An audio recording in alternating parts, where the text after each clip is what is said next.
Chapter 1. Becoming a beautiful woman in the 1970s. I'm sorry for making you go to the countryside to suffer. I'll apply for a divorce tomorrow. You shouldn't have to endure this. The man's tone was stiff, and the scars on his handsome face were particularly prominent under the dim light, making him seem even more attractive. Lin Ranjing looked up and saw the man dressed in a crisp military uniform, standing tall like a pine tree. Even though he was filled with anger at the moment, it couldn't hide his innate military demeanor. Such charm would be hard for even the historical figure pan and to match. Suddenly, a wave of memories that didn't belong to her flooded Lin Ranjing's mind. She had actually transmigrated into a novel. Moreover, it was in the era-themed story space in the 70s, where she had become the vicious female supporting character. Her current identity was that of the male protagonist Ji Jungseo's beautiful yet venomous wife. In the book, the original owner was infatuated with her cousin and, in order to help him become a regiment leader, she went so far as to drug the male protagonist, attempting to ruin his career due to his conduct. But who would have thought that the male protagonist would turn around and marry her? This infuriated the original owner, who was determined to destroy the male protagonist's will. With her beauty akin to Daji and her knack for acting cute, she soon had the male protagonist completely enchanted. She worked as a clerk at the factory, but after marriage, she quit to become a wealthy official's wife. Whenever she felt the slightest bit unwell, she would immediately call the male protagonist to come home and check on her. The male protagonist figured out her little tricks several times, but she would hold him tightly and kiss him, pouting, "Hubby, I just miss you so much. Don't you miss me? How about you bully me a little?" In the end, the male protagonist couldn't bear to blame her. What's more, she even tempted him to quit his job, but he held firm to his principles. Because of this, she caused quite a stir, turning the Ji family upside down. A month later, she became pregnant. The Ji family, who had previously held grievances against her, suddenly doted on her because of this child. The Ji family men had always faced issues with weak sperm. The male protagonist's father was lucky to have 4 sons and a daughter, but the other brothers had no children, which was truly tragic to be by the time of the male protagonist generation. All 4 sons were diagnosed with infertility. After the original owner became pregnant, her emotions became extremely unstable, and she would curse the Ji family at the slightest inconvenience. For the sake of her unborn child, the Ji family could only silently endure her bad temper. When the original owner was 4 months pregnant, her cousin urged her to take action. Her cousin set a trap to frame the 3 Ji family men, accusing them of corruption. Due to insufficient evidence, they were only sent down for re-education. Her cousin demanded that she hurry up and get an abortion, divorce, and remarry within the next few days. With such a double blow, the Ji family would surely collapse completely. But who would have thought that within 3 years, the 3 Ji family men would be reinstated, and the Ji family would rise to become a wealthy family that everyone wanted to affiliate with. The male protagonist and the reborn female protagonist lived happily, having 3 children. In contrast, the original owner, after marrying her cousin, was not cherished by her husband and was abused by her in-laws, ultimately leading her whole family to prison. Her husband's family framed her as the mastermind, and she was sentenced to 20 years.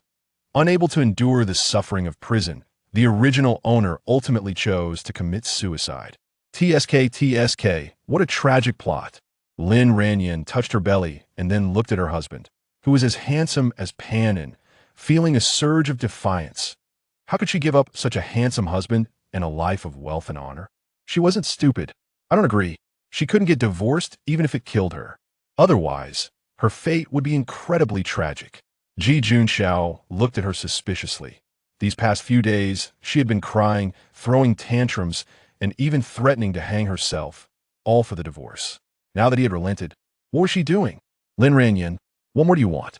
Ji Junxiao was truly angry. He was genuinely afraid he might lose control and strangle her.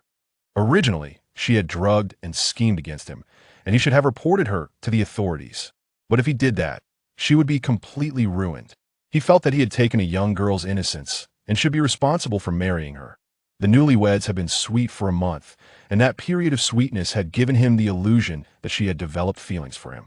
But he never expected that it was all a facade. She actually wanted to lead him into depravity and thus destroy his family.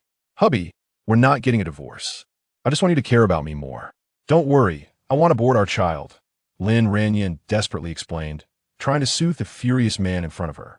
Ji Junxiao looked at her coldly. How could she still be pretending at a time like this? Did she have any place for him in her heart?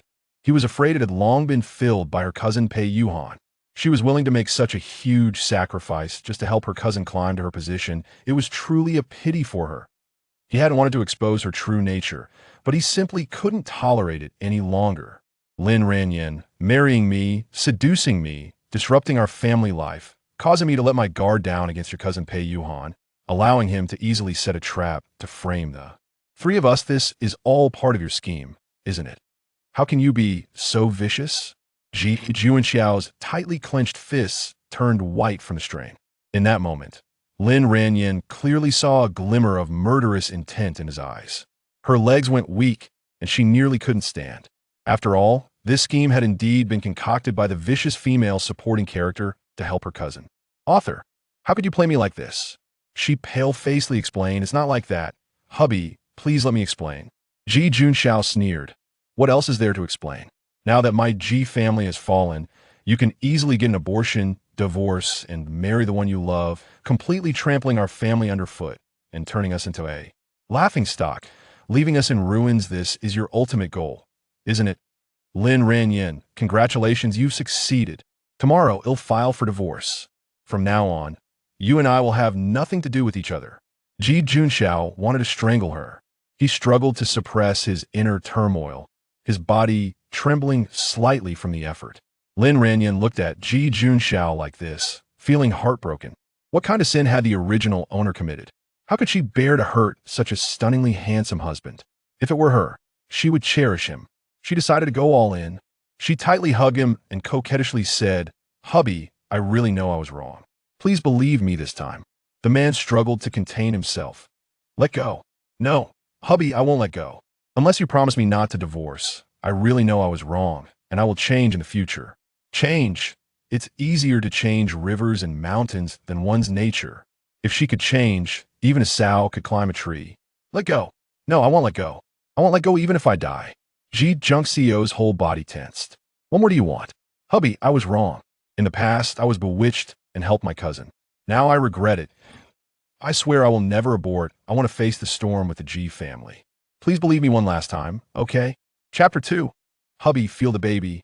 After Lin Ranjing finished speaking, she leaned into Ji Junxiao's embrace. Since she became pregnant, she had changed completely. The previous intimacy was gone, and now it was a luxury for Ji Junxiao to even touch her. At this moment, she took the initiative to throw herself into his arms, leaving Ji Junxiao with mixed feelings. Ji Junxiao slowly closed his eyes. As a soldier, he had never flinched or retreated on the battlefield, but faced with this woman, he was filled with helplessness and anger.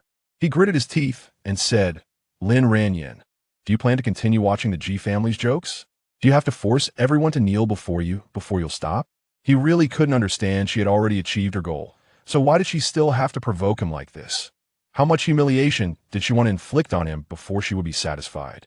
Since marrying her, Ji Junxiao had become a laughingstock in the eyes of outsiders, going from a respected soldier to someone blinded by lust.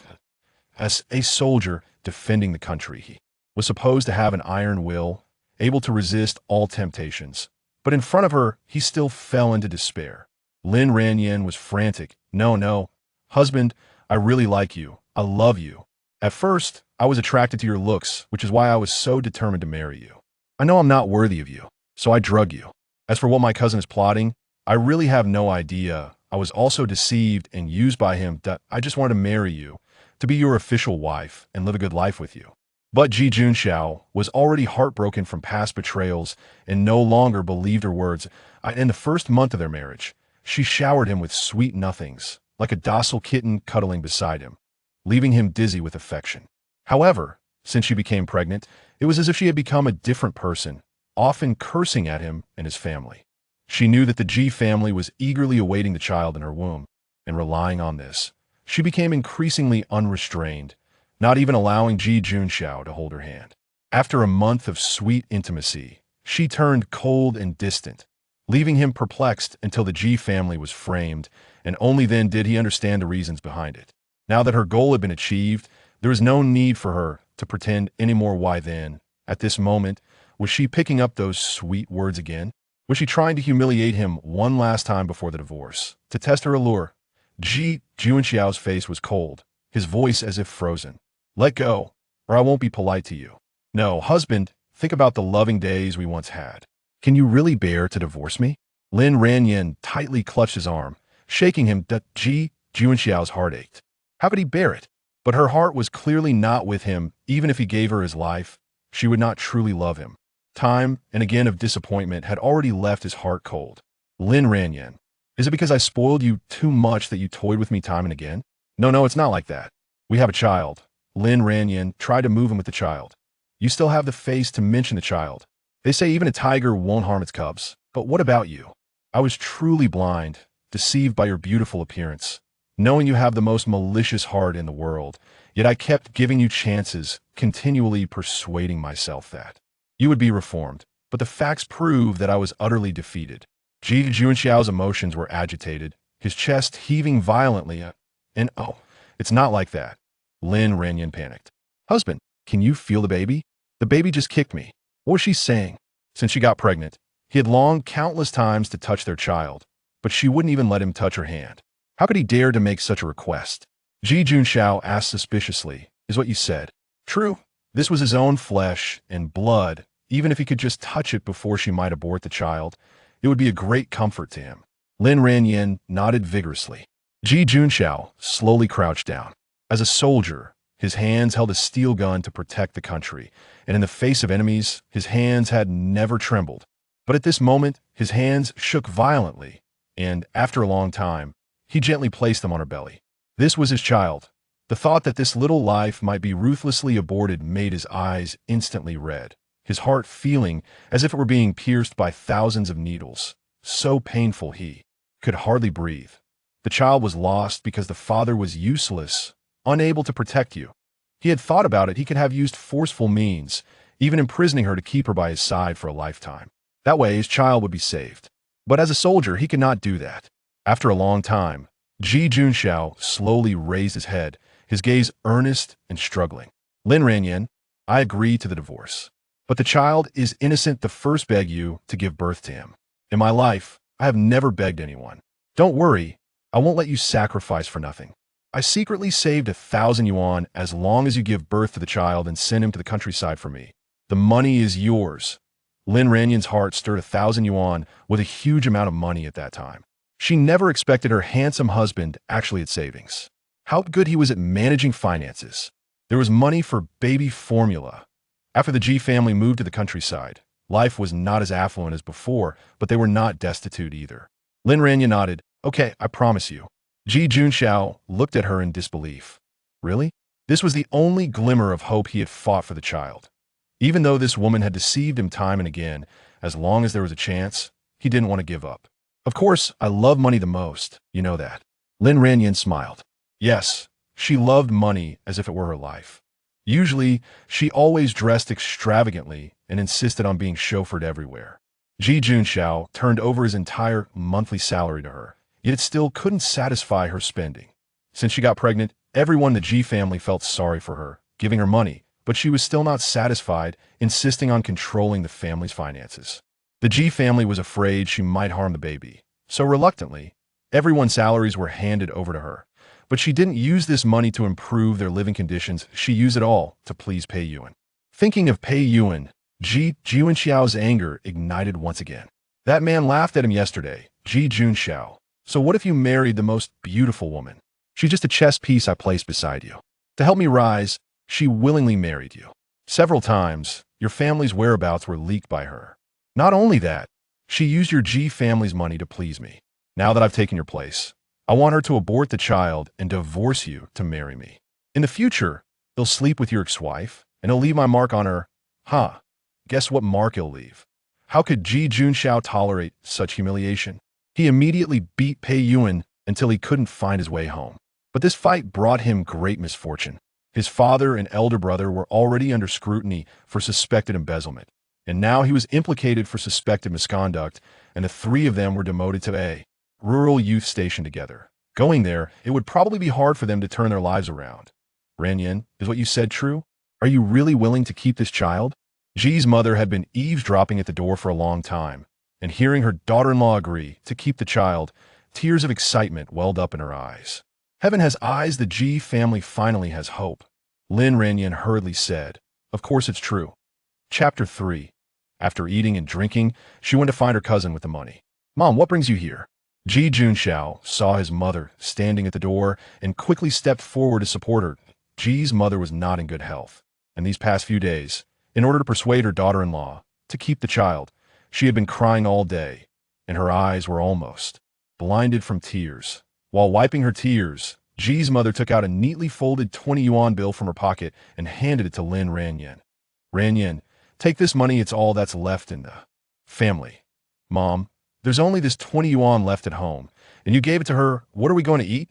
Ji Junyong rushed in angrily upon hearing the commotion, pointing at Lin Ranjing with rage in his eyes. He hated this woman deeply ever since she married into the Ji family. There had been no peace at home. To him, she was the fox spirit Daji who brought disaster to the country. Ji Junxiao instinctively shielded Lin Ranjing behind him, even though she had hurt him deeply. Brother, you still protect her? Ji Junyong's eyes turned red, and he was so agitated that he was almost out of control. Ji's mother was afraid the second son might do something impulsive and quickly pulled him back, anxiously saying, Second son, your sister-in-law said she would keep the child. Mom, you're confused. She has always been lying to us this time. She must be trying to deceive our last savings again. Ji Junshan also squeezed in, angrily accusing Lin Ranjing.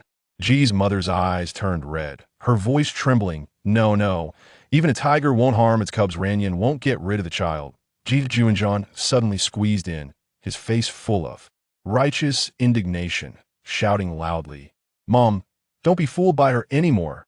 We've been kept in the dark by her for 4 months. Isn't that miserable enough? In my opinion, since the Ji family has fallen to this point, we have to give her a good beating to vent my anger. Ji Junyao hurriedly rushed in as well, crying and yelling, Exactly, this big liar. I was so good to her before, pouring out my heart, and my sincerity was wasted. I wholeheartedly agree. Let's beat her up. Wow, valiant and fierce.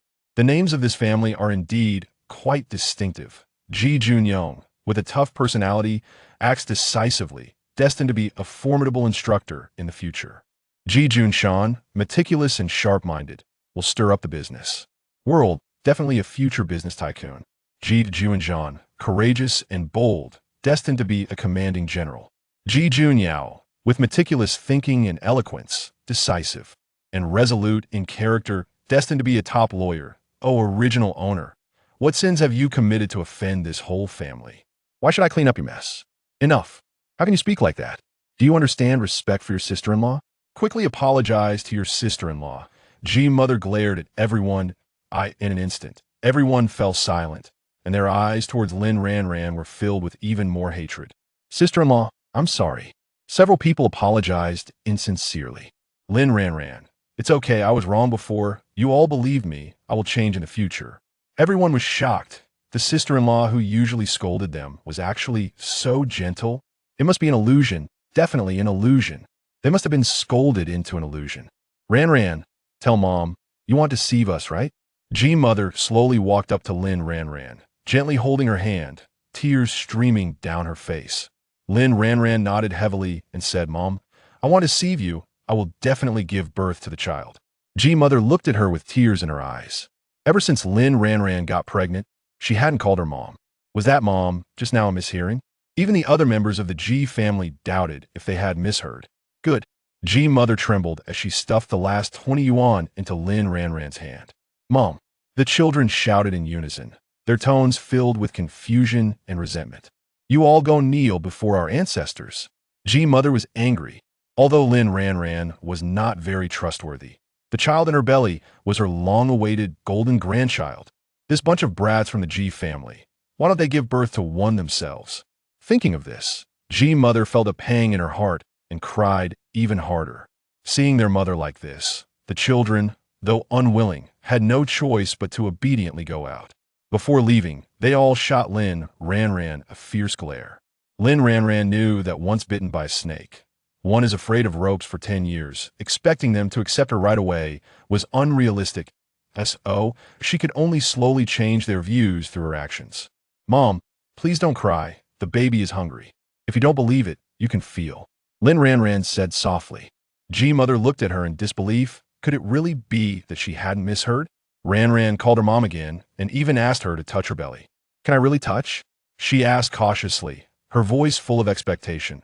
Lin Ranjing gently took G-Mother's hand and placed it on her round belly, saying, Mom, feel that your golden grandchild says he's hungry.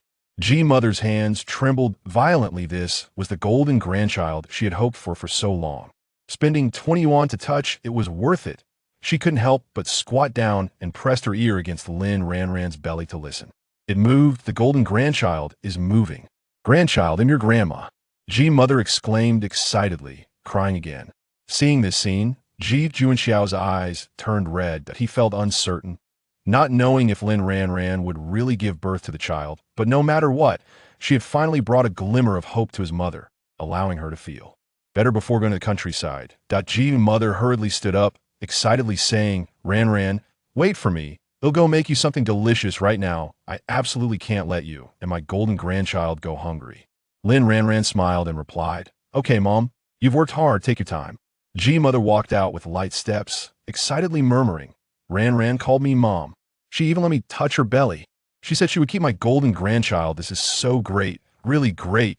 Ji Junxiao looked at Lin Ranjing after becoming pregnant. She had a different charm, beautiful enough to make one want to kiss her. But such a beautiful woman was the most poisonous poison in the world. She had deceived his mother out of her last money, and now she wanted to deceive them out of their last meal. How ruthless. He wanted to touch her belly again, but his outstretched hand retracted. Lin Ranjing, no matter what, I still want to thank you, Ji Junxiao said softly. Even if this was just a beautiful lie, then let him and his mother live in this lie temporarily. At least at this moment, they were happy. Lin Ranjing naturally took his hand, smiling. Why be so polite between husband and wife? Ji Junxiao was stunned. Looking at the hand she held, she actually took the initiative to hold his hand. Not only him, but the younger siblings were also wide-eyed in shock as they saw the two holding hands going downstairs. Ji Junxiao stomped her feet in anger. What is this vicious woman up to again? I can tell she must have bad intentions. Ji Junxiao frowned. Little sister, she deceived our mother out of her last living expenses, and now she wants to come and deceive our family out of the last meal. Ji Junxiao's face turned red with anger. She gritted her teeth. We begged her for several days. She was on a hunger strike, threatening to jump off the building, wanting to die in our house, trying to make our whole family go to jail for her. Now suddenly her attitude has changed. I see clearly this scheming woman. If she lived in ancient palace dramas, even the Empress Dowager wouldn't be her match. Ji Junxiao sighed helplessly. We're going to the countryside the day after tomorrow. We'll probably have to go hungry these days. Ji Junxiao gritted his teeth. Before we leave, I have to find some people and give this woman a good beating. Ji Junxiao nodded. Fourth brother, I support you. After saying that, thinking of the baby in the sister-in-law's belly, Ji Junxiao cried, Woo, poor my unborn nephew. Chapter 4. Lin Ranjing angrily confronts the uncle and aunt of the military district. Ranjing, is it good? Have you been hungry for several days? Is the food to your taste? Mother Ji asked with a concerned expression. Lin Ranjing looked at the bowl of white rice and the vegetable soup made with eggs in front of her, feeling warm inside. Poor grandmother. This is probably all the food they have at home, right? For her precious grandson, she was willing to cook plain rice for her. Thank you, Mom. You're so nice. Lin Ranjing said sincerely. The original owner had been throwing tantrums for the past few days and hadn't eaten properly. She was truly starving now and began to eat heartily. Mother Ji wiped her tears while smiling and said, It's what I should do. After eating her fill, Lin Ranjing thought to herself that she needed to find that scumbag cousin to settle the score. In these past few months, the original owner had given the scumbag at least 500 yuan, not to mention a lot of food coupons. She had to make that scumbag repay her with interest. Mom, hubby, I made an appointment with a friend and need to go out, Lin Ranjing said as she put down her chopsticks. Mother Ji's smile froze instantly. She wanted to stop her, but feared it would upset her, so she could only swallow her words. Ji Junxiao sneered inwardly, realizing how foolish he had been to be fooled by her so many times, still harboring a glimmer of hope. However, to reassure his mother, he could only force himself to say, Ranran, let me take you. Lin Ranran reached out and held his hand, sweetly saying, "You're so nice. Thank you, hubby." Mother G sent them to the door and then stood there, watching their backs for a long time without returning to the house. Ji Junyao was so angry she jumped up and shouted, "That venomous woman, after eating her fill, is going to find her lover. Big brother even personally sent her. Isn't enough to be humiliated by that pay guy." Ji Junyong echoed, "Big brother is really bewitched by this vixen." Ji Junshan hurriedly said, "All right, keep your voices down. Don't let mom hear and get hurt." Ji Junjan frowned and said to Ji Junyao, "Little sister, hurry and comfort mom. At least let her have a peaceful time before going to the countryside." Ji Junyao quickly walked to Mother Ji's side and comforted her. "Mom, sister-in-law really has an appointment with a friend. I know about this." Mother Ji grasped her hand and asked, "Is this true?" "Of course it's true. Big brother personally took her. Are you still worried?" Ji Junyao said, "That's true. I need to quickly search the house to see if there's anything good left. What if the daughter-in-law comes back and is starving?" Mother Ji said as she turned to go back inside. Ji Junyao helplessly shook her head. Her mother and big brother were truly hopeless. Ji Junxiao initially thought of taking Lin Ranran on his bicycle, but she refused. "No need, it's not far. Just walk with me. Consider a stroll." Ji Junxiao understood in his heart that she was looking down on the bicycle. For the past few months, Lin Ranran had taken the bus whenever she had to walk more than a few steps, enjoying showing off her status in the Ji family. People in the military district had whispered about her behind her back. However, due to the Ji family status, no one dared to say anything to her face. Now that the Ji family was in decline, the situation was probably different. Sure enough, after walking a few steps, several uncles and aunts began to point and gossip. "Look, that's Lin Ranran, the daughter-in-law of the Ji family. I heard that Commander Ji was ruined by her. She's definitely a vixen. When marrying a wife, one should marry a virtuous one. What is the use of just being pretty?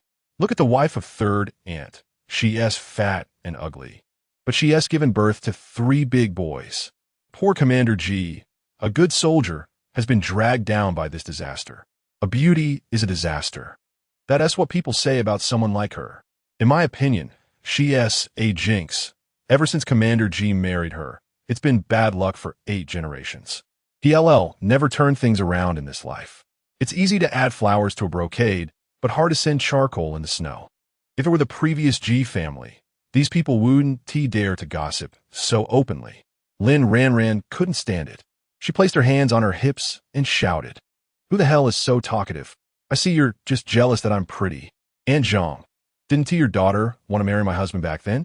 Unfortunately, she was too ugly and got rejected, right?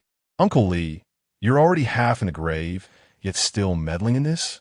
The Ji family is just a group of educated youth being sent down. It's a national policy to bring cultural knowledge and new ideas to the countryside to promote local agricultural production and social development. It's not like they can't come back. Aunt Zhao, didn't the Ji family help your family a lot back then? Now you're throwing stones down the well. Huh? When the Ji family returns in a few years, don't come crawling back to us.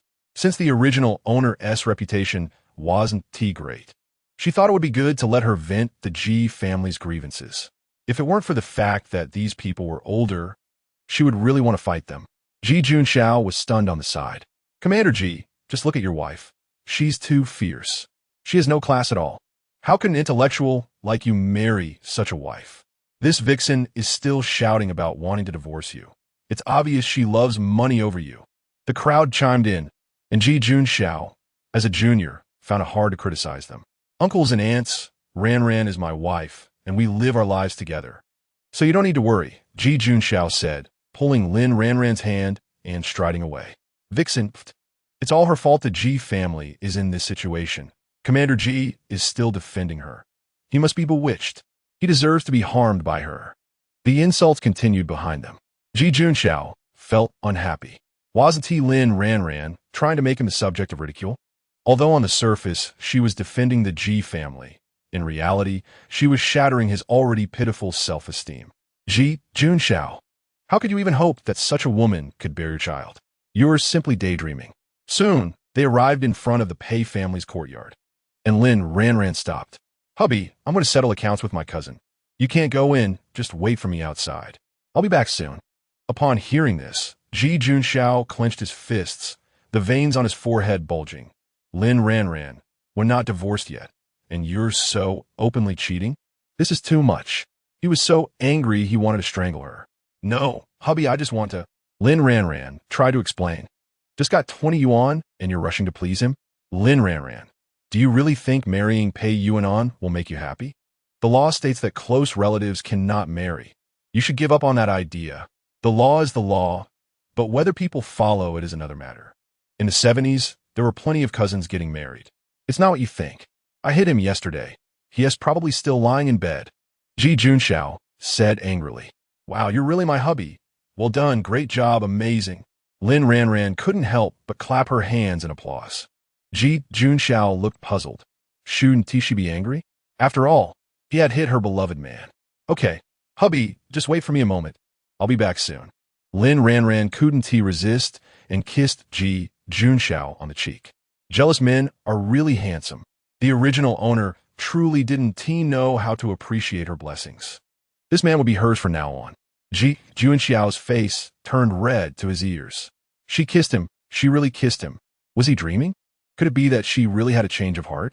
But he was too early to be happy. Lin Ranjing turned and happily walked into the Pei family. Ji Junxiao felt like a patch of lush green grass had grown on his head. The more he thought about it, the angrier he became. He clenched his fists and slammed them hard against the wall. This punch contained all his strength, and it felt as if the wall was about to crack. Chapter 5. The spatial golden finger appears. Move, move, move. Cousin. Lin Jianyan entered the Pei family's courtyard and shouted, Jianyan is here. Lin Sui, Lin Sanyan is sound. Came out with a smile. But when she saw Lin Jianyan's slightly bulging belly, her smile instantly turned into a look of disdain. This was the original owner's aunt, who had received numerous stolen gold and silver jewelry from the Ji family as gifts from the original owner. Even worse, after the original owner married into the Pei family, her aunt became her mother-in-law, constantly exploiting the original owner with hard and dirty housework and even abusing her. To survive in the Pei family, the original owner could only endure it. Aunt, I came to find my cousin. Is he at home? Lin Jianyan asked, suppressing her disgust. He was injured by Ji Junxiao and is lying in bed. Lin Sui said irritably. Wow, he really got hurt? Lin Jianyan thought Ji Junxiao was just lying to her and almost couldn't help but laugh. Ji Junxiao is too much. I won't let him off. Lin Jianyan pretended to be angry. Lin Sui angrily said, I was just planning to go to the Ji family to seek justice. He has to pay for the medical expenses. Just a 4-drip cost $10. Lin Jianyan's eyes lit up. Aunt, I have an idea. Lin Sui's eyes brightened. Quick, tell me. Aunt, do you want to get all the gold and silver jewelry from the Ji family? Lin Sui nodded vigorously. Lin Jianyan touched her belly. The Ji family said they would let me manage the household to keep the child, and they are willing to hand over all their money and jewelry to me. As far as I know, they still have $3,000 and many boxes of jewelry. Aunt, think about it. Once I get control of the household, I can take all their savings, then have an abortion and get a divorce, delivering a fatal blow to the Ji family. It will be so satisfying to see them crying as they go back to the countryside. Lin Sui's eyes sparkled. This plan is simply wonderful. Ji Junxiao dared to hurt my precious son. I will make their family eat pig food in the countryside. But that, Lin Jianyan pretended to look troubled. Did you run into some trouble? Lin Sui asked. They gave me all their previous wages, and I've spent it all. I've tricked them too many times, and they don't trust me anymore. They said they would only let me manage the household if I showed them the family savings. That's simple. Just go find your cousin and ask him to lend you some money, Lin Sui said. Aunt, you also know that most of the Ji family's money has been given to my cousin, Lin Jianyan said helplessly. Anyway, you're going to marry into the Pei family. So why bother with the distinctions? Lin Sui said confidently. Are you planning not to acknowledge it? Lin Jianyan secretly clenched her fists and squinted her eyes. That's true. We are in this together. But I'm afraid my cousin won't lend me money. It will be better if you communicated with him first, Aunt. By the way, the gold and silver jewelry and food tickets I gave you earlier, you should take them out. I will take them back to appease the Ji family. Okay, I will go talk to her. I'll organize the jewelry for you shortly. You sit tight, Lin Sui said, then turned and went upstairs. Lin Jianyin sat on the sofa, bored, and looked around her cousin's house. Her gaze was suddenly caught by the coffee table in front of her. This coffee table had a delicate wood grain, was hard in texture, and felt warm to the touch. It was made of top-quality wood.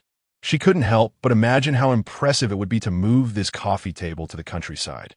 Just as she was thinking, a sudden warmth surged at her wrist, and the jade bracelet she had bought for 9 yuan and 9 cents on a certain treasure site emitted a faint and mysterious glow. The light grew brighter, stinging her eyes, and then a powerful, irresistible force pulled her in, causing her vision to go dark as she was instantly sucked in. When Lin Jianyin opened her eyes again, she was stunned by the scene before her. This was a dreamlike, strange space, with green grass underfoot and flowers blooming all around. Various flowers she couldn't name, competing in beauty, emitting bursts of fragrant aromas. Not far away, a delicate little wooden house stood quietly, and beside it, a crystal-clear stream flowed gently. Could this be the spatial golden finger commonly found in novels? My goodness, what have I done to deserve this? Lin Jianyin, filled with excitement, hurried toward the small wooden house. The interior of the house was simple, with 1 room, 1 living area, 1 kitchen, and 1 bathroom.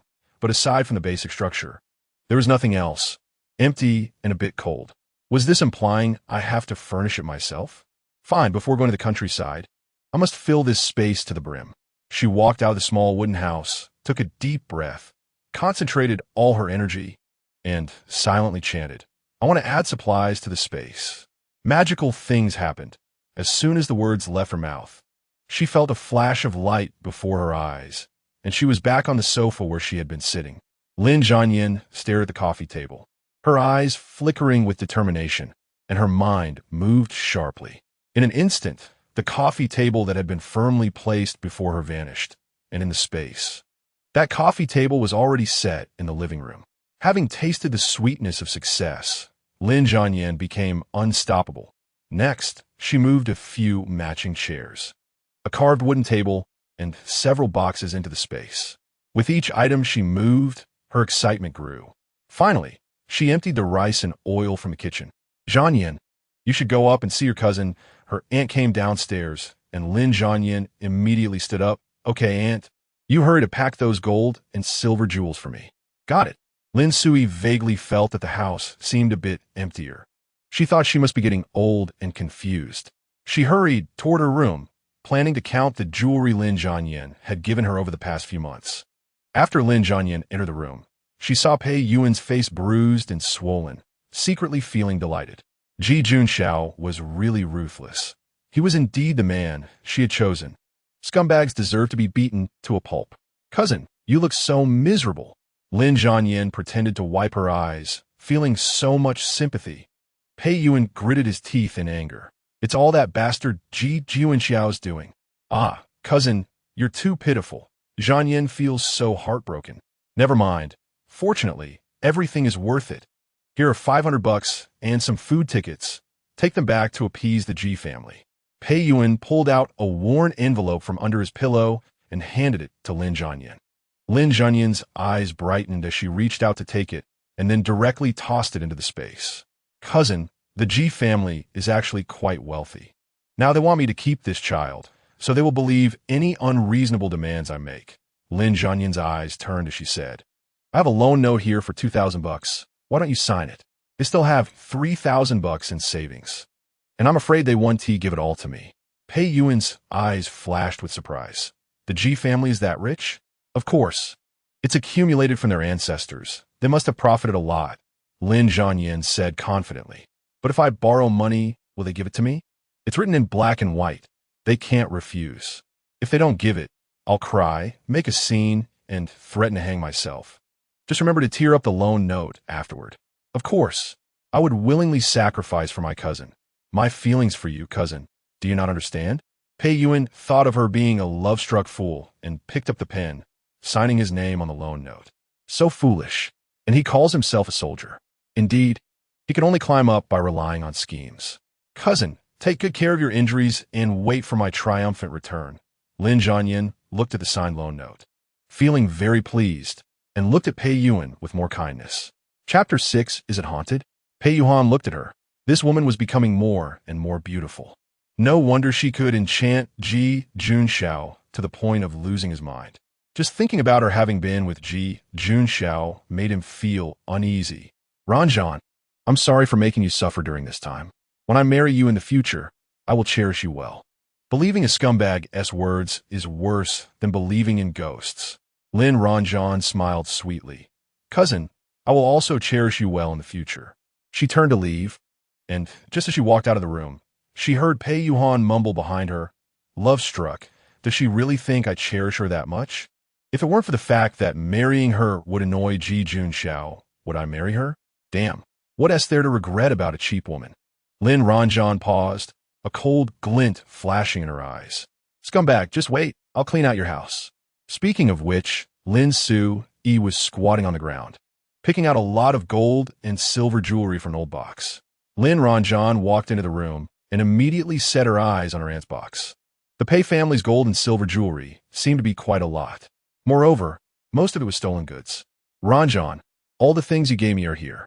Lin Su-yi wrapped them in cloth and instructed, You must take these back quickly. Lin Ranjing smiled, Don't worry. Finally, while her aunt wasn't looking, she moved her mind and instantly put her aunt's box in her own space.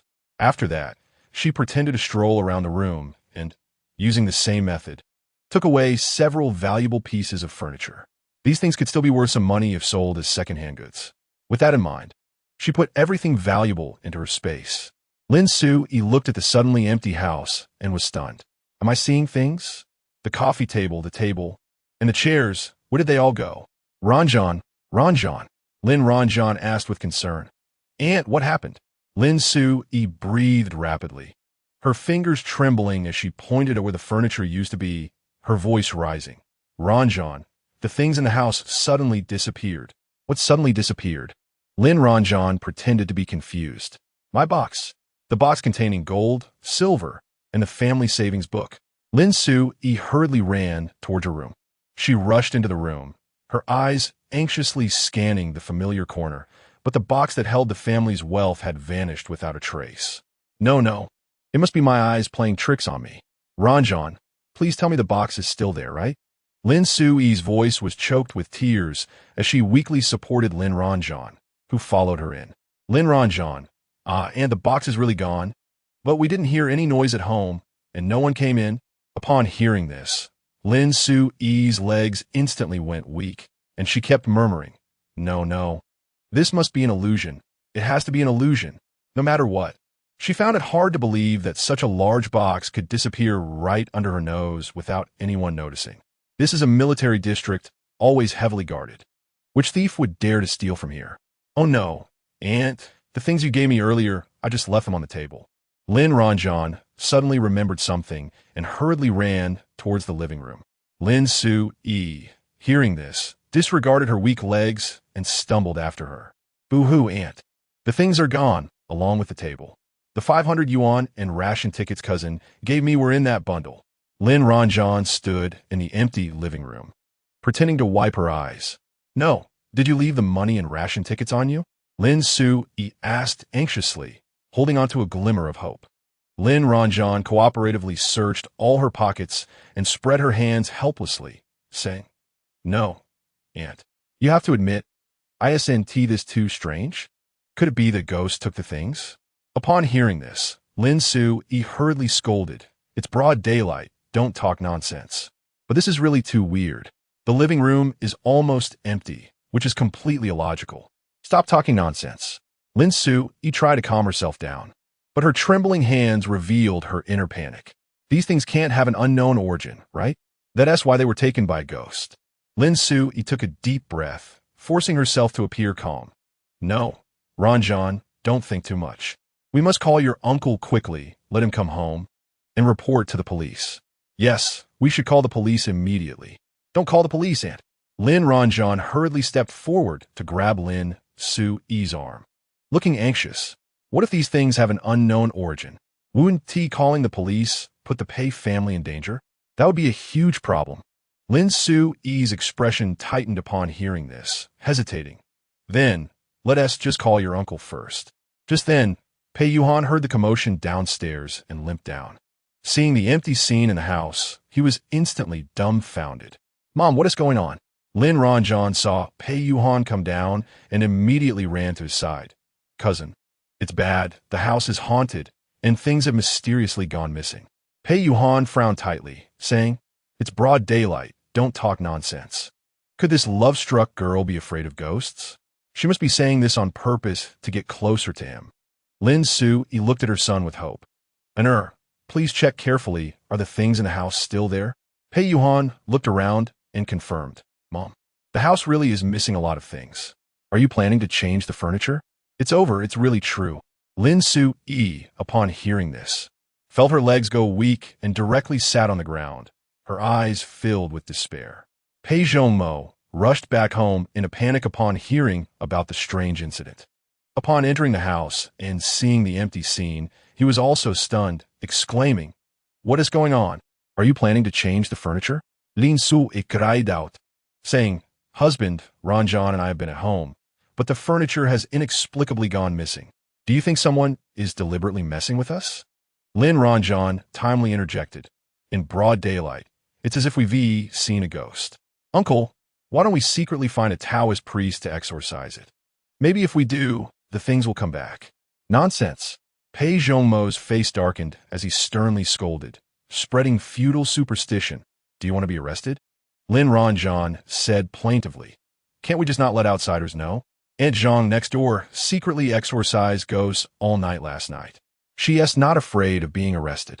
Although there is a crackdown on feudal superstition now, it doesn't stop people from secretly doing it. Husband, please think of a way. Lin Su-Yi pulled on Pei Zhongmo's arm, crying. Pei Zhongmo seemed to suddenly remember something, his expression changing drastically, and he hurriedly rushed into the room. Where's the box? Pei Zhongmo's voice was filled with unprecedented urgency. No, it's gone. Lin Su-Yi's voice was weak, nearly hopeless. Pei Zhongmo trembled with anger, realizing that the things hidden at the bottom of the box, if leaked, could lead to the Pei family's ruin. But he could never say this out loud. Chapter 7 She won't come back. It must be the Ji family. Pei Zhongmo gritted his teeth and said fiercely, It must be them who hold a grudge against us, try to steal something as revenge before going to the countryside. Pei Yuan echoed, That's right. I humiliated Ji Junxiao yesterday, and he even hit me. He must be here for revenge now. The three of them turned their gazes toward Lin Ranjing simultaneously. Lin Ranjing was startled and hurriedly shook her head. I don't know. They didn't tell me. Lin Su-Yi was convinced it was the Ji family and cried while cursing. It must be those father and son. They are nimble and can steal something easily. Call the police. We must catch them. Lin Ranjing, who only wanted to empty the home of the scumbag Pei Yuan, didn't expect to bring trouble to the Ji family and quickly advised, Aunt, we absolutely must not call the police. Pei Zhongmo glared and angrily asked, Are you trying to protect them? Lin Ranjing looked wronged and hurriedly explained, Uncle, this is a misunderstanding. Isn't the Ji family about to go to the countryside soon? If we report them for stealing now, they will definitely be arrested for investigation. If they find the stolen items, that would be fine, but if they don't, they will surely retaliate against the Pei family. I've heard that they have already applied for a reinvestigation of the embezzlement case. If they find evidence, they probably won't be able to go to the countryside. Pei Yuan's expression changed drastically upon hearing this. Ranjing, is this true? They applied for a reinvestigation? Lin Ranjing nodded seriously, yes. I heard reliable news that they have submitted the application. Pei Zhongmo's face darkened frighteningly. After a moment of contemplation, he said to Lin Ranjing, Ranjing, keep a close watch on the Pei family. If there is any movement, tell your cousin immediately. Also, don't make this matter public for now. I will investigate secretly. I want to see who has the guts to steal from me. Lin Ranjing felt secretly pleased but kept a serious face. Uncle, don't worry. I know what to do. You take Ranjing home, Pei Zhongmo instructed. Pei Yuan and his mother saw Lin Ranjing out. Lin Ranjing pretended to sigh with regret. I was just about to gain financial power, and now it seems it will all go to waste. Lin Su-Yi, feeling distressed, took out 500 yuan and handed it to Lin Ranjing, You take this money to deal with the G family. Although the gold and jewelry are gone, you must secure the financial power of the G family. So Aunt still has money. Lin Ranjing accepted the money and smiled. Aunt, don't worry. I can definitely do it. Pei Yuanan wrote another IOU for Lin Ranjing. Lin Ranjing looked at the IOU in her hand and felt overjoyed. The scumbag Pei Yuanan now owed her 4,000 yuan. This trip was truly fruitful. A life with the golden finger opened is simply perfect. Lin Ranjing waited at the Pei family's door for a long time, but didn't see her handsome husband. He probably went back first after waiting too long. It was fine. Now that she had money, she might as well go to the market and clean out the supplies. Lin Ranjing, afraid of being recognized, put on a mask and covered her face thoroughly. Passing by the consignment shop, her eyes turned and she decided to sell everything from her cousin's house. Second-hand goods. She didn't care to use them. She strode into the consignment shop, found the person in charge, and said in a low voice, "Director, I have a batch of old furniture here. You know, it can't be seen in the light. I'm planning to dispose of it at a low price. Would you dare to take it?" The director looked Lin Ranjing up and down and then slowly replied, "I need to see what the items are like first." Lin Ranjing's lips curled slightly upwards, confidently stating, "I've already placed the items in that little alley. You can come see them with me." The director followed Lin Ranjing to the alley and, upon seeing the pile of furniture, his eyes widened. Wow, these are all genuinely good pieces of furniture. Although they're a bit old, the wood is clearly made of high-quality material. Seeing the director's expression, Lin Ranjing felt assured and immediately quoted, "For this truckload of goods, 200 yuan. How about it?" The director hesitated, showing a troubled expression. "That's a bit expensive. I can barely take it for 100. Lin Ranjing analyzed, "Director, these pieces of furniture, if you find a few skilled carpenters to repaint them and make slight modifications, you can sell them as new goods to the supply and marketing cooperative. Just take out 10 pieces and your costs will be covered, right? You'd be a great contributor to the collective. If I weren't pregnant and thought other consignment shops were too far away, would such a good deal come to you?" The director, hearing this, slapped his thigh. "All right, 200 it is." Lin Ranjing specially reminded, "Director, these goods must not be seen. You need to be careful and ensure no one sees them." The director nodded repeatedly. I know. You can rest assured." The 200 yuan was successfully obtained, and Lin Ranjing felt incredibly pleased. The director, still smiling, said, "Miss, if you have any good items in the future, be sure to come find me." Lin Ranjing's eyes turned, and she tentatively asked, "What about silver and jewelry? Would you take them? I can sell them to you at a low price." The director's eyes sparkled, hurriedly saying, "Yes, of course." Lin Ranjing took out a pile of silver and jewelry, as she was reluctant to sell gold, given its price would soar later. "Miss you." The director's eyes widened. "Is this girl a capitalist? If I report her—" No. What good would that do me? Anyway, he has dealings with the black market. Selling these items there could earn him a profit. But it has to be done secretly. "Director, I will only take a third of the market price for these items. You understand?" The director replied, "Okay, I understand. I'll 1T report you." Lin Ranjing gained another 1,000 yuan. These bracelets were truly valuable. The director was smiling so widely it seemed his mouth would reach his ears. Today was indeed a big win for him. Lin Ranjing originally planned to buy things at the supply and marketing cooperative, but then thought about it. The state-owned store had a more complete selection and higher quality goods. She disguised herself again and set off for the department store. As soon as she entered the department store, Lin Ranjing felt like a little beast that had stumbled into a treasure trove, her eyes sparkling with excitement. From the food section to the daily necessities area, then to the textile section and the hardware section, she took without hesitation. But she was also afraid of buying too much at once, drawing other suspicion. If they labeled her as a capitalist, that would be the end. So she made purchases in about 10 trips, each time changing her outfit and wearing a mask to ensure no one recognized her. Each time, she slowly carried the items to the little alley, collecting them into her space as she went. By the time she finally bought everything she needed, she was satisfied. With so many supplies, she wouldn't have to worry about food in the countryside. Passing by the vegetable market, she stopped again, buying fragrant roasted chicken and shiny crispy duck, and carefully selecting various rice, vegetables, and flower seeds. When she passed by the bookstore, her feet were once again drawn in, and she couldn't help but run in and pick out a large pile of books. Thinking about the days in the countryside, having these books to accompany her would help pass a lot of time. Once she had bought nearly everything, Lin Ranjing finally returned home contentedly. On the other side, in the G family's dining room, the family sat around the table, the dishes already served, but no one had moved their chopsticks. G's mother sat there, her eyes glancing at the door from time to time, her face filled with anxiety and anticipation. The G family waited for nearly an hour, their stomachs growling. But no one dared to move their chopsticks first. G's mother firmly stated, "We must wait for Ranjing to come back.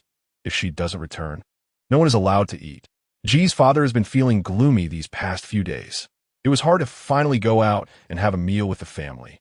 But his daughter-in-law went missing, making him even more unhappy. Still waiting for her to eat? Do you think she will come back? Big brother, you are really magnanimous to send her to the Pei family. Are you not tired of the green color on your head? Ji Junyao complained with an unhappy expression. Upon hearing this, Ji's mother's eyes instantly turned red, and with tears, she looked at Ji Junxiao, pleading, "Big brother, it's probably because you didn't wait for Ranran." And she got angry. "You should hurry to the Pei family and bring her back. Big brother, don't go. She will humiliate you together with the Pei family." Ji Junyong stopped him. "Exactly, this Lin Ranran is too malicious. She just wants to force our family to the edge." Ji Junshan was very angry. Listening to these words, Ji's father's face grew darker, and he coldly said, "Eat. Whoever dares to speak again will stand in the yard as punishment." To say hate. Ji's father's hatred for Lin Ranran was the deepest. How could a dignified deputy commander be so thoroughly schemed against by a woman? How could he swallow this anger? It's all this useless eldest son's fault.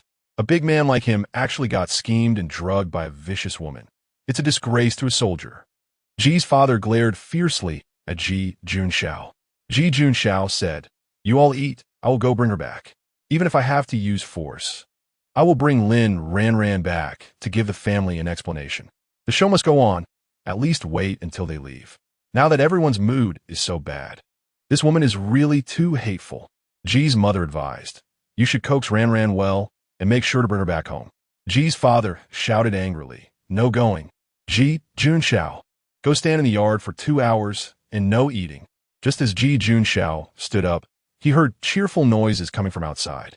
He saw Lin Ranran bouncing in, holding a shiny roast chicken in her left hand and a fragrant roast duck in her right.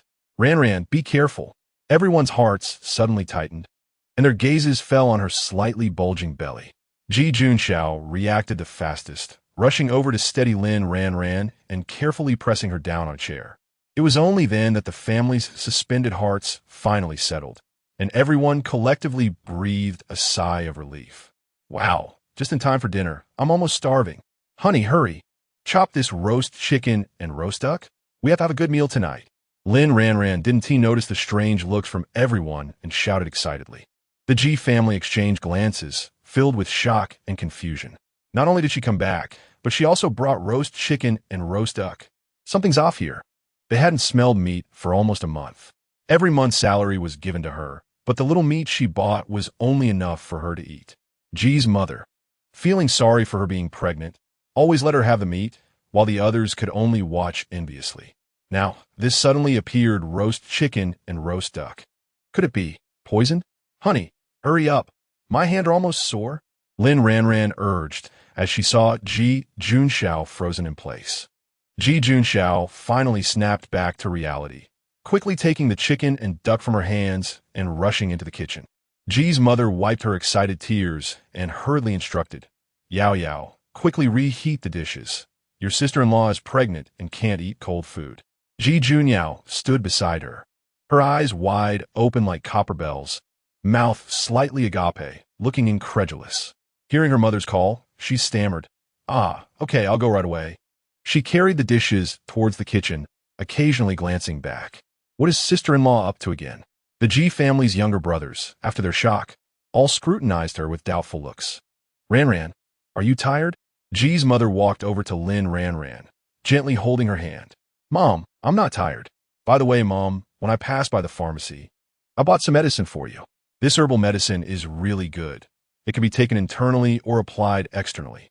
As Lin Ranjing spoke, she took out a carefully wrapped packet of herbs from her bag and handed it to her mother-in-law.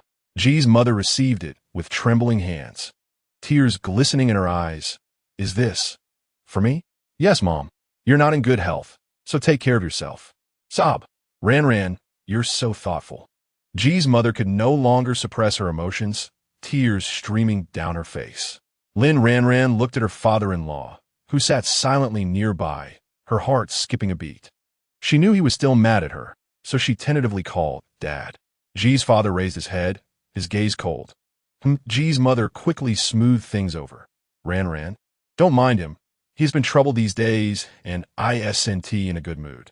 Lin Ranjing's eyes turned slightly red. Her voice choked with emotion. It's all my fault. I was too reckless before and caused trouble for everyone.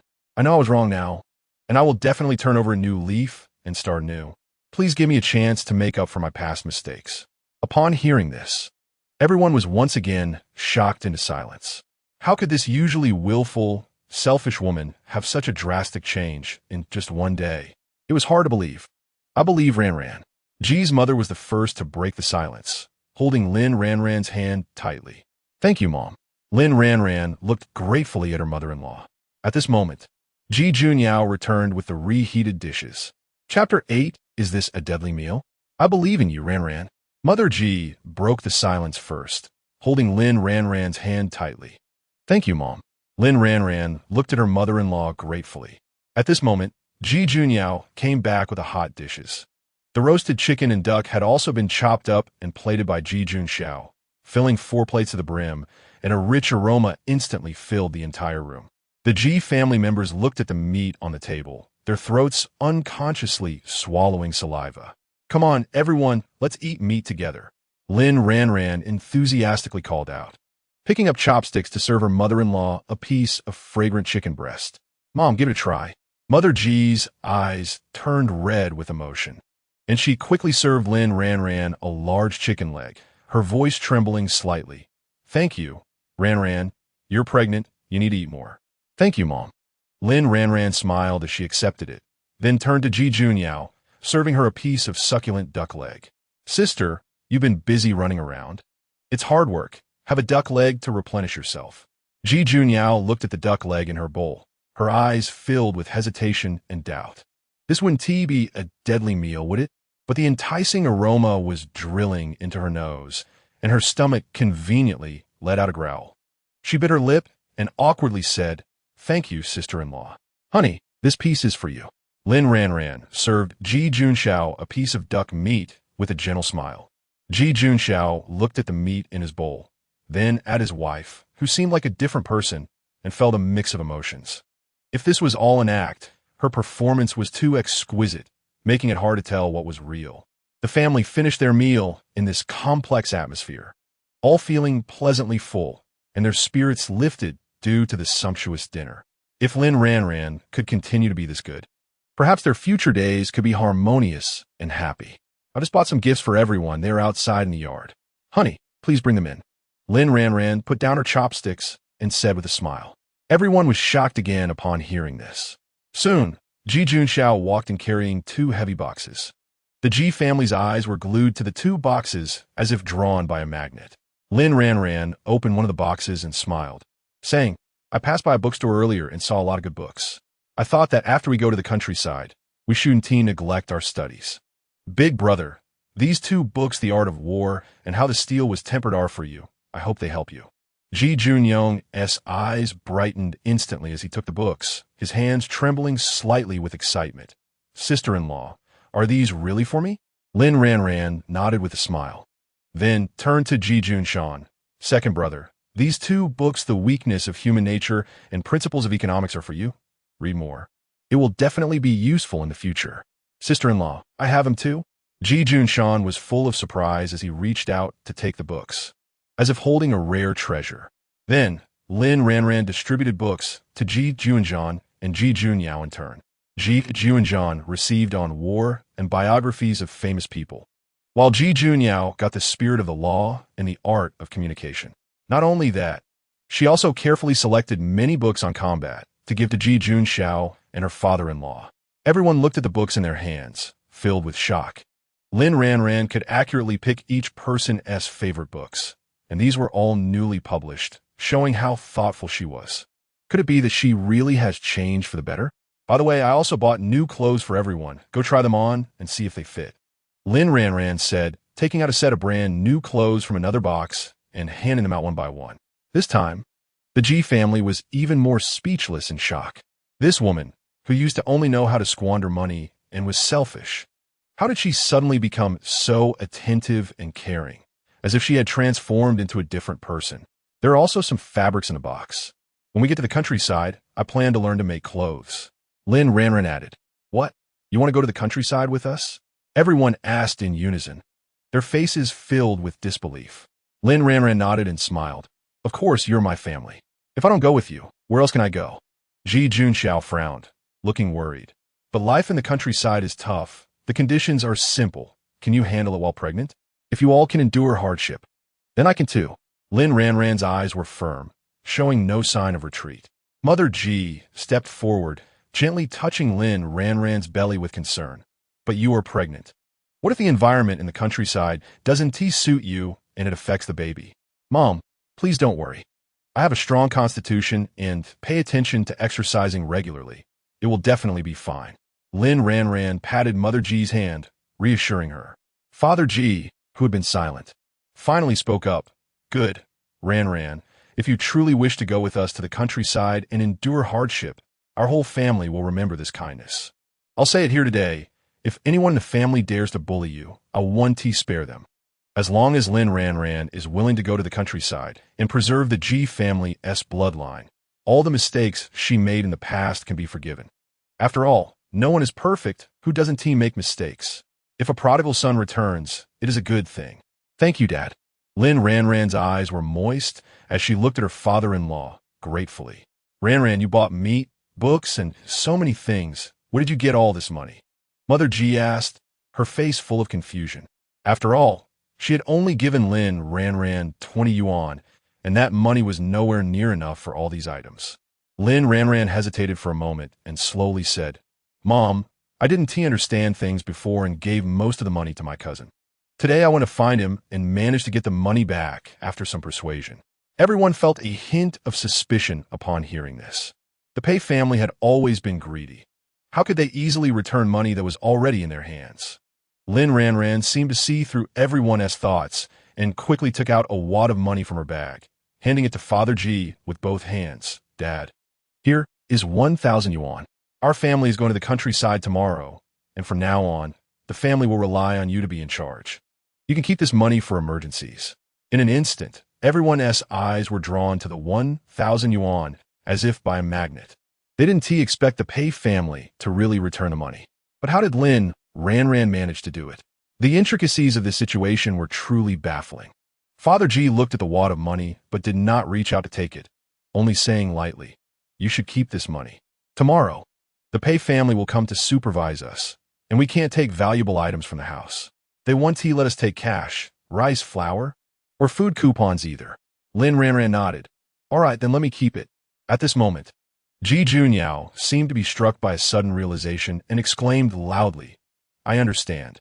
The Pei family is willing to give you this money as bait to make you cooperate with them in framing our family, right? Tomorrow, this 1,000 yuan is likely to be accused of being dirty money." As soon as she finished speaking, everyone turned to look at Lin Ranjing. Could it be that Lin Ranjing had carefully set this sweet trap?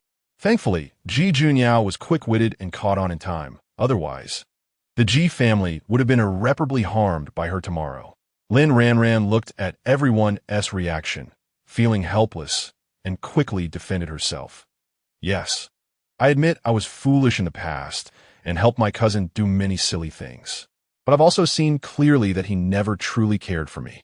He has someone else outside, and today I caught him in bed with her. Not only did he feel no guilt, but he also cursed me as a broken shoe. I now realize how foolish I was." The Ji family members were all shocked, their eyes wide open. Who would have thought that Pei Yuan could be so heartless? This was clearly a case of killing the donkey after it had finished carrying the load. Lin Ranjing took the opportunity to squeeze out 2 more tears and cried. Cousin promised me he would marry me after I had an abortion and got divorced, but it was all just to humiliate the G family in the end.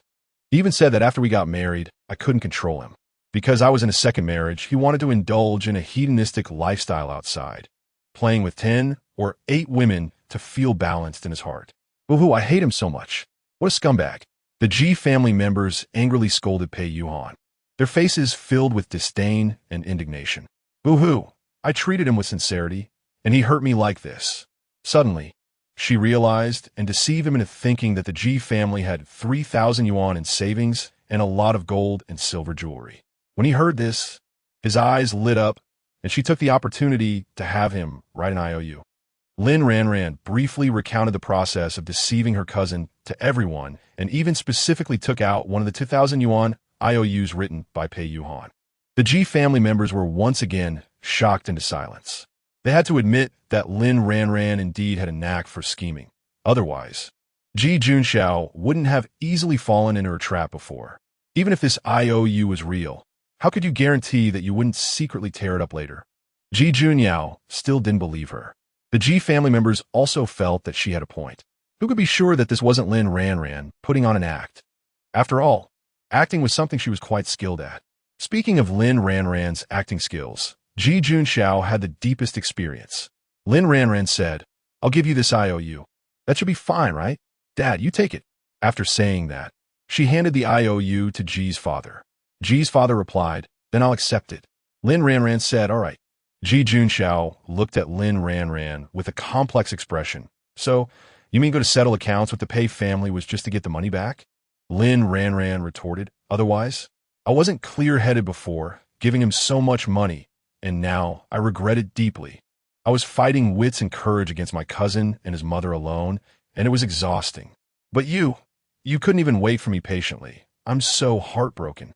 While saying this, she pretended to wipe away her tears. Ji Junxiao said, sorry, I thought you thought I wouldn't come back after going to the Pei family, right? I understand now. You just refuse to trust me and won't give me a chance to change. Ji Junxiao wanted to say something more, but was interrupted by Ji's mother. Ji's mother, looking guilty, said, Ran, it's all my fault. It's because I suddenly fainted that the second child hurriedly went to call the eldest back. If you want to blame someone, blame me. When Lin Ranjing heard this, she panicked. Mom, are you okay? It's nothing, just a bit dizzy. As long as you two are harmonious and don't have conflicts, my mood will improve and I'll naturally feel better.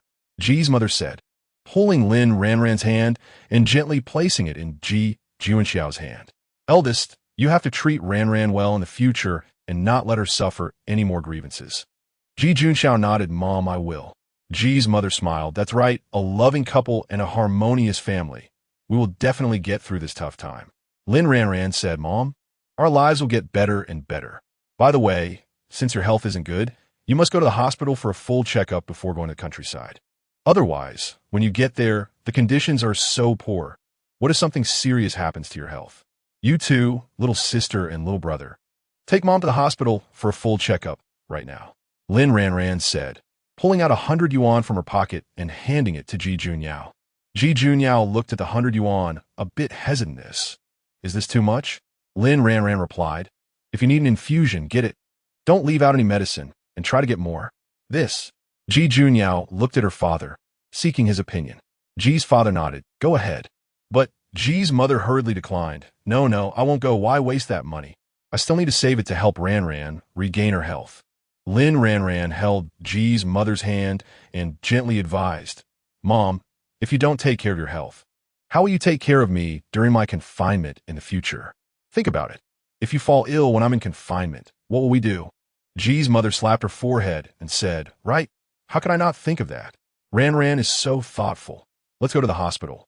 Soon, Ji Junyao and Ji Juanzhan took Ji's mother to the hospital. Before leaving, they both apologized to Lin Ranjing. Sister-in-law, I'm sorry. I misunderstood you. Ji Junyao said with a guilty expression. Sister-in-law, I'm really sorry. In the future, we will definitely protect you. Even when we go to the countryside, we won't let you suffer any grievances, Ji Juanzhan quickly stated. Lin Ranjing was extremely excited inside. She knew that the Ji family had good family values. with everyone having a correct worldview and clear love and hate. As long as you treated them well sincerely, they would be willing to give you their hearts. This was probably why the original owner could sway the male lead back then. The remaining men of the G family began to pack their things. They were set to leave for the countryside tomorrow. Although there weren't many valuable items they could take, they still needed to tidy up. All the somewhat valuable items in the house were banned from being taken, as they were to wait for an investigation by the organization. This is 500 yuan. Ji Junxiao, while packing, walked over to Lin Ranran and handed her a stack of money. Lin Ranran looked puzzled and asked Ji Junxiao playfully, "What, is this a deposit?" "Sort of. I hope you can keep your promise. The remaining 500 yuan will be given to you when you give birth to the child and bring it to the countryside." Ji Junxiao's expression was serious, and his tone carried an undeniable hint. Chapter 9. Get rid of the wild seed in your belly. It's so annoying. Lin Ranran understood in her heart that her husband still didn't believe her. After all, the original owner had a notorious past. Who could accept her change so quickly? She didn't argue much, just replied, "Okay, I understand." There was no point in saying more. She decided to prove herself through action. Lin Ranran reached out to take the money and casually stuffed it into her space. "Lin Ranran, I'm really grateful that you were able to convince my mother to see a doctor." Ji Junxiao was genuinely grateful to her. He initially wanted to take his mother to the hospital, but she always thought she was in good health and refused to go. Lin Ranran smiled playfully, saying, "What's the use of just saying thank you? How about a kiss?" While saying this, she pointed to her lips with a smile. Ji Junxiao's face turned beet red instantly, and he stammered, I just remembered, Dad is looking for me." After finishing, he turned around as if a fierce beast was chasing him and hurriedly ran away. Lin Ranran watched his retreating figure and laughed. TSK, the male lead is too innocent, right? They already have a child, yet he can't handle a little teasing. Thinking about how the original owner had squeezed the male lead dry every day during their wedding month, her face turned red. Oh my, why did this suddenly come to mind? So embarrassing. It's strange. What's there to be ashamed of? She occupies the original owner's body, and rounding up, she is the original owner. So the affection and intimacy between the original owner and the male lead can also be rounded up to her and the male lead. TSK, Lin Ranran, why are you filled with useless thoughts? Lin Ranran quickly went to wash her face. She needed to keep her thoughts pure from now on. No more thinking about such messy things. Shortly after, Ji's father called Lin Ranran to the study. Ranran, this is the Ji family savings book. A total of 1,000 yuan. The password is 884523. This money is all the wages and task rewards saved up by the three of us over the years.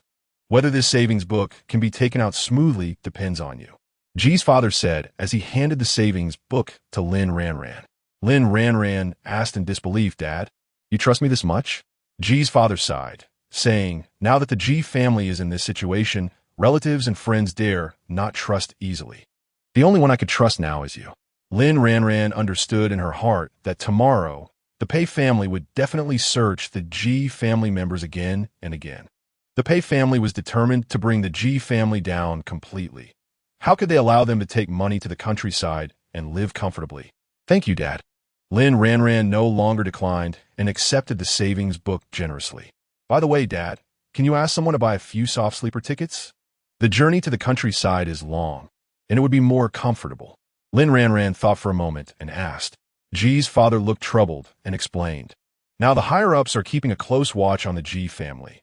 Every move is being monitored. We can only buy standing tickets to avoid leaving any evidence. I thought you might not go with us to the countryside, so I didn't buy your ticket. But don't worry, I'll ask someone to buy you a hard sleeper ticket. Once we've passed a few stations and are out of their sight, I'll find a way to get your ticket changed to a soft sleeper. Lin Ranran nodded. Thank you. Dad, you really think ahead. Ji's father then asked, do you need to inform your family about going to the countryside? Lin Ranran gently shook her head, no. They all think I will divorce Junxiao and then marry my cousin. If they knew my decision, they would probably really try to drag me back. The original owner's family were all greedy people, each more avaricious than the last. When the original owner married Ji Junxiao, that family demanded a high bride price of 500 yuan from the Ji family. On the wedding day, More than 10 tables were filled, yet none brought gifts. After the banquet, they were busy packing a lot of food, showing their greed vividly. Fortunately, the Ji family didn't care about these things. Ji's father comforted her, "Child, you've suffered. Rest assured, the Ji family will treat you well in the future." Lin Ranjing smiled. "Thank you, Dad." At 11 o'clock at night, Ji's mother returned from the hospital with a beaming smile, in an exceptionally good mood. "Fortunately, we went to the hospital for foreign time. The doctor said if we had come a day later, she would have to be hospitalized." It was really Ranjing's foresight. Ji's mother held Lin Ranjing's hand and liked her more and more. "My daughter-in-law has become sensible overnight. It seems that going to the countryside isn't a bad thing." Lin Ranjing earnestly said, "Mom, you can't be careless about your health. If you have a minor illness, don't hesitate to spend money. It needs to be treated quickly. Otherwise, a small illness can turn into a big one, and that wouldn't be worth it." Ji's mother nodded repeatedly, her smile growing brighter. Yes, whatever Ranjing says is right. Perhaps due to her good mood, Ji's mother felt much lighter. Ji Junyao handed the remaining money to Lin Ranjing, explaining, "Sister-in-law, it cost 50 yuan for Mom's foreign medicine, and there's still 50 left." Lin Ranjing pulled her aside and asked, "Why didn't you buy more medicine?" Ji Junyao hurriedly replied, "This is enough medicine for half a year. Mom said it will last until you finish your confinement." Lin Ranjing pressed further. "How long did the doctor say she needs to take the medicine?" "At least a year," Ji Junyao answered. Lin Ranjing decisively said, "Then buy enough for a year." Ji Junyao showed hesitation, but Lin Ranjing immediately understood and gently asked, "Is it because there isn't enough money?" Saying this, she took out 100 yuan from her pocket and handed it to Ji Junyao. "Don't tell Mom. Go buy it secretly, and put it directly in the box when you come back."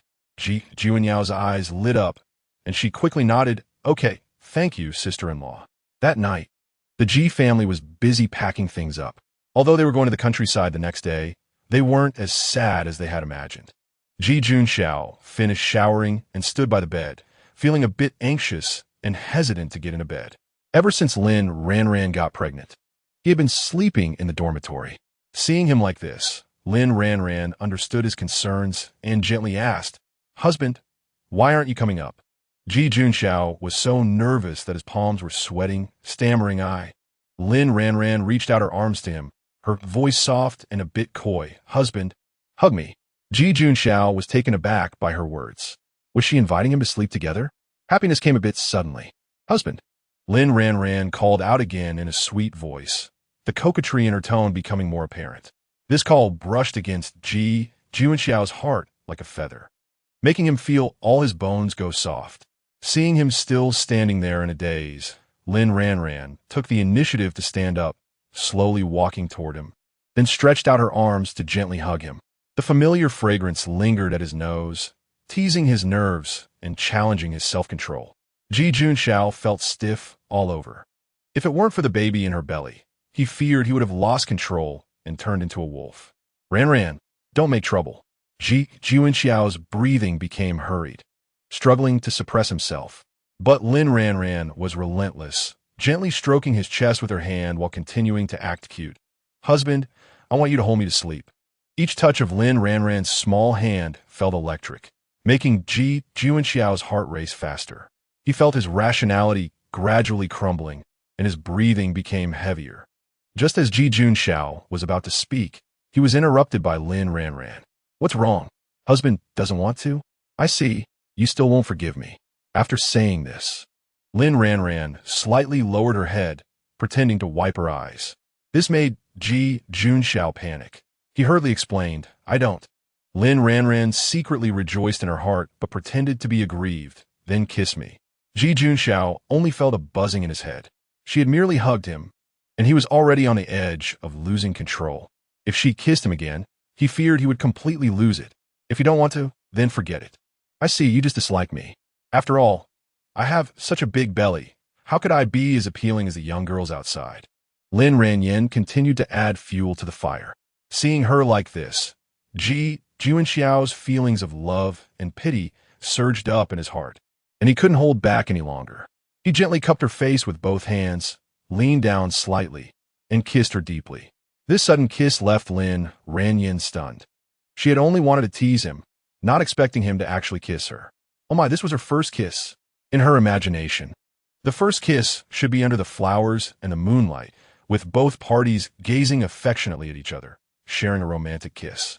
But now, she was heavily pregnant, kissing him on the bed. To make matters worse, Ji Junxiao's hands had slipped inside her clothes. I'm going to die. Is it true that men can't keep their hands to themselves when they kiss? This plot is spiraling out of control. I'll go take a shower. It wasn't until Lin Ranjing felt she was about to gasp for air that Ji Junxiao, his face flushed, finally let her go and hurriedly ran off. Lin Ranjing was so embarrassed her face turned completely red. Oh my, she almost suffocated just now. If Ji Junxiao had persisted for another minute, she would have become the first female hero in history to gloriously sacrifice herself due to a kiss. How embarrassing. She might as well hide under the covers for the rest of her life and not face anyone. Ji Junxiao stayed in the bathroom for a long time, finally calming his emotions before slowly coming out. Seeing that Lin Ranjing had already fallen asleep, he quietly climbed into bed beside her. It had been 3 months. Exactly 3 months since they had been apart. God knows how those 3 months felt like years. Now lying next to her felt like a dream. Ji Junxiao looked at her stunning face, and his thoughts involuntarily drifted back to their honeymoon month, when they had changed countless positions on this bed, sweet and passionate. Recalling those moments, he felt a wave of heat in his heart, making him feel even more uncomfortable. That night, he knew he would have to get up and take cold showers many times, and it wasn't until just before dawn that he finally fell into a daze of sleep. When Lin Ranjing woke up, the outside was already a cacophony. She quickly got dressed. In the living room, Pei Yuan pretended to be innocent and said, "Uncle Ji, don't blame me. I'm just following orders from the superiors. Once the Ji family clears their name, you can return in glory." Ji's father straightened his back, his expression stern. He glanced at Pei Yuan and said in a steady voice, "Everything is here. You can check carefully, and when you're done, get out." At that moment, Ji Junxiao strode out of the room, saying, "Pei, don't go too far. We are responding to the call to be sent down to the countryside, not criminals. What is your intention with this kind of hassle? Do you want to get beaten?" Pei Yuan slightly raised his head, a smug smile on his face. "Captain Ji. Oh no, I should call you Comrade Ji now. I'm just following orders. You wouldn't want to hit me again, would you? If that's the case, it would be disrespectful to the organization. You should know the consequences. I believe the organization will understand if I teach a madman like you a lesson." Ji Junxiao's fists were tightly clenched, his knuckles turning white from the force. "Boss, don't be impulsive." Ji's father stepped forward and grabbed Ji Junxiao. Ji Junxiao knew that acting impulsively at this moment would only worsen the situation. The Ji family was already in deep trouble and couldn't afford to create more issues out of a moment of anger. Seeing this, Pei Yuan's smugness grew even stronger. He waved his hand, and his subordinates began to conduct a thorough search of the Ji family's luggage and house. They rummaged through everything, their movements rough, throwing the carefully organized belongings of the Ji family everywhere. Pei Yuan knew that the Ji family had generations of military service, with countless achievements and rewards, so they must have considerable savings. He was determined to find their bank book and valuable items to take for himself. But after they searched the house, they found nothing. It seemed that all the valuable things had been given to Lin Ranjing. At that moment, Lin Ranjing happened to come out of the room. Pei Yuan asked, "Did you get the money from the Ji family?" Lin Ranjing replied, "I got the bank book, but they are very tight-lipped and refuse to tell me the password. They said that only if I go to the countryside with them would they tell me the password." Pei Yuan looked displeased. "So you still plan to go to the countryside with them?" Lin Ranjing explained, "Isn't it to get the money? But don't worry, cousin. Once I get the money in the countryside, I'll come back immediately and infuriate them." Pei Yuan's face darkened as he looked at Lin Ranjing's round belly. His eyes filled with disdain and disgust. "Hurry up and get rid of that wild child in your belly. It's just annoying to look at. It's only been 4 months, and your belly is already this big. Who knows if you're carrying multiples? Geez, messing with this woman, damn it." "Understood. Bring the bank book to me. It's safer to keep it with me." Pei Yuan reached out his hand, demanding it as if it were his right. Lin Ranjing calmly replied, "If you take the bank book in the city to withdraw money, what if they accuse you of seizing their property? In the countryside, once I get the password, I can directly withdraw the money, and that will serve as compensation for my divorce. I'll come back to give it to you afterward. Isn't that the same? Pei Yuan thought that Lin Ranjing, apart from herself, really had no other backing, so she probably wouldn't dare to play any tricks. Who would be foolish enough to give up city life to stay in the countryside for a lifetime? Fine. Chapter 10. Did Lin Ranjing run away? On the way from the military compound to the train station, Pei Yuan led his soldiers, like a group of lingering spirits, closely following the Ji family. The Ji family's belongings were rummaged through time and again, with each item taken out for a thorough inspection. The Ji family members suppressed their anger and humiliation, silently enduring it all. After what felt like an eternity, they finally arrived at the train station and boarded the train, dragging their exhausted bodies along. Just when they thought they could temporarily escape Pei Yuan's entanglement, he remained unconvinced. Even after their luggage was stowed away, he insisted on checking again. Ji family, if I catch you with something, you're dead. Ji Junxiao glared at Pei Yuan, enunciating each word. Get lost. I'll make you a cripple today. Pei Yuan, however, showed no signs of retreat. Instead, he stepped forward and leaned in close to Ji Junxiao's ear, a sinister smile on his face. Once you reach the countryside, I have plenty of ways to make sure your whole family suffers, leaving you unable to live or die. Hearing this, Ji Junxiao felt his blood run cold. He gripped Pei Yuan's collar tightly, his teeth grinding. You dare? If you so much as lay a finger on my family, I will risk my life to make you pay. Pei Yuan merely laughed disdainfully, breaking free from Ji Junxiao's grip, adjusting his collar as he said, Let's wait and see who laughs last. With that, he turned and strode away from the carriage. Before getting off the train, Pei Yuan sought out Lin Ranjing. Seeing her, he said with a sarcastic tone, The Ji family really cares about you. They all bought standing tickets, but got you a hard sleeper. Suppressing her disgust, Lin Ranjing replied, They aren't worried about me. They only care about the child in my belly. Unlike you, cousin, who genuinely cares about me. Pei Yuan looked at her lovesick expression, impatiently saying, All right, once we get to the countryside, finish what needs to be done and come back. Our wedding is set for the 18th of next month, so don't mess it up. Die next month. She retorted, What a great date. Why don't you just die? She obediently nodded. Got it, cousin. I know you're the best of me in the whole world. Don't worry. You don't need to send anyone to supervise them. I will make sure to give them a hard time on this journey. This train ride will take 3 days and nights. By the time we reach our destination, they might not even be able to stand. That's best. A month is enough time for you to recuperate. When the time comes, serve me well, Pei Yuan said, turning to leave. After walking a few steps, he suddenly seemed to remember something, turning back sharply to touch Lin Ranjing's delicate face. In his eyes, her face was the only thing worth looking at, but unfortunately, it was now swollen from being pregnant with Ji Junxiao's child. Isn't she supposed to like me? Why can't she keep her body for me? A wave of regret surged in his heart, regretting sending Lin Ranjing to Ji Junxiao. The thought of her being toyed with by Ji Junxiao made him feel murderous. Lin Ranjing felt a surge of nausea, her stomach churning. She fought the urge to vomit, clenching her fists, her nails digging into her palms. Ranjing, you won't blame me for sending you to that Ji guy, will you? Pei Yuan looked at Lin Ranjing, a complex emotion flickering in his eyes. Of course not, cousin. I'm happy to help you. Damn it. Just thinking about you being with that Ji guy makes me want to kill him. Pei Yuan said fiercely, a hint of murderous intent flashing in his eyes. Calm down. Cousin, now is not the time to cause trouble. True. Pei Yuan took a deep breath, trying to suppress his anger. The train is about to leave. I'll go. When you come back, I'll accompany you for the abortion. Go to hell with your abortion. As soon as Pei Yuan left, Lin Ranjing swiftly exchanged her original ticket for a soft sleeper. She ended up in the last section of the soft sleeper car, which was conveniently located next to the dining car. Since the soft sleeper tickets were relatively expensive, many people were unwilling to buy them, and now this section had become her exclusive space. When the train departed, she was alone in this compartment. She bought 3 more tickets, planning to call the Ji family members over. It would be lively with the whole family together. Meanwhile, the Ji family had purchased standing tickets in the 7th carriage. As more and more people boarded, it became stifling hot.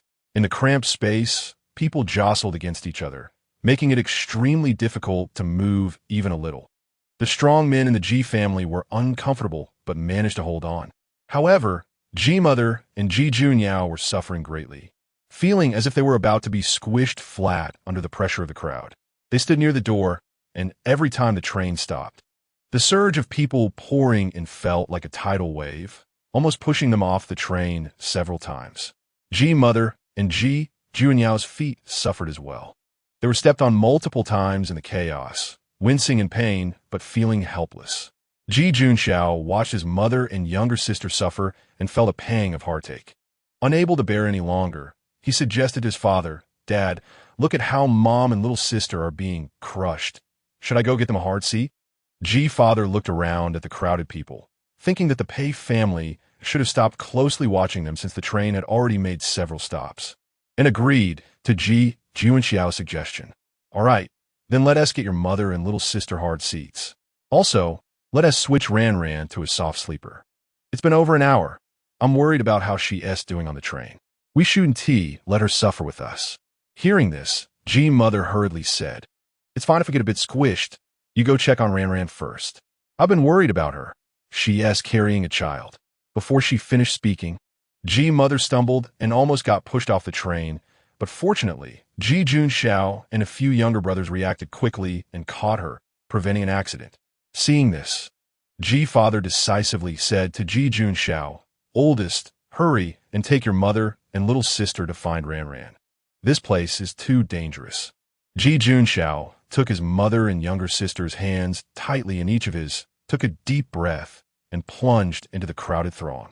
He gritted his teeth, pushing and shoving through the crowd, each step feeling like it drained all his strength. After what felt like an eternity, through his relentless efforts, the three of them finally squeezed out of the overcrowded carriage. After struggling to reach the hard sleeper carriage, they found Lin Ranjing's original bunk according to the ticket information. However, the sight before them left them all dumbfounded. On the bunk that originally belonged to Lin Ranjing lay a burly man.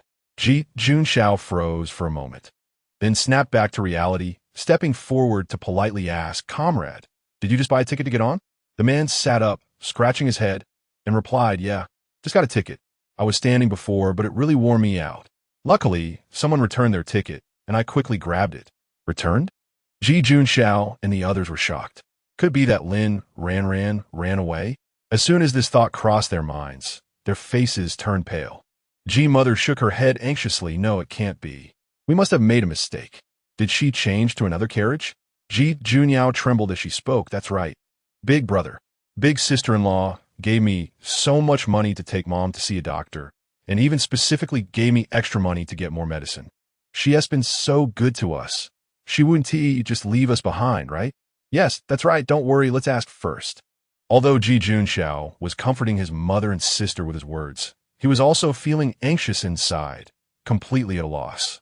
After all, last night, his father had handed the passbook to Lin Ranjing, and she might think that all the money of the Ji family was in her hands, with nothing left to gain. So she chose to run away. Just as he was thinking, a train attendant happened to walk by to check tickets.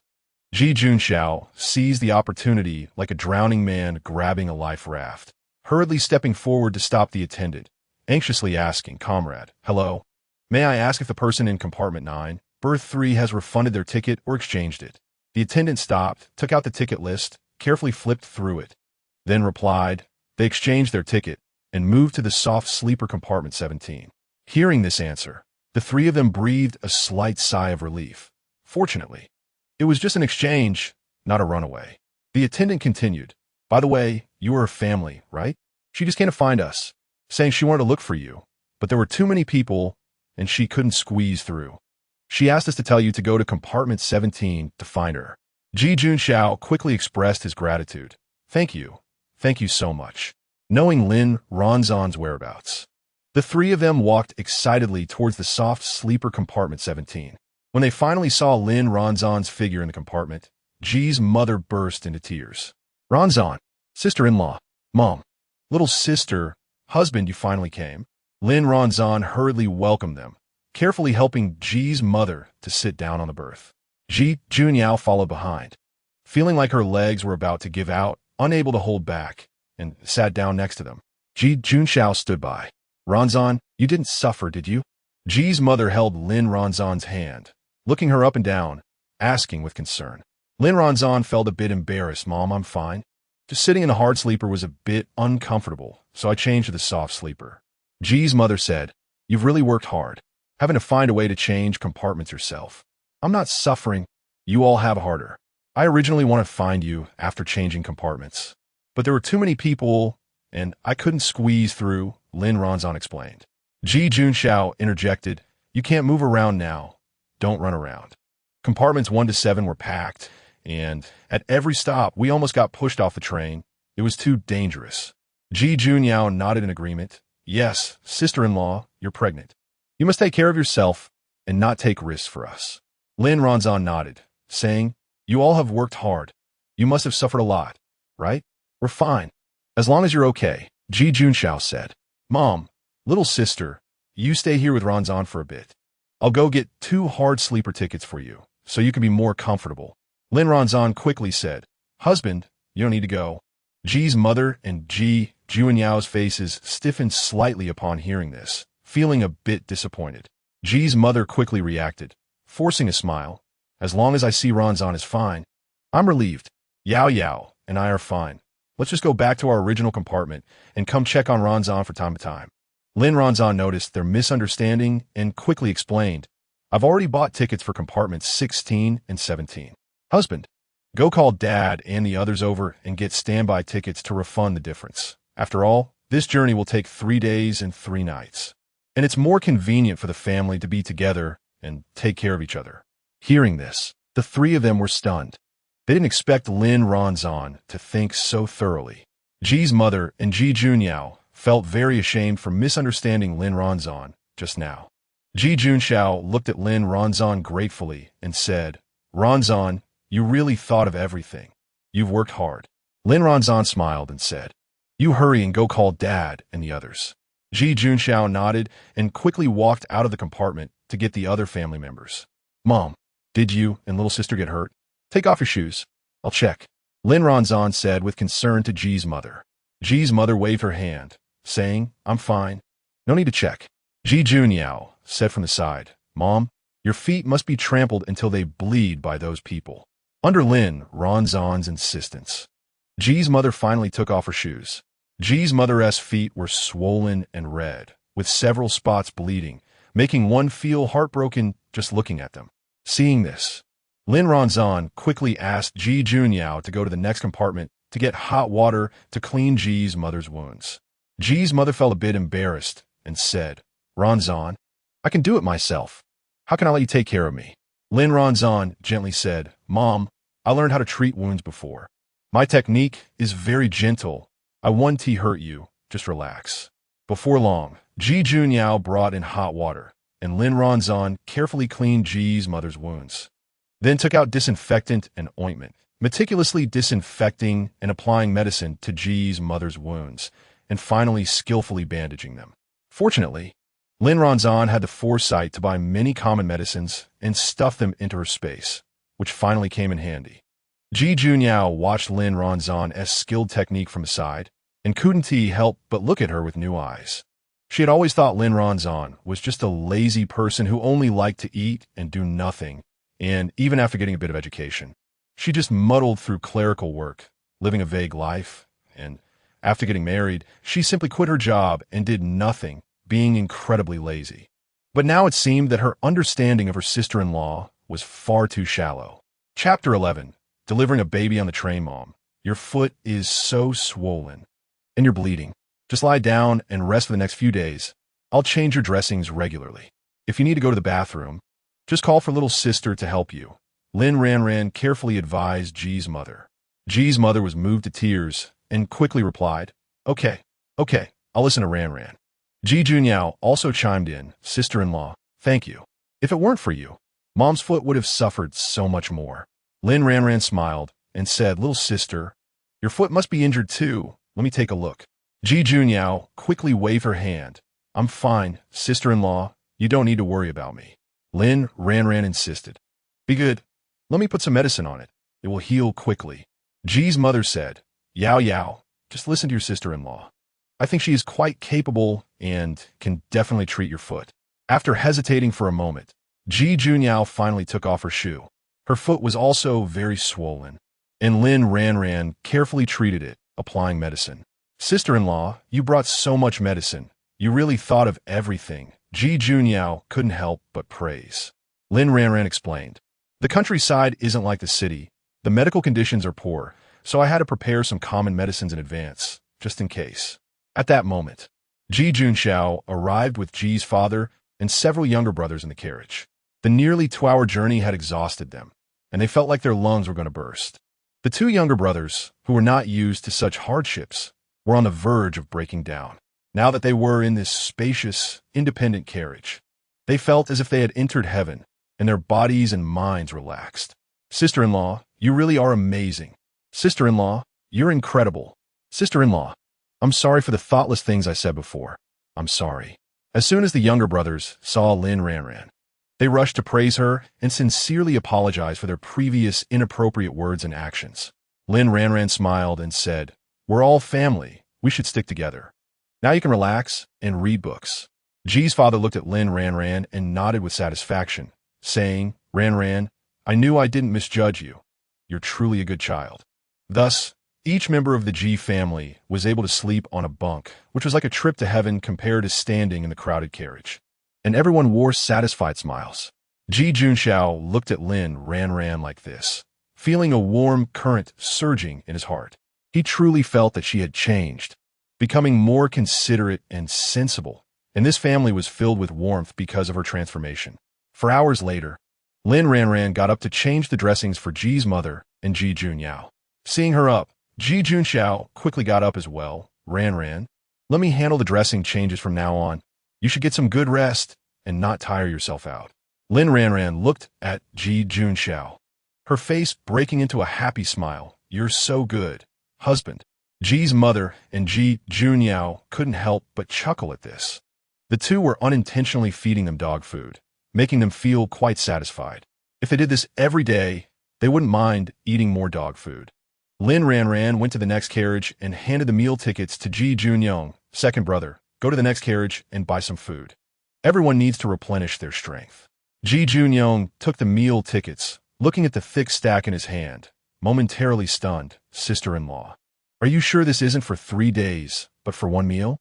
Lin Ranran smiled and said, "It's for 1 meal. Anyway, we can't buy anything good in the countryside, so let's eat well these few days and not let mom and dad suffer." Ji Junyong felt that made sense and took the meal tickets to the next carriage. Before long, he returned with a pile of delicious food: bread, steamed buns, rice, stir-fried dishes, eggs, peanuts, and rice wine, all laid out on a table. The Ji family crowded together in carriage 17 to eat. Looking at the sumptuous food, they were all dumbfounded. They thought to themselves, "This meal must have cost quite a bit, right? Truly worthy of Lin Ranran's lavish spending. If she manages the finances like this, they'll be out of money in less than 6 months." However, they were already very comforted that she was willing to spend money on everyone, ensuring they could eat and drink well. Oh well, they're going to the countryside anyway. What do they need so much money for? Money can be earned again. After all, the Ji family is innocent. Ji Junxiao originally thought they would suffer quite a bit on the train these days, but unexpectedly, thanks to Lin Ranran's arrangements, the family was eating better than they did in the military district, turning it into a pleasant trip. "Ranran, thank you." Ji Junxiao looked at Lin Ranran, his eyes filled with gratitude. Lin Ranran smiled and said, "I wasn't good before, but now I'll do my best to make it up to everyone. Anyway, let's eat and drink well these few days. Once we get to the countryside, even if we have money, there won't be a place to spend it. You all don't need to worry about me spending all the money. I've budgeted for this food. It won't exceed 100 yuan, so feel free to eat." Ji's father looked at the table full of food, then at the harmonious family scene, and couldn't help but say, "It's rare to go to the countryside. Today, let's enjoy a drink together." In the army, discipline is strict, and they usually can't drink, but now they finally had a chance to relax. The women of the Ji family used tea instead of wine and raised their cups with the men. For a moment, the entire carriage was filled with laughter and joy, radiating strong, familial love. In the shadows, a pair of eyes was fixated on the G family. The train continued speeding along the tracks, and by midnight, most passengers were deep in slumber. Suddenly, a piercing scream came from carriage 15, instantly shattering the night's tranquility. It hurts so much. Husband, I'm in so much pain. Wei Wanchuan's face was as pale as paper, her hands tightly gripping the bedding, beads of sweat rolling down her forehead and soaking her hair. Her husband, Huang Jinbang, was filled with anxiety and heartache. While carefully supporting her, he trembled as he called out to the surrounding passengers. Comrades, please help me call the attendant. Two kind passengers, hearing the cry for help, instantly woke up from their dreams, jumped up without even putting on their shoes, and rushed out of the carriage. Wife, hold on. We still have 2 hours until next stop. Huang Jinbang's voice was filled with pain and helplessness as he gently stroked Wei Wanchuan's forehead, trying to comfort her. I can't hold on anymore. Husband, I feel like I'm about to give birth. Wei Wanchuan's breath was weak, and each word seemed to take all her strength. What do we do now? Wife, you have to hold on. Huang Jinbang's eyes reddened with worry. Before long, the two kind passengers returned with the attendant, followed closely by a gray-haired doctor and several experienced midwives, all carrying delivery tools and looking serious. The doctor, named Zhao Dekang, had been practicing medicine for many years and had seen many mothers undergo cesarean sections due to improper fetal positioning, knowing that one wrong move could result in the loss of both mother and child. Now, with still a long way to go until next stop, and seeing the condition of the pregnant woman, it was clear she wouldn't be able to hold out. The situation wasn't optimistic. The pregnant woman was showing signs of dystocia, and the medical equipment on the train was limited. They needed to reach the next stop quickly to get her to a hospital, or else. Zhao, the doctor, said to Huang Jinbang. The seriousness of the situation was self-evident even if the rest of his words were left unspoken. The next stop is still far away. What should we do? Doctor, please save my wife and child. Huang Jinbang's eyes instantly turned red, almost pleading. The attendant hurried over and gently reassured him. Sir, please don't panic. We will do our best. The train is already speeding, but we need to find a way to stabilize the pregnant woman's condition before we reach the next station. This unexpected situation naturally alarmed Lin Ranjing's family. Ji's mother had foot pain, so Lin Ranjing did not let her get up and took Ji Junyao out to see the situation. She remembered from the book that the pregnant woman in labor was the wife of the county magistrate of Bama County, Guangxi. The couple was on a field trip when they unexpectedly faced this situation on the train and lost the child. This woman would never have another child in her life. In this era where having offspring is of utmost importance, her future would surely be difficult. The county magistrate had been mocked by many for this and was pressured by his family to divorce and remarry. However, he loved his wife and did not agree, ultimately losing his position as county magistrate because of it. If she could save this child, she would be the benefactor of the county magistrate couple, and many things would become much easier in the countryside in the future, knowing that a pregnant woman was in labor inside. The men of the G family naturally did not go in and could only wait anxiously outside the carriage. After all, they also had a pregnant woman in their family, and this scene inevitably caused them concern. Ranyin, be careful, Ji Junxiao reminded Lin Ranyin, his eyes filled with worry. Lin Ranyin remained calm and softly said, Don't worry. I've seen many women give birth in the village with my grandmother since I was young, and I know some folk methods. I'll go in and see if I can help. Little sister, take good care of your sister-in-law, Ji father instructed Ji Junyao with a serious expression. Ji Junyao nodded seriously, I understand. Lin Ranyin explained the situation to the attendant, who saw her sincere expression and clear speech, and allowed her and Ji Junyao to enter. It hurts so much. It hurts too much. I can't take it anymore.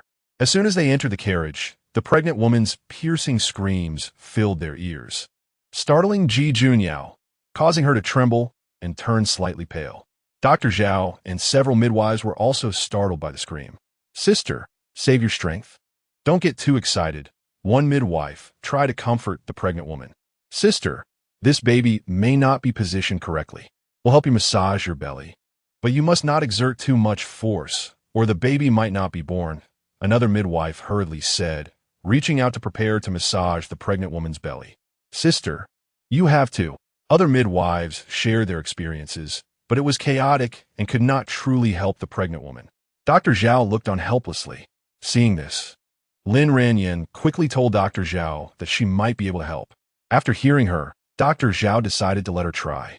Lin Ranjing walked to the pregnant woman, slowly squatting down, and gently said, "Sister, my name is Lin Ranjing. Don't be afraid. I'm here to help you. Now, you need to relax as much as possible. Don't be too tense. Tension will intensify the pain." The pregnant woman's originally dull eyes, upon hearing this, lifted to look at Lin Ranjing, and a glimmer of weak hope flashed in her eyes. She bit her lip, drawing blood, and nodded with difficulty. "Okay, follow my lead and take deep breaths. Inhale, exhale, inhale, exhale." Lin Ranjing patiently demonstrated, her chest rising and falling rhythmically, guiding the pregnant woman. The pregnant woman followed her instructions.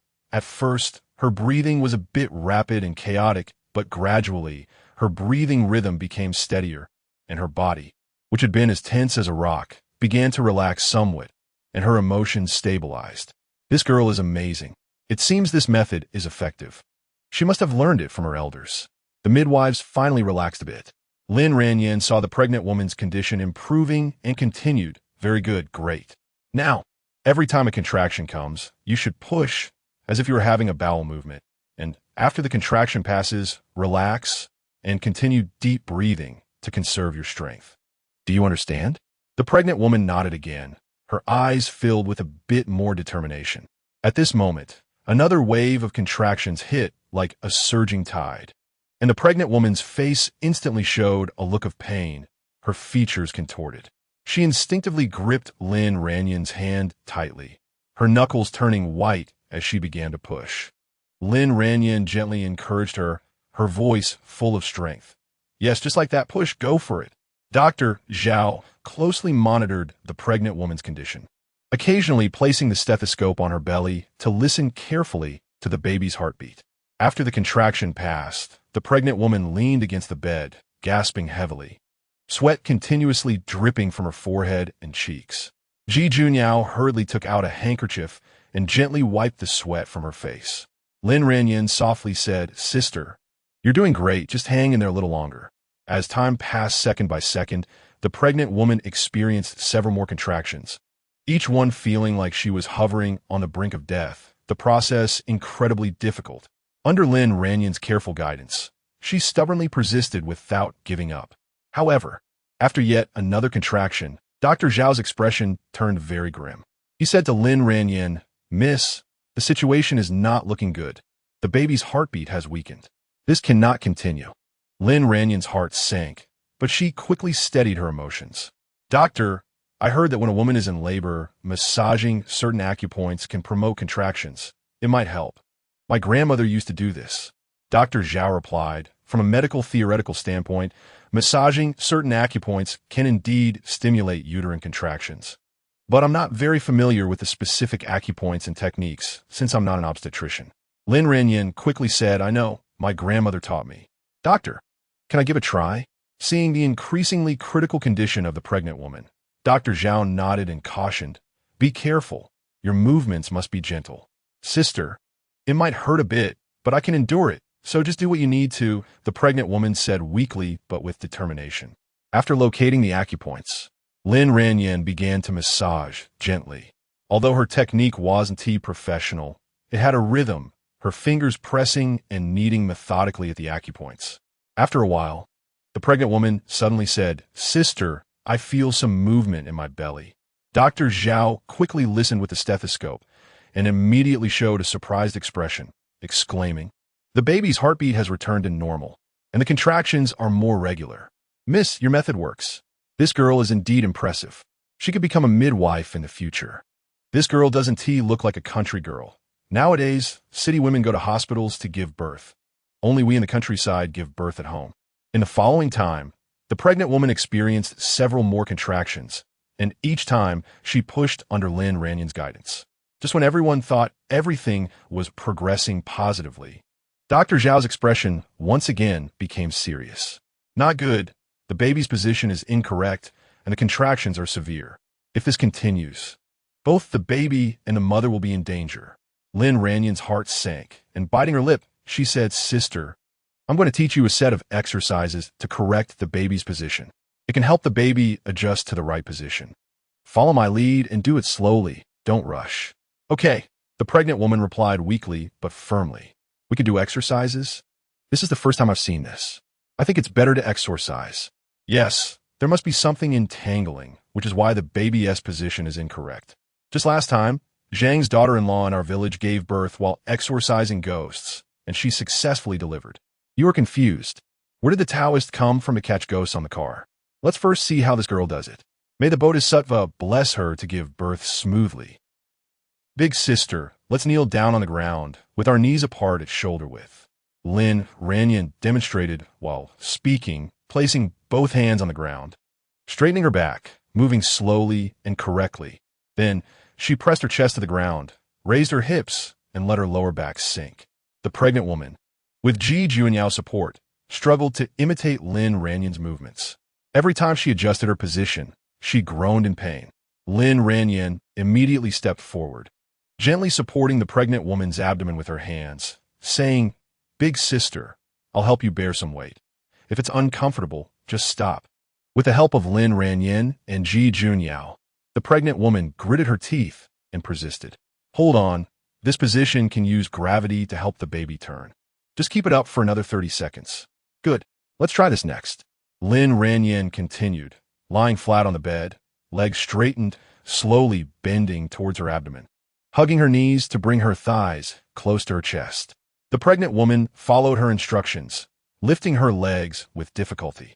The pain in her abdomen made her movements slow and arduous. Lin Ranjing held her hand to assist her, soothingly saying, "Don't rush. Let's take it slow."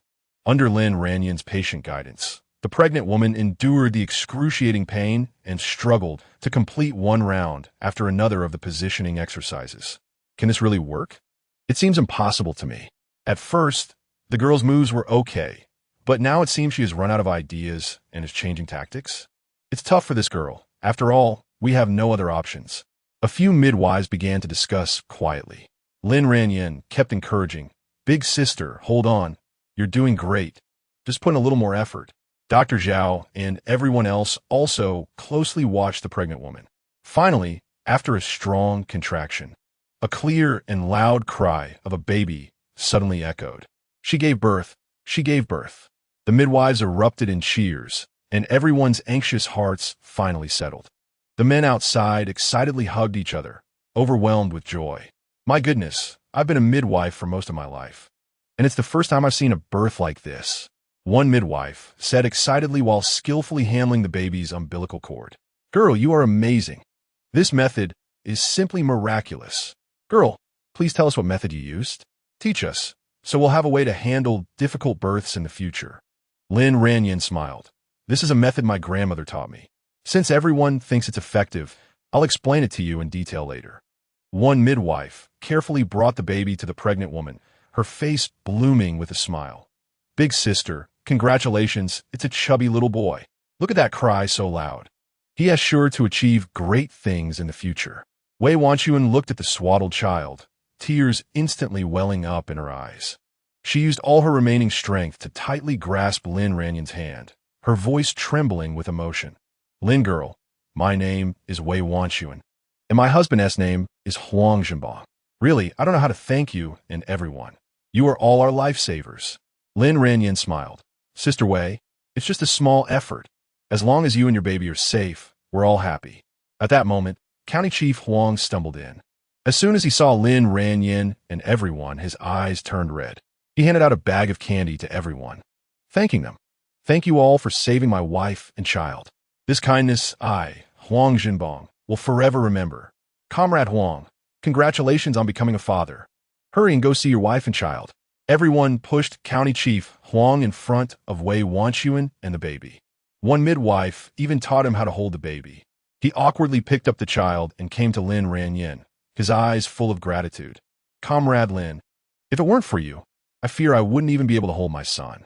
How about you name this child? From now on, you could be the godmother of the child. Okay? Now I have a connection with the county chief. This deal is too valuable." Lin Ranjing was not modest either. This child was born on the train, which sped towards the distance. I hope his life can also run forward like this train. Reaching the clouds. How about we name him Huang Qi Xiao? Huang Qi Xiao. What a good name. This name is excellent. County Chief Huang was extremely excited. Lin girl, from now on, you will be the godmother of this child. Lin Ranjing was overjoyed.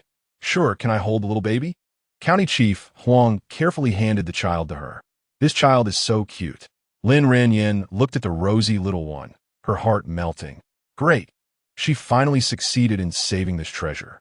Ji Junyao excitedly said from the side, Big sister-in-law, I want to hold him too. Chapter 12. It takes an hour to walk the mountain road to the village here. Let me hold the baby. Lin Ranjing carefully handed the child to Ji Junyao. Be gentle. Okay, the baby is so cute. Sister-in-law, your baby will definitely be this adorable in the future, Ji Junyao said with a smile. For a moment, everyone lined up to take turns holding this new life. The little one's rosy face and lively eyes made everyone laugh. And the whole train carriage was immersed in this warm and joyful atmosphere. The train gradually slowed down and finally came to a steady stop. Outside the window, medical staff had been waiting for a long time, pushing stretchers and ambulances, ready for action. As soon as the train doors opened, they quickly and orderly boarded the train, skillfully transferring the mother and child to the ambulance. Director Huang's eyes were slightly red as he tightly grasped Lin Ranjing's hand once more. Sister, when the child grows up, I will definitely bring my wife and child to your home so that the child can recognize you as a godmother. Director Huang had just been chatting with the Ji family and learned that they were educated youth going to Bama Sulyu. He was very excited. He had heard that the higher-ups were sending educated youth from the capital to Bama, but he never expected to meet them. He felt that the economy of Bama would definitely flourish, and the people's prosperous lives were just around the corner. Lin Ranjing smiled. All right. This is my phone number. If you encounter any difficulties in the village, you must call me. Okay, big brother, you must take good care of sister-in-law and my godson. Absolutely. Director Huang nodded vigorously and quickly turned to follow the ambulance. Lin Ranjing watched the ambulance drive away, her lips unconsciously curling up. She had established a connection with the director, and in the future, working in the countryside would surely go much smoother. Wasn't this a change in the fate of the supporting character? Beside her, Ji Junyao was already in awe of Lin Ranjing. Sister-in-law, you're amazing. I never expected you could help deliver a baby. Lin Ranjing replied with a playful pride. Of course, sister-in-law can do a lot of things. I will teach you slowly in the future. The Ji family gathered around, and several younger brothers praised her one after another. Sister-in-law is so great. Sister-in-law is incredible. Sister-in-law is simply a goddess. Sister-in-law is so impressive. Ji father also stepped forward, his eyes filled with approval. Ranjing, well done. Lin Ranjing felt a little shy from all the compliments and smiled bashfully. Stop praising me, or I might really get carried away. Are you tired? Ji Junyao walked over to Lin Ranjing and asked softly. I'm fine, husband. Am I not amazing? Lin Ranjing smiled at Ji Junyao. Ji Junyao nodded affectionately. You are indeed amazing. Seeing her usually lazy demeanor, he was impressed by her capabilities at a critical moment. I'm tired. You support me. Lin Ranjing said, leaning against Ji Junyao. Ji Junyao quickly reacted, fearing she would fall, and promptly wrapped his arms around her. The Ji family members noticed and subtly turned their heads, pretending not to see this intimate scene. The light in the carriage was dim, and it was hard to see anything. At that moment, a railway employee hurried over holding a banner, led by the head of the passenger transport section. The section chief smiled broadly as he handed the banner to Lin Ranjing, sincerely saying, Comrade Lin, this is the railway department's gratitude and respect for your brave actions in saving lives on the train. Thank you. Lin Ranjing blushed, gently stepping away from Ji Junyao's embrace to take the banner. The golden words on the banner, saving lives and providing assistance, shows great righteousness. The train's helping hand reveals true feelings, shone particularly brightly under the lights in the carriage. The Ji family stood by, filled with pride. On her first day in the countryside, Lin Ranjing received this honor, and everyone felt it was an excellent omen. Sister-in-law is really remarkable. Let's learn from sister-in-law. Ji father squinted his eyes with a smile, proudly saying, "She truly is the daughter-in-law of the Ji family, embodying our family spirit." Ji mother was so excited that she forgot about her sore feet, quickly climbing up from her seat and tightly hugging Lin Ranjing. "Our Ranjing is the best." Lin Ranjing felt her cheeks flush from the series of compliments from the Ji family, but her heart was warm. She knew that after this incident, the Ji family truly began to trust her. In the shadows, a pair of eyes took in everything. The next morning, a man went to a specific carriage to make a phone call. "Please connect me to Captain Pei." In a moment, a rough voice came from the other end. "Pei you in here. Didn't she promise me she would mistreat the Ji family? How about you give him a soft sleeper? She can even assist in childbirth. She really is lucky. Is the Railway Bureau blind for giving her an award? What does this brainless woman want to do? Captain Pei, what are your instructions next?" Ji Junxiao noticed a plainly dressed man in the adjacent carriage, seemingly observing their family in the shadows. With his military instincts, he sensed that the man was not an ordinary person. He observed the man discreetly, but found no malicious intent. During the following 2 days of travel, the Ji family grew even more fond of Lin Ranjing, treating her as their beloved member. When Lin Ranjing wanted to go to the restroom, Ji Junyao followed closely behind, worried that something might happen to her. Lin Ranjing felt deeply touched, genuinely experiencing the kindness and warmth of the Ji family. The train sped along and finally came to a steady stop at Nanning Station in Guangxi. Everyone got off the train and took a 3-hour-long distance bus to reach Bama County town. Ji Junxiao noticed that the man from the train was on the same bus as them. However, once they arrived in the county, he vanished from sight. Ji Junxiao felt he was overthinking things. Captain Yang Jingyu of the Sulyu team came to greet everyone with a horse. Looking at the thin horse in front of her, Ji mother couldn't help but ask, "Comrade, are we going to walk from here? Why is there no ox cart?" Captain Yang explained with a smile, "Yes, sister-in-law. Transportation is not very convenient here. We will have to walk for an hour along the mountain road to reach the Sulyu team. If the pregnant woman gets tired, she can ride the horse, but she can't ride for too long. The horse also has to carry a lot of things and will get tired." Ji mother, hearing this, looked at Lin Ranjing with concern. "My daughter-in-law has never ridden a horse. Will she be okay?" "Don't worry, I will lead the horse beside her. Our horse is very gentle." Captain Yang quickly reassured her. Ji father looked at the situation and couldn't help but ask, "Are the conditions in the Sulyu team really that tough?" Captain Yang nodded seriously. "Yes, I didn't expect the higher-ups to send you over from the capital for support. The future development of Sulyu will depend on you." Ji father took a deep breath and said with determination, "Let's all work hard together. We can surely make life better." Since Captain Yang still needed to purchase urgent supplies for the team, he asked the Ji family to wait in place. Ji mother looked at Lin Ranjing with concern and asked, "Ranjing, can you manage this hour-long mountain road?" Lin Ranjing smiled and said, "Mom, I'm fine. It's you who just recovered. You shouldn't walk such a long distance." Ji Junxiao quickly said, "We will take turns carrying Mom. You don't need to worry." Ji Junyao, not want to be outdone, chimed in, "I can carry her too."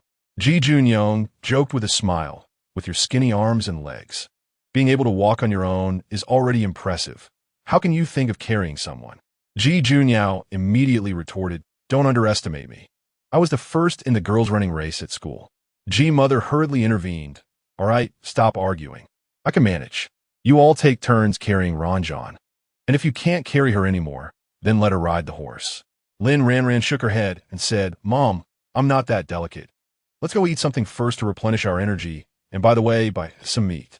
Once we get to the countryside, it will be hard to find meat." Everyone thought Lin Ranran made a good point, so they went to eat. Over the past few days, Lin Ranran had ensured everyone was well fed, so they didn't mind spending money. Lin Ranran skillfully navigated through the market in Bama County, where prices were much cheaper compared to the city. She had Ji Junxiao follow her closely, carefully selecting some fresh meat, a laying hen, and a few chicks and ducklings. In fact, she already had all these things in her space, but she knew that if she took them out directly later, it would be impossible to explain. So she chose to buy some here to avoid suspicion. "Ranran, you really think ahead," Ji Junxiao admired as he watched Lin Ranran pick out supplies methodically. Lin Ranran smiled and said, I've lived in the countryside before, so I understand these things. You city folks don't get it. When they returned to the meeting point with their bags, the G family was shocked to see the numerous items in their hands. Big brother, when did you become so capable? G's mother was astonished, and the rest of the G family was equally dumbfounded. After all, while they were in the city, it was G's mother who managed all these trivial household matters. Who would have thought that Ji Junxiao, who had been in the army, would also know how to buy these things? Ji Junxiao quickly explained, these were all bought by Ran. I just carried the things. Sister-in-law? Everyone turned their gaze to Lin Ranjing, even more confused. After spending several months together, their impression of Lin Ranjing was that she only knew how to spend money and enjoy life, except for the incident on the train when she helped deliver a baby. Lin Ranjing smiled. Don't forget, I was born in the countryside. I'm good at these things. I just got lazy and irritable after getting pregnant. Oh, I see. Just then, Captain Yang returned from his shopping trip. The horse was already heavily loaded with supplies, and Captain Yang was struggling to load the things the G family bought onto it as well. Seeing the horse almost overwhelmed with the load, the G family was left speechless. In the end, there was no more space for the chicks and ducklings. So Captain Yang had no choice but to let them carry them on a yoke. I'm really sorry, but there's no way to fit more, Captain Yang said apologetically. Can this still carry people? G's mother looked at the overloaded horse with doubt. Sister-in-law, don't worry. Although this horse looks thin, it can easily carry 300 to 400 pounds, Captain Yang quickly assured. G's mother looked at the horse with pity and said, forget it. This horse has a hard life too. You guys take turns carrying Ran. Don't add to the horse's burden. Captain Yang smiled, sister-in-law. You really don't need to worry. How about this? Big brother, you carry your wife on the horse, and when the horse gets tired, let her walk. Lin Ranjing quickly waved her hand to refuse. I've been sitting on the train for several days, and my bottom is sore. I want to stretch my legs, so you don't have to worry about me. Ji Junxiao looked at Lin Ranjing and softly said, then you walk for a bit first, and when you can't anymore, I'll carry you. Okay, Lin Ranjing nodded in agreement. And so, the group set off on the mountain path to Sulyu village. Ji Junxiao and several younger brothers were responsible for taking care of Lin Ranjing, while Ji's father supported Ji's mother. Ji Junyong carried the burden containing the chicks and ducklings. And Ji Junyao, who wasn't assigned a specific task, felt a surge of determination to walk all the way to the village. The mountain path was winding and treacherous, filled with steep slopes and sharp turns. After just 10 minutes of walking, Ji Junxiao squatted down with concern and said to Lin Ranjing, come on, wife, I'll carry you. Lin Ranjing smiled and shook her head, rejecting his kind offer. After another 10 minutes, seeing Lin Ranjing slightly panting, Ji Junxiao suggested carrying her again, but she still politely declined. However, on the steep uphill and difficult downhill sections, Lin Ranjing obediently allowed Ji Junxiao to support her, and the two helped each other, steadily moving forward step by step. After half an hour of hard walking, everyone began to feel pain in their feet, and upon closer inspection, many had developed blisters. Especially Ji's mother, whose foot injury had just healed, was now sweating from the pain. Lin Ranjing also felt she could hardly continue. The baby in her belly seemed to sense the bumpy ride and felt heavier, making her worry that if they kept going like this, it might hurt the baby. Ji Junyao was equally exhausted and panting. She never expected that this seemingly short mountain path would be more tiring than running several kilometers at school. Captain Yang, noticing everyone's fatigue, immediately called for a break, saying, let's rest for a bit and feed the horse some grass. As soon as the women heard this, they felt like they had been pardoned and hurried to find a place to sit down. Ji's father took the opportunity to chat with Captain Yang. Captain Yang, were there many bandits in Bama before? Captain Yang's expression stiffened as he fell into memory. There used to be quite a few. Just a few years ago, a group of bandits hiding in the deep mountains often came down to harass the villagers and steal food and valuables. They knew the terrain well and were hard to deal with.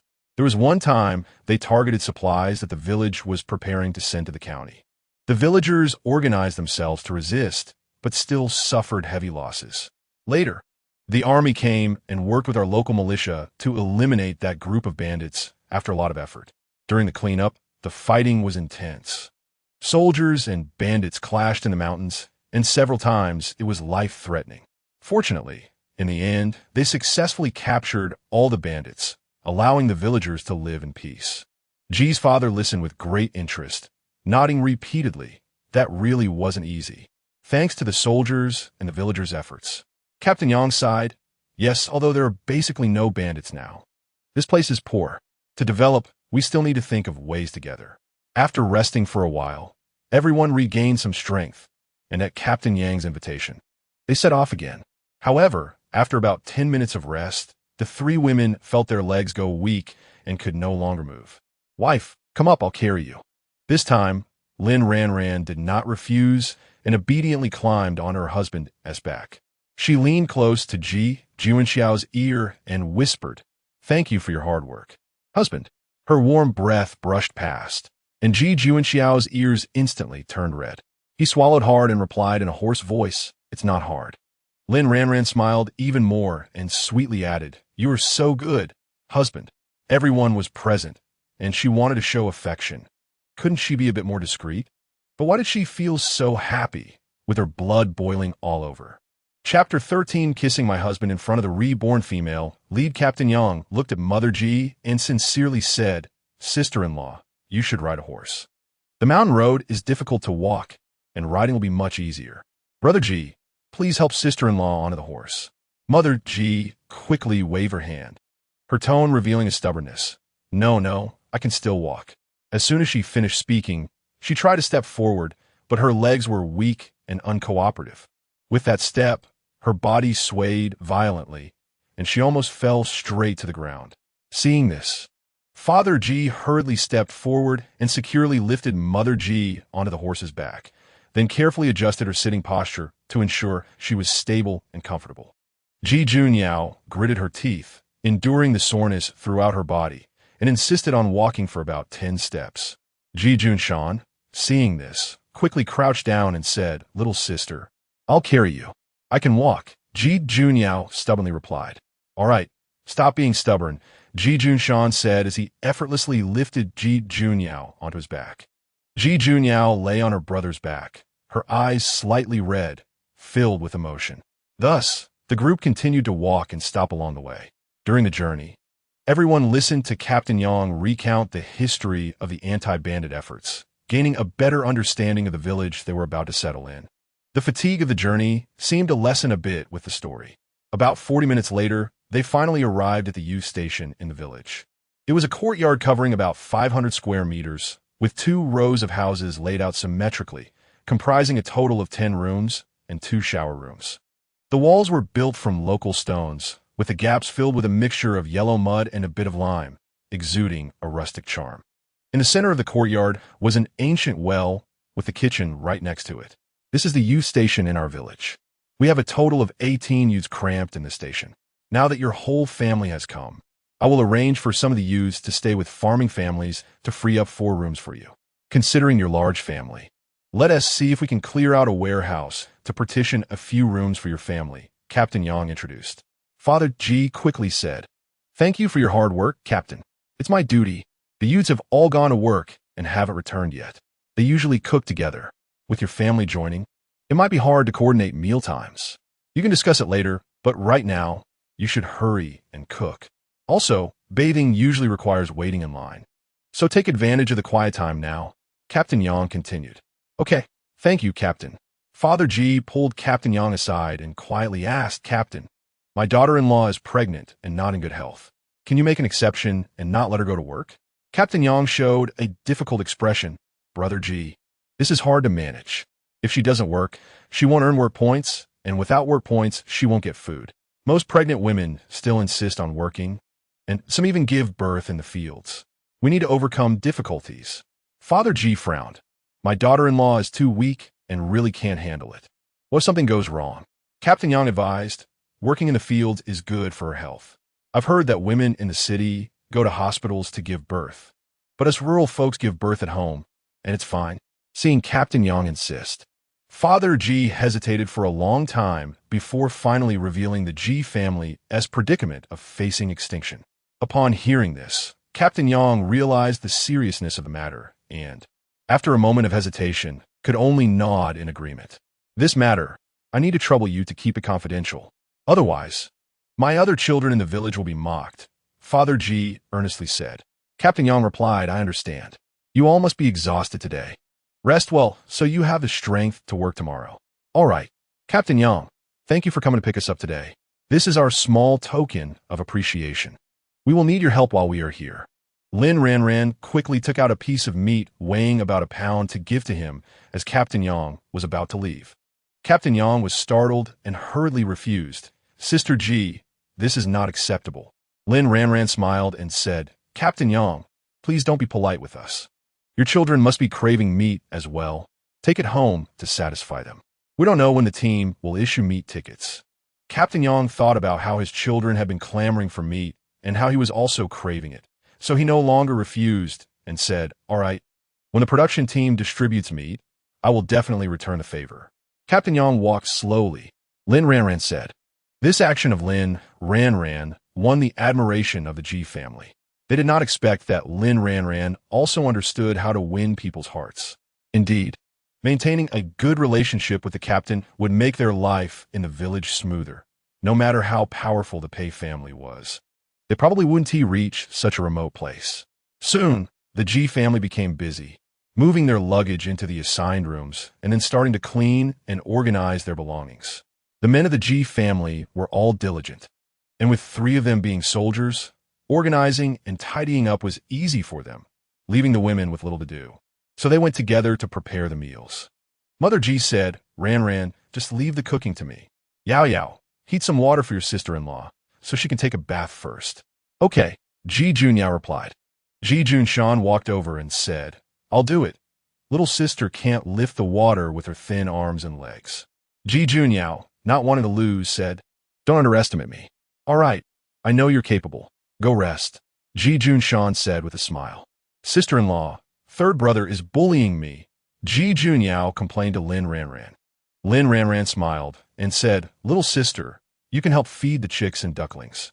Upon hearing this, Ji Junyao perked up. Great. Sister-in-law, keeping the chicks and ducklings cooped up isn't good, and that old hen shouldn't be tied up all the time, right? Why don't we let them out? Ji Junyao asked.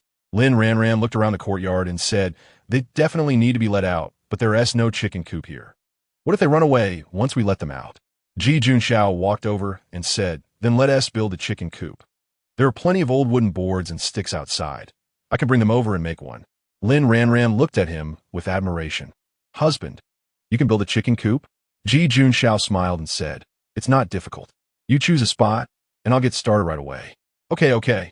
You're amazing, husband, Lin Ranjing praised. Ji Junshao blushed from the compliment. Father Ji and a few younger brothers also came out to help. They listened to Lin Ranjing's suggestion and decided to build a chicken coop in one corner of the courtyard. At this moment, the water was heated, and Ji Junyao helped Lin Ranjing carry the water to the bathing room, calling her to take a shower. Lin Ranjing hadn't bathed for several days, and after sweating from the journey today, she felt uncomfortable, so she happily ran off to take a shower. By the time she finished washing up, the Ji family's men had almost completed the chicken coop. It must be said that the more men there are, the faster the work gets done. When Mother Ji finished preparing the meals, the chicken coop was also fully built. Everyone put the chicks and ducklings into the coop and made a nest for the old hen. Lin Ranjing took out loofah and grape seeds and asked Ji Junshao to plant them in the chicken coop. You even bought seeds? Ji Junshao and the Ji family were once again amazed by Lin Ranjing. Their family had no experience with rural life. Although Ji Junshao and his 2 brothers had been soldiers since childhood, they only learned about marching and fighting in the army. Even if they had to dig wild vegetables to stave off hunger during missions, they knew nothing about these daily life matters. Lin Ranjing smiled and said, Of course. Don't forget, I'm a country girl. Following my advice will definitely be right for rural life in the future. Ji Junyao curiously asked, Why plant loofah and grapes in the chicken coop? There is so much open space outside. Lin Ranjing explained, Loofah and grapevines have strong climbing abilities. If we set up a frame, they can grow into a natural green sunshade to provide shade for the chickens and ducks. Moreover, the droppings from the chickens and ducks can provide nutrients for them. This way, we'll have vegetables to eat, meat to eat, and fruits as well. How wonderful is that? Sister-in-law, you know so much. Ji Junyao said enviously. Sister-in-law, I suspect you used to be in agriculture, Ji Junyong joked. Lin Ranran smiled and said, these things, if you live in the countryside long enough, you will naturally understand. My daughter Ranran is really capable. Let's go eat, Ji Mu said with a smile. The family happily went to eat. Lin Ranran noticed that Ji Mu only put a little bit of meat in the dish, and all the meat was placed in front of her, but everyone consciously refrained from taking any. Husband, I've had enough meat these past few days and can't eat much. I can have 2 pieces, and you can share the rest with everyone, Lin Ranran said.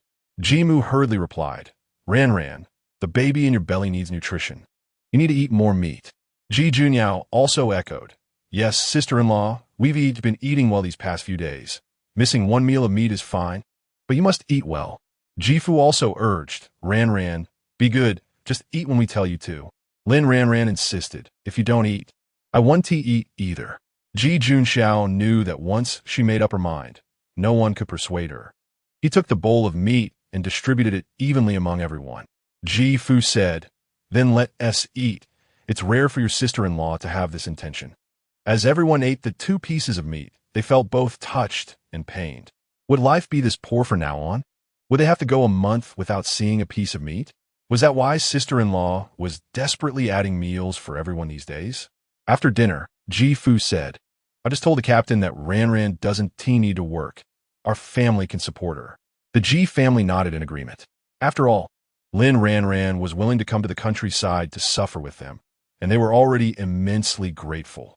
Until now, they still felt like this was a dream.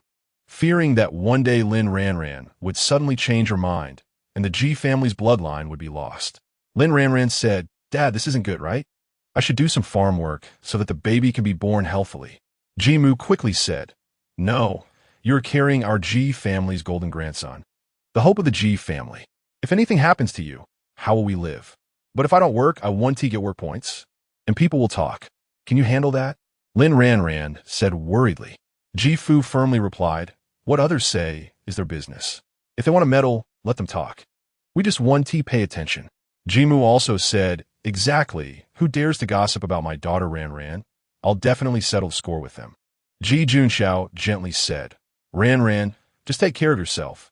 I'll cook when I get back from work. Yes, sister-in-law, we several big men can't let you. A pregnant woman, work. You just need to be happy every day, the younger brothers chimed in. Lin Ranran looked at everyone moved and said, all right, then I'll cook at home and bring it to you. It's settled. The Ji family began to line up to bathe. The men took cold showers directly. They hadn't tea washed in several days and were extremely uncomfortable. Ji Mu and Ji Junyao boiled warm water to wash. Just as everyone finished bathing, 18 young intellectuals returned. Upon their arrival, they got busy cooking together, greeting the Ji family, which served as a way to get to know each other. Among these 18 people, the reborn female lead of this book, Xia Ziyuan, was particularly eye-catching. She was beautiful and had an outstanding temperament, easily noticeable in a crowd. No wonder she later caught the male lead's attention and had 3 children with him. Lin Ranran couldn't help but feel a bit jealous. She touched her belly, thinking that in this life, she would not be moving away. When Xia Ziyuan learned that the Ji family had arrived, her gaze fixated directly on Ji Junxiao. Unable to look away, this was her husband from her previous life. In her past life, when he came, he didn't bring a wife because of the divorce, and he was very aloof. He stayed for over half a year, and no matter how hard she tried to please him, he hardly paid attention. It was only after a long time that he was gradually moved by her, eventually marrying her. But this time, why did he come with his wife? Xia Ziyuan looked at Lin Ranran with anger in her eyes, feeling that Lin Ranran had taken her husband away. Lin Ranran looked back at Xia Ziyuan, feeling displeased. Here I am, the legitimate wife, and you, a mistress, are staring at my husband so openly. Do you want to rob him? Suddenly, Xia Ziyuan thought of something, hurried back to her room, and took a package of wild vegetables wrapped in leaves, blocking the couple Ji Junxiao and Lin Ranran who were about to head back to their room. Brother Ji, I'm Xia Ziyuan. I picked a lot of wild vegetables in the field today. I brought some for you to try. Lin Ranran was immediately furious. Did this female lead think she didn't exist? Was she flirting with her man right in front of her? What else with wanting to hit someone? Ji Junxiao politely declined, Sorry, comrade. My wife doesn't let me accept things from strange women. She'll get jealous. Lin Ranran secretly gave Ji Junxiao a thumbs up. He was indeed the man she had chosen. Full marks for male virtue. Xia Ziyuan's face turned awkward, but fortunately, everyone was busy cooking and no one noticed her. Otherwise, she would have been humiliated. This is just my way of welcoming new comrades, Xia Ziyuan quickly explained. Husband, squat down, Lin Ranran suddenly said. Ji Junxiao always listened to his wife, immediately squatting down. Lin Ranran took the opportunity to kiss his lips. Ji Junxiao's eyes widened. His wife actually kissed him in front of others, which was quite embarrassing. However, he felt very pleased inside. You shameless. Xia Ziyuan's face turned red with shame. Unable to help but scold. Chapter 14. Dear wife, are you tired? Let me give you a massage. What does it mean to be shameless? This lady. Take a good look, this is my man. If I want to kiss him, what's wrong with that? Also, if you need a man, you've got the wrong target. Lin Ranran provocatively looked at Xia Ziyuan. You. Xia Ziyuan was both embarrassed and angry. I'll give D run to Auntie. After saying that, she ran towards Mother G's room. Look at you, daring to flirt with my man in front of me. You need to cultivate for a few hundred more years. Mother G found Xia Ziyuan very annoying. This girl's gaze at her eldest son was not pure, which infuriated Mother G. Her eldest son was already married. Yet this girl kept coming around. If she really messed with the young couple's relationship, she would not spare her. Comrade Xia, we've eaten, we don't want this. You can take it away. Mother G's face was cold, her tone very indifferent. Xia Ziyuan, feeling embarrassed, still stubbornly said, Annie, this is called D-Run, and it's really delicious. Mother G remained unmoved and directly issued an eviction order. Comrade Xia, you should take it away. Our family isn't used to this. Also, my eldest son is shy and doesn't like to interact with other women, so you should avoid showing up in front of him. These words were full of warning, and even a fool could understand. Xia Ziyuan left in disgrace, feeling extremely frustrated. In her past life, when the Ji family came, she had put in some effort to win over the family, except for Ji Junxiao. Later, after she racked her brains, the Ji family finally treated her as a beloved. But in this life, why had everything changed? Was it because Lin Ranran came along? No way. The Ji family was going to be the future richest family, and she was going to be the rich lady. She had to think of a way to get Ji Junxiao and his wife to divorce. What kind of person is she, looking all decent, yet coveting someone else's husband? Mother Ji couldn't help but mutter under her breath. When Ji Junyao returned after hanging the clothes, she saw her mother's face filled with anger and quickly asked, Mom, who made you angry? Mother Ji recounted everything Xiaolan had done, and Ji Junyao, upon hearing it, was filled with righteous indignation. What kind of person is that? Big sister-in-law has finally made up her mind to live well with us, and if she dares to cause trouble, I won't let her off. Mother Ji instructed, Tell your brothers to stay away from this woman. Got it, Mom, Ji Junyao replied. Xia Ziyuan never expected that her actions would directly offend the Ji family. Back in her room, Ji Junxiao immediately noticed that his wife was unhappy. He understood that it must be because of that woman from earlier. He quickly explained, Wife, I didn't know she would bring me something. I promise I won't talk to her again. Lin Ranran gritted her teeth, forcing a smile. It's fine. It just shows my husband is charming. A married man would surely be happy if he encounters a second spring, right? Look at his behavior. Ji Junxiao quickly vowed. In this life, besides my wife, my mother, and my sister, I absolutely won't look at any other woman. Lin Ranran pressed further. Really? Absolutely. Ji Junxiao said firmly. What if I ask you not to interact with that woman anymore? I guarantee it. Ji Junxiao promised without hesitation. Good. Remember what you said. Lin Ranran smiled at him, instinctively touching her belly. Ji Junxiao felt a tightness in his heart. Was she threatening him with the baby? He sweet-talked her wife and must be tired. Let me massage your feet. Okay. Lin Ranran agreed and lay back on the bed, playfully saying, Husband, be gentle. At that moment, Ji Junxiao felt a bit uneasy. The hot kiss from his wife earlier felt like it was still igniting a fire within him. If he was to massage her feet, he instinctively swallowed hard, struggling to suppress the restlessness in his heart. Then he locked the door and tiptoed to the side of the bed.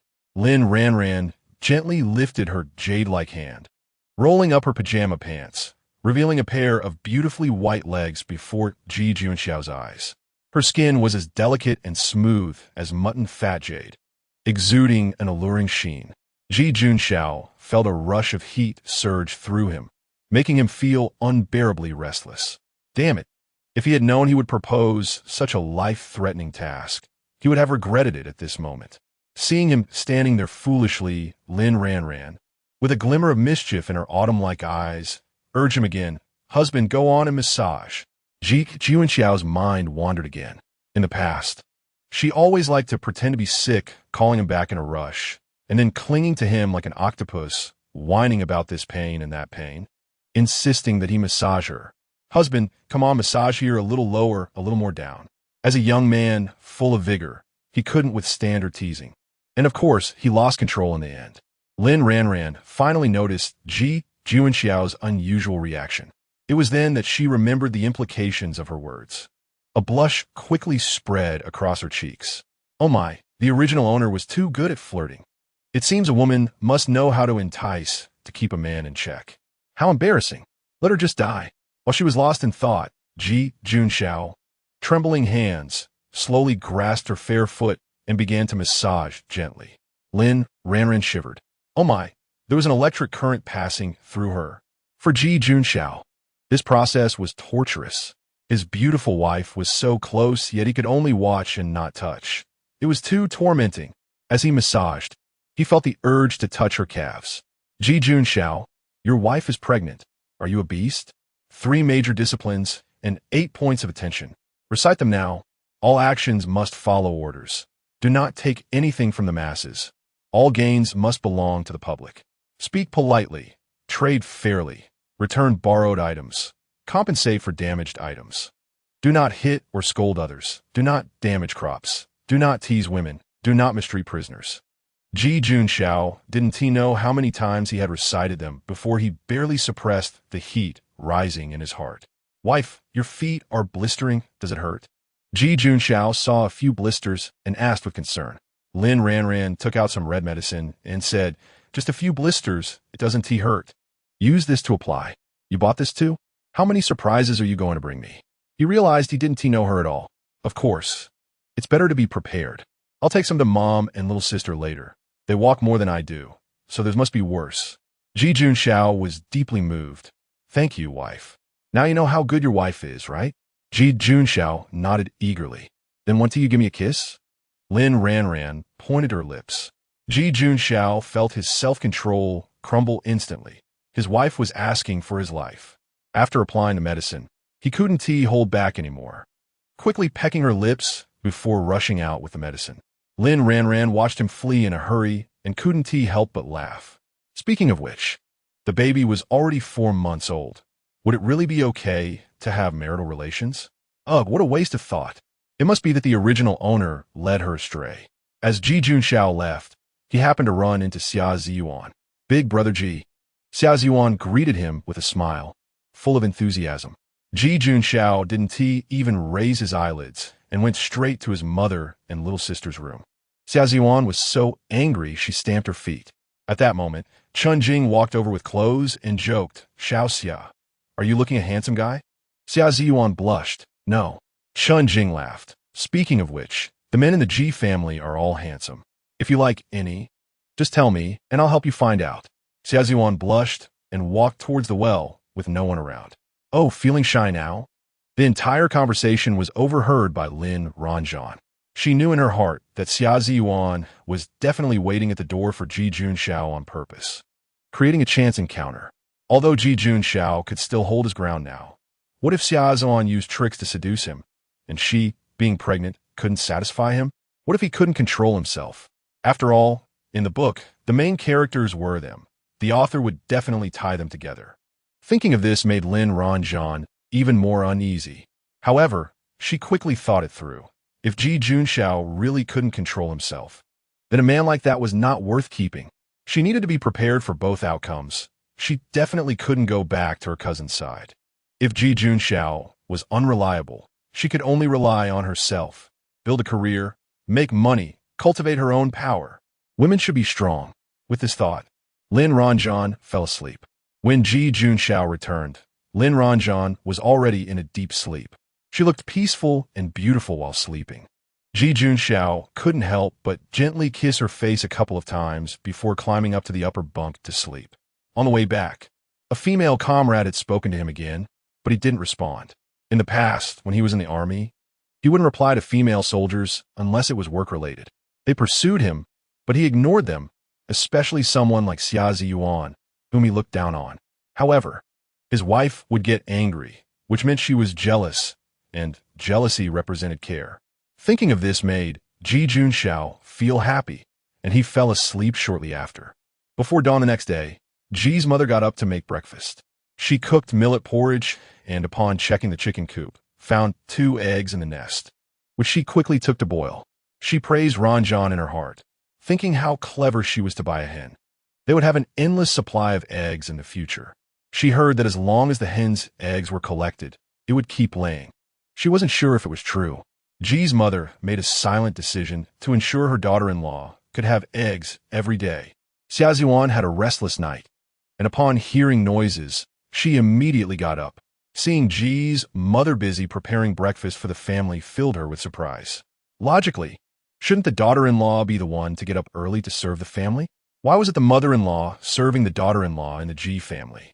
"Aunt, good morning." Xia Ziyuan greeted her.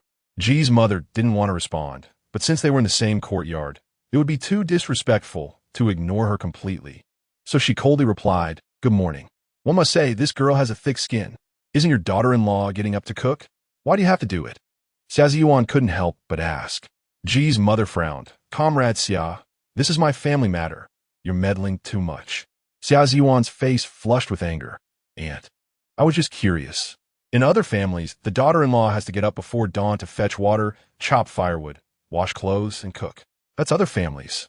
In our family, there are no such rules." Ji's mother shot back unapologetically. Xia Ziyuan was furious. In her past life, she had tried hard to please the Ji family, enduring a lot of grievances at first until she had a child, and only then did the Ji family treat her as a treasure. Why did Lin Ranjing, who was lazy and indulgent, have such good fortune?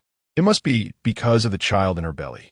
The Ji family had always worried about the issue of heirs, and they valued the child more than their own lives. In her past life, Lin Ranjing had even aborted a child to marry her cousin. Although the plot had changed somewhat this time, she felt the general direction wouldn't change.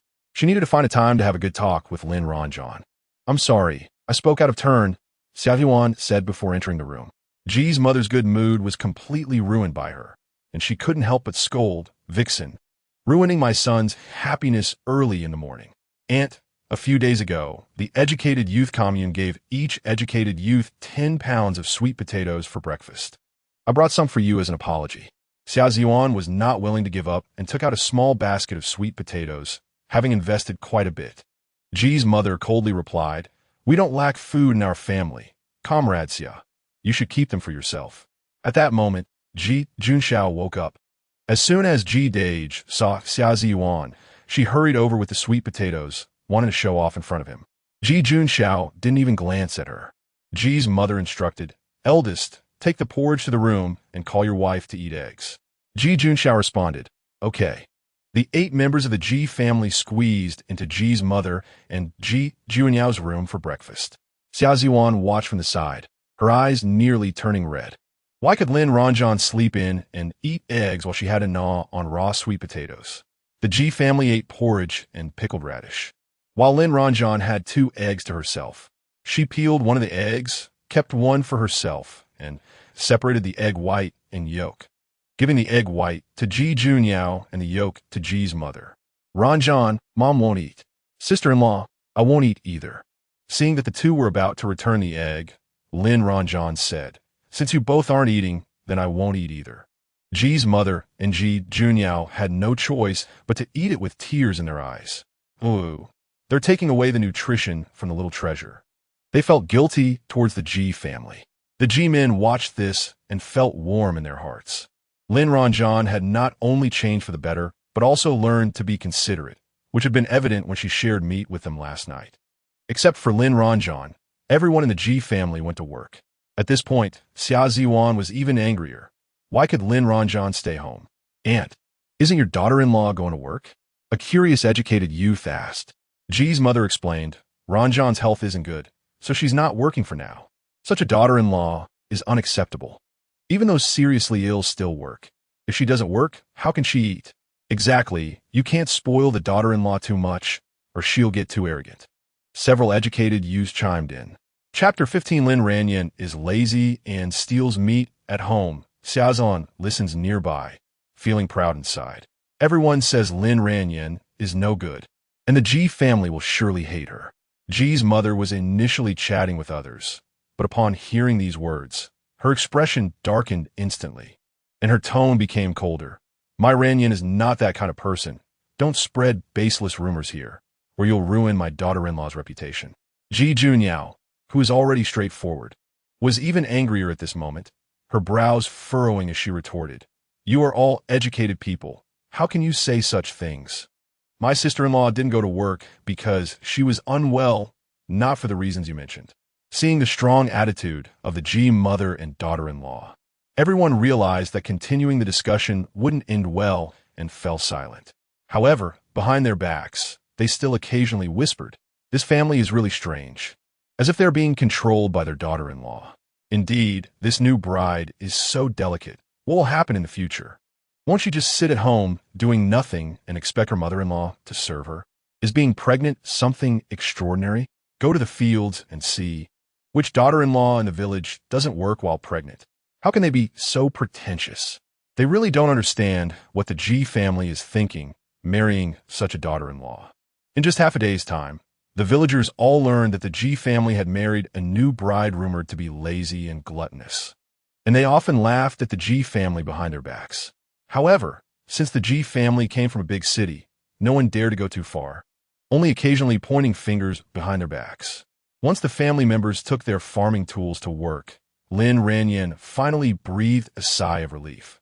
Looking around to confirm no one was paying attention, and slipped into her space.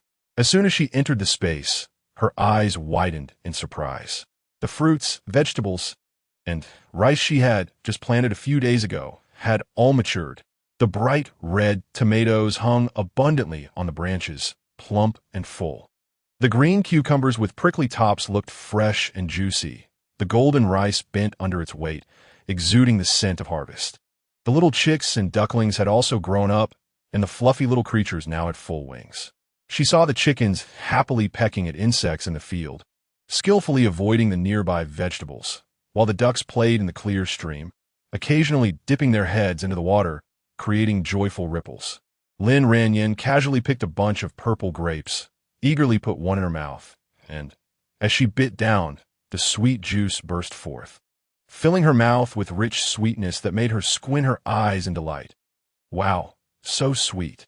Unable to resist, she popped one after another in her mouth, the juice dripping down the corners of her lips. After indulging, Lin Ranjing felt warm all over, so she went to the stream to wash up. After her bath, she entered the house. The ingredients she had previously bought were neatly arranged, each one as fresh as ever. Just the meat alone looked vibrant, with clear marbling, exactly the same as when she had just bought it from the market. Lin Ranjing couldn't help but exclaim, This space is simply a natural refrigerator. With this space, she would no longer have to worry about ingredients rotting or spoiling. Moreover, Lin Ranjing felt that as she continued to plant and raise animals in the space, it seemed to have expanded a little. Although the change wasn't particularly obvious, she could clearly feel the extension of the space. Excitedly, she spun around in the space a few times, then took out some vegetable seeds and flower seeds to plant around the small courtyard.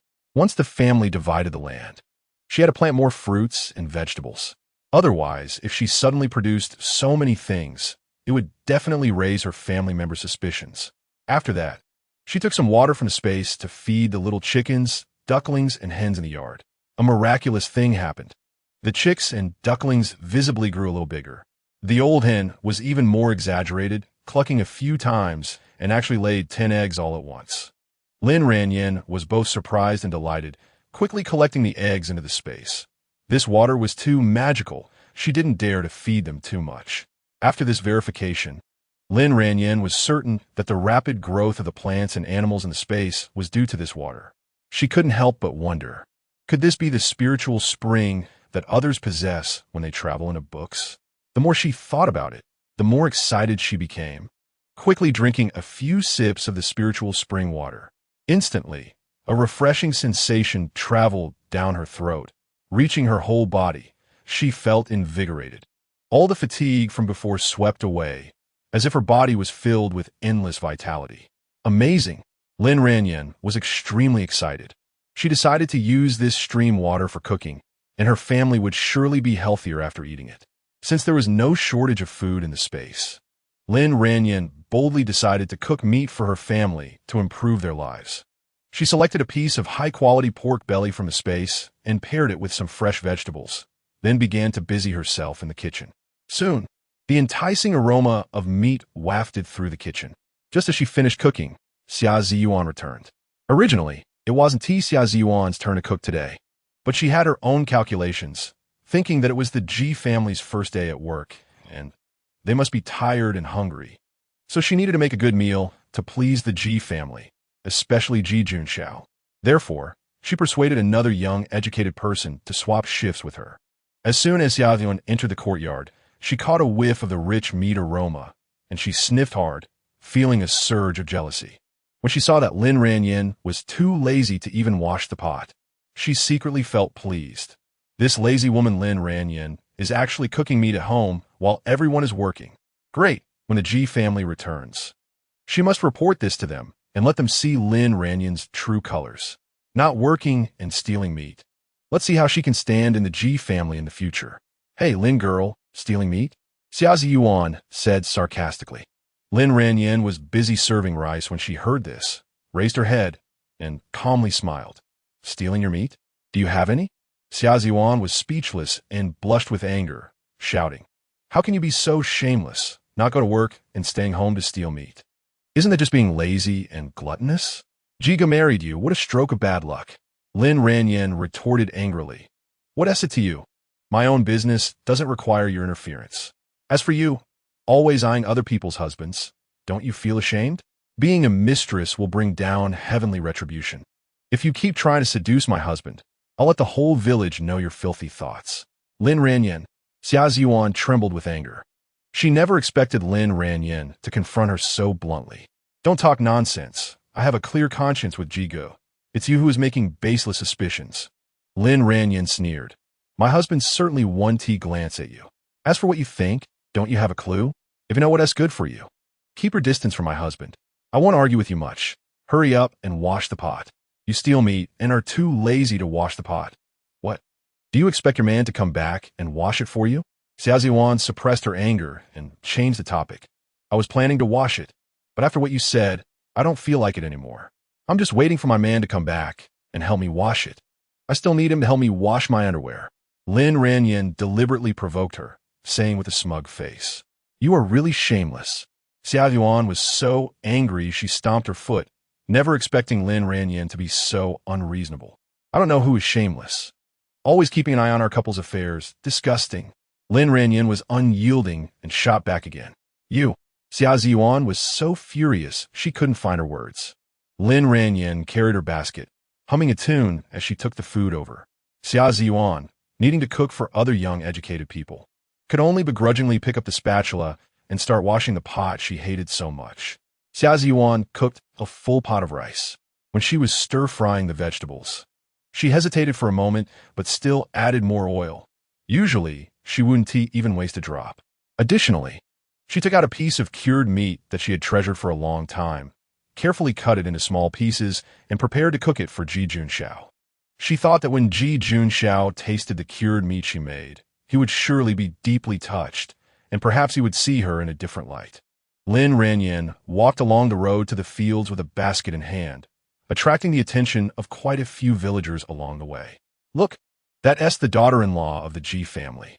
She is dressed so fancily, not at all like someone who came to work in the countryside. Is she here to deliver food? What a show-off. She looks perfectly fine. Unlike someone who is unwell, she might just be lazy and doesn't want to work." Yes, lazy people are just lazy. Delivering food is probably just for show, and the food probably isn't that great. Sigh. She's just lucky to have married into the Ji family. and we can't be jealous of that. The Ji family is full of oddballs. They will have their share of troubles in the future with such a daughter-in-law. The villagers' discussions reached Lin Ranjing's ears, but she acted as if she hadn't heard them and continued walking briskly. It was the season for planting corn, and various farming tasks had been assigned to the team, among which fertilizing had the highest points, so everyone was eager to do it. Ji Junxiao, young and strong, quickly secured a fertilizing job early in the morning. At that moment, he was sweating profusely under the scorching sun, applying fertilizer in the fields. Ji Mu and Ji Junyao were responsible for sowing seeds, a relatively easier task, but standing under the sun for too long also made their backs ache. This task earned the least points, but they had no complaints, as it was good to have work so soon after arriving in the countryside. As mealtime approached, Ji Fu looked at the sky and then at his tired wife and daughter, who couldn't straighten their backs, and instructed them to go home to prepare the meal. After all, cooking for the whole family was no easy task. Just as Ji Mu and Ji Junyao walked from the fields to the roadside, they saw Lin Ranjing coming from a distance, carrying a large basket. "Mom, little sister, I brought you food. You must be starving. Hurry and call everyone down to eat." Lin Ranjing called out cheerfully, her voice bright and clear. "Ranjing." Ji Mu quickly went to meet her, taking the basket from her hands, her eyes full of concern. "It's so hot. Why did you come to the fields? And you even cooked. Are you not tired?" Lin Ranjing smiled and said, "I'm not tired. It's you who must be exhausted after being out in the sun for so long. Mom, drink some water first." Saying that, she quickly took out a water bottle from the basket. Ji Mu took the water bottle and drank several mouthfuls, feeling the dryness in her throat ease up a lot, and she felt less tired overall. Ji Junyao then ran back to the fields to call the family down for lunch. Before long, everyone from the Ji family came down from the fields and gathered in a shady spot by the road to prepare for the meal. They had drunk porridge in the morning and had done several hours of hard labor, and now they were already starving. "Thank you, sister-in-law. You've worked hard," several young members of the Ji family said in unison. Lin Ranjing smiled and waved her hand. "You all worked harder. Cooking is nothing." Ji Junxiao looked at his wife with tenderness in his eyes. "Wife, in the future, we will arrange for someone to cook. You don't have to work so hard. You're pregnant now, so you need to pay more attention to resting." Lin Ranjing wiped the sweat from his face and softly said, "Moderate exercise is good for the fetus's development, and it will help with childbirth later, so don't worry about it. Let us eat quickly. The food will get cold soon." Lin Ranjing took out the lunch boxes from the basket and distributed them to the Ji family members, explaining that she had already eaten. When everyone opened their lunch boxes, a rich aroma wafted out. Inside the boxes were fragrant rice topped with vibrant green vegetables, and crucially, several pieces of bright red, fatty yet not greasy braised pork. The delicious smell instantly whetted everyone's appetite, and the Ji family members were practically drooling. But they were in the countryside, where resources were scarce. How long could they indulge like this? Besides, this meat was originally meant for Lin Ranjing to nourish herself. Having bought several pounds of meat before, Lin Ranjing knew it was too hot to keep, so she encouraged everyone to replenish their energy on their first day of work. Lin Mu hesitated and said, "Ranjing, let us save this meat for making cured meat. It will last longer that way." Lin Ranjing patiently replied, "Don't worry, Mom. I've already made several pieces of cured meat. Moreover, eating too much cured meat isn't good for the fetus, so everyone hurry and eat. You've all worked hard today. You must eat your fill." But Ji Mu still wanted to say something. "If you all don't eat, I will be unhappy. If anyone has leftover meat in their lunchbox, I will be angry." Lin Ranjing pretended to be angry. The Ji family members looked at Lin Ranjing, their hearts filled with gratitude. She was indirectly urging everyone to eat meat, and this Lin Ranjing was completely different from the one before. They respected her even more and felt even more pity for her. Ji Junxiao looked at her, his eyes full of love. "Ranjing, you've worked hard. Help me eat a piece of meat." After saying that, he was about to pick up meat for her. Lin Ranjing quickly said, "I've already eaten several pieces. You eat quickly. You did the heaviest work, so you need to eat more meat to replenish your strength."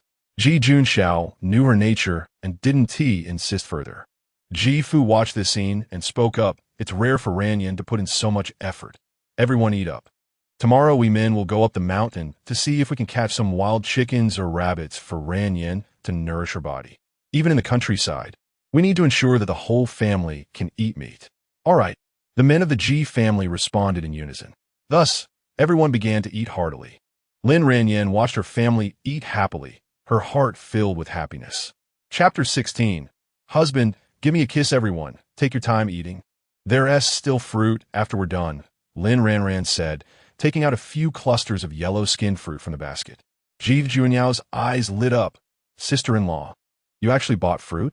Lin Ranjing smiled and explained, I picked some wild yellow-skinned fruit by the roadside. They look pretty fresh, so I picked some. Ji Junyao's eyes sparkled with excitement. Where did you pick them? Take me with you. I want to pick some too. I want to as well.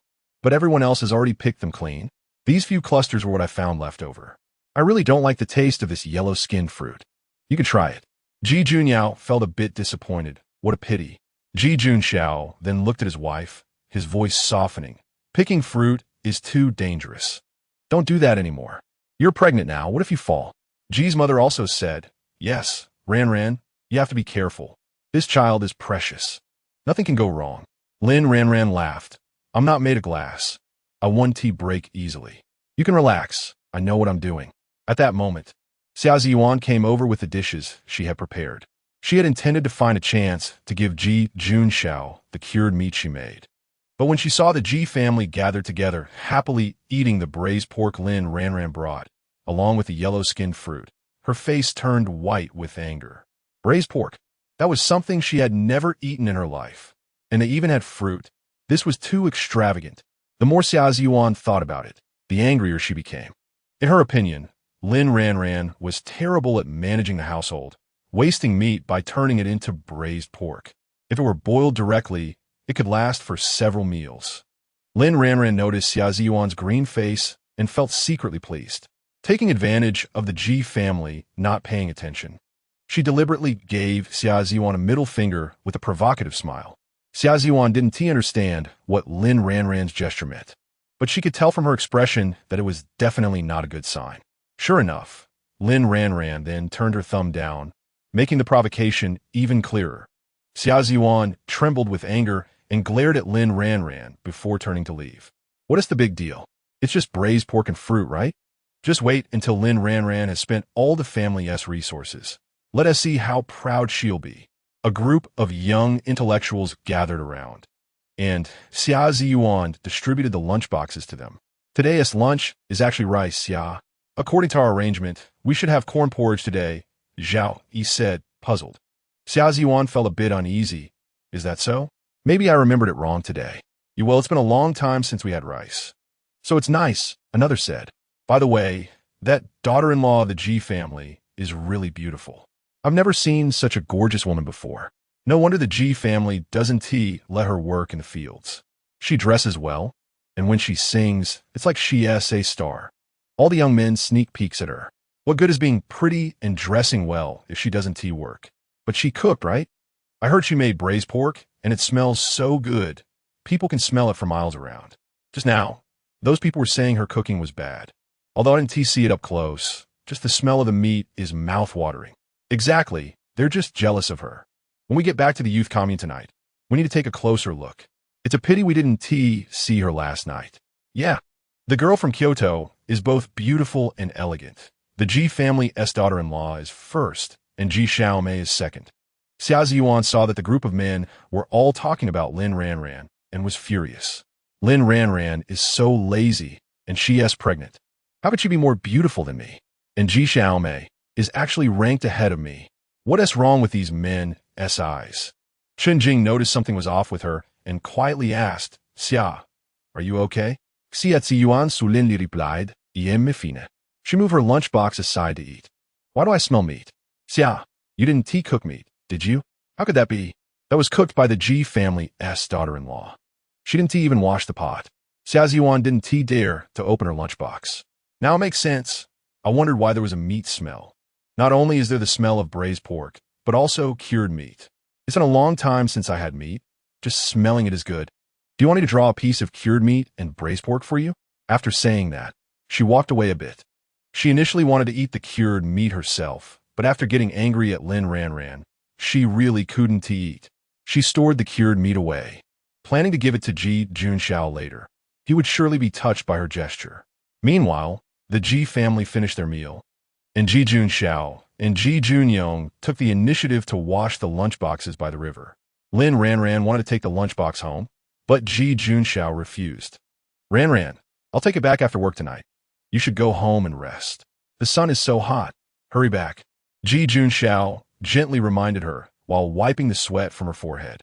Lin Ranjing's lips curled up as she playfully said, "Husband, you must remember what you promised me last night. Keep your distance from those inappropriate women and don't pay attention to them." Ji Junxiao felt warmth in his heart and softly replied, "Got it, don't worry." Lin Ranjing extended her finger and gently tapped her rosy cheek, her eyes smiling as she coquettishly said, "Then, husband, give me a kiss." At that moment, the sunlight shining on her made her look even more charming. Ji Junxiao instinctively looked around and saw that there were villagers watching the two of them, and many single men were sneakily glancing at his wife. He felt a sudden surge of jealousy. Lin Ranjing saw that he didn't move for a long time and pretended to be angry, pouting, "If you want tea, then I'm leaving." As she said this, she pretended to turn to leave, seeing that his wife was really going to leave. Ji Junxiao felt anxious and didn't care about the people around him anymore. He quickly stepped forward and swiftly kissed her cheek. The villagers around them all widened their eyes. What scandal! This Ji family lad is still a soldier. He is too careless about his image. Lin Ranjing only wanted to tease him, but she didn't expect him to really kiss her. Her originally fair cheek instantly turned red. Ji Junxiao gently said, "Ranjing, the sun is too hot. You should hurry back and not get sunburned." Lin Ranjing asked him to squat down. He complied without understanding. Lin Ranjing also kissed him on the cheek. "Husband, I'm going home. Remember to think of me." This kiss stirred Ji Junxiao's heart, and he almost wanted to follow her home to do something bad. Ji Junxiao felt that the passionate and alluring Lin Ranjing had returned. No, now she was understanding, even more charming and sensible, making him even more enamored. TSK, this daughter-in-law of the Ji family is really something. Yeah, in public, showing affection like that. There is something wrong with her thinking. I need to talk to the captain and make sure she doesn't spoil the village's atmosphere. Exactly. My husband wants to kiss me, and I want to let him. It's too disgusting. In the afternoon, the sun became even hotter, shining down on the people working in the fields. Xia Ziyuan seized the opportunity to fertilize the crops. She was secretly calculating that this was a good chance to get closer to Ji Junxiao. Before long, while fertilizing in the fields, Xia Ziyuan and Ji Junxiao inevitably bumped into each other. Xia Ziyuan enthusiastically asked, "Ji Gu, how do you find your first day of work? Are you getting used to it?" Ji Junxiao didn't even give her a glance, focusing on his work. In his heart, his wife's words were the most important. His mind was completely filled with Lin Ranjing, and no other woman could catch his eye. Brother Ji's summer knowledge of the situation saw that he was ignoring her and stubbornly called out to him, taking a few steps closer. Just then, Ji Junyao appeared out of nowhere, her sharp gaze fixed on Xia Ziyuan. She had clearly seen Xia Ziyuan deliberately approaching her brother just now. This bad woman really wanted to seduce her brother. How shameless! She accurately stepped on Xia Ziyuan's foot. Xia Ziyuan almost jumped up in pain. Ji Junyao feigned innocence and said, "Oh, isn't this Xia Jiqing? Sorry, you should just focus on your work. Why are you chatting? I didn't even see you." Xia Ziyuan knew she was doing it on purpose, but could only force a smile and say it was nothing. Ji Junyao had no intention of letting her go. Standing with her hands on her hips, her eyes filled with provocation, "Xia Jiqing, I heard that those who are shameless are invincible, right?" As soon as she said this, those working nearby couldn't help but cast curious glances. Xia Ziyuan's face turned pale and then red, feeling so awkward she wished she could find a hole to hide in. She whispered, "Ji Xiaomei, I don't know what you're talking about." Ji Junyao snorted coldly, stepped forward, and said fiercely, "Stop pretending to be confused. If you dare to seduce my brother again and ruin their relationship, be careful that I won't be polite." After saying this, she stepped on Xia Ziyuan's foot again with force. This time, Xia Ziyuan could no longer hold back, crying out in pain. The people around stopped what they were doing and looked over. Someone asked with concern, "Xia Jiqing, are you okay?" Xia Ziyuan explained, "I'm fine, just saw a bug." Ji Junyao glared at Xia Ziyuan coldly and warned in a low voice, "Xia Jiqing, next time it won't just be a couple of kicks." Xia Ziyuan looked at Ji Junyao with grievance, trying to explain, "Ji Xiaomei, who allowed you to call me Ji Xiaomei? Don't randomly claim relatives." After saying this, she huffily turned around and went back to work, leaving Xia Ziyuan standing there, both angry and annoyed. Xia Ziyuan certainly wasn't willing to admit defeat. She began looking for opportunities to get close to other men in the Ji family. "Ji Urge, you just arrived today. How are you adapting?" "Yi Sung-ge, are you tired from working?" "Ji Siggy, do you want some water? I can get some for you." Xia Ziyuan pulled out all the stops, wearing a flattering smile, and actively approached several young men from the Ji family, trying to strike up conversations. But no matter how shameless she was, the men from the Ji family seemed to have agreed upon it, completely ignoring her. They either glanced at her coldly and quickly looked away or turned their backs on her, leaving her with a cold shoulder, their eyes revealing unhidden disgust.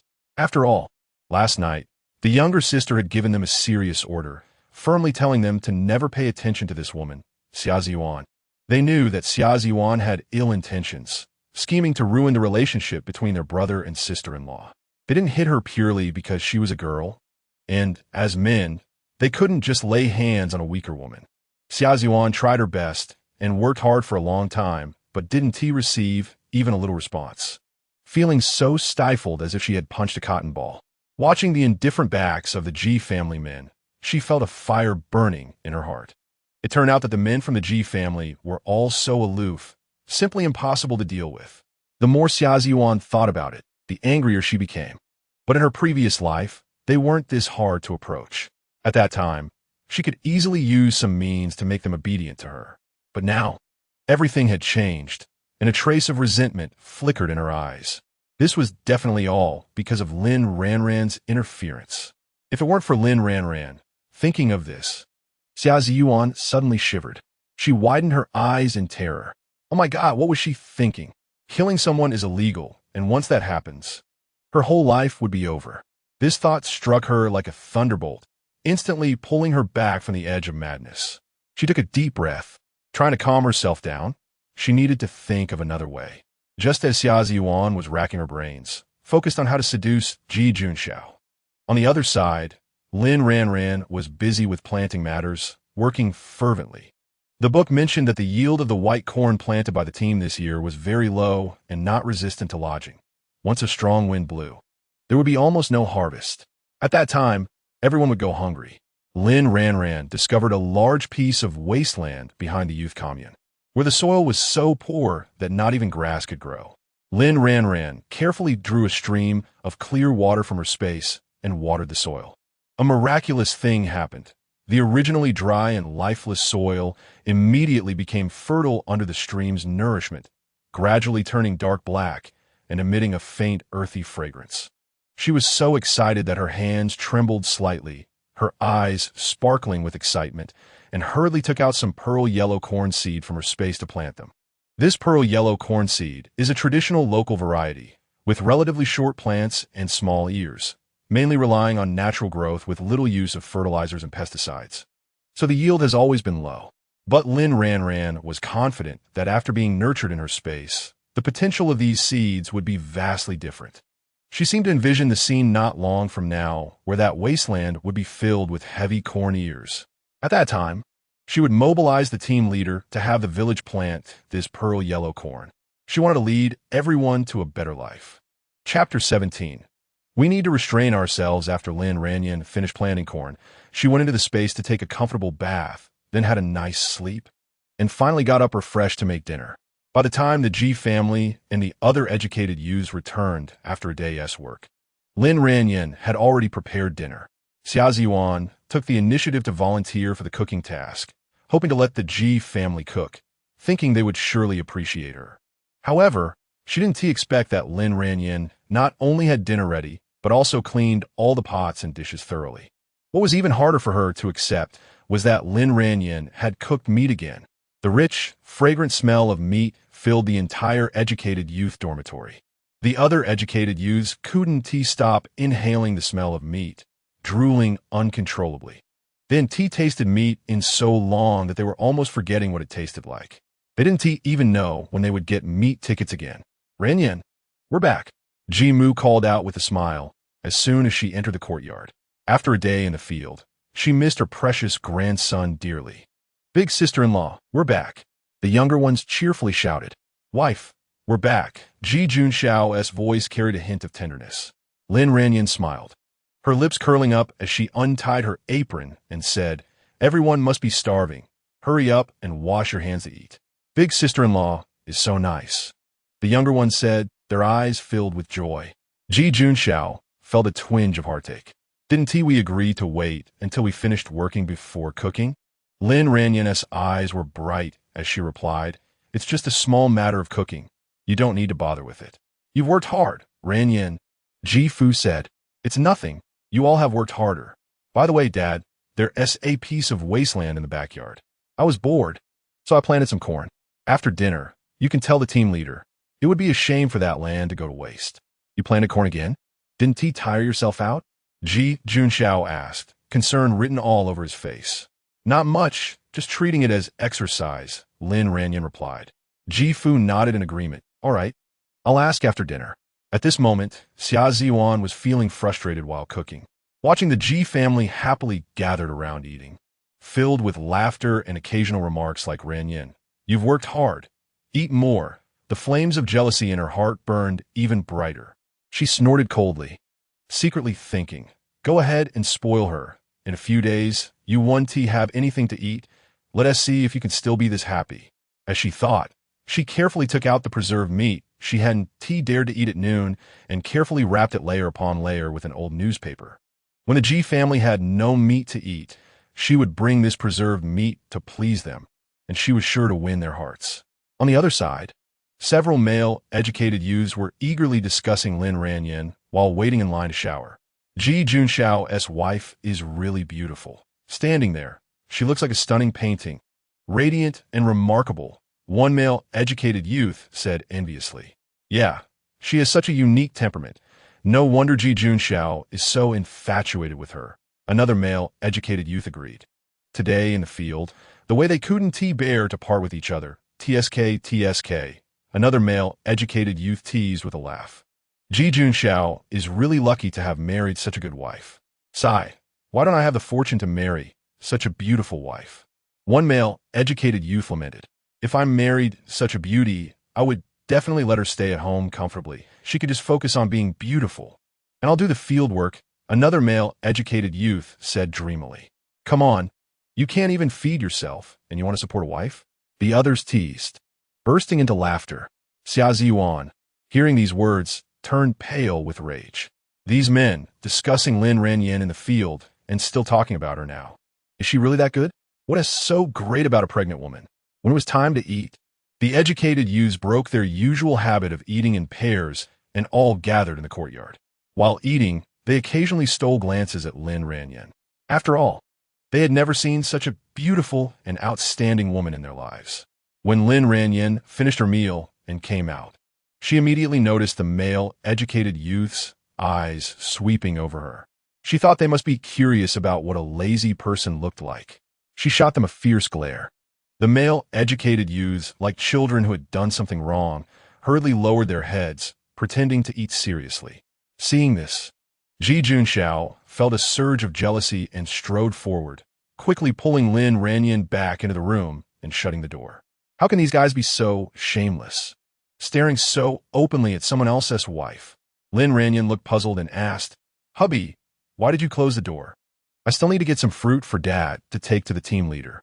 Ji Junxiao, with a hint of awkwardness in his tone, said, where's the fruit? I can get it. On the table. Ji Junxiao went to get the fruit.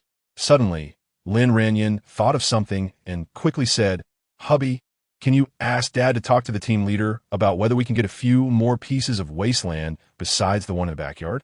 We can clear it and plant some things ourselves. Never mind, I'll talk to Dad myself. As she spoke, she was about to go outside. Ji Junxiao, quick on his feet, stop her, don't go out. Lin Ranjing looked at him curiously and asked, why can't I go out? Ji Junxiao awkwardly replied. There's so many men outside eating, it's not very convenient for you to go out now. Lin Ranjing instantly understood. This guy was jealous. Seeing his awkward yet adorable expression, she couldn't help but tease him. What's wrong? Can't my husband be seen by others? No, I just don't like them looking at you, Ji Junxiao grumbled. I'm not made of gold. What is wrong with them looking at me a bit? Mainly, their thoughts aren't pure, Ji Junxiao explained, blushing. Lin Ranjing smiled as she took a step closer to him, teasingly saying, So your thoughts are pure? Ji Junxiao was pushed back by her, his back hitting the wall with a thud. His face turned beet red, and his breathing quickened. What is wrong with my wife today? She's teasing me multiple times. I'm not a saint. How can I withstand this? He struggled to swallow, his voice trembling as he said, Wife, you're pregnant. We need to restrain ourselves now. Lin Ranjing was taken aback for a moment before realizing, Yi Yongxiao.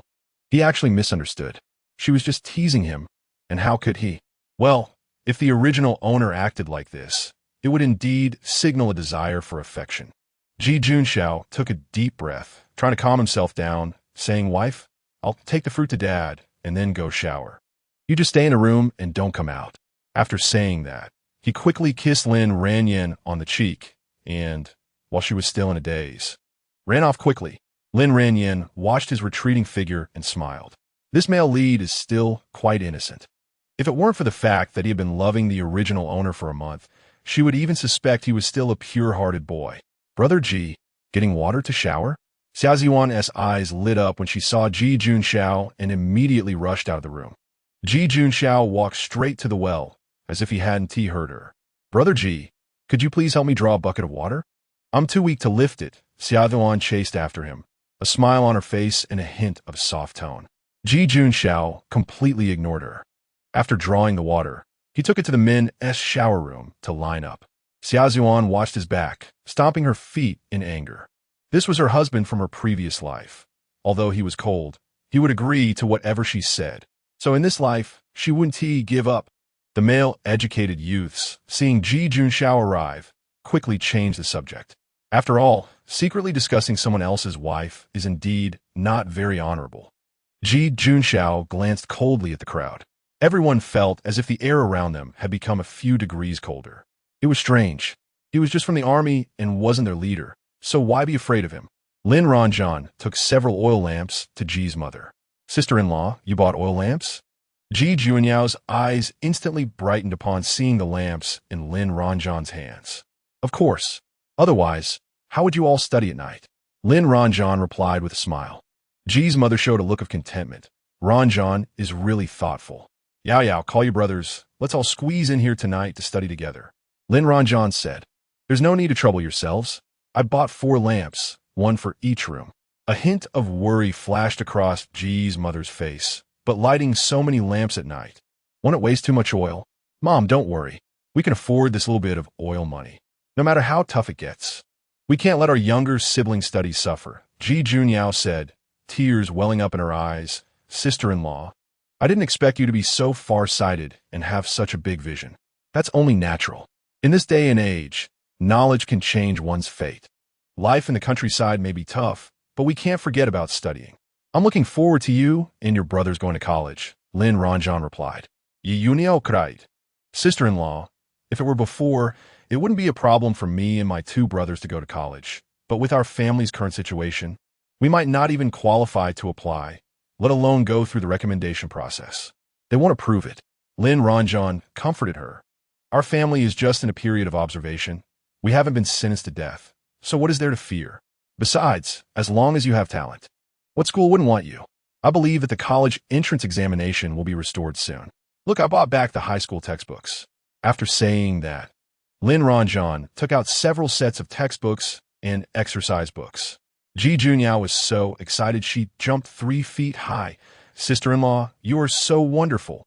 I'll tell my brothers right away. They will definitely be over the moon. Ji Junyao excitedly held the textbooks and ran out of the room like a joyful little deer. The children of the Ji family loved to study. Otherwise, they wouldn't achieve extraordinary things in the future. Lin Ranjing liked children who were proactive and ambitious. Ji's mother held Lin Ranjing's hand, excitedly saying, Ranjing, you are really so thoughtful. Thank you on behalf of the children. Lin Ranjing smiled. Mom, we're family. There's no need for that. By the way, I heard there are a lot of ticks in the fields. You must have been bitten quite a bit today, right? Lin Ranjing asked. The books mentioned that this area had particularly many ticks. They like to inhabit grassy areas, woods, and bushes, quietly waiting for a host. When a person or animal passed by, they would quickly climb on and bite to suck blood. Usually, after feeding, a tick size could increase several times or even dozens of times before it fell off. When a person or animal is bitten, it causes intense itching.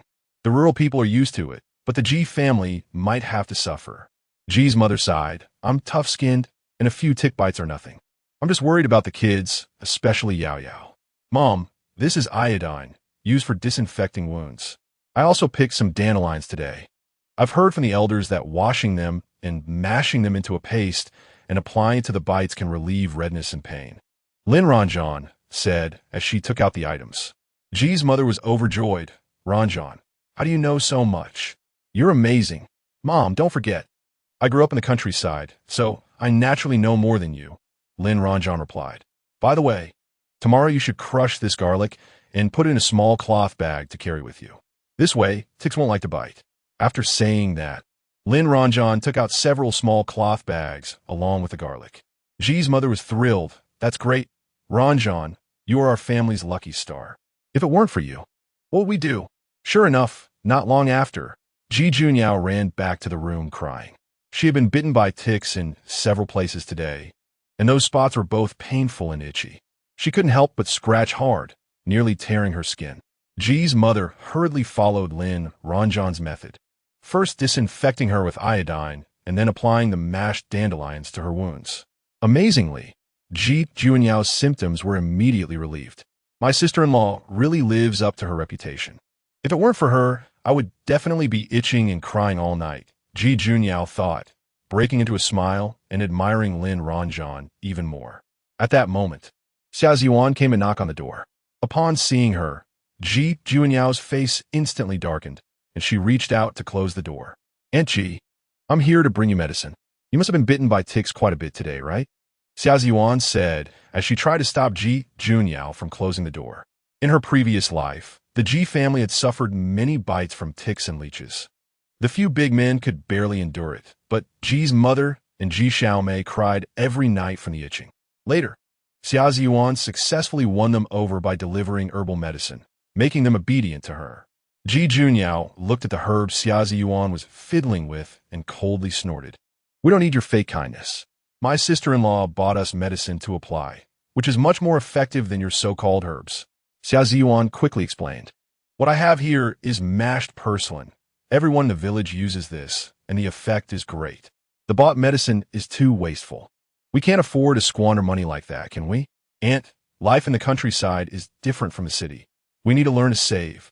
Oh, is that a roundabout way of saying my daughter-in-law doesn't know how to manage a household?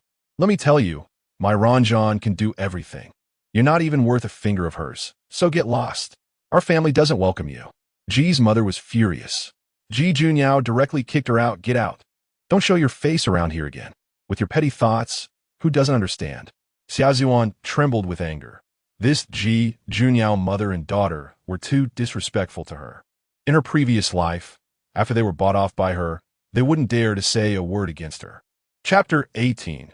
Ji Mu maintains her daughter-in-law's fight with Dog Egg's mother. Hey, Xia Jiqing, bringing medicine? Did you get kicked out? What was the need for that? Lin Ranjing blocked Xia Jiqing at the door, a hint of mockery at the corner of her mouth. Xia Jiqing glared angrily at Lin Ranjing. You don't deserve G-Dage at all. You two will divorce sooner or later. That might disappoint you, no matter how many times your parents divorce and remarry. We won't be getting divorced. It'll drive you crazy. Let us see how long you can be smug. After Xia Jiqing finished speaking, she angrily walked away. Take care. No need to see you off. Is the reborn female lead really that great? In this life, I'm going to steal your script and leave you with nowhere to go. Who will have nowhere to go? Ji Father's voice suddenly came. Lin Ranjing was overjoyed. Dad, you're back. What did the team leader say? Lin Ranjing eagerly asked. He agreed. He also said that we can cultivate as much of the large barren land as we want. But the land is too barren. I'm afraid we won't be able to recover the costs if we plant anything, G-Father said. Lin Ranjing's eyes lit up. Dad, don't worry. I have studied soil. The soil on the back mountain is indeed thin, but I have ways to make it fertile. You know so much about soil? G-Father was extremely shocked. Of course, I grew up working on a farm, and I understand some planting techniques, Lin Ranjing said confidently.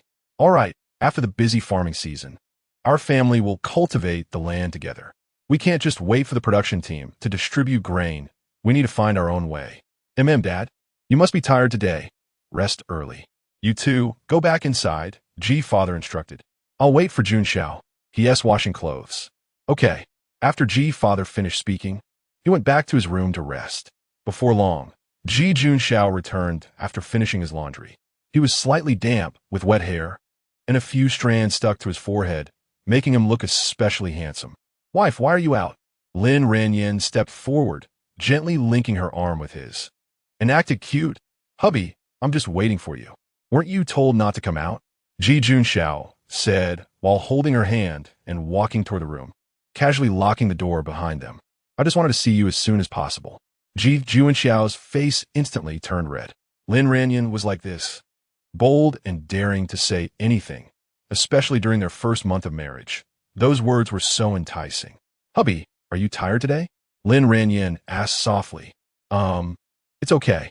Working in the fields is much easier than training in the army. I can handle this little hardship. I'm just worried about Mom and my little sister. The Haven T experienced this kind of hardship and might not be able to stand it. They're indeed suffering. I just delivered medicine to them, Lin Ranjing said. Delivered medicine? What happened to them? Junxiao asked with concern. They got bitten by ticks. What about you? Did you get bitten? I think I got bitten a few times, but it's nothing. We got bitten by all kinds of bugs when we were on missions in the wild. We're used to it, Junxiao said nonchalantly. That was in the past. Now you're a married man. Come sit on the bed. I'll apply the medicine for you. Lin Ranjing pulled his hand and walked toward the bed. That's not necessary. It's like being bitten by mosquitoes. It'll all be fine by tomorrow, Junxiao said, feeling a bit embarrassed. But I prepared the herbal medicine. Are you sure you don't want me to help you apply it? Lin Ranjing pouted, acting cute. As soon as she acted cute, Junxiao immediately lost his resistance and obediently sat on the edge of the bed. What did the ticks bite? Lin Ranjing asked softly. On the neck. Junxiao's face turned even redder. Using the dim light from the kerosene lamp, Lin Ranjing leaned closer to Junxiao and saw several raised red spots on his neck from the tick bites. Her heart ached for him. She first took the iodine and dipped a cotton ball, gently wiping it over his wounds. When the iodine touched the wound, Junxiao's body slightly trembled. Seeing this, Lin Ranjing became even more careful with her movements and softly whispered, just bear with it. It'll all be fine soon. After disinfecting, she gently picked up a handful of herbal medicine and evenly applied it to the bites. She leaned in closer to his neck and slowly blew on it. Junxiao was already tense from her close contact. At this moment, her gentle breath seemed to ignite the long-suppressed fuse in his heart. He felt a surge of heat rush to his head, and his rational defenses completely collapsed in that instant. Unable to contain his inner turmoil any longer, he suddenly wrapped his arms around Lin Ranjing tightly. What are you doing? Lin Ranjing exclaimed in surprise. Junxiao breathed heavily. Wife, don't move. Lin Ranjing could clearly feel the change in his body. Oh my, so shy. It was just applying medicine. How could he not control himself? Also, the male body is indeed different from the female's. The original owner had given him a month of sweetness, and suddenly being denied. It was impressive that he could maintain his composure. Junxiao originally wanted to hold back, but holding her made it increasingly difficult. He thought, a kiss shouldn't be too much to ask for, right? Thinking this, Junxiao couldn't hold back any longer. He leaned in and kissed her neck. Lin Ranjing trembled, as if struck by electricity. Junxiao traced a path from her neck upward, and his hands began to wander, filled with urgency and desire. Lin Ranjing felt her blood boil at that moment, her breathing becoming rapid and disordered. Their baby was 4 months along. If he wanted her to fulfill her marital duties, She seemed to have no reason to refuse. It just felt a bit shy. Ji Junxiao ultimately captured her lips, and in that moment, time seemed to freeze. The whole world seemed to only have the sound of their heartbeats. Lin Ranjing's eyes widened, her pupils reflecting the dim light and the heated face of her handsome husband.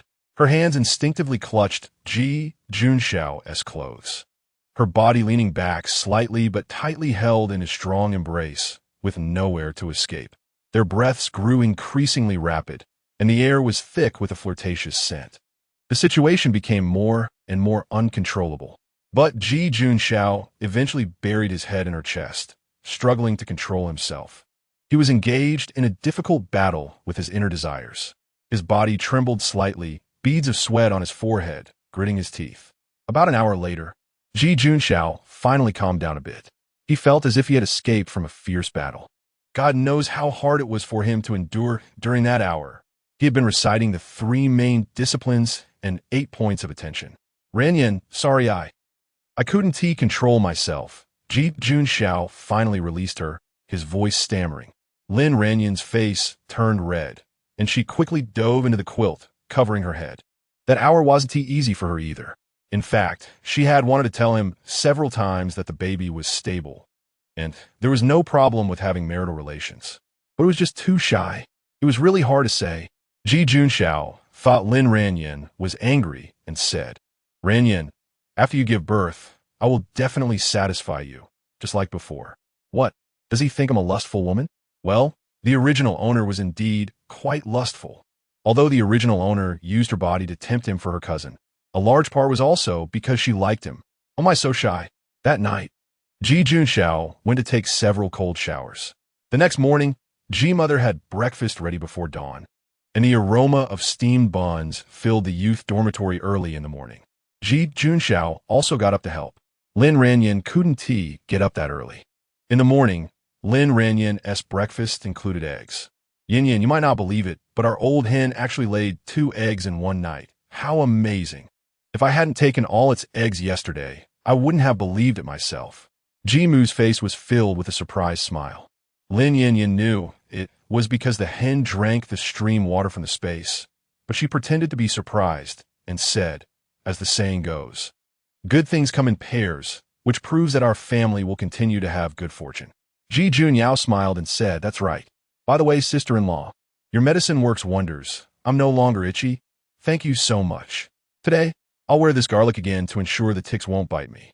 She held a small cloth bag containing garlic, as if it were a treasure. Sister-in-law is really impressive. Several younger brothers looked at her with admiration, their eyes filled with respect. Recently, Lin Yin Yan's performance has truly been outstanding, taking care of everyone meticulously, and they were really touched. Lin Yin Yin smiled and said, as long as you don't mind the smell of garlic. How could we? Sister-in-law, you are so attentive. We are all very grateful to you. Each member of the Ji family wore the small cloth bag, and it was clear that they cherished the gift from Lin Yin Yan. The small cloth bag swayed in front of their chests, as if they were a bond of emotion between them and Lin Yin Yan. Xiaji Yuan watched them enjoying their family time at the door, a flame of jealousy burning fiercely in her heart, and she was furious. Last time, Ji Mu and Ji Xiao Mei were exhausted and couldn't get up after their first day of work. How come they looked so energetic this time? No, if this continues. What if Ji Junxiao refuses to divorce? It's laughable. I just heard that Lin Yin Yin made small cloth bags for the Ji family, filled with garlic. And they really believe that the smell can repel ticks. Xiaji Yuan went to work early that day and spread bad rumors about Lin Yin Yin among several village women. Garlic can repel ticks? Ridiculous. How much garlic is she planning to buy? They just moved in, and now they need to buy everything, right? One woman covered her mouth and laughed. If you think that way, she's lazy and doesn't go to work. She must be doing something to please the Ji family. Otherwise, how could she feel good about staying at home every day? Another woman scoffed, her face full of disdain. Once her tricks run out, the Ji family will definitely grow tired of her. Exactly, what's the use of being pretty? She came to deliver meals yesterday, dressed flamboyantly, clearly trying to seduce men. A woman said jealously, yes, those men were drooling over her yesterday. My husband went home and couldn't stop praising how beautiful she is. It made me furious. Another woman stomped her foot in anger. In my opinion, she's just a vixen.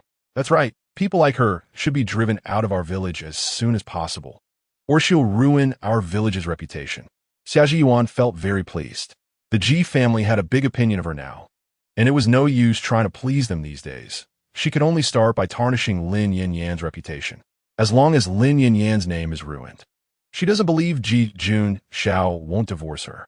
When it comes to gossip, who can gossip better than the long-tongued women in the village? It was indeed very effective, and Xia Zhiyuan was very satisfied.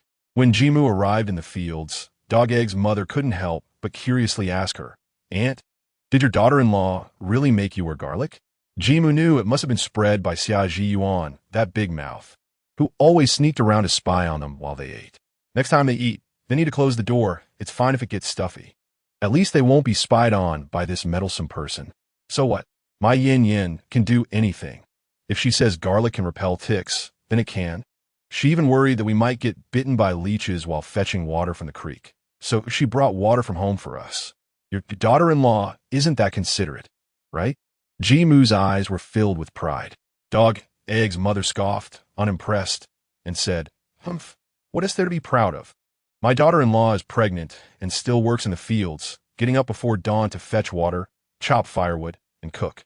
After work, she rushes to prepare meals and serves them at the table. And at night, she even brings us all foot bath water. I heard your daughter-in-law sleeps in every day and even makes you help fetch water for baths. Why is she so pampered?" Jimu immediately retorted loudly, "Humph. You are just lazy, and you dare say that? Oh, so your daughter-in-law ISN to your flesh and blood, so you don't care? What are you talking about? Which daughter-in-law doesn't do this? Serving men and honoring in-laws is only right."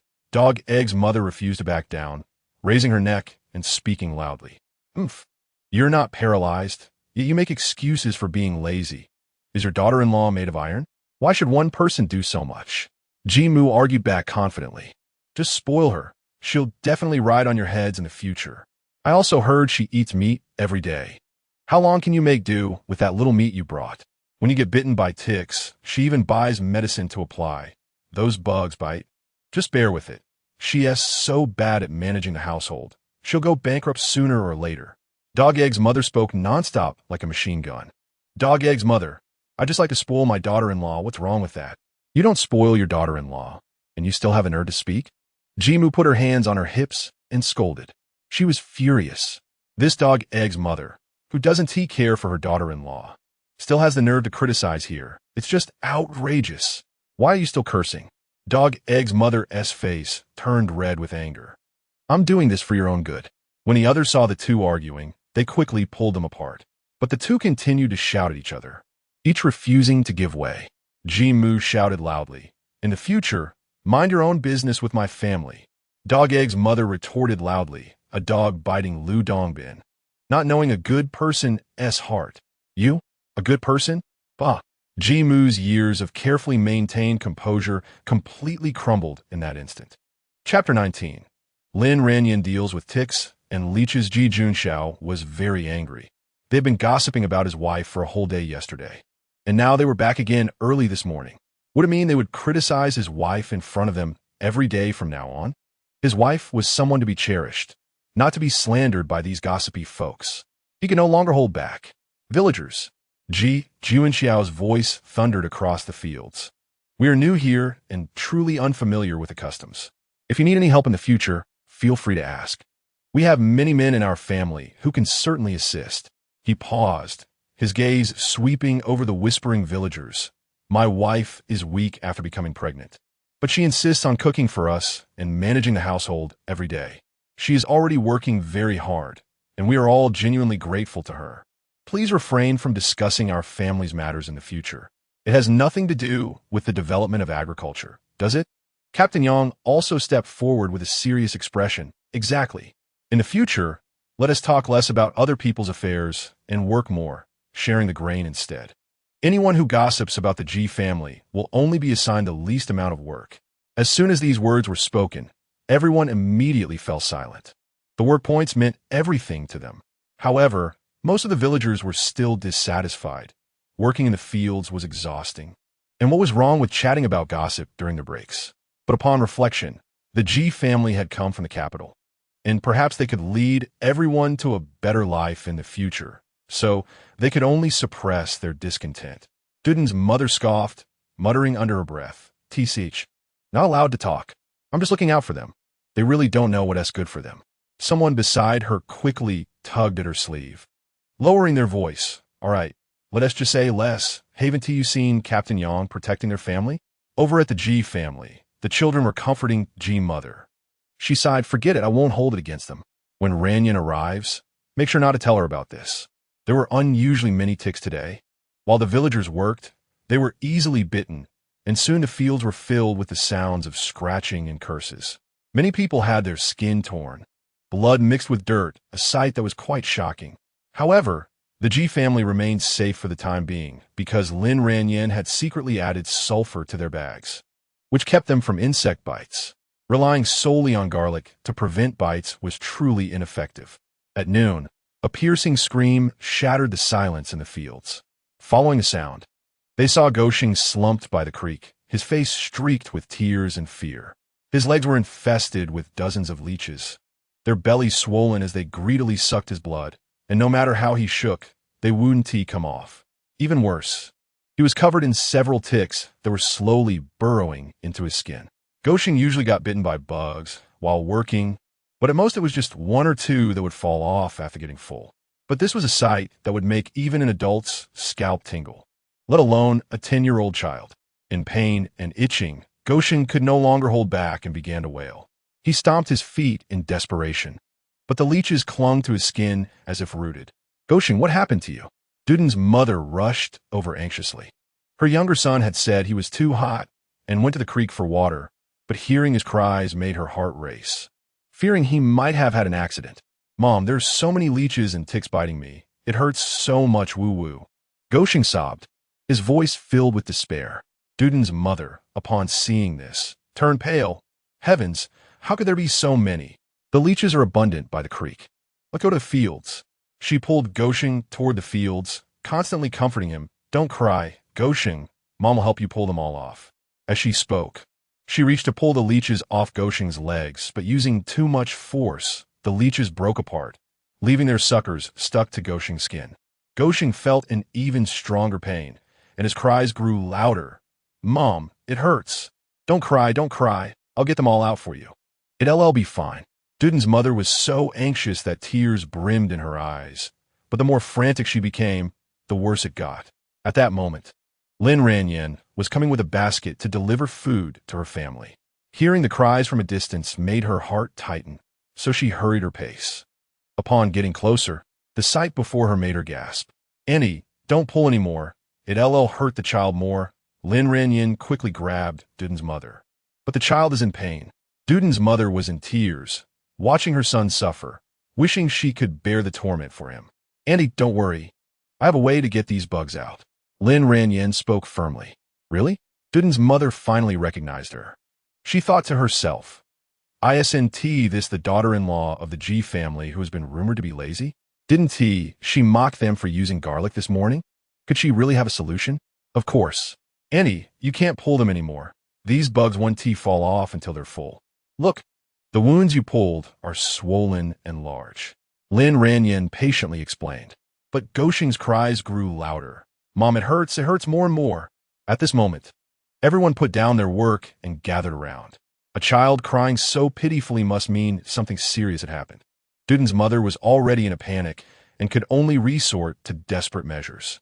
"All right, you try, but you have to promise not to hurt my son." Lin Ranjing squatted down, first gently patting the skin around the leeches to make them vibrate and fall off. For those that didn't fall off, she took out the saline solution she carried with her and carefully applied it to the leeches. She had prepared these things to prevent the G family from being bitten by ticks and leeches. Amazingly, in no time, all the leeches on Goshing's legs fell off. His pain alleviated a little, but he was still sobbing. Duden's mother, filled with fury, picked up a stone and smashed the leeches on the ground. "That'll teach you to bite my son." "Mom, what happened to my little brother?" Duden rushed over first. Seeing his brother in such a sorry state made him panic. He was bitten by a bunch of leeches and ticks, those bastards, Why do they only bite my son? Duden's mother gritted her teeth. The Ji family also arrived. Ji Junxiao saw his wife applying alcohol to the ticks on Gosheng's body, and his heart suddenly tightened.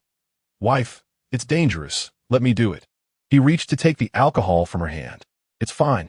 Lin Ranjing refused. A big man's rough hands aren't suitable for this delicate work. I feel more at ease doing it myself. Seeing the sun beating down, Ji Junxiao took off his coat without hesitation and held it over Lin Ranjing's head to shield her from the sun. Ji mother, feeling anxious, clenched her fingers. She was somewhat conflicted. Duden's mother had just had an unpleasant encounter with her, and she genuinely didn't want Ranjing to help her. But seeing the child suffer, she couldn't bear it, and she didn't want Ranjing to know about her feud with Duden's mother. Ji Junyao squeezed her mother's hand tightly and whispered, Mom, we should trust our sister-in-law. I do trust Ranjing, but I'm just afraid that some people will help her and then turn against her. Ji mother muttered softly. Mom, keep your voice down. It won't be good if sister-in-law hears. Ji Junyao quickly reminded her. Before long, the ticks on Gosheng's body were successfully removed. Everyone's hearts finally relaxed, and they looked at Lin Ranjing with newfound respect. The Ji family's daughter-in-law really had some skills. Lin Ranjing didn't stop her movements, carefully using a needle to extract the broken leech bodies from Gosheng's legs, then rinsing the wounds with saline, disinfecting with iodine, sprinkling Yunnan Baiyao, and finally bandaging them with gauze. The entire set of actions flowed smoothly, clearly showing her experience. By the time she finished bandaging, the crying of Dogsheng had gradually stopped. He raised his head, tears still glimmering in his eyes. Thank you, pretty sister. Lin Ranjing smiled and took out a small cloth bag to hand to Dogsheng. You can wear this, and the leeches and ticks won't bite you. Thank you, sister. Dogsheng happily accepted the cloth bag and hugged it tightly. Wife, you've worked hard. You're amazing. Ji Junxiao proudly wiped the sweat from her forehead. Sister-in-law, well done. Ji Junyao ran over and grabbed her hand, her eyes full of admiration. Ranjing, you're not tired, right? Ji's mother also came over, holding her hand with concern. Sister-in-law, you're really impressive. Sister-in-law, you're incredible. Ji family's daughter-in-law, well done. Ji family's daughter-in-law, remarkable. The praises from everyone rose and fell. Lin Ranjing smiled and looked at everyone. I was also bitten by these things before. This is a folk method my grandmother taught me. If everyone thinks it's okay, I can teach you how to make it later. Instantly, warm applause broke out in the fields. Dogden's mother awkwardly stepped forward, her face slightly flushed. Sister-in-law of the Ji family, thanks to you today, otherwise my Dogsheng wouldn't know how long he would have cried. Lin Ranjing smiled and said, Andy, we're all from the same village. Helping each other is what we should do. If I have difficulties in the future, I believe everyone will lend a hand. This made Dogden's mother feel even more ashamed, recalling how she had spoken ill of others behind their backs today. Yet they helped her without holding grudges. Filling her heart with regret, she simply expressed her thanks and hurriedly left with Dogsheng. Ji's mother glared at Dogden's mother, who awkwardly lowered her head and quickened her pace. This Ji family's daughter-in-law is really nice.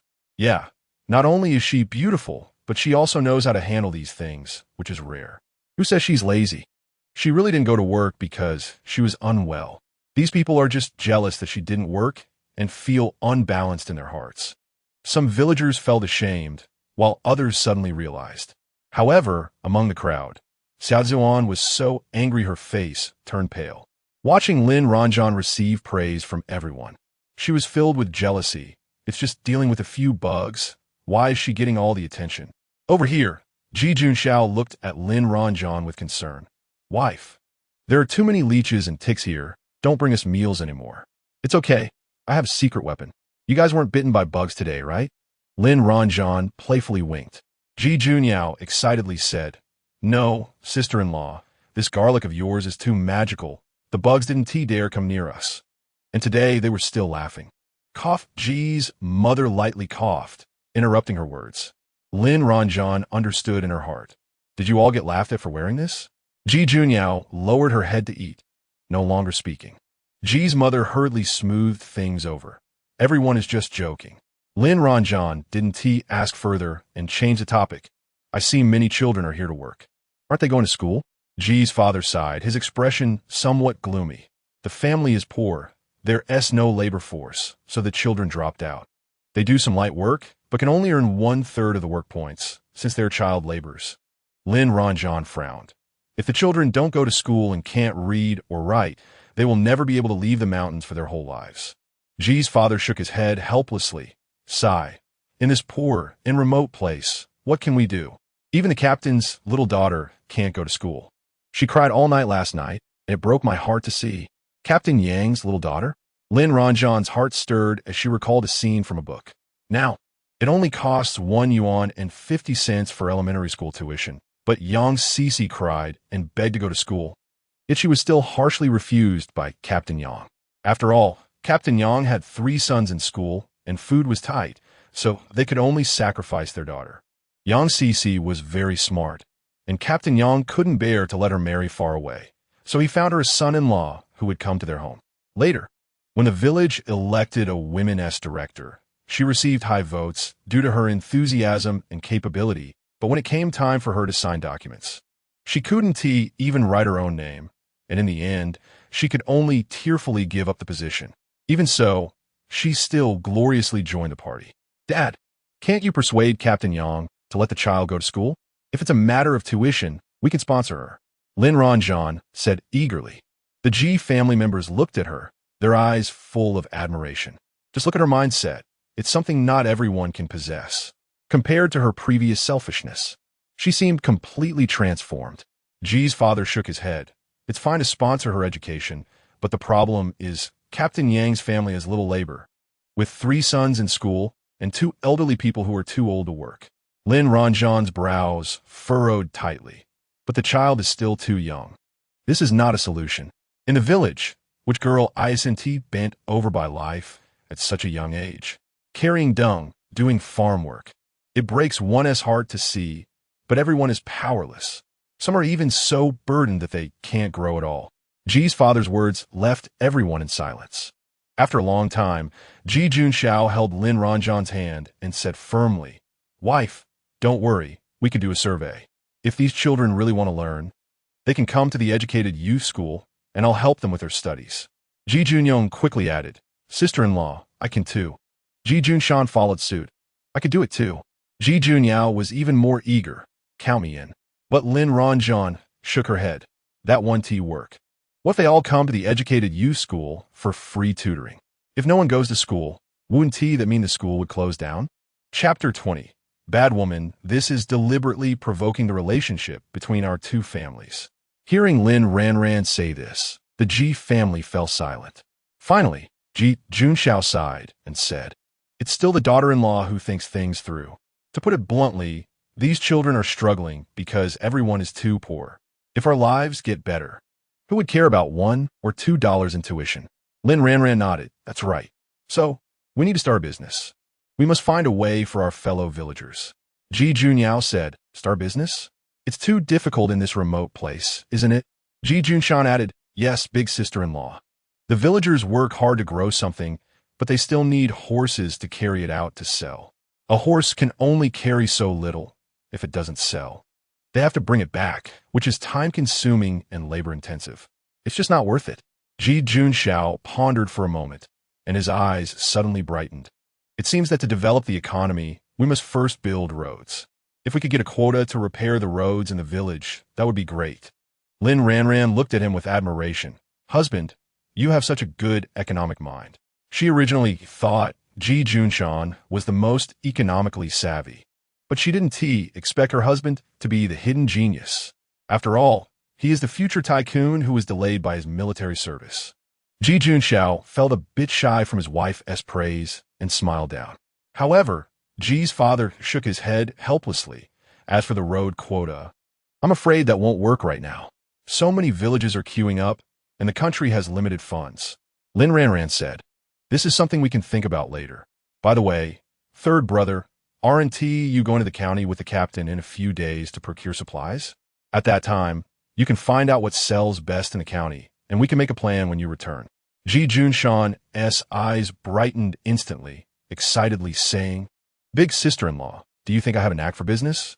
Lin Ranran laughed and said, "Of course. Among us, you have the sharpest mind. I believe if you start a business, you will definitely make a name for yourself in the business world.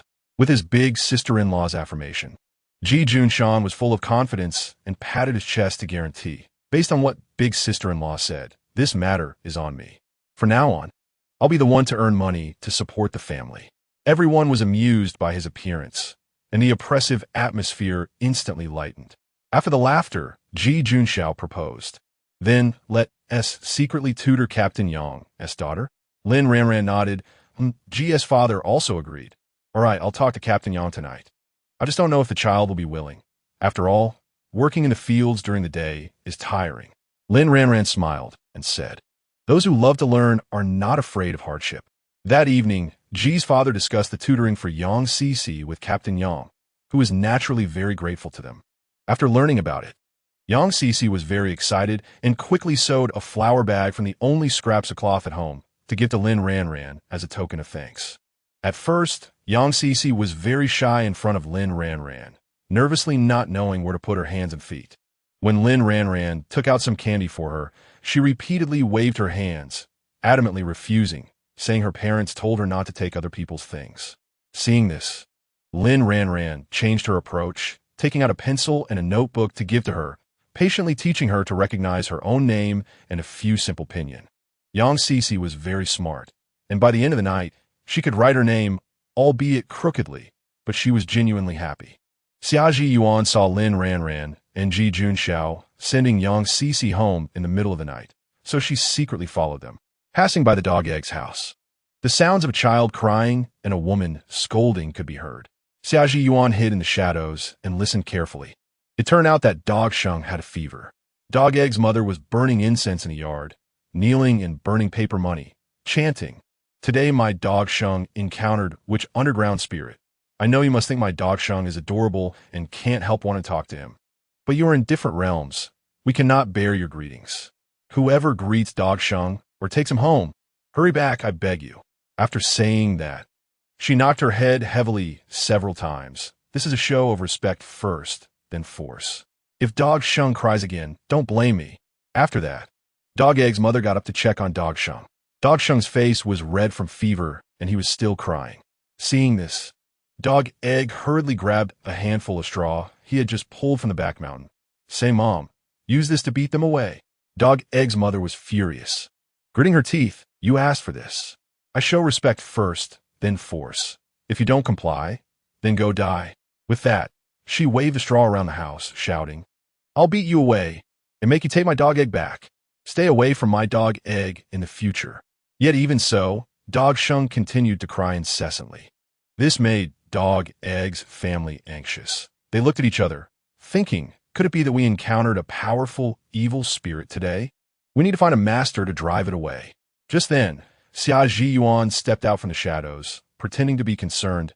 Annie, what happened to Dog Sheng? Dog Egg's mother wiped her tears and anxiously said, Xia Ji Qing, you came at the right time. My Dog Sheng has a fever. What should we do? This afternoon he was so active in farming, saying that the bugs don't bite him anymore, but now he has a fever. What should we do? Xia Ji Yuan secretly rejoiced, but pretended to look worried, saying, Dog Sheng has never been sick. Ever since that Ji family daughter-in-law helped him, he got sick. Could it be that the medicine she gave Dog Sheng is problematic? And that cloth bag? I heard that some people are very wicked and will give others bad things to make them bear misfortunes for them. Think about it. Some villagers wore broken garlic today, yet they still got bitten by ticks. Only her little cloth bags worked. Isn't that strange? Dog Egg's family was immediately alarmed by this. They thought of how Lin Ranjing was pregnant, and in the villagers' view, pregnant women are most susceptible to attracting unclean things. Could it really be that Lin Ranjing made Dog Sheng bear the dirty things for her? Damn it, I was still grateful to her today. How could she be so wicked? Dog Egg's mother's face turned pale with anger. Is she bullying us because she thinks our family is easy to push around? Xia Ji Yuan continued to fan the flames. Annie, think about it. Some people can use evil arts. Check if there is something unclean in the bag. Otherwise, how could a country girl marry into the city and have the Ji family wrapped around her finger? She has only been in our village for 2 days, and those men are already bewitched by her. Dog Egg's mother felt more and more that it made sense. She tore open the cloth bag, and inside, besides broken garlic, there was sulfur. Sure enough, there is something unclean. She disgustedly threw the contents on the ground. Dog Egg was even angrier, shouting, "Mom, I'll burn it." Let backfire on Lin Ranjing. This woman is too vicious. Dog Egg's mother stopped him. No burning. This is evidence. We need to keep it. Xiaoji Yuan fanned the flames from the side. Right? Annie, in my opinion, you should go to the educated youth dormitory and make a fuss. Let everyone know what kind of person Lin Ranjing is. Dog Egg's mother gritted her teeth and said, "Bring me the cloth bag. I'm going right now. Everyone has to know she is a disaster and drive her out of our village." Dog Egg also angrily said, "Mom, wait for me. I'll go with you." "No, we need to call our relatives too." Just as the three were preparing to go out, Dr. Zhu hurriedly came with a medical kit on his back. Zhu Ming was a barefoot doctor among the educated youth, and he usually traveled to several villages to treat villagers, often busy until very late, sometimes even staying overnight in other villages. The villagers respected him very much because he always devoted himself to serving everyone, and he would solve problems with traditional methods whenever possible, never letting villagers spend money unnecessarily. His principle was to avoid spending money if he could, and Dog Egg's family had also benefited from him many times. Dr. Zhu said, "Dogden's mother, I heard from the wife of the Ji family that your dog, Shang, was bitten badly by leeches and ticks today, which could likely lead to a fever. She asked me to come and take a look." Dogden's mother asked cautiously, "The wife of the Ji family sent you?" "Yes, how is the child now?" "Crying with a fever, it's driving me crazy." Dogden's mother hesitated for a moment, thinking to let Dr. Zhu treat the child first, and if he couldn't help, she would go find Lin Ranjing to settle the score. "Dr. Zhu, please come in." Dr. Zhu carefully examined Shang and then said seriously, "This child has a fever due to too many bites from leeches and ticks. Luckily, the wounds were treated. Otherwise, the consequences would be unimaginable." Dogden's mother asked suspiciously, "Was it the wife of the Ji family who helped treat the wounds?" "She also used some medicine." "Dr. Zhu, are you sure that medicine is safe?" "Of course not. If it weren't for her, your dog Shang might not even be alive today. The child was bitten like this, and you still let him work this afternoon. Are you trying to push him to his death?" Dr. Zhu scolded while giving Shang antibiotics. "I've given the child medicine. He should rest for a few days before going back to work." "Okay." Dogden's mother lowered her head in shame. After a while, Shang felt much more comfortable and stopped crying. Dogden's mother then remembered the cloth bag, took it out, and handed it to Dr. Zhu. "Dr. Zhu, this is from the wife of the Ji family for Shang. Can you see if this thing really works? Why didn't the garlic we made this afternoon have a noticeable effect?" Dr. Zhu opened it and examined it carefully, patiently explaining, "The little bag from the wife of the Ji family contains sulfur, which is definitely more effective. Yours didn't have sulfur, so it naturally wouldn't work well." Xia Ziyuan was not convinced and questioned, "Dr. Zhu, is this thing really that magical?" "Of course. If it weren't for this thing sent by the wife of the Ji family, if Shang was bitten again this afternoon, you would be crying," Dr. Zhu said irritably. Xia Ziyuan hated Dr. Zhu in her heart. If he hadn't arrived in time, the educated youth courtyard would have been in chaos by now. After sending Dr. Zhu away, Xia Ziyuan continued to incite Dogden's mother. "Auntie, aren't you going to find the wife of the Ji family?" But Dogden's mother suddenly changed her expression and said coldly, "Although I may speak too much and my character isn't great, I still understand the bigger picture. I know you want to use me to slander the wife of the Ji family." Xia Ziyuan hurriedly defended herself. "Annie, what are you talking about? I'm doing this for your own good. Shang has never been sick, and as soon as she came, he got sick. Isn't that too coincidental? She must be practicing some kind of witchcraft. If she touches Shang and he gets unlucky, I would believe it. But before, she had never touched Shang. Can she still cast spells from a distance? So many leeches and ticks biting Shang. Maybe it's her doing. Just think about it. When you had a fight with the wife of the Ji family, maybe she put something on Shang. I'm an illiterate and superstitious. That's one thing. But you, an educated person, how can you be more superstitious than me? In my opinion, you're deliberately trying to sow discord," Dogden's mother angrily scolded. Today, when she had a fight with the wife of the Ji family, the wife was far away from Shang. Even if she wanted to do something, her hand would have to be long enough. Xia Ziyuan argued, "Auntie, I didn't mean that. I'm doing this for your own good. Ha, what nonsense. If you hadn't told us about the garlic this morning, would I have fought with the wife of the G family? The G family came all the way from Beijing to help everyone. You're trying to harm our family. I'm not. Still denying it? Damn it.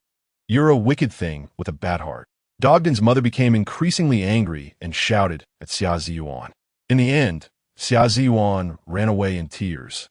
Looking very disheveled, Lin Ranjing, who was watching the show from the shadows, was thrilled.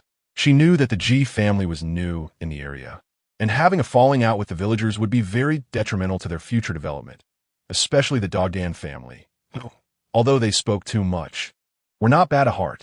After helping Sheng, she recalled the descriptions of this family in the book, so she cleverly arranged things to use them against Xia Ziyuan. A wise person does not argue for the sake of momentary verbal victory, but instead knows where to strike directly. Ji Junxiao was furious on the side.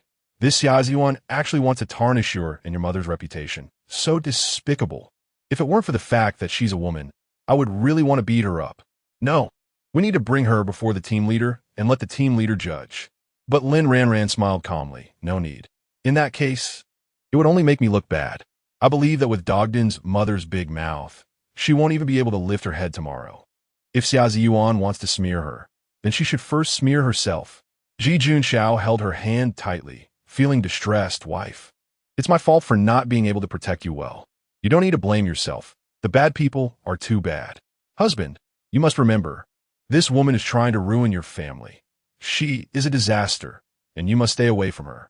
Ji Junxiao replied, I know. I won't pay attention to strange women unless it's work-related. His moral standards could indeed score full marks. But he needed to remember that if he had any connection with Xia Ziyuan in the future, he would never forgive her. What nonsense! How could I have anything to do with that kind of bad woman? I'm not blind. Ji Junxiao understood that Xia Ziyuan was a bad woman, and it was right for his wife to guard against her. But why was she always worried about him having something with Xia Ziyuan? Was it because women are more sensitive when they're pregnant? Or did he not give her enough sense of security? No, he had to treat his wife twice as well in the future. Otherwise, if she started to overthink and reverted to her previous state, it would be the end. Ji Junxiao felt a sense of crisis. Lin Ranjing deliberately brought Ji Junxiao to watch this drama, hoping he could see Xia Ziyuan's true colors. This was the best she could do for now. Next, focus on building her career. If men might betray one day, money never would. Chapter 21. Xia Ziyuan leads the singing of mountain songs to tease the male lead the next morning.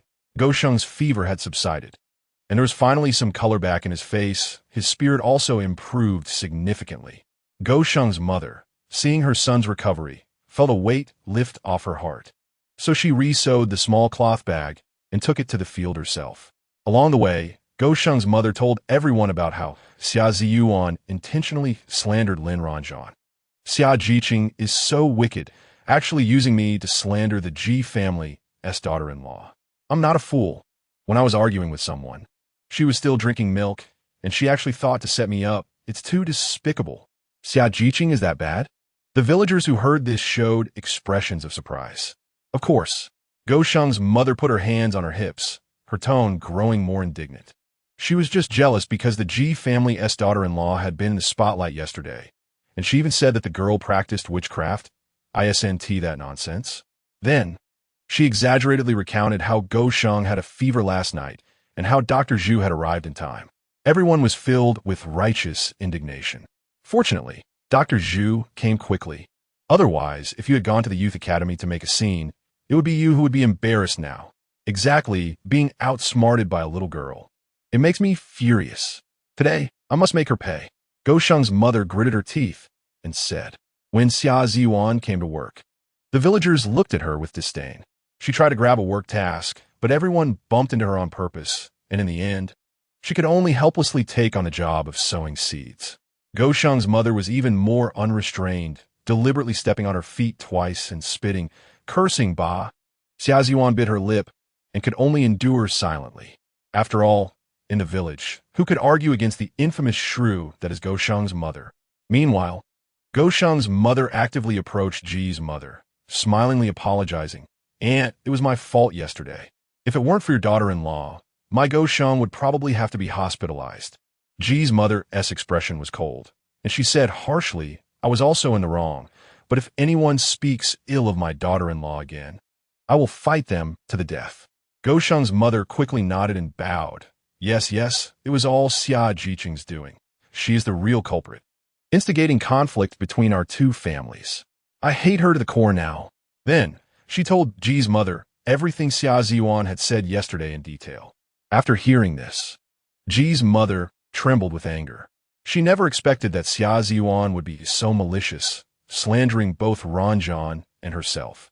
If it weren't for Dr. Zhu's timely intervention, Wu Ti Ranjing had been treated as an outcast by the whole village. Aunt, don't worry, with her dark heart. I will make sure everyone in the village knows what kind of person she is, Go Sheng's mother vowed. Ji's mother gritted her teeth, her eyes filled with fury. Wait, I'll go settle the score with her. I will make her apologize to my daughter-in-law in front of the entire village. Go Sheng's mother quickly agreed. Aunt, I support you. I can testify for you. At that moment, a loud singing voice broke the tense atmosphere. Oh, the warm spring sunlight shines on the slopes. The girl is carrying a hoe to plant corn. One hoe after another turns the fertile soil, hoping that the golden sprouts will quickly germinate. Xia Jiqing? Wow, Xia Jiqing is actually leading the singing of mountain songs? The villagers stopped their work, showing expressions of surprise. She usually doesn't sing. I thought she couldn't. Wow, her singing voice is impressive. Little Lu Sanjia. Dainyu, sing back, don't lose. Xia Yuan began to sing, and a group of men were utterly shocked. The girls were also amazed. Then, all the bad words about Xia Yuan were thrown aside. After all, singing mountain songs while working is beloved by the villagers. The top choice, the singing king Dainyu, was pushed out by the men. Oh, the girl is strong on the slope. Brother comes to help without hesitation, carrying fertilizer to protect the soil, hoping this corn grows quickly. Xia Ziyuan sang with a smile, look at that corn sprouting new tips. Its tender green figure swaying in the wind, carefully tended to, getting rid of pests. All for a good harvest this year. Dainyu, yes, don't lose. Dainyu, you'd better not lose, otherwise Xia Jiqing might take a liking to you. Dainyu, you're so lucky. Dainyu responded with, sister's dedication I can see. I'm weeding at the edge of the field, watering and nurturing together, welcoming a bountiful autumn harvest. Go Sheng's mother exclaimed, damn, this black-hearted girl actually sings so well.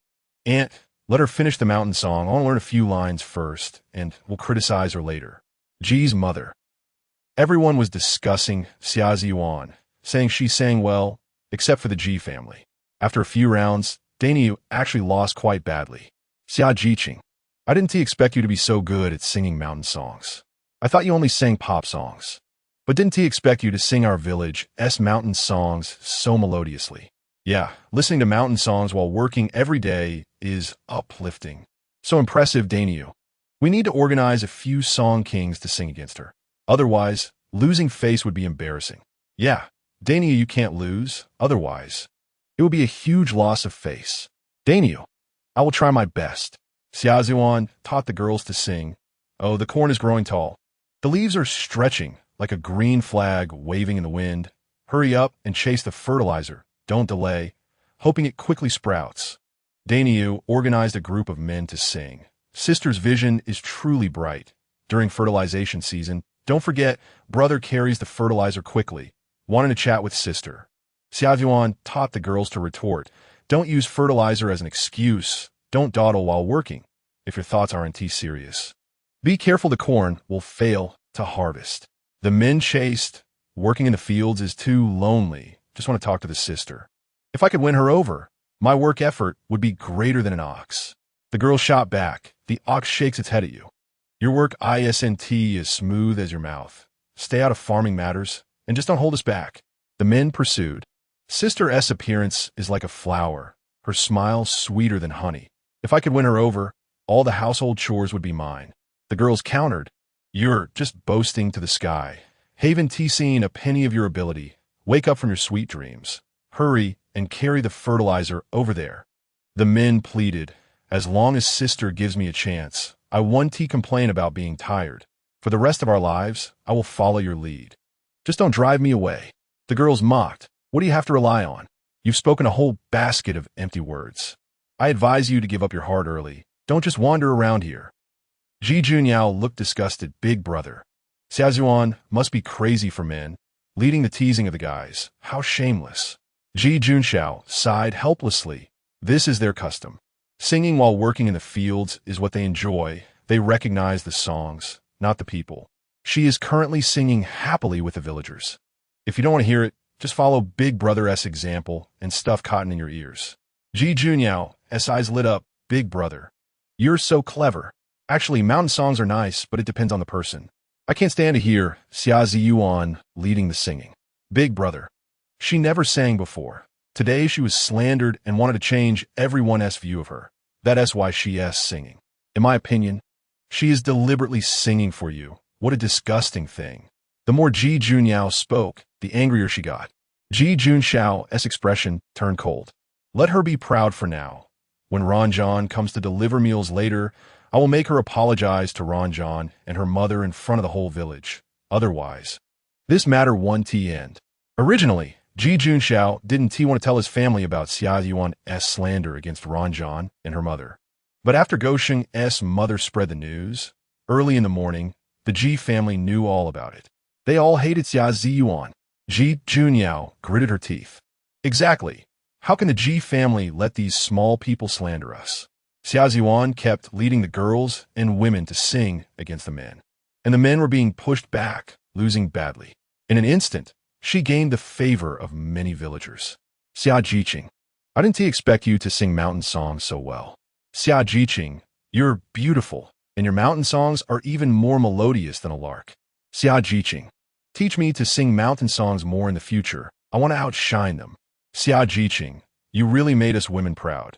Those men usually sing arrogantly, but today they have finally conceded. Xia Jiqing. The villagers praised Xia Ziyuan enthusiastically, each adding their own compliments. Xia Ziyuan smiled humbly on the surface, but inside she felt extremely pleased. The mountain songs she taught everyone were classics from her past life. She remembered most of the lyrics, and her singing was top-notch. Anyway, since she sang them first in this life, she was the original creator. Sure enough, everyone forgot what Dog Egg's mother had said and praised her instead. However, the Ji family was very cold towards her, their eyes filled with resentment.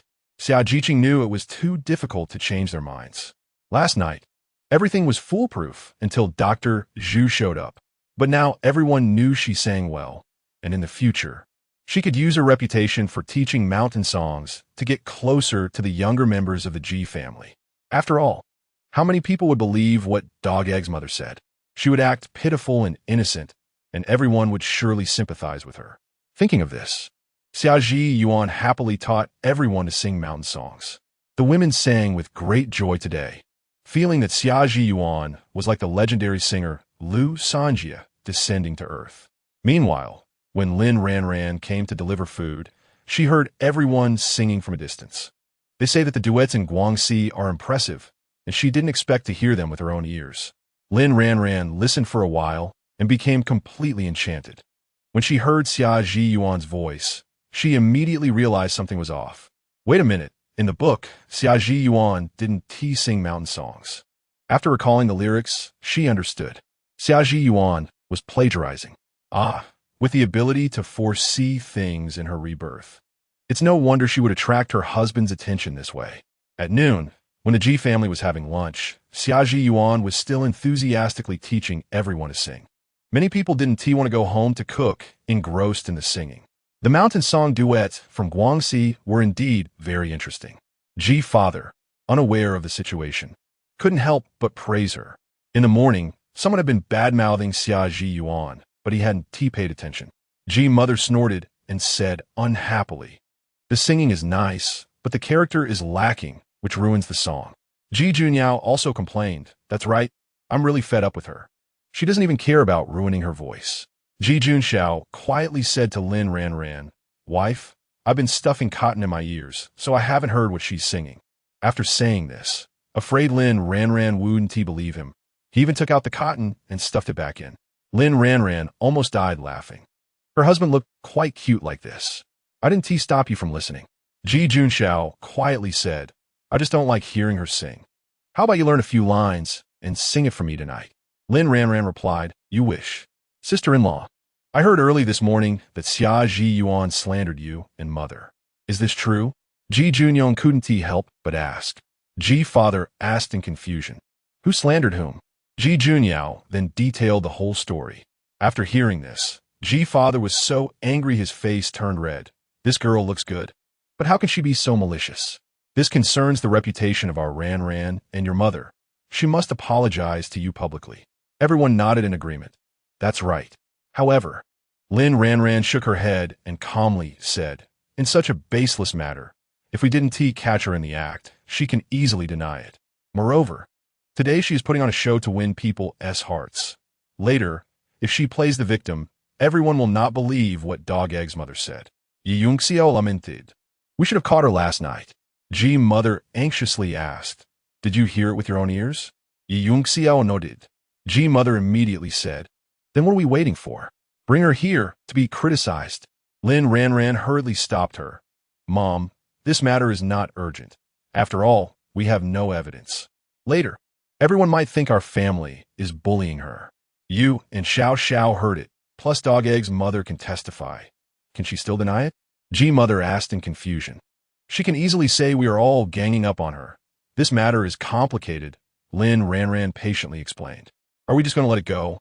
She can slander you for practicing sorcery. Tomorrow, won't she slander you for murder? Ji Junyao said angrily. Exactly, if we don't show her some color. She really thinks our Ji family is easy to bully? Others echoed in agreement. Lin Ranjing saw that the Ji family was eager to tear Xia Ji Yuan apart. Knowing her goal had been achieved. Everyone listen to me. Later, Xia Ji Yuan will definitely clash with Dog Egg's mother. In fact, getting her to apologize is more interesting than having Dog Egg's mother tear her apart every day, right? Although she said this, it was still too unfair for you. Everyone looked at her with sympathy. Lin Ranjing said, no, if we force her to apologize, she will surely pretend to be innocent and pitiful. But if she slanders Dog Egg's mother, given Dog Egg's mother-esque character, she won't let it go easily. That makes sense. It's just that the wife is too wronged. It's okay. This woman has ill intentions. Everyone should just ignore her in the future, Lin Ranjing generously said. Just as the Ji family finished speaking, Xia Ji Yuan indeed started a quarrel with Dog Egg's mother. Damn, you don't even recognize what you said yourself? Dog Egg's mother, furious, turned red in the face. After learning mountain songs all morning, it was time to settle accounts with Xia Ji Yuan. But Xia Ji Yuan, with an innocent expression, said, Annie, I was concerned about Dog Sheng last night and never spoke ill of the Ji family. As an intellectual, how could I be superstitious? ISNT at you who is more superstitious? Those words were what you said yourself. I even advised you about it. Damn, little vixen. How dare you act innocent and not take responsibility? Do you think I'm easy to fool? Dog Egg's mother was furious and directly pushed Xia Ji Yuan hard. Chapter 22. Lin Ranjing starts her business with bamboo products and embroidered shoes. Xia Yuan fell down in the cornfield, and although it wasn't a serious fall, she deliberately bumped her head against a stone nearby when she saw it. Blood immediately flowed out, staining her pale face. The onlookers were horrified and quickly helped Xia Ji Yuan up to stop the bleeding. Dogden's mother was flustered and stammered an explanation. I didn't do it on purpose. Don't think you can make me pay. It was you who didn't admit what you did, so I pushed you. Xia Ji Yuan cried with a look of deep grievance. Annie, do I look like the kind of person who would fake an injury? I truly don't know where I offended you for you to slander me like this. I'm not good at arguing and can't win against you. I beg you, please don't wrong me again. How can I live in the village after this? Damn, how did I wrong you? You better clarify. Dogden's mother shouted angrily, her face flushed. Several villagers quickly stepped in to pull her away, advising her. All right, Dogden's mother, say less. If you don't argue with someone for a day, you feel uncomfortable, right? Hurry home and cook. Can't you see the kids are hungry? With everyone's tugging, Dogden's mother was forcefully taken away. Villagers generally sympathized with the weak. And since Xia Ji Yuan had always had a good image in their eyes, they didn't think she was the kind to do bad things. While Dogden's mother indeed liked to spread rumors. Thus, in the end, Dogden's mother became the scapegoat and was so angry she couldn't eat for several days. Xia, Don't stoop to her level. She just loves to stir up trouble. We 1T believe her words. Yeah, we've known you for so long. How can we not know what kind of person you are? Xia Ziyuan, you've been wronged. Don't let her affect your mood. We still need you to teach us to sing mountain songs this afternoon. The villagers and youth surrounded Xia Ziyuan to comfort her. Xia Ziyuan sniffled and forced a smile. The innocent will clear themselves. I have a clear conscience. Well said. That is how an intellectual should be. Why argue with an illiterate? Everyone praised her. Not far away, the Ji family witnessed the entire scene, watching Xia Ziyuan's superb performance. They were thoroughly convinced of Lin Ranjing's foresight. Ji Junxiao cast a cold glance at Xia Ziyuan, who felt a chill run down her spine from his gaze. She felt uneasy and secretly pondered. He wouldn't be planning to take revenge on me, would he? No, he is a soldier. He would do anything out of line for someone like Lin Ranjing. Besides, in my past life, he was my husband. But who would believe the secret of my rebirth if I told them? Xia Ziyuan forced herself to appear calm and walked up to Ji's mother. Her voice choked with emotion. Auntie, I am wronged. I swear to the heavens that I never said such things. If I did, let me be struck by lightning and die a terrible death. She deliberately raised her voice, and many villagers around heard her. This only made them believe more firmly in her innocence. Who would dare to swear on their life? Ji's mother said lightly, the innocent will clear themselves. If you didn't say it, why bother explaining to me? Xia Ziyuan's eyes turned red. I'm afraid you might misunderstand me. Ji's mother spoke firmly. I'm not one to catch at shadows. Anyway, whoever slanders my daughter-in-law will suffer retribution. Xia Ziyuan awkwardly smiled. Yes. How could there be such a person? Seeing this, several children from the Ji family quickly pulled Ji's mother away. In their view, talking to someone like Xia Ziyuan was quite beneath them. Xia Ziyuan watched their retreating figures and silently clenched her fists, thinking, there is plenty of time ahead. I don't believe Lin Ranjing can always be this lucky. In the following days, Xia Ziyuan didn't deliberately try to please the Ji family, but instead invested all her energy into teaching the villagers to sing mountain songs, growing more enthusiastic each day. The villagers liked her more and more. Dogden's mother would learn mountain songs during the day and find opportunities to scold her at night. Xia Ziyuan ignored her, thinking she was just talking nonsense. She had been waiting for the Ji family to fall out of favor, but unexpectedly, Lin Ranjing was cooking meat for the Ji family every day, even making preserved meat. This made Xia Ziyuan so jealous she was about to go mad. The preserved meat she had cooked was almost moldy. No, it seemed she needed to smoke it again. In these days, Lin Ranjing was also busy. She visited every household and got a clear understanding of the village's situation. Although the elderly in the village were too old to work in the fields, they were not idle at home. The old men wove baskets, hampers, and dustpans from bamboo, while the old women made clothes, and those with good eyesight did embroidery. The embroidered shoes they made were exquisite and meaningful, and Lin Ranjing couldn't help but love them. Lin Ranjing took out food and meat coupons to exchange for many bamboo-woven household items, bamboo furniture, and embroidered shoes. From the old people, she learned that making embroidered shoes was a compulsory lesson for every girl in the village. They learned to make shoes from their mothers since childhood, not only to prepare embroidered shoes for the elders of the groom's family as a dowry, but also to include embroidered shoes, embroidered pillows, and embroidered quilts in their own dowries. Lin Ranjing keenly noticed that embroidery and bamboo products had enormous development potential. After dinner, Lin Ranjing cleared her throat and proposed, tomorrow, third brother will go to the city with Captain Yang to purchase supplies. I want to use food and meat coupons to buy some embroidery and bamboo products for third brother to sell in the city. What do you think? Today, Lin Ranjing had added bamboo furniture, and everyone praised her taste. Hearing her proposal, everyone raised their hands in agreement. Ji's father smiled and said, Ranjing, since this house is under your management, you have the final say. It was previously agreed that as long as she came to the countryside, the family finances will be under her control. In recent days, Ji's father had observed and found Lin Ranjing to be sharp-minded and full of ideas, genuinely recognizing her abilities. Ji's mother also smiled broadly. Yes, our Ranjing is both clever and capable. Whatever you do, Mom fully supports you. Ji Junyao excitedly said, Count me in, I'm blindly worshipping. Ji Junshan also agreed. Sister-in-law's proposal is really good. City folks love these fresh things. However, Ji Junxiao expressed concern. But third brother, as a man, selling bamboo products is fine. But wouldn't it be a bit embarrassing to sell embroidered shoes? Ji Junshan patted his chest. It's nothing. In business, you need a thick skin. As long as there's money to be made, I'm not afraid of being laughed at. Lin Ranjing smiled with satisfaction. Good job. Third brother, I have high hopes for you. Ji's father asked. Should I talk to Captain Yang about the purchase? No need. I believe everyone will come to us soon. But Dad, you need to go to Captain Yang for a proof. Okay. Now, everyone firmly believed in Lin Ranjing's words, feeling as if she had the ability to predict the future. Sure enough, not long after, villagers started coming to her. Ji family's daughter-in-law. I heard from Grandma After that you want to exchange meat coupons for embroidered shoes to help the villagers in the city, right? Look, I have several pairs of embroidered shoes here. How many meat coupons can I get for them? Ji family's daughter-in-law. Look at my handkerchief, this sachet, this wall hanging. All are embroidered. Can I exchange for some meat coupons? Ji family's daughter-in-law. These bamboo baskets and hampers. Can I exchange for some food coupons?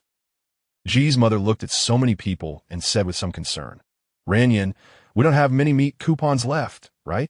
If you exchange them, how will you replenish your nutrition later? Lin Ranjing smiled reassuringly. Mom, it's fine. Tomorrow, I plan to have third brother buy a few more hens back. We will raise more chickens and ducks to ensure we have meat to eat every meal. No matter what, you have to ensure your own nutrition first. It's okay that we don't eat meat, but you and the baby need to eat. Mother Ji is still worried. Got it, Mom. You can rest assured. Besides, our family still has money, so there's nothing to be afraid of. Mother Ji still wasn't reassured and signaled for Ji Junxiao to pay more attention. At this moment, Ji Junxiao was filled with admiration for his wife. In his eyes, Lin Ranjing could do anything. Even if she said she wanted to pick stars from the sky, he would find a way to make it happen. Lin Ranjing cleared her throat and said loudly, Everyone line up. I will exchange based on quality. These food stamps and meat tickets were saved up by our family, but there aren't many left.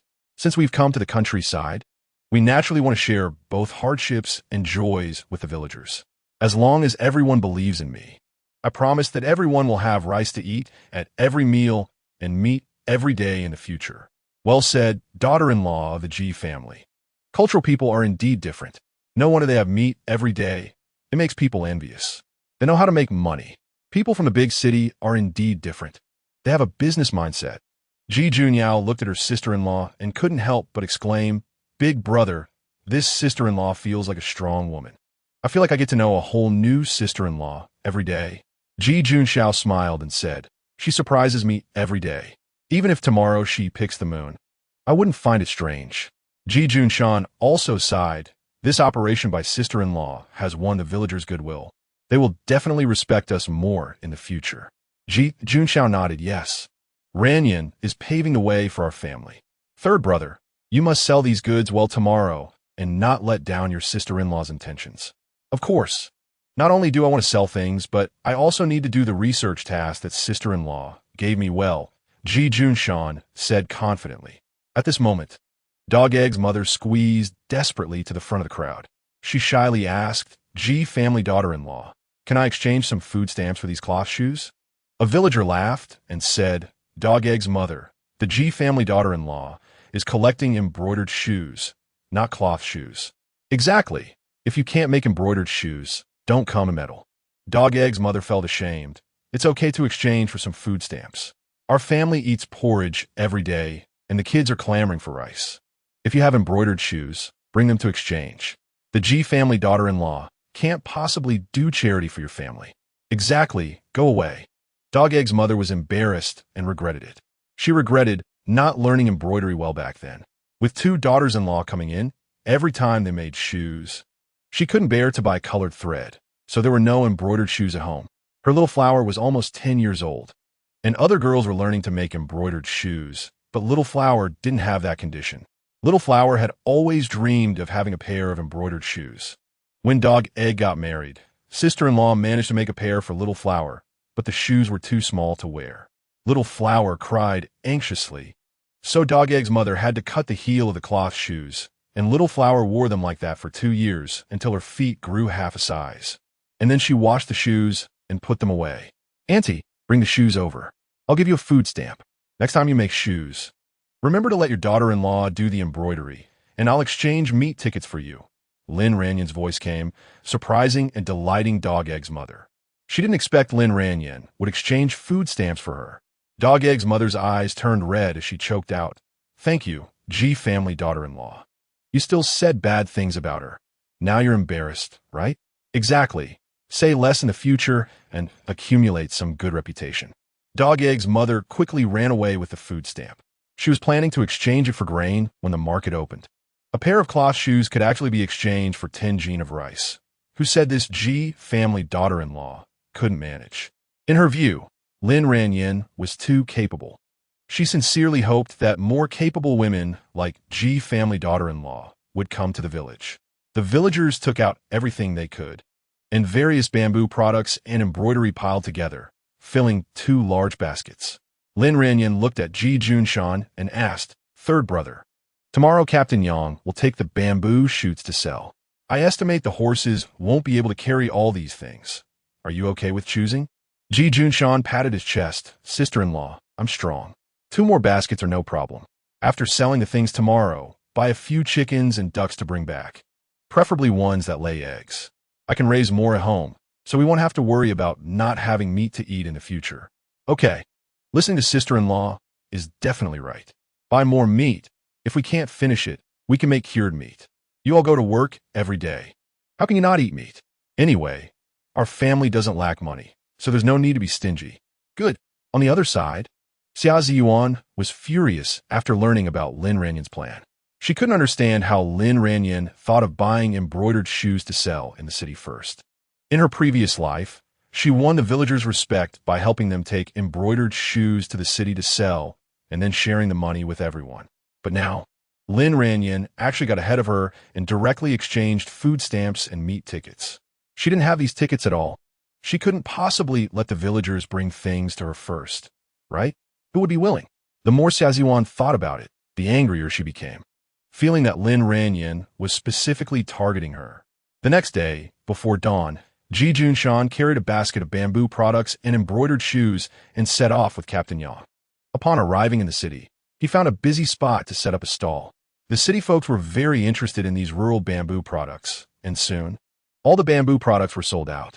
As for the embroidered shoes, although many young ladies stopped to look, Ji Junshan was just a young man, and when the girls asked him questions, he blushed, making it difficult for many young ladies to buy. Chapter 23. Catching wild boars on the mountain. Xia Ziyuan moved the trap marker aside. Captain Yang was selling bamboo shoots in the market, but wasn't having much luck. This season, bamboo shoots were in abundance, the prices were low, and they were hard to sell. He came over to check on Ji Junshan's side and found that the bamboo products were almost sold out. A girl came over to ask about embroidered shoes, so he voluntarily helped sell a few pairs. "Why don't you go sell bamboo shoots over there? I'll sell these embroidered shoes," Captain Yang suggested. Yi Yunshan nodded, "All right." An hour later, Captain Yang had sold all the embroidered shoes. He went to find Ji Junshan, only to discover that she had also sold all the bamboo shoots, and at a good price too. "How did you do that?" Captain Yang was extremely surprised. Ji Junshan smiled and said, "I talked to the director of the vegetable market. I told him that these bamboo shoots can be made into dried bamboo shoots and sold during the off-season. The director praised my business acumen and said he would buy all the bamboo shoots from our village in the future." Captain Yang was overjoyed. "That's great. You truly are a smart person coming from the big city." Ji Junshan scratched her head. "This idea was actually suggested by my sister-in-law before she left this morning. She said she knows how to make dried bamboo shoots, and we can do it ourselves next time and sell them in the off-season." "Your sister-in-law suggested this?" Captain Yang was thrilled. If she really knew how to make dried bamboo shoots, it would be a great contribution to the village. "This is the money from selling the embroidered shoes. It's yours. Take it." "Okay." Ji Junshan happily accepted the money. The two then parted ways to buy what they needed. In the evening, Lin Ranjing finished dinner but kept waiting for the Ji family to return. The women from the educated youth courtyard returned one after another, but Xia Ziyuan, who usually rushed back first, was nowhere to be seen. Lin Ranjing was extremely anxious. Her husband was usually the first to run back to the educated youth courtyard after work. He often said he wanted to come back early to see her. A sense of foreboding surged in Lin Ranjing's heart. Chun Zayuth, is there a delay in getting off work today? Why hasn't my family returned yet? Lin Ranjing anxiously stopped Chun Jing and asked. Usually, Chun Jing ignored Lin Ranjing because of Xia Ziyuan's instigation, but she didn't find her too annoying. She just thought Lin Ranjing was a bit pretentious. Seeing Lin Ranjing's anxious expression, she recalled the decisiveness Lin Ranjing showed when buying embroidery and bamboo products last night, which led to a slight change in her view of her. She patiently explained, "There's still an hour until work ends. Some villagers found traces of wild boars in the mountains, and the men are worried that the boars will ruin the crops. So they organized a large group to go hunting. All the men from your family have gone. If they're lucky, everyone will be able to share some wild boar meat tonight." Speaking of meat, Chun Jing couldn't help but swallow. Lin Ranjing frowned. It was getting too late, and it was too unsafe. It's fine, they brought several flashlights from the village for lighting. There are many traps on the mountain. As long as they find the traces of the wild boars, they can lure them into the traps. They've caught them before. It won't be a problem. At the very least, they should be able to catch one, and then the family could divide several tails of meat. Chun Jing comforted her. Suddenly, Lin Ranjing's heart sank. She remembered a plot from the novel. During a hunting trip, Ji Junyong nearly fell into a trap, and it was thanks to Ji Juanxiao's timely rescue that he was saved. However, even so, Ji Junyong still ended up with a fracture. At that time, Xiaozuan happened to be on the mountain gathering herbs and helped Ji Junyong, which earned her his favor. But this plot shouldn't happen so early, right? Could it be that her changes to the storyline caused everything to happen ahead of time? No, she absolutely couldn't let Ji Junyong get hurt. Lin Ranjing didn't have time to think further and hurriedly rushed out of the educated youth courtyard. The sky was getting darker. Lin Ranjing saw Ji Mu and Ji Junyao by the roadside. The mother and daughter were anxiously looking into the distance. "Mom, little sister, why haven't you gone home yet?" Lin Ranjing asked. Ji Mu didn't want to worry Lin Ranjing and lied. "Your dad and the others went to a place farther away for work and haven't returned yet. We're waiting for them to come back together." Ji Junyao also said, "Yes, sister-in-law, why are you here?" Lin Ranjing didn't expose their lie and said, "It's already dark. You should go home and eat first. I'm going to Captain Yang's house to tutor Yang Cici. That little girl works so hard every day, so it's more convenient for me to go over." Ji Junyao reminded her, "Big brother will probably be back very late. Just go home and eat. When your big brother comes back, tell him to come to Captain Yang's house to pick me up," Lin Ranjing instructed. After bidding farewell to Ji Mu and Ji Junyao, Lin Ranjing took a flashlight from her space and, using its weak light, carefully made her way up the mountain along the route described in the novel. The mountain path was rugged, and every step was full of danger, but Lin Ranjing had only one thought in her mind. She must stop Ji Junyong from getting hurt. Finally, in the darkness, Lin Ranjing saw the flickering light of a flashlight not far away.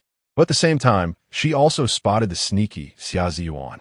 Lin Ranjing was startled and quickly turned off her flashlight, hiding behind a tree to observe. She saw Xia Ziyuan stealthily walking toward the trap. Lin Ranjing initially wanted to warn her, but she sensed something was off. That trap was exactly where Ji Junyong fell in the novel. The ancient tree, the giant rock, the triangular stone trap marker, everything matched the description in the novel perfectly. Xia Ziyuan had been reborn. She couldn't possibly not know there were traps here.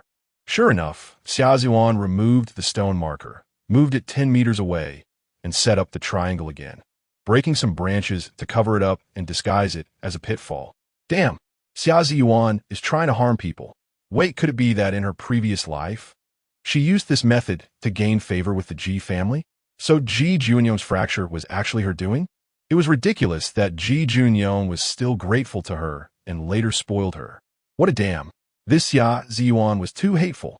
Xia Ziyuan was also driven to desperation by Lin Ranjing. Seeing the Ji family pampering her to the heavens and the villagers being grateful to her for a few food tickets and meat tickets, she was filled with hatred. Thinking back to the plot of her past life, she decided to use the same trick again. This time, she would cling to Ji Junxiao and make Ji Junyong fall into the pit. The more serious the injury, the better, as long as he didn't die. Later, when she and Ji Junxiao rescue Ji Junyong, the Ji family would treat her as a lifesaver. With this thought, Xia Ziyuan revealed a sinister smile. Lin Ranjing, I'm someone who has been reborn. In my previous life, I went through great lengths to become the darling of the Ji family. You think you can compete with me?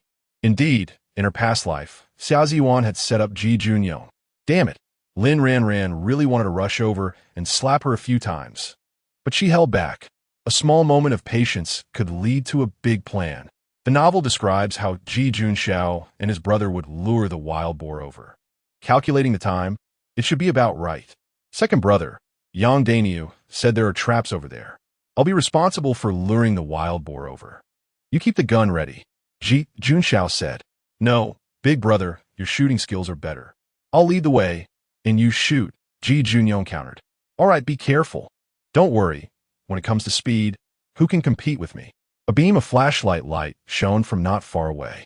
Seeing this, Xia Ziyuan immediately picked up the bamboo basket filled with herbs and rushed to intercept Ji Junyong, calling out sweetly, Ji, urge. Xia Ziyuan, what are you doing here? Hurry up and get out of the way, Ji Junyong said anxiously, fully aware of the danger of luring the wild boar over at this moment. But Xia Ziyuan stood tall and feigned calmness, saying, I know there are traps ahead. I've set up a light, and I'll take you over. As soon as she finished speaking, the wild boar charged over frantically. Ji Junyong reacted quickly and pushed Xia Ziyuan away forcefully, shouting, Get out of the way. Xia Ziyuan was pushed and fell to the ground, with a wild boar leaping over her, leaving her pale and wetting her pants in fear. Ji Junyong rushed forward, ready to divert the wild boar. Lin Ranjing hung the flashlight next to a tree marked with a triangle. When Ji Junyong saw his sister-in-law, he was startled and rushed over, shouting, Sister-in-law, don't move. There's a trap beside you. He pulled Lin Ranjing into his arms. Just then, the wild boar chased after them, ready to pounce at any moment. Ji Junxiao followed closely behind, saw the dangerous scene, and without hesitation raised his gun to shoot at the wild boar. Second brother, get your sister-in-law down, Yi Yungxiao shouted loudly. After being shot, the wild boar screamed in pain and turned to run, only to fall into the trap. Ranjing, second brother, are you okay? Ji Junxiao rushed over to the two without caring about the wild boar. I'm fine, but sister-in-law seems to be frightened, Ji Junyong said, releasing Lin Ranjing, who then collapsed into Ji Junxiao's arms. She was already weak from her pregnancy, and climbing the mountain had nearly exhausted her strength. The shot had scared the baby in her belly. Wife, how are you? Don't scare me, Ji Junxiao said nervously, wiping her sweat, his eyes filled with worry. Lin Ranjing took a deep breath and said, I'm fine. The two brothers finally breathed a sigh of relief. Why did you come up the mountain? Ji Junyong asked, both worried and pained. Lin Ranjing softly replied, I was worried about you, so I came to take a look. Ji Junxiao looked at Lin Ranjing, feeling helpless and pained, yet unwilling to blame her. After checking the trap, Ji Junyong said with confusion, It's strange. There were clearly no trap markers over there. How did the wild boar fall in? If it weren't for sister-in-law, I would have definitely led the wild boar that way. And wouldn't I have fallen into the trap? Ji Junxiao observed carefully and said, This trap marker is clearly newly set, and these leaves are freshly broken. Who is so malicious as to harm me? Xia Ziyuan? Ji Junyong was extremely angry. Ji Junxiao nodded. It's very likely, after all, she came too. Just now she even pulled my pants leg, crying for help. I couldn't help but kick her. Damn, she said she discovered the trap and even placed the light here. I have no grievances with her. Why does she want to harm me? Ji Junyong's face turned pale with anger. Lin Ranjing sighed. Isn't there a possibility that she harmed you and then came to save you, making you grateful to her? Even to the point where you want to repay her with your body. Ji Junyong had developed feelings for Xia Ziyuan due to this incident. But since she liked his older brother, he had to keep his feelings to himself. She's playing palace intrigue. How cunning. Ji Junyong was enraged. He suddenly remembered that his mother and younger sister had warned him multiple times that Xia Ziyuan had ulterior motives and wanted to take his brother. He hadn't believed it at the time, but now it seemed Xia Ziyuan's actions were truly excessive. Stay away from this woman in the future, Ji Junxiao instructed. Okay, I know. By the way, sister-in-law, did you see her switch the markers? You didn't have time to change it back, so you had to wait here for people? Ji Junyong asked. Lin Ranjing praised. You're really a soldier. Your mind is smart. If it weren't for sister-in-law, I might not have come back alive tonight. The more Ji Junyong thought about it, the angrier he became. He fought bravely on the battlefield for the country, only to nearly be harmed by a scheming woman. He couldn't swallow this anger. Ji Junxiao's eyes turned cold. This woman has repeatedly tried to harm us. Let's deal with her. Lin Ranjing stopped him. After all, there's no evidence. We can deal with her in the dark. Since there are so many traps on the way back, if she likes traps, let's give her one. Ji Junyong gritted his teeth. This matter is on me, although it was somewhat beneath a soldier to do such things. He couldn't be soft-hearted when dealing with such evil people. Just then, Yang Dainiu and the others rushed over. Brother Ji, second brother, you guys are amazing. The two brothers caught a wild boar, while our big group only managed to catch one, thanks to Ji Jiqing's advice. Ji Junxiao protected Lin Ranjing behind him. Not wanting others to know, she came up the mountain, fearing their mother would worry, and said, just make sure to give us more of the meat later. That's a must. By the way, this Ji Jiqing is quite impressive. Her method really made the wild boar obediently fall into the trap, Yang Dainiu praised. The Ji brothers understood Xia Ziyuan's character. Although she had some skills, she was unscrupulous in achieving her goals and truly had ulterior motives. Ji Junxiao quietly said to Ji Junyong, I'll carry your sister-in-law down the mountain. You be discreet later. The younger brother is too young. Don't let him know about these troubling matters. Keep it from Dad, too, to avoid punishment. Ji Junyong nodded. Leave it to me, big brother. The men happily carried the two wild boars down the mountain. Xia Ziyuan stood aside, her face pale with anger. Everything she had carefully planned was ruined by Lin Ranjing, and the glory and favors that should have belonged to her had all turned to ashes. Lin Ranjing comfortably lay on Ji Junxiao's back. Although he smelled of sweat from a day's labor, to Lin Ranjing, this was the most reassuring masculine scent. Ranjing, you are not allowed to go up the mountain again. It's too dangerous, Ji Junxiao said with concern. But I was worried about you. Lin Ranjing pouted. I know, but if something happened to you, I can't even say it. Anyway, it's too dangerous. Ji Junxiao couldn't imagine what he would do if something happened to Lin Ranjing. Okay, I'll listen to you. Lin Ranjing said softly. Wife, do I smell bad? Ji Junxiao asked somewhat shyly. It's okay. I can tolerate it, Lin Ranjing said with a smile. I'll wash up and I won't smell anymore, Ji Junxiao said seriously, making Lin Ranjing unable to help but laugh. You're quite cute like this, husband. Chapter 24. Xia Ziyuan broke her leg. Serves her right. While passing by a wild rabbit burrow, Lin Ranjing asked Ji Junxiao to put her down. Hubby, there seems to be a wild rabbit trap over there. Go check it out. What if there are rabbits inside? Ji Junxiao went over to take a look and indeed caught two wild rabbits. Lin Ranjing was overjoyed. Great, we can keep them. Ji Junxiao patted her head. As long as you like it. Lin Ranjing took out a roasted sweet potato from her space. I brought some sweet potatoes up the mountain earlier, but I forgot about them because of what Xia Ziyuan did. You're hungry, right? Have one to fill your stomach. Ji Junxiao was indeed hungry. He peeled the sweet potato and held it up to her mouth. Wife, you eat. Lin Ranjing replied. I've already had dinner.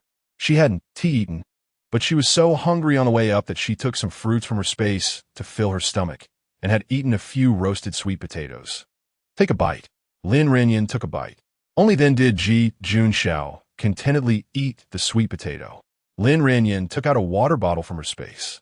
For some reason, the water her wife filled was sweet, and after drinking it, all her fatigue faded away. That's natural, let alone whether it's a spiritual spring. The creek water in her space is incomparable to ordinary water. I'll fill it for you every day. You've worked hard, wife. The two continued down the mountain. Passing by a place where wild chickens often forage, Lin Ranjing again asked Ji Junxiao to check the trap, and there were two wild chickens in the trap. Listening to his wife's words indeed brought meat. Tonight's harvest was abundant, all thanks to his wife. Ji Junxiao was extremely happy. He felt that Lin Ranjing was his little lucky star, always bringing him surprises. That's right, if I don't listen to my wife in the future. On the Hondurians, Lin Ranjing said playfully. That one tea happened. Ji Junxiao continued to carry her down the mountain. while she held the wild chickens and wild rabbits in her hands, happily singing. I smile with pride, I smile with pride, looking at the world without aging. I smile with pride, I smile with pride, seeking a carefree life. I smile with pride, drinking and singing in the moment. I smile with pride, seeking a carefree life. Ji Junshao said, "Wife, you sing so beautifully. Is this not the complete version?" Lin Ranjing then realized that in a moment of excitement, she had immersed herself in singing. She mischievously blinked. "Want to hear the complete version? Then praise me first." "My wife is a little lucky star," Ji Junshao said without hesitation. Lin Ranjing thought to herself, "Is that all?" She was looking forward to compliments like "my wife is beautiful," but she realized she couldn't have too high expectations of a straight man. However, she ultimately couldn't resist Ji Junshao's request, cleared her throat, and sang the complete song. Her voice flowed like a gentle stream, resonating in the tranquil mountains. After finishing the song, Ji Junshao generously praised, "So beautiful. My wife is simply a celestial voice. Of course, if I sang, Xiaoziwan wouldn't stand a chance." Lin Ranjing was extremely pleased.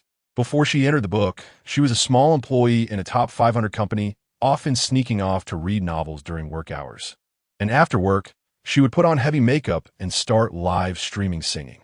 Her live stream had high popularity with millions of fans, while her colleagues in the company could never have imagined that the streamer they were crazy about giving gifts to was this seemingly ordinary little employee beside them. "That's right, she can't compare to even one of my wife's fingers, but it's fine if my wife secretly sings for me alone in the future," Ji Junshao said possessively and a bit jealously. "What, afraid I'll sing mountain songs?" Lin Ranjing teased. I don't like those men looking at you." "Oh, is my husband jealous?" Lin Ranjing couldn't help but laugh. "All right, I promise you. By the way, wife, I feel like I've never heard this song before. Did you create it?" Ji Junshao asked curiously. Lin Ranjing chuckled inwardly, thinking she didn't have such talent, but still smiled and replied, "Of course. Isn't your wife amazing?" "Amazing. Don't you admire your wife?" "I admire. Here, a kiss for you." As soon as Lin Ranjing finished speaking, she gently kissed Ji Junshao's cheek. In an instant, Ji Junshao felt all the blood in his body start to boil. This kiss from his wife was indeed intoxicating. If it weren't for considering that she was pregnant, he would have wanted to have a wild encounter right there, at the foot of the mountain. Ji Junyong was anxiously looking around. When he saw a beam of flashlight light coming, he quickly went over, and it was indeed his elder brother and sister-in-law. "Elder brother, sister-in-law, you're finally back. I was so worried." Lin Ranjing handed him the things she was holding. Ji Junyong's eyes lit up. "I didn't expect you two to have such a good harvest after being up the mountain for so long." He had been worried, afraid something had happened to them up there, and was thinking about going up the mountain to find them. "That's right. We'll guarantee their meat for every meal from now on," Lin Ranjing said confidently. Ji Junshao's expression turned serious. "What about that person?" Ji Junyong's face flashed a fierce look. She was feeling guilty about her actions and was hiding at the back. "Now she has fallen into the trap I set up, and she is crying terribly." Everyone thought it was a ghost crying and hurried home. Ji Junshao coldly said, "Serves her right. Let her stay up there for a night. If she doesn't learn her lesson, she'll never change." Ji Junyong gritted his teeth. "She must lie in bed for a few months before I feel relieved." Lin Ranjing pretended to be stern. "Hey, I didn't expect you two brothers to be so bad." Ji Junyong scratched his head and explained, "Sister-in-law, we're not bad. It's her who has the intent to harm others. She shouldn't be seriously injured, so don't worry." Ji Junshao said, "We've let her go several times, and she still doesn't learn. She's forcing us to take action. Ranjing, this matter must not be told to Dad." Lin Ranjing replied, "This is a secret between the three of us. When dealing with bad people, we must use all means. Otherwise, the one who suffers is ourselves." Saying this, Lin Ranjing took out a roasted sweet potato and handed it to Ji Junyong. "Second brother, you must be hungry. Have a sweet potato to fill your stomach." "I'm really hungry. Thank you, sister-in-law." Ji Junyong took the sweet potato, feeling grateful. "By midnight, we should let Yang Daniu take her back. Otherwise, if a wild boar really bites her to death, we'll be the culprits." Although her death wouldn't be a loss. We shouldn't cause a life to be lost, Lin Ranjing said. Ji Junyong replied, sister-in-law is kind-hearted. I don't want your hands to be stained with blood. Xia Ziwan is not worth it, Lin Ranjing said, her eyes showing a hint of disdain. When they returned to the educated youth compound, Ji Junshan happened to come in. The village was bustling tonight, having successfully hunted 2 wild boars, and they were dividing the meat according to head count. Everyone hadn't eaten meat for a long time, and just looking at the raw meat made them drool. The Ji family, having contributed the most, received 20 jin of meat. The family sat together, their faces filled with joyful smiles. Sister-in-law, today I went to the city to sell bamboo products and earned 100, and I made 150 from embroidered shoes. I spent 50 on purchases, leaving 200. Ji Junshan handed the money to Lin Ranjing and then detailed his research results, saying that currently, the pearl yellow corn was selling well in the city. Lin Ranjing understood in her heart. This was exactly why she had asked for seed purchases earlier. The fragrant pigs from Bama were also selling well, and if we could mobilize the village to raise fragrant pigs and establish sales channels, the village would prosper. Ji Junshan's eyes sparkled with excitement. Lin Ranjing nodded approvingly. Third brother indeed has a good economic mind. In just one day, he has pinpointed the 2 most profitable industries. Tell me a few more. Ji Junshan then excitedly talked about several other industries with development potential.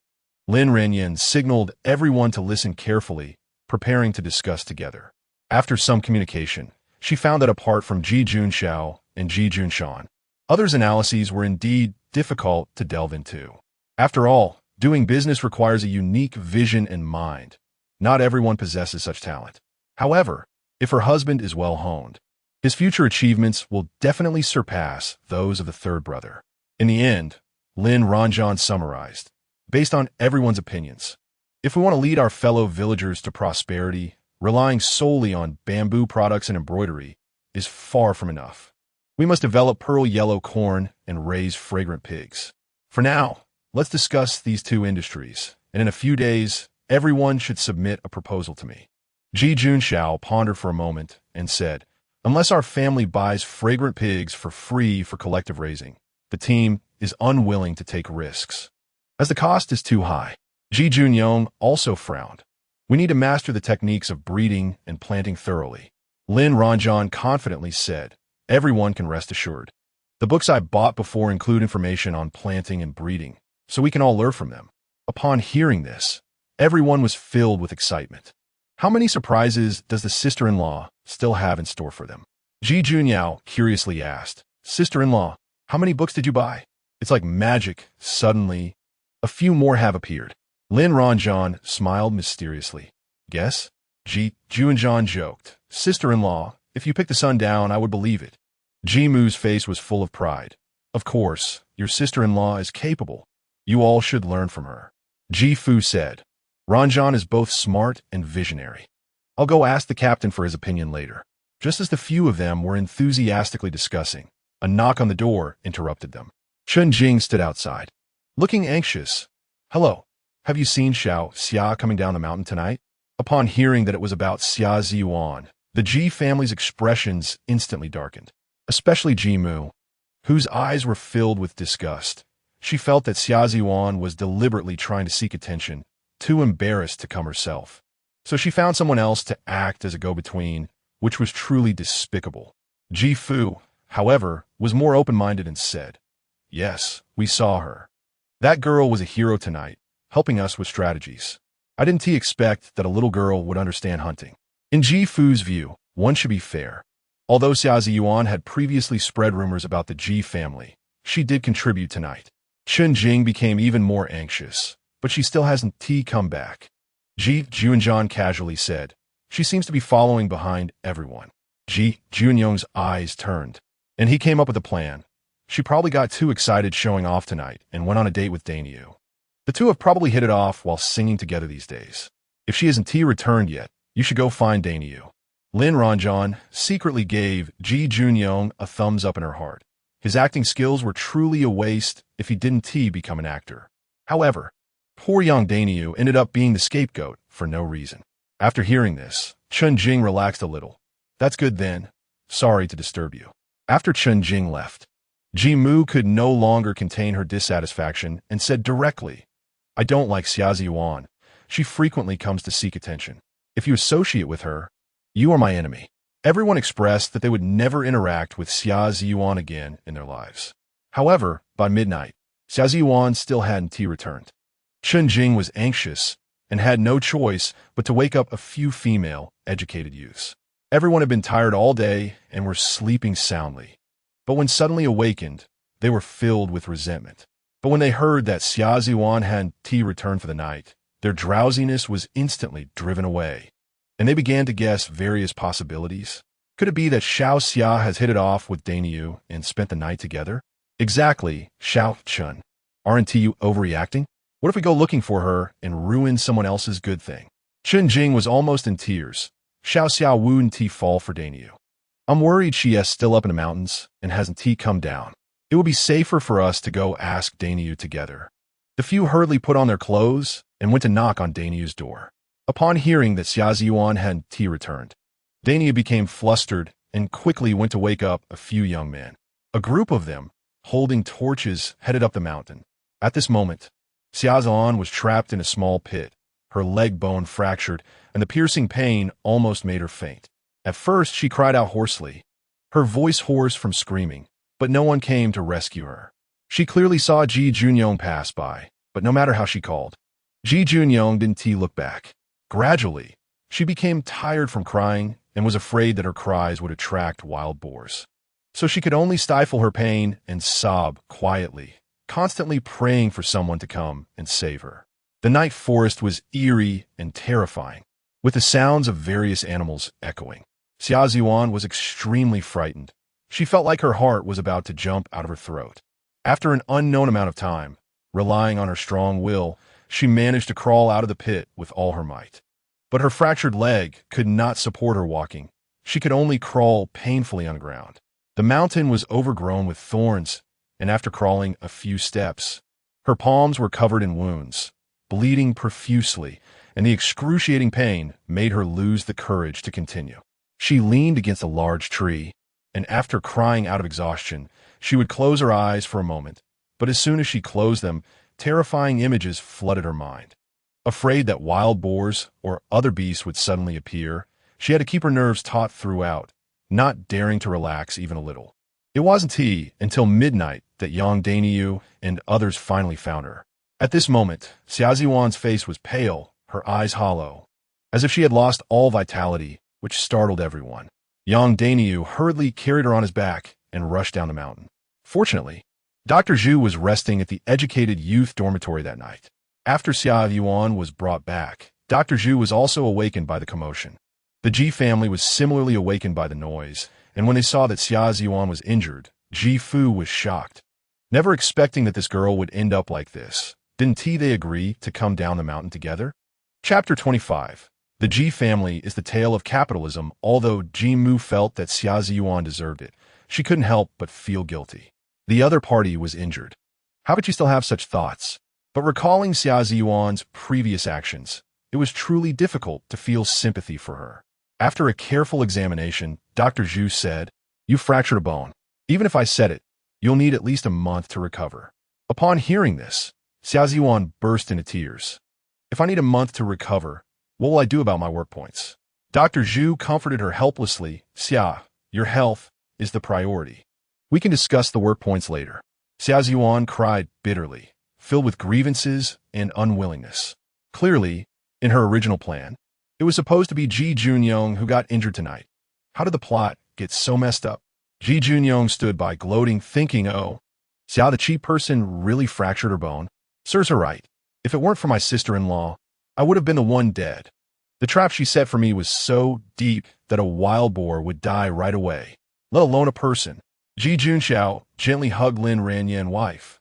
"Let us go back to sleep. We can't help much here." Lin Ranjing nodded, listening to my husband.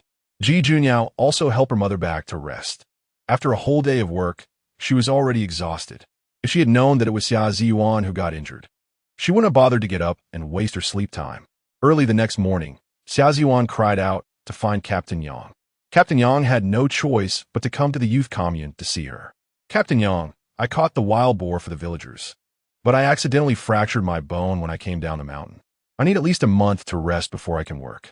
Can you please record my work points at the minimum every day? Captain Yang looked troubled. Xia, this is against the rules. You didn't participate in collective labor, so you won't get any work points. If I make an exception for you, everyone might pretend to be injured to avoid work in order to get points. What we do then? But I'm not pretending, Xia Ziyuan argued, feeling wronged. I know you're a girl, but can't a bunch of men catch a wild boar? Look at the two brothers from the G family. They managed to catch one with just the two of them. Aren't you just asking for trouble?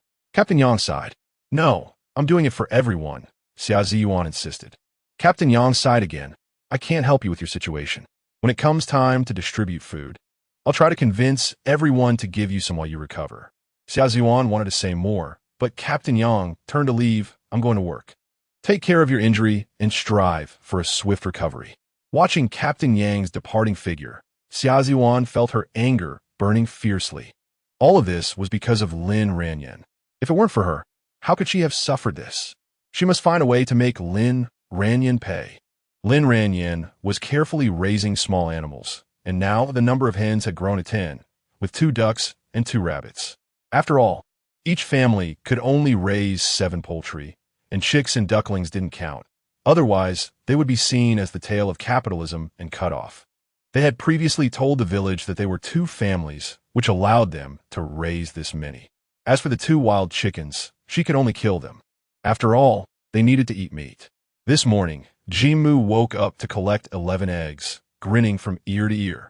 She firmly believed that the hens Lin Ranjing bought could lay 2 eggs a day, but she wouldn't dare mention this to anyone outside the family. Lin Ranjing, we need to talk. Xia Ziyuan leaned on her crutch, standing behind her. Lin Ranjing turned around and smiled faintly. Oh, isn't this the famous Xia comrade for last night? Can you stand with that leg? Xia Ziyuan seethed. Lin Ranjing, I know you don't truly care for G-Dage. The person you like is your cousin. Lin Ranjing's expression turned cold, her tone severe. Oh, Xia comrade, you can eat whatever you want, but don't speak carelessly. One moment you say, I practice witchcraft. The next you say, I like my cousin. You've tarnished my reputation several times. What exactly do you want? Xia Ziyuan pressed on. You've already drained the G family's wealth. Why are you still here? Your cousin is the team leader.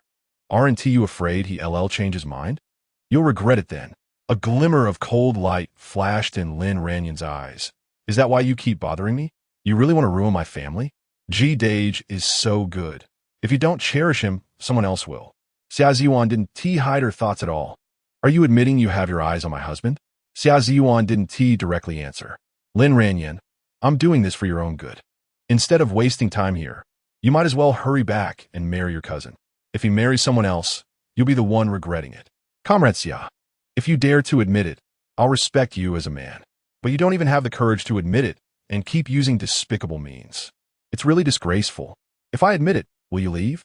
Lin Ranjing coldly laughed. Xia Ziyuan gritted her teeth. Yes, I like G-Dage. I will only marry him in this lifetime. Lin Ranjing narrowed her eyes. So, to force us to divorce. You spread rumors that I practice witchcraft to make the G family dislike me? Yes, I said it, so what? Now everyone thinks it was the dog-headed mother who said it. What does that have to do with me? What a white lotus.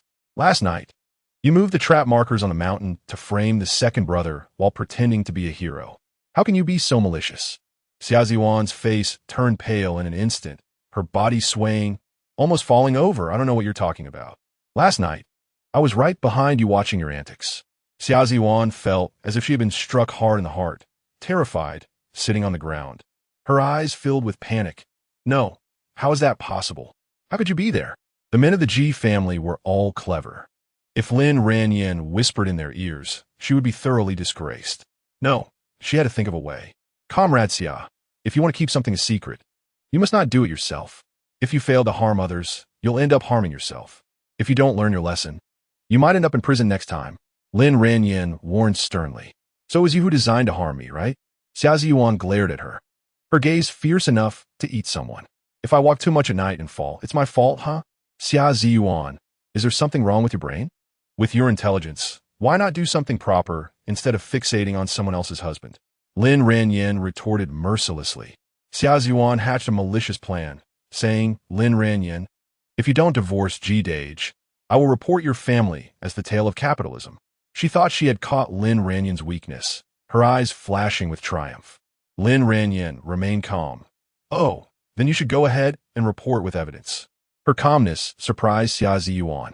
Was she not afraid that being criticized would affect her marrying her cousin? You are a family, and Haven Tea split up at all. You're now raising poultry from two families, affecting the collective assets. Xia Ziyuan continued to threaten. Lin Ranjing scoffed, questioning, so what? Do we need to give you a certificate to prove whether we VE split or not? Xia Ziyuan gritted her teeth. You know in your heart whether you've split or not. Seems like you're just bored. Lin Ranjing scoffed. You sold food tickets and meat tickets yesterday and took things into the city to sell. That constitutes speculation. I don't need to say much. You should know the consequences of this, right? Lin Ranjing raised an eyebrow.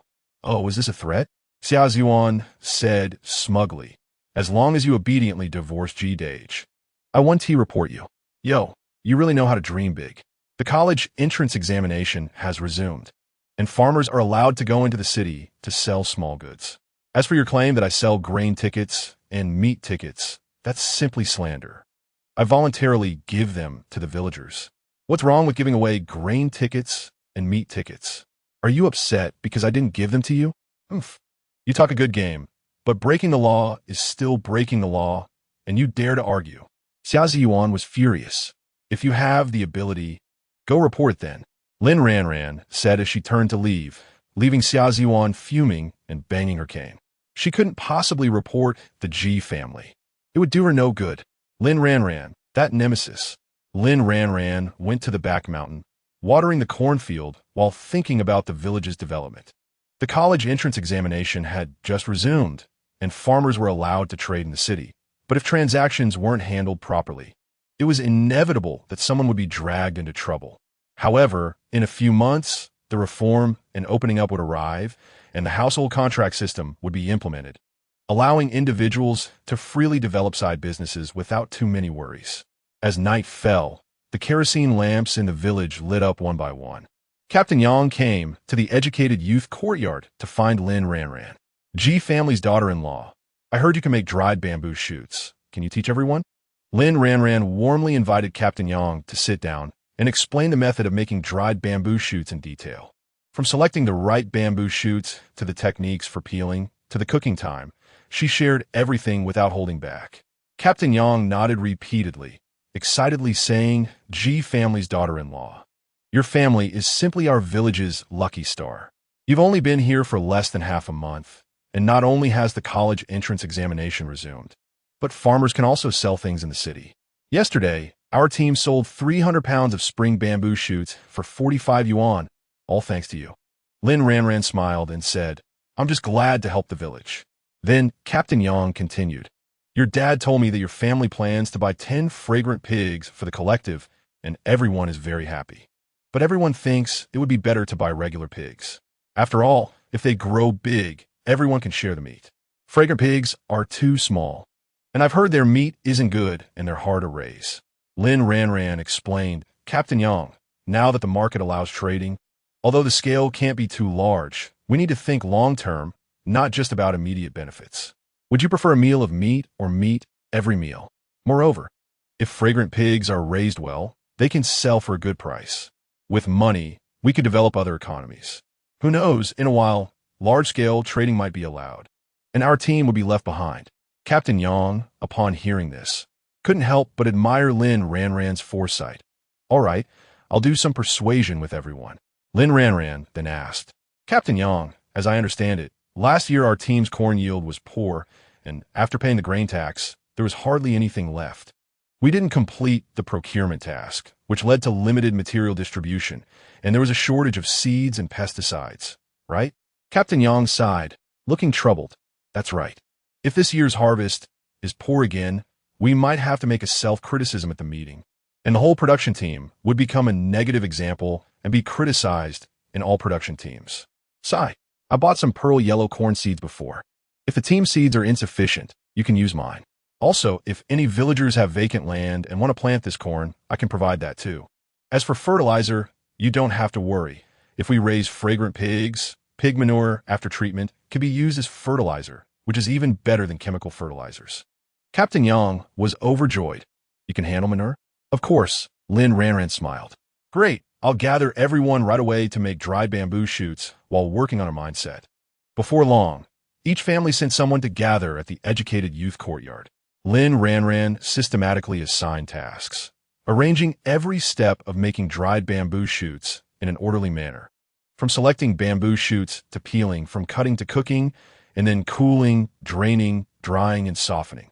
Each stage had someone responsible, and everyone performed their duties, creating a busy yet orderly scene. G family's daughter-in-law is so smart. Yeah, who would have thought of making dried bamboo shoots? Now that farmers can sell agricultural products in the city, this will earn a lot for the collective. I heard the spring bamboo shoots sold for 45 yuan yesterday. In short, listening to G family's daughter-in-law is definitely the right choice. She truly wants to lead everyone to a better life. Our family is now working hard to make embroidered shoes and other embroidery.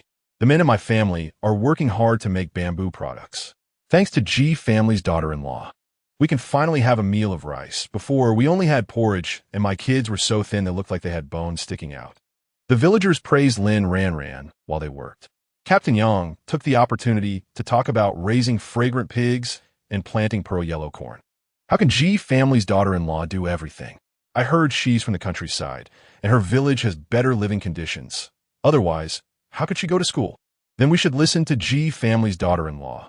That's definitely the right choice. I have a bit of vacant land. I'll also try planting this pearl yellow corn.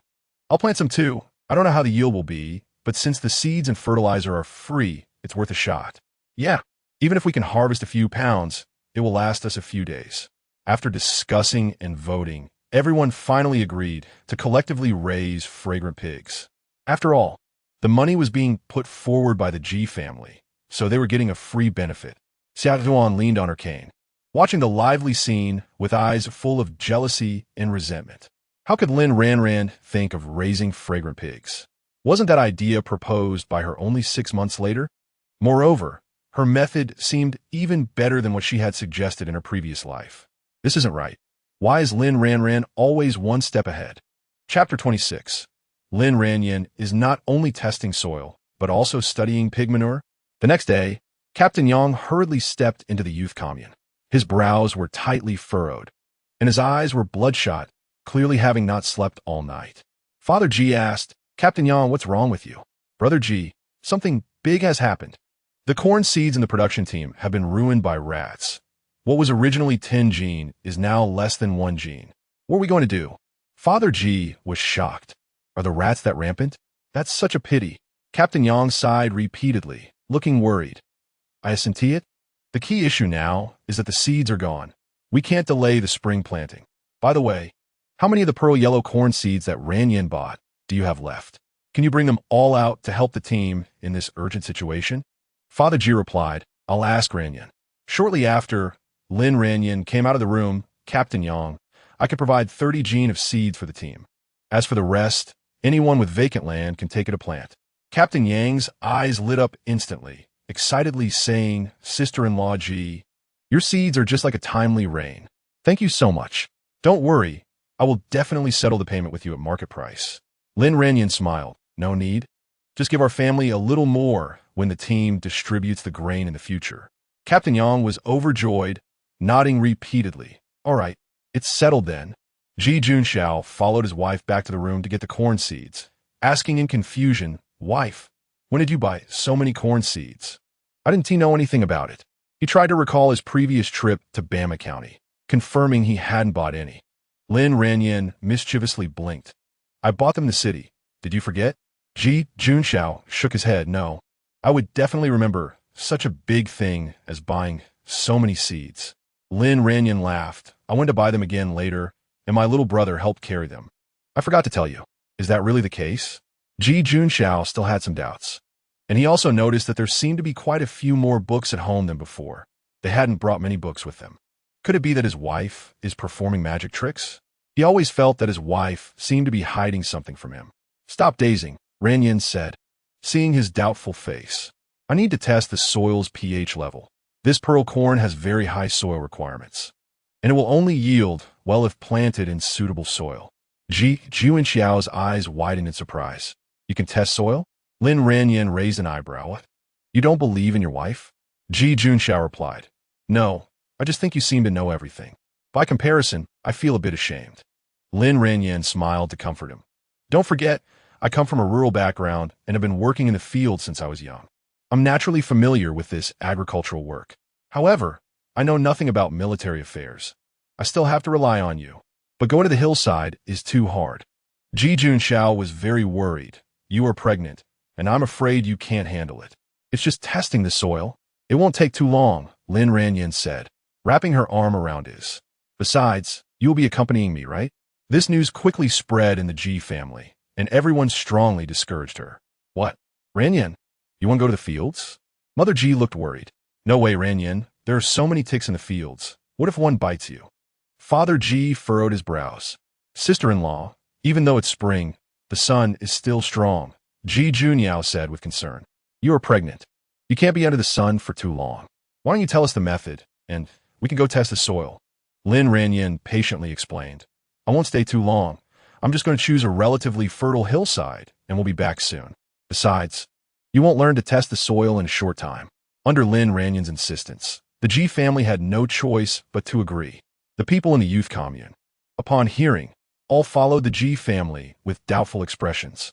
Can the Ji family's daughter-in-law really test soil? Isn't that something only a technician can do? There are no technicians in the nearby villages. Can she manage it? Let us follow and see. Villagers were very puzzled to see Lin Ranjing following everyone to the hillside early in the morning. Is the Ji family's daughter-in-law going to work to earn work points? Well, which pregnant woman doesn't work in the fields? She probably feels better now and has come to work. We misunderstood her before. We shouldn't have said those things about her. Yes, she is very magnanimous. However, the next scene left the villagers dumbfounded. They saw Lin Ranjing squatting on the ground, holding soil, sometimes squeezing it into a ball, sometimes gently shaking it, and finally taking out a strange piece of paper to place in the soil. What is the Ji family's daughter-in-law doing? I don't know. It doesn't look like she's working. Why is Captain Yang always following her without working? And her husband is standing beside her. What exactly are they doing? They can't be here just to earn work points, right? What nonsense! Someone immediately retorted. The Ji family plans to buy 10 pigs for the collective, and the daughter-in-law is also exchanging grain tickets and meat tickets for everyone. Have you all forgotten these favors? That is not what I meant. I just find it strange, just casually saying. At this moment, Ji Junxiao stepped forward to explain. Everyone stopped guessing. My sister-in-law is testing the soil. The corn seeds in the team are gone, and we need to plant my sister-in-law's pearl yellow corn. This type of corn has high soil requirements, and my sister-in-law is checking if this piece of land is suitable for planting. Do you need to test the land to plant corn? You wouldn't understand, Ji Junxiao said proudly. Some production teams have technicians who use pH test strips to measure the soil's acidity and alkalinity.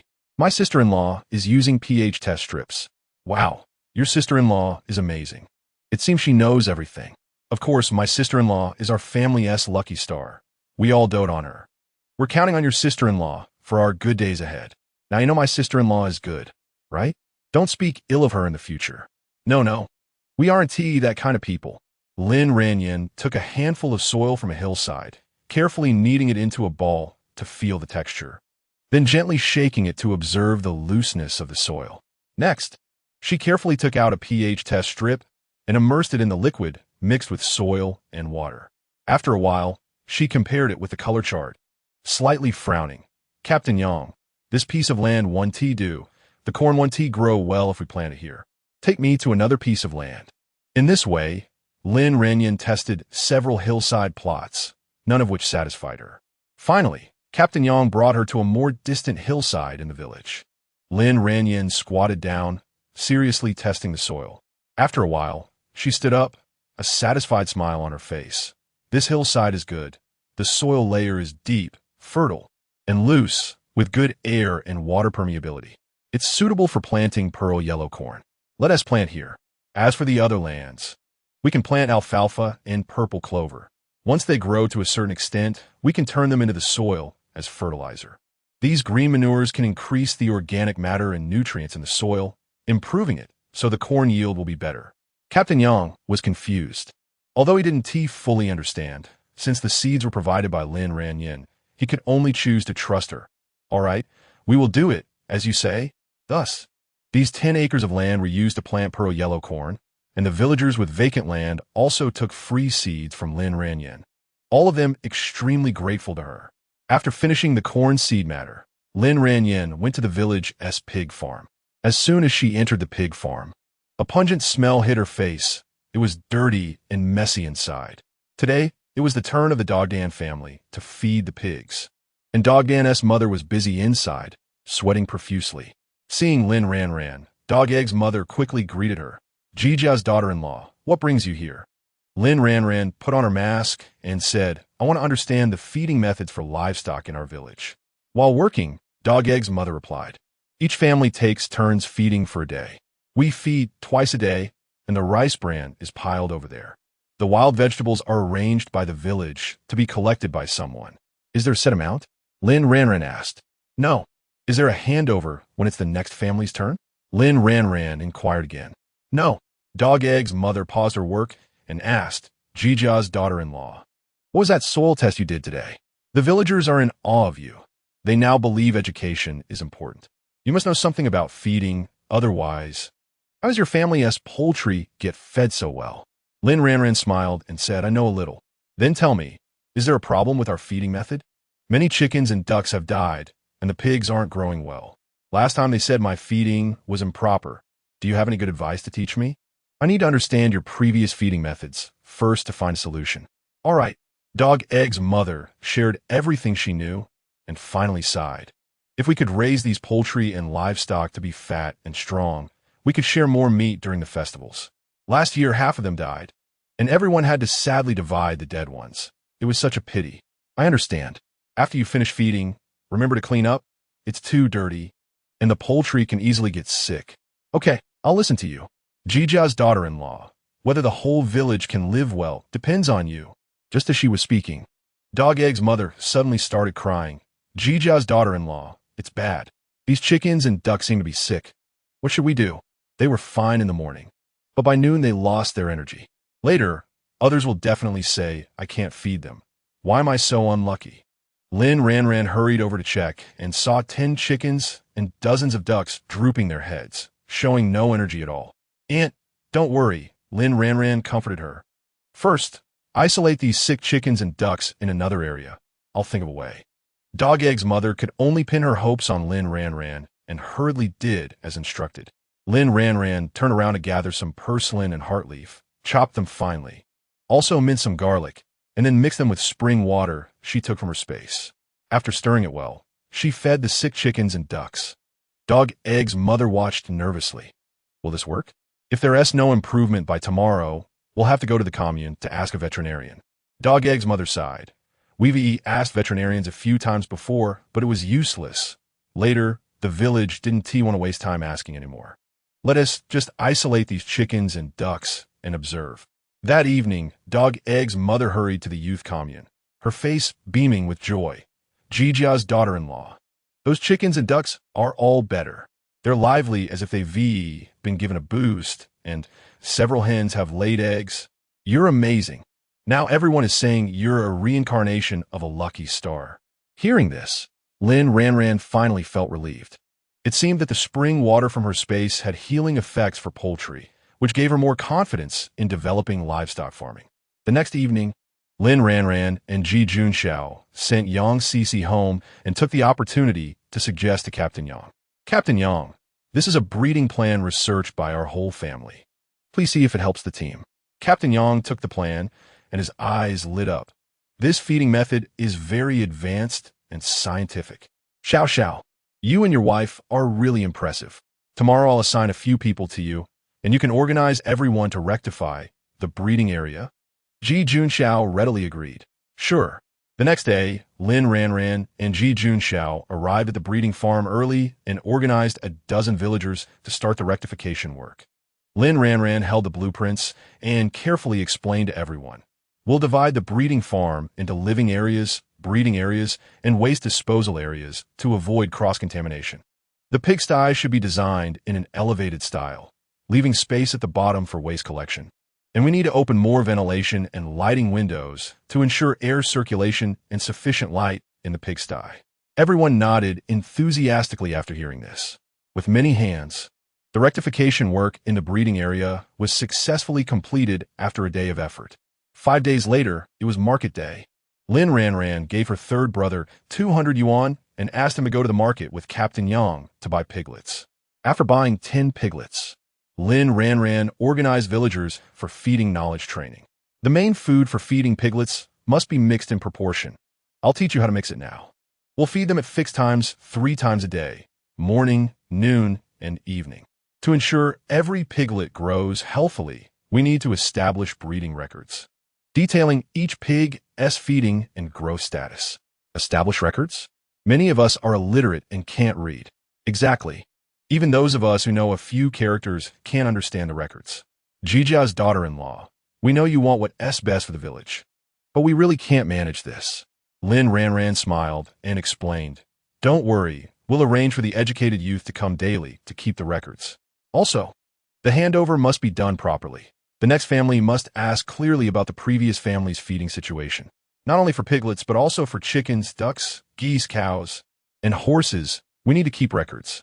If any signs of illness are found, they must be isolated immediately and reported to the captain. Listening to Lin Ranjing's clear arrangements, everyone increasingly admired her, thinking she was simply capable of anything. Ji Junxiao looked at his wife, speaking confidently in the crowd. His eyes filled with pride and affection. He secretly resolved to work harder, learn more about farming and breeding knowledge and skills, so he could be worthy of such an excellent wife. Lin Ranjing squatted beside the muddy waste disposal area of the breeding farm, put on gloves, picked up a warm clump of pig manure, and carefully observed the undigested fiber. What is Jijia's daughter-in-law doing again? Is she studying pig manure? Well, it is natural fertilizer after all. Soon, Lin Ranjing took out a book titled Rural Biogas Construction Manual. Chapter 27. The daughter-in-law is too beautiful, can't hold back. Lin Ranjing gently flipped open the already yellowed booklet, her fingers resting on the slightly worn diagram on the paper page.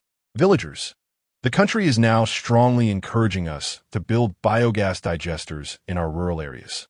She pondered, thinking that their village could give it a try. This biogas digester is very useful. It can be used for lighting, boiling water, and cooking. In the future, when feeding at the livestock farm at night, we won't have to rely on those oil-consuming kerosene lamps anymore.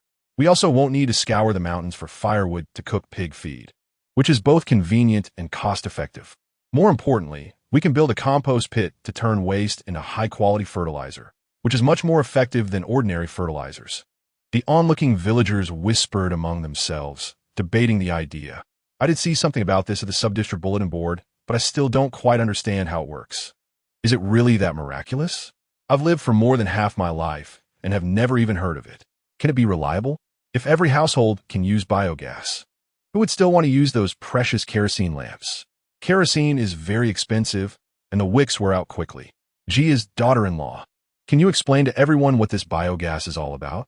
Lin Ranjing smiled slightly, took out a glass test tube from her cloth bag, and walked carefully to the livestock farm's manure pit, scooping up half a tube of murky manure water. She raised the test tube, gently shaking it in the sunlight. Look, there are many organic materials in pig manure. As long as we seal them up and prevent air from getting in, the microorganisms inside can break down these organic materials and produce biogas. As she shook it, tiny bubbles began to surface in the manure water. These bubbles are methane, which can be used for cooking and generating electricity for lighting. Captain Yang frowned, looking worried. I've heard a bit about this biogas. It's indeed miraculous. But no one in our village knows how to build this. What if there's a gas leak? What if something dangerous happens? Lin Ranjing replied, I was fortunate enough to participate in agricultural technology training in the city. If everyone trusts me, I can guide you through the entire process of building the biogas digester, ensuring that we minimize the risks. Captain Yang's eyes lit up, excitedly slapping his thigh. Jia's daughter-in-law, is there anything you can't do? You are simply our village's lucky star. If everyone agrees to build the biogas digester, let us vote. The majority rules. With Lin Ranjing's patient explanation and enthusiastic encouragement, most villagers raised their hands. After all, everyone wanted to witness this miraculous biogas, and if their village was the first to use it, they could hold their heads high among the nearby towns. Before dawn, Ji Junshan and Captain Yang set off in the dark towards the city market to purchase materials. To save costs, Ji Junshan ran around various warehouses, negotiating tirelessly, and finally managed to salvage 20 PVC pipes from a storage warehouse. He then haggled at a farm machinery factory, persuading the workers to part with 2 second-hand biogas stoves.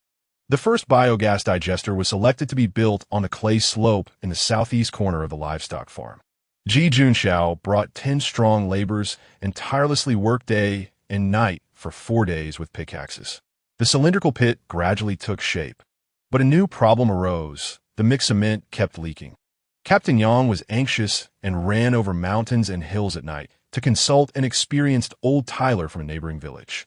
Upon returning, he and the villagers followed the old tiler's advice, experimenting repeatedly with a mixture of straw ash, yellow sand, and cement in a 7-to-3 ratio, finally concocting a highly adhesive and well-sealed mortar. On the day of pouring the pit top, the entire village was as lively as during a festival, with men, women, and children coming to watch. Ji Junxiao, secured with a safety rope, worked suspended in the air, large beads of sweat dripping from the brim of his safety helmet onto the uncured cement. Lin Ranjing stood below, watching her husband work hard, feeling a pang of heartache. "Husband, come down and have some water, take a break." But Ji Junxiao gritted his teeth and shook his head firmly, only coming down slowly after smoothing the last bit of cement. In the crowd, Xiaozuan leaned on her cane, a mocking smile on her face. In her past life, the village did not have this biogas digester. Although the country encouraged it, other provinces had specialized technicians to guide the construction, and the number of successful biogas digesters built in Guangxi was very few. She wanted to see what Lin Ranjing could accomplish with just one training session. If it wasted the community's resources and labor, she could rightfully report her. A month later, the biogas digester welcomed its first fermentation. The entire village gathered early at the livestock farm, with Xiaovan pushing her way to the front, her eyes fixed on a biogas stove, waiting to see Lin Ranjing make a fool of herself. Lin Ranjing took a deep breath, slowly extending her hand. The moment her fingertip touched the biogas stove valve, the previously noisy crowd fell silent, leaving only the sound of their hearts beating. With a soft pop, a blue flame suddenly shot up, illuminating the astonished faces of everyone.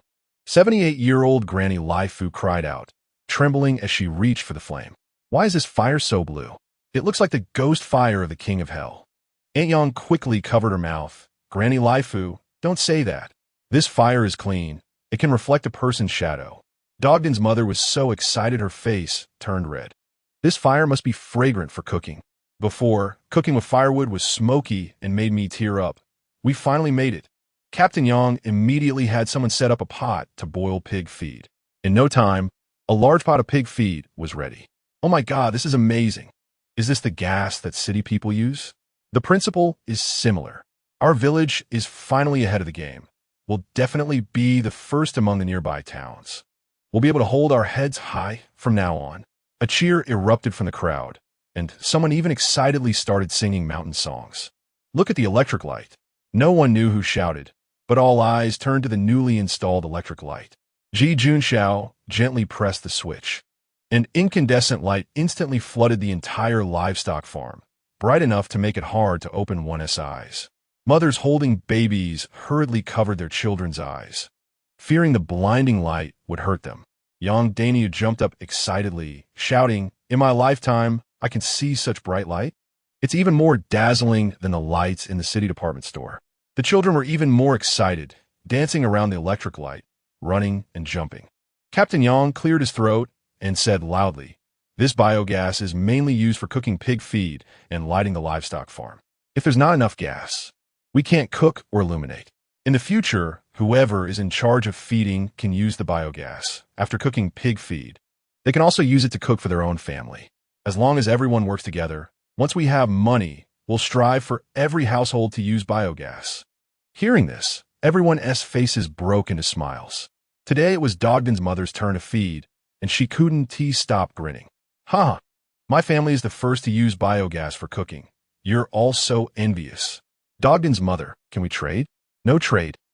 What is so great about it? Tomorrow it'll be my turn. The day after tomorrow, it'll be my family's turn.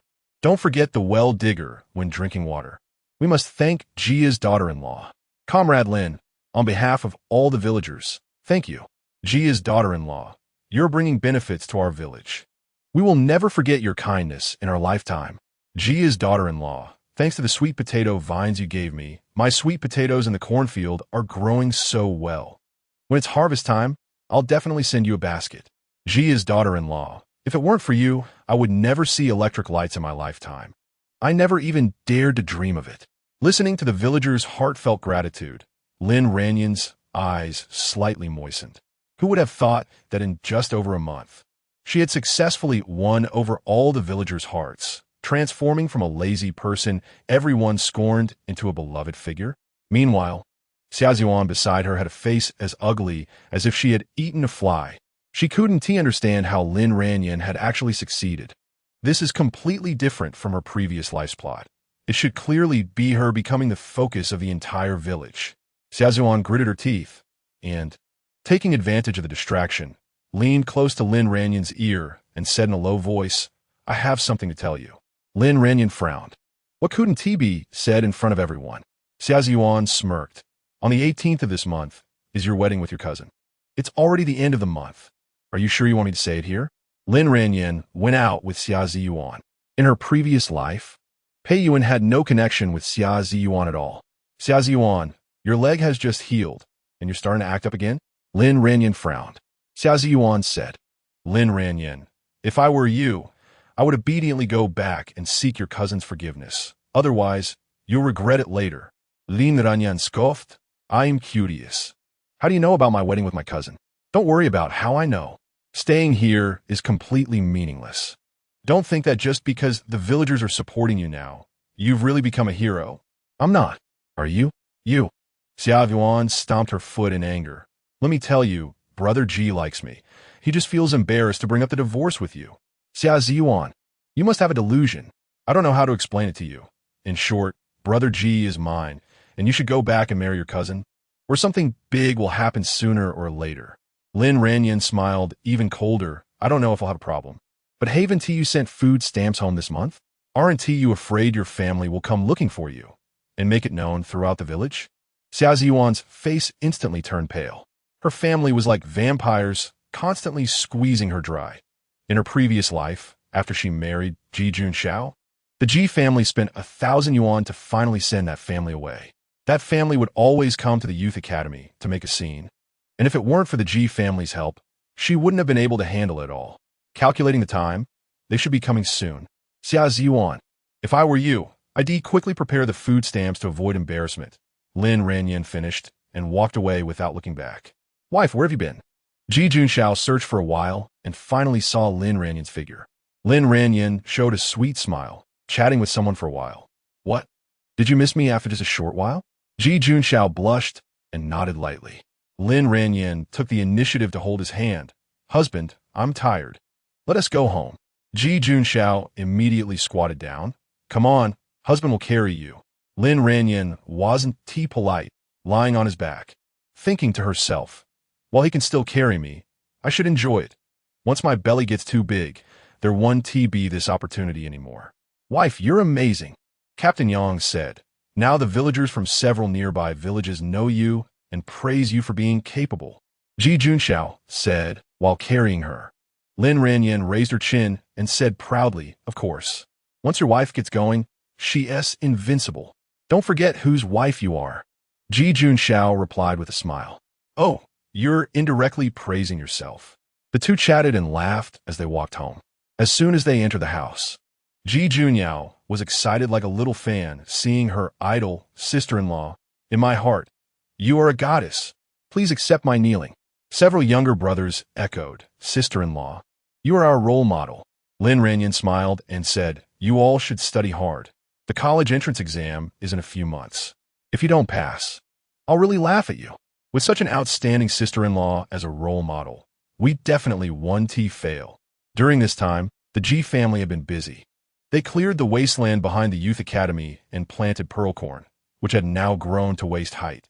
The poultry at home had also grown plump, with hens laying eggs every day, making G's mother very happy. After taking a shower in the evening, Lin Ranjing, wearing a loose nightgown, sat at the table drawing plans. Ji Junxiao boiled an egg and brought it to her, and as soon as he set the bowl down, his gaze was captivated. He noticed that her loose nightgown was missing 2 buttons, faintly revealing the skin underneath, and crucially, she wasn't wearing a bra. Cough, cough, cough. Ji Junxiao felt a wave of heat all over. For more than a month, he had been simply sleeping with Lin Ranjing every night. When he couldn't help himself, he would hold her and kiss her, but he never dared to cross the line. But tonight, looking at Lin Ranjing in front of him, he felt all his restraint was about to snap. Lin Ranjing sensed Ji Junxiao's burning gaze, looked up, and was about to call someone when Ji Junxiao suddenly kissed her, blocking her mouth. Lin Ranjing was both shocked and shy. Although Ji Junxiao had almost acted out every night for more than a month, it had only been a taste, but tonight he was especially passionate, making it hard for her to cope. "Wife, you're so beautiful. Wife, Ranjing." Soon, her nightgown was tossed aside. It seemed like her husband had truly lost control. "Ranjing, I asked Dr. Zhu, and he said it's fine. Can I? I'll be gentler." Ji Junxiao carried her to the bed, panting as he asked. Lin Ranjing nodded with a red face. Ji Junxiao no longer wanted to hold back. "Ranjing, the following scenes." Lin Ranjing didn't want to describe. The next morning at breakfast, Ji Junxiao stared at Ji Junxiao's neck and exclaimed in surprise, "Big brother, why is your neck all red in several places?" All the family's eyes focused on Ji Junxiao. "Oh my, what happened? Allergic?" Ji Junxiao awkwardly said. "I was bitten by a mosquito." Lin Ranjing, didn't you chase the mosquitoes away? Or was the mosquito net torn? "Both." "I've finished eating." Ji Junxiao put down the bowl and quickly left. Ji Junxiao looked at Lin Ranjing with a puzzled expression. "Sister-in-law, I think my big brother seems a bit off." Lin Ranjing lowered her head. "Maybe you didn't sleep well last night. I've finished eating too. You all take your time." After saying that, she also got up and left. What's going on with big brother and sister-in-law? It feels strange. Something's off. Very off. By the way, did you hear any sounds last night? I did. It sounded like a mouse gnawing on the bed, creaking, creaking. Could it be that a mouse really bit Big Brother's neck? Is Big Brother embarrassed? No way. Sister-in-law is so capable. Can't she deal with a mouse? Third brother, remember to buy some rat poison next time you go to the market. Chapter 28, Brother G, in my past life. I was your wife. Ji Junxiao hurried back to his room, his face flushed to the roots of his ears. Last night, Ranjing was too enthusiastic and particularly enjoyed sucking on his neck, leaving his neck, cough, cough, in a tragic state. He cleared his throat lightly and looked at the large patches of red on his neck in the mirror, feeling sweet and happy, then wrapped a towel around his neck. If he went to work like this, he would definitely be asked a lot of questions, which would be quite embarrassing. Just as he was thinking, Lin Ranjing walked into the room, her face also flushed. "Honey, I'm sorry. I didn't know your skin was so sensitive." In most novels, it's usually the man giving the woman hickeys, but how did it turn around for her? Thinking about her brave actions last night, she wished she could find a hole to hide in. Ji Junxiao pulled her into his arms and said gently, "It's okay, but next time, wifey, you should kiss somewhere else." His words made Lin Ranjing's face turn even redder as she playfully scolded, "What are you saying?" Seeing her shy appearance, Ji Junxiao couldn't help but kiss her again. At their youthful age, having suppressed feelings for too long could really make one sick. If it weren't for the fact that he had to go to work, he really wouldn't want to let her go. But then he thought his wife was still pregnant. He wondered if last night's actions would affect the baby. If their parents found out, they would probably break his legs. He had to restrain himself in the future. "Wifey, I'm going to work. It's too sunny today, so don't bring me lunch or cook. Just rest well, and I'll come back to cook for myself at noon." Ji Junxiao instructed. Lin Ranjing nodded and took out a tube of ointment. You should apply this first. Otherwise, if the sun hits your neck later, you'll regret it. Ji Junxiao, however, was unconcerned. No need, I have tough skin. A little redness from a kiss doesn't require ointment. Lin Ranjing teased with a smile. Are you sure you have tough skin? It feels pretty delicate and nice to the touch. Her words made Ji Junxiao's Adam's apple move unconsciously. He felt as if his wife was teasing him again. He really wasn't a saint. He patted Lin Ranjing's head. I'm off to work. You must have been tired last night, so rest well. If anything feels off, tell me immediately. Lin Ranjing blushed and said, I'm not that delicate. Only then did Ji Junxiao reluctantly leave for work, with Lin Ranjing sending him to the entrance of the educated youth dormitory. He couldn't help but turn back and kiss her once more before leaving. Once everyone was far away, Xie Yuan, hiding in the shadows, clenched her fists. She watched Ji Junxiao and Lin Ranjing being so inseparable and felt a surge of jealousy. She had never seen Lin Ranjing send Ji Junxiao to the dormitory before. Now that they were so intimate, Ji Junxiao must be thinking about her all day at work. What kind of love potion had Lin Ranjing fed him to make him so infatuated? In her memory, Ji Junxiao had always gritted his teeth in anger whenever he mentioned Lin Ranjing, but now everything had changed. Xie Yuan seized the opportunity and stepped forward to block Ji Junxiao's path. This path was the only way to the hill, surrounded by rice paddies, making it impossible to detour. She had to talk to Ji Junxiao no matter what, and she needed to secure him before his family arrived. With affectionate eyes, she looked at Ji Junxiao. Brother Ji, I have something to tell you. Ji Junxiao frowned. This woman had been quiet for a month due to her fracture, and now she was back to pestering him. It was truly annoying. He didn't want to engage, turn around to leave, but the small path was already half walked, and it was the only way. Brother Ji, there's no other way to go. You either step over me or listen to me, Xie Yuan said firmly. Ji Junxiao turned his back to her, his voice cold. Comrade Xie, why are you a grown woman clinging to someone else's husband? Aren't you afraid of ruining your own reputation? Xie Yuan looked aggrieved. Brother Ji, I want to tell you a secret. I don't want to hear it. If you don't move aside, I'll call someone. You're a girl blocking someone else's husband. I want to see how you'll feel embarrassed later, Ji Junxiao said coldly. Xie Yuan, anxious and tearful, said, Brother Ji, in my past life, I was your wife. This statement was absurd, and Ji Junxiao felt that this comrade Xie was seriously unwell. He shouted loudly, Third brother, little sister, come here quickly. Xie Yuan was so angry that she started crying, not expecting Ji Junxiao to care so little about her reputation. Gritting her teeth, she continued, Brother Ji, whether you believe it or not, in my past life, we had 3 children together. Lin Ranjing will soon abort your child and marry her cousin. Comrade Xie, if you keep spouting nonsense to deliberately ruin our marriage, I'll call the police. Ji Junxiao's face turned ashen with anger. No wonder his wife didn't want him to deal with this woman. She was indeed a lunatic. Xie Yuan cried, looking pitiful. Brother Ji, you wouldn't treat me like this. You're insane. Ji Junxiao couldn't help but curse. Yes, I am insane. I like you. To the point where I can't control myself. Xie Yuan said, rushing forward, intending to hug Ji Junxiao. If he called someone over and they saw them embracing, Ji Junxiao wouldn't be able to shake her off. However, Ji Junxiao, though he had his back to her, was a soldier and had a keen sense of danger. Just as Xie Yuan was about to touch him, he quickly dodged. Xie Yuan, having run too hard, lost her footing and fell into the rice paddy with a splash, getting a mouthful of mud. At that moment, Ji Junyao and Ji Junshan arrived. This morning, brother and sister-in-law had been inseparable, and the Ji family was secretly amused. They hadn't waited for their brother, thinking to let him spend more time with his wife, but unexpectedly, Xie Yuan had seized the opportunity. Xie Yuan, do you have no shame? What are you doing clinging to my brother? Ji Junyao scolded angrily, pointing at Xie Yuan in the rice paddy.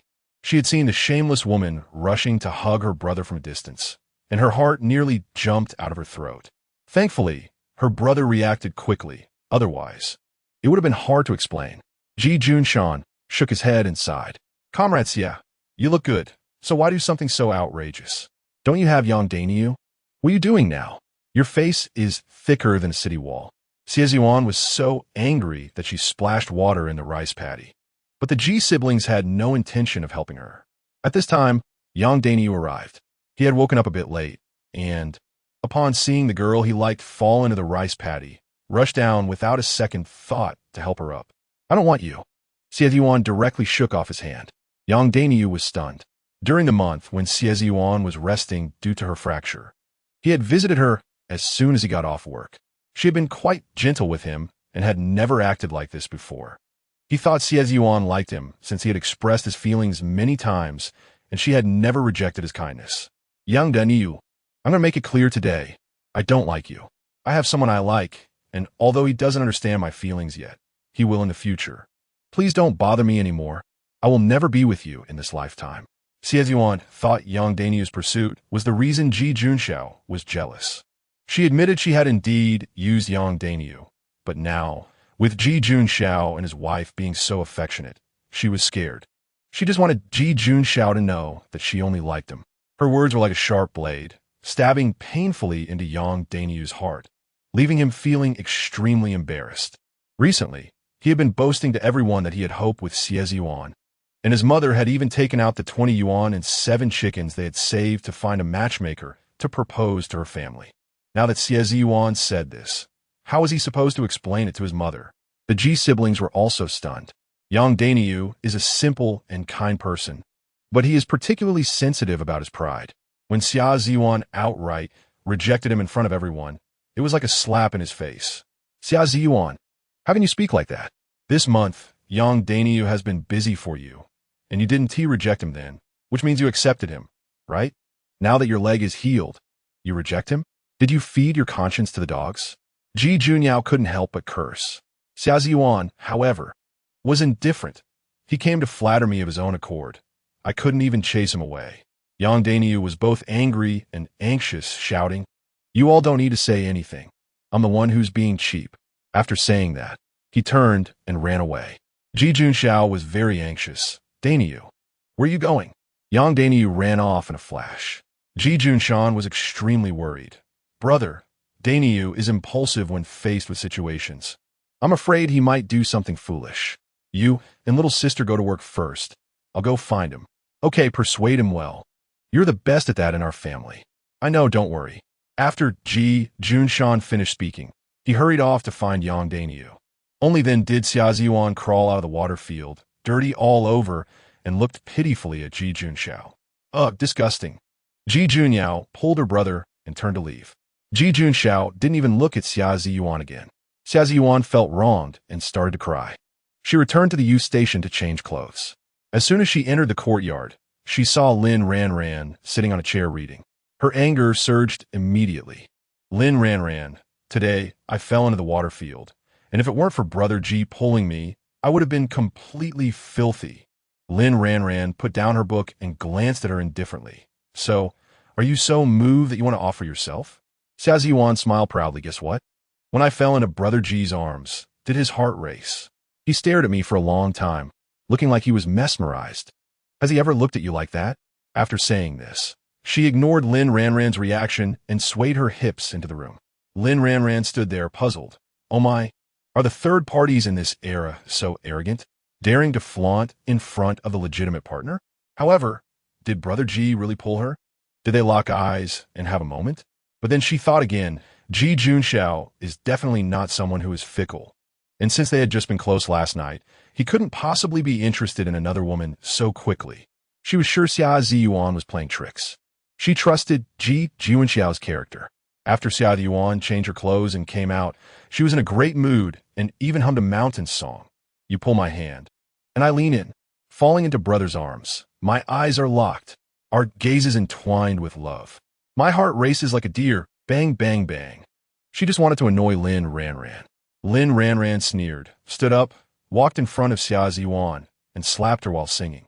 "You have such a thick face." Seducing another's man without shame, the slap goes with a crisp sound.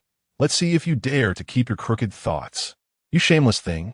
Tearing apart families like a beast, the slap makes your soul tremble. Don't blame me for being harsh. Lin Ranjing, you dare to hit me." Xie Ziyuan covered her painful face, furious. Lin Ranjing didn't back down. Who told you to be cheap? I hit you, and there you go singing mountain songs. Huh. When I debuted, you were still practicing your voice. Although Xia Ziyuan didn't understand some of the words, she knew she was being insulted. Lin Ranran, do you dare to come and sing mountain songs with me tonight? With you? Too cheap. You just don't dare. My husband said, mountain songs are only allowed to be sung for him, not for you, the flower peacock, who shows off all day to attract mates. You. My hand is itching again. Otherwise, I would slap you again. After all, one hand can't clap alone. Xia Ziyuan was afraid she would really hit her and quickly ran away. Not forgetting to threaten, Lin Ranran, wait for me. Last life, Brother Ji was my husband, and in this life he is still mine. You should divorce early. Lin Ranran narrowed her eyes, realizing that Xia Ziyuan was out of tricks, even bringing up matters from the previous life. She should have told this to Ji Junxiao. But would he believe her? Originally, she planned to cook for lunch, but after Xia Ziyuan's commotion, Lin Ranran lost all motivation and simply decided not to cook. Ji Junxiao should be relieved that durians are not available for purchase right now. In the afternoon, Dog Egg's mother was the first to finish work and go home to cook, but she inexplicably ran to the youth station first. Ji family's daughter-in-law. Lin Ranran lazily got up. Annie, what's wrong? You didn't go deliver lunch today? I wasn't feeling well, so I didn't go. Dog Egg's mother moved closer, saying mysteriously, Sister, I treat you like my own. Let me tell you something from the heart. Men are impulsive, especially when women are pregnant. They are prone to make mistakes, so you need to keep a close eye on your man. Lin Ranran's eyes turned cold. Annie, I don't know how other people's men are, but I absolutely trust my man. Don't spread rumors. Otherwise, if I find out the rumors came from you, I won't accept your embroidered shoes. Don't. Sister, I'm just trying to help you. I just want you to keep an eye on your man. My man is very self-aware. He won't make such low-level mistakes. Dog Egg's mother saw she was angry and quickly appeased her. It's my fault. They were just talking. I must have overthought it. Sister, don't take it to heart. Not long after Dog Egg's mother left, Ji Junxiao returned. Chapter 29, Wife, I was wrong. I kneel and song air wife, I'm back. Ji Junxiao rushed into the educated youth courtyard, sweat trickling down his forehead, but he couldn't hide the joy on his face. After not seeing her for a whole morning, he missed his wife terribly. Lin Ranjing was sitting in the courtyard reading a book, completely oblivious and showing no intention of looking up. Wife, your husband is back. Ji Junxiao thought she didn't hear him, so he hurriedly ran to her, squatted down, and reached to take the book from her hands. Want to lean in for a kiss. However, Lin Ranjing tilted her head slightly, skillfully dodging him, and shot him a look of disdain.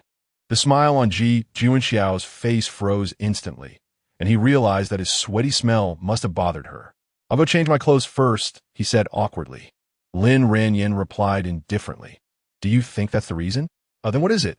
Ji Junxiao's heart sank, alarm bells ringing. Recently, his wife had been gentle and considerate, even saying his sweat smelled like manliness. But today, as attitude, could it be that Xia Ziyuan was stirring up trouble behind his back? That crazy woman. Why couldn't she just leave him alone? He quickly explained, Wife, this morning Comrade Xia stopped me. Stop, I don't want to hear it. Go cook. So Mom and Dad don't go hungry. After saying this, Lin Ranjing turned and locked herself in her room with a loud bang. Ji Junxiao stood there, feeling innocent. He hadn't done anything wrong.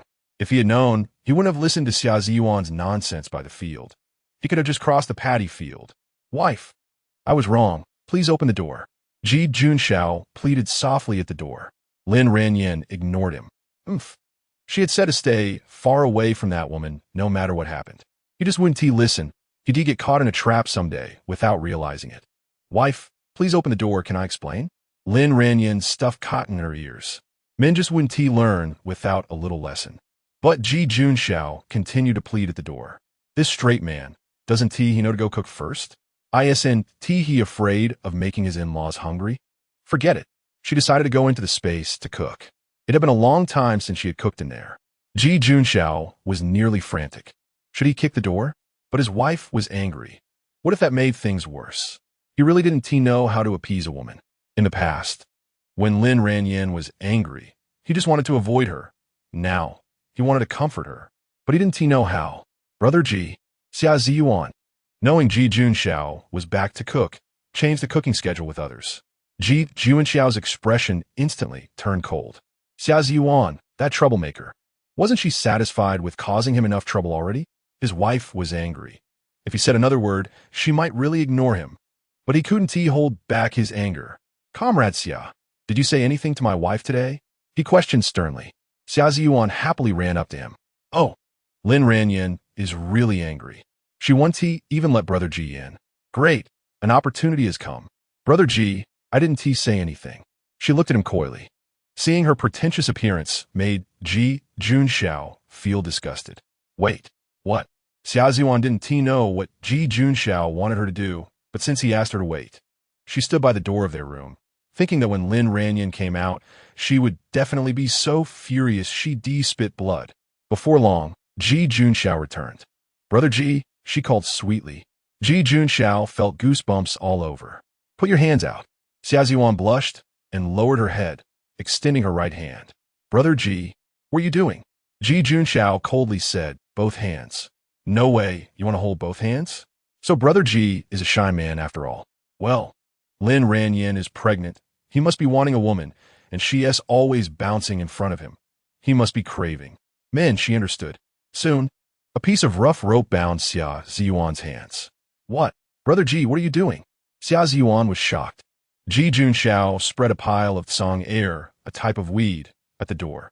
You kneel here and apologize to my wife. You can only get up when she opens the door. What? Brother Ji, what are you doing? Xia Ziyuan was horrified. Yi Yungxiao replied. You have repeatedly tried to harm my wife. Today you deliberately came to disrupt our marriage. People like you, with such a morally corrupt character, should be criticized in public. Xia Ziyuan was dumbfounded. Brother Ji, will you kneel yourself? Or should I call someone? I wanted to give you some face, but if you don't want it, I can call Captain Yang to gather the respected elders of the village. Then don't blame me for being ruthless. Xia Ziyuan cried, Brother Ji, you can't treat me like this. From now on, please call me Comrade Ji. I will count to 10. If you don't comply, I will go call people.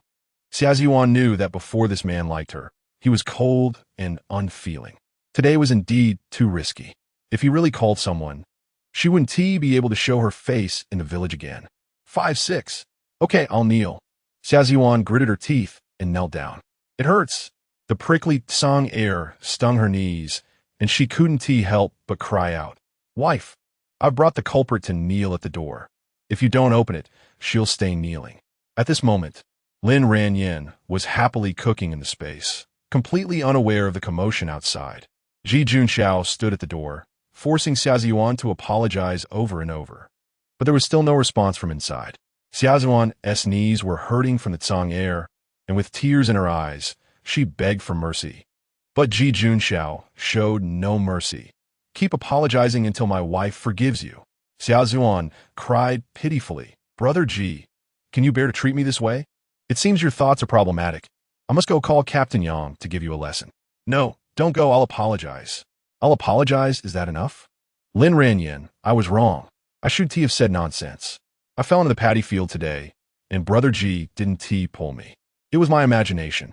I was wrong. Please open the door. There was still no response from inside. Ji Junxiao was furious. Keep apologizing. You can only get up when my wife opens the door. Xia Ziyuan was both hurt and angry. She clenched her fists. Lin Ranjing, I will return this humiliation to you sooner or later. Half an hour later, Lin Ranjing had cooked a fragrant meal in the space. Thinking that her husband must be anxious, she smiled as she left the space. Lin Ranjing, I was wrong. I truly was wrong. That was the voice of the little third party, Xia Ziyuan. Lin Ranjing's heart immediately rang alarm bells. Could it be that this little third party was rushing back to cook, trying to cozy up to her husband? After she had worked hard to prepare the meal, was she indirectly creating an opportunity for them to be alone? Thinking of this, a surge of anger rose in her heart, and she secretly vowed that if her husband really had anything unclear with this woman, she would never forgive him in this lifetime. Lin Ranjing, I was wrong. Please open the door. I can't take it anymore. Xia Ziyuan's voice came again, laced with sobs. Lin Ranjing was puzzled. What was this all about? After hesitating for a moment, she decided to open the door. The scene before her made her widen her eyes. Xia Ziyuan was kneeling on the ground, her hands bound, looking disheveled, and the ground was covered with dense tsang air, the sharp thorns glinting coldly in the sunlight. Lin Ranjing was taken aback, while also unable to help but marvel internally, wondering which great deity had come up with such a creative move. No durians? Well, isn't there cockleburr? Absolutely brilliant. Lin Ranjing, you finally opened the door.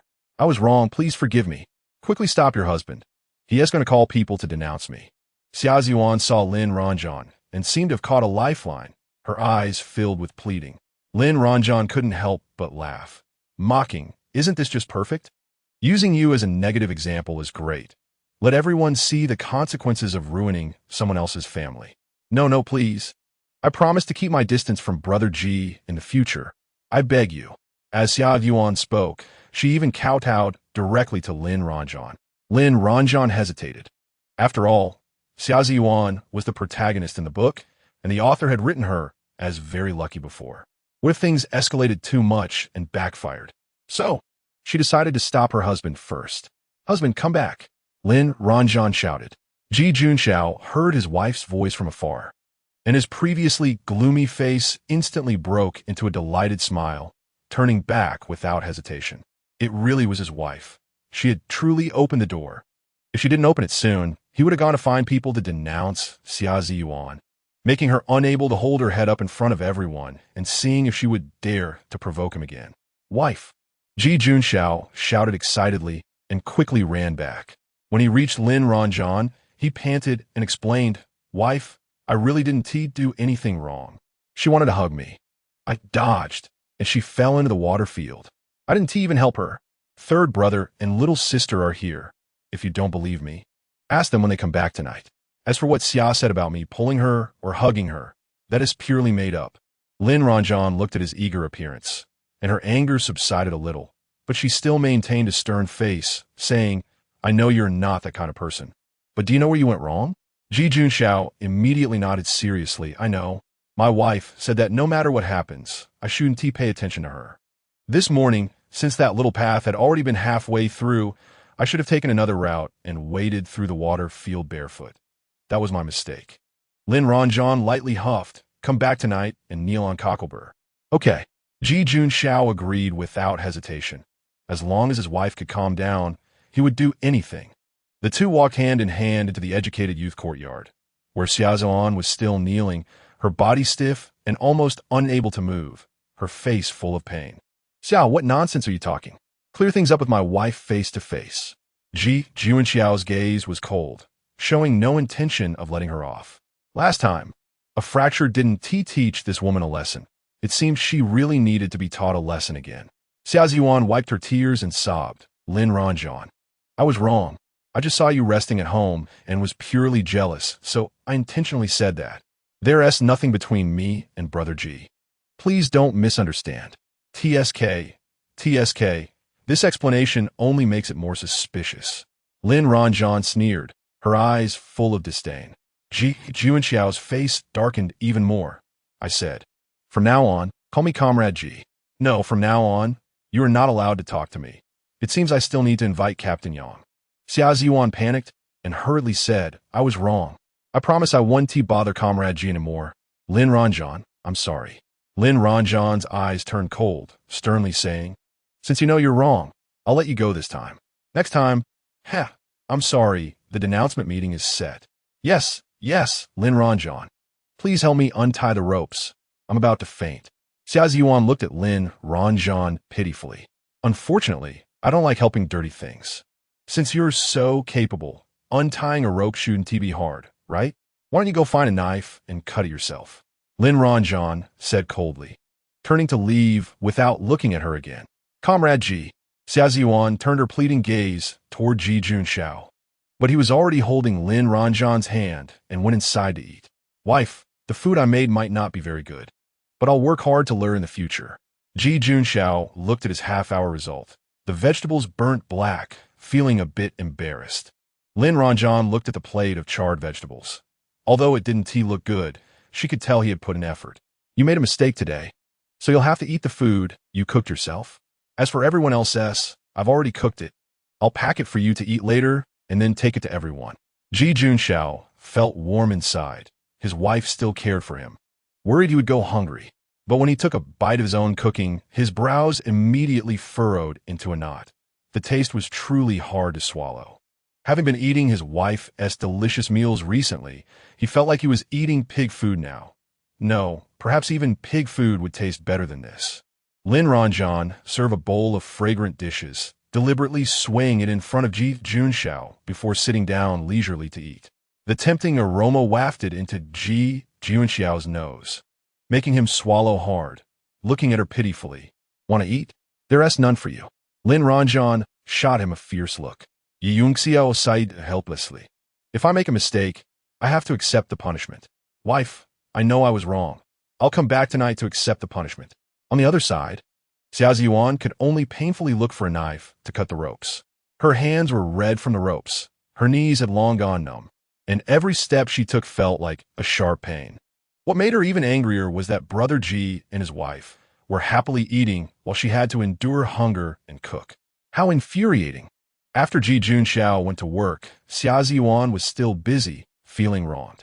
Meanwhile, Lin Ranjing was leisurely reading in the room with her legs crossed, occasionally hearing Xia Ziyuan's curses, but she didn't care at all.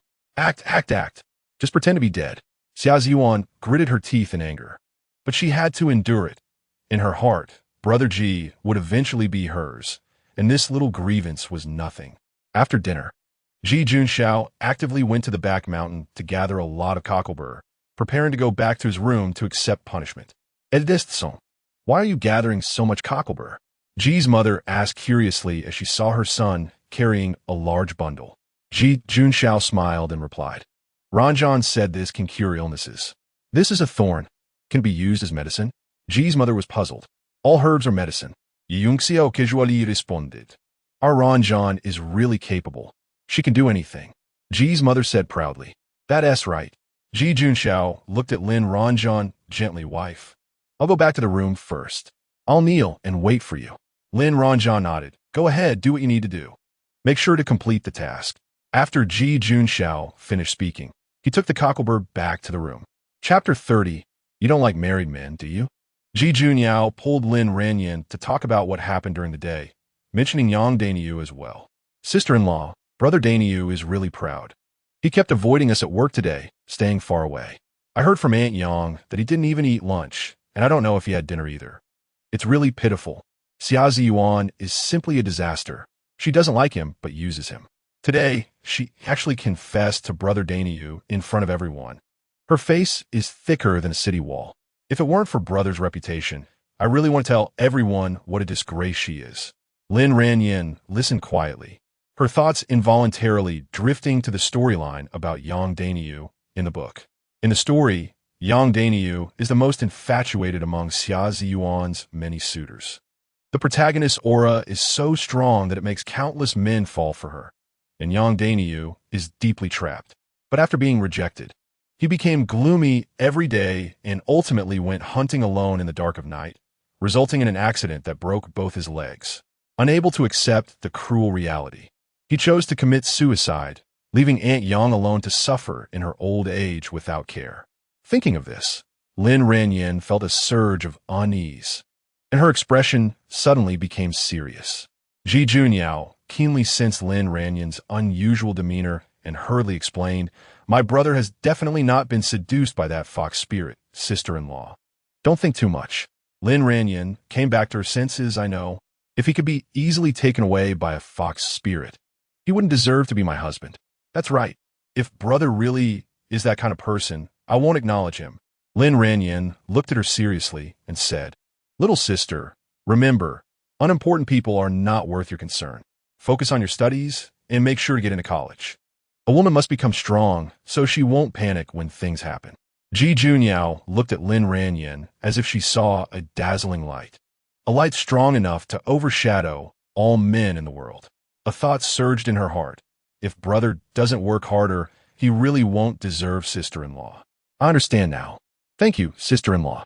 Recently, sister-in-law had instilled a lot of positive energy in her, and every word benefited her greatly.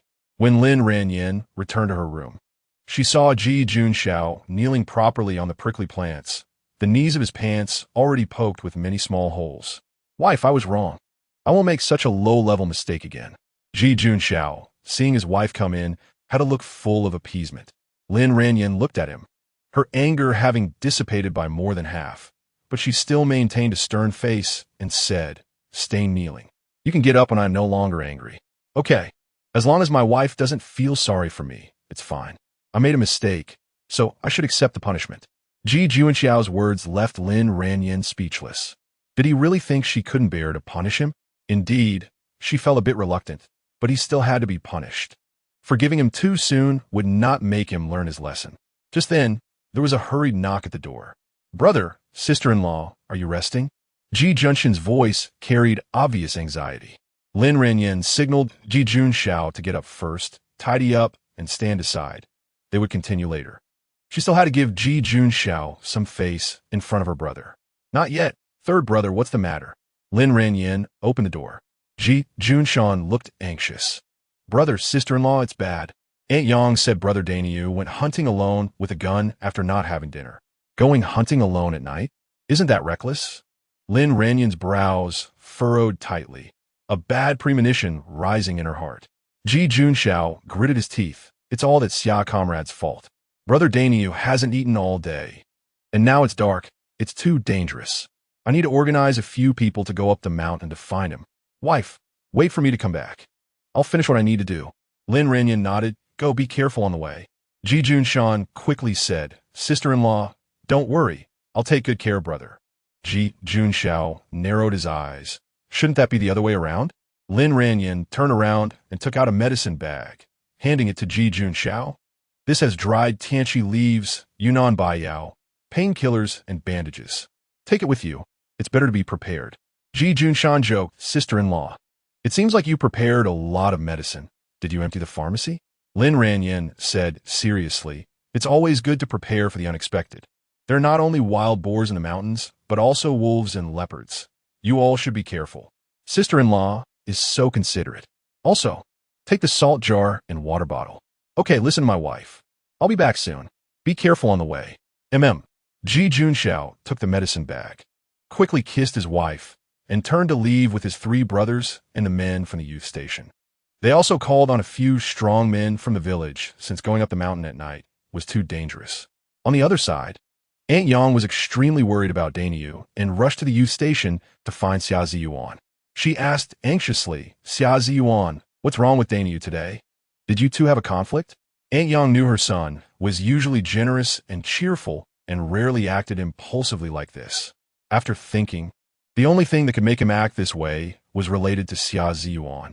She couldn't help but think the worst. Did Xia Ziyuan look down on them because they were too poor? But Xia Ziyuan remained indifferent. "Aunt Yang, what are you talking about?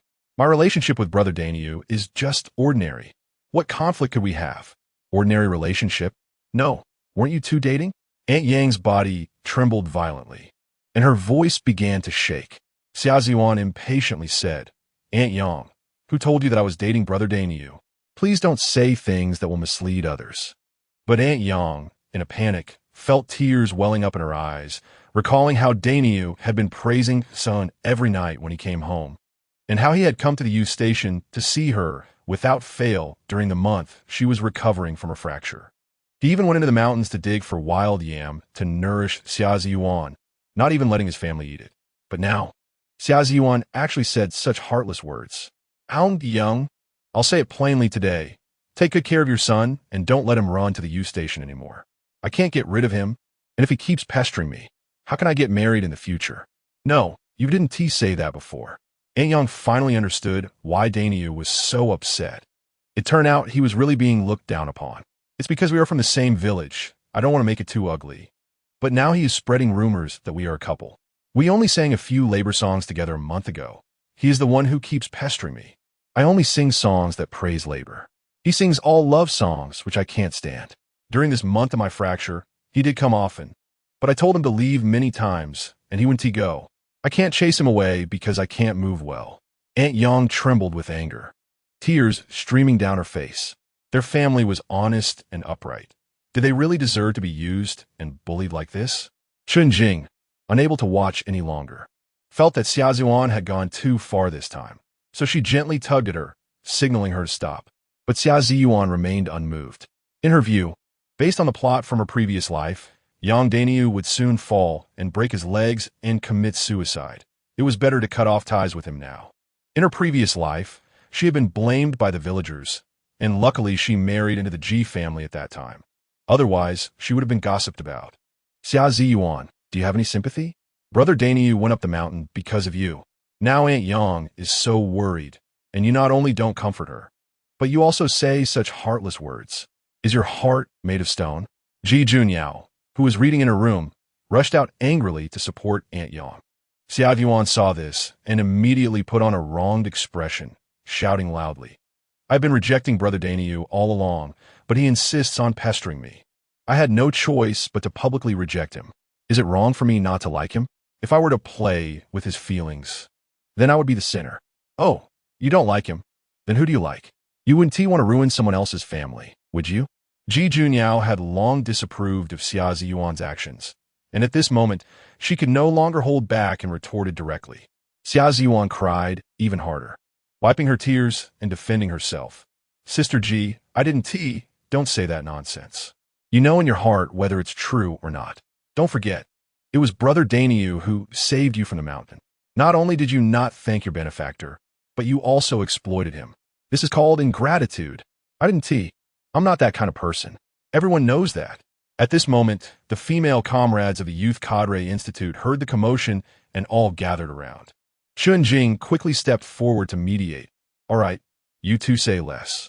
We're all very worried about Brother Dainyu right now. Lin Ranjing was in the room recalling the plot when she heard the noise outside and quickly came out. As soon as she came out, she heard Xia Yuan desperately trying to distance herself from Yang Dainyu.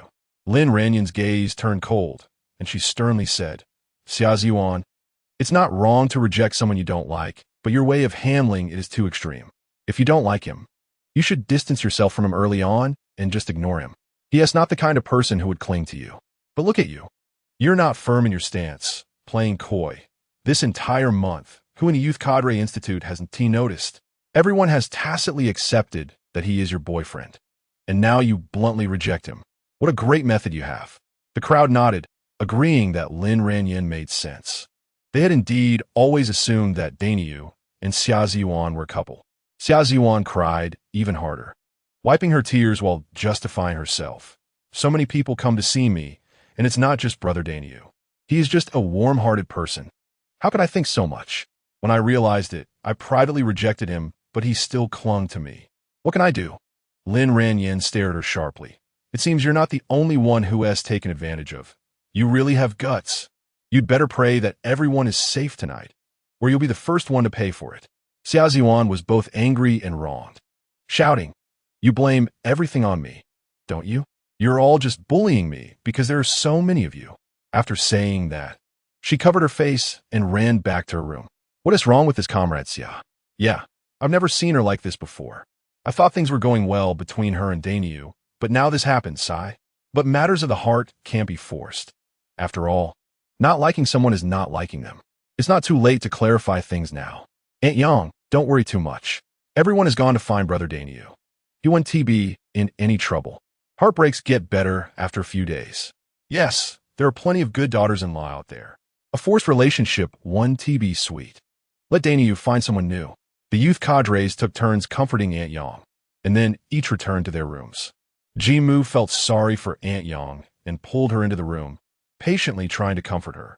But when Aunt Yang thought of the daughter-in-law, she was about to being gone just like that.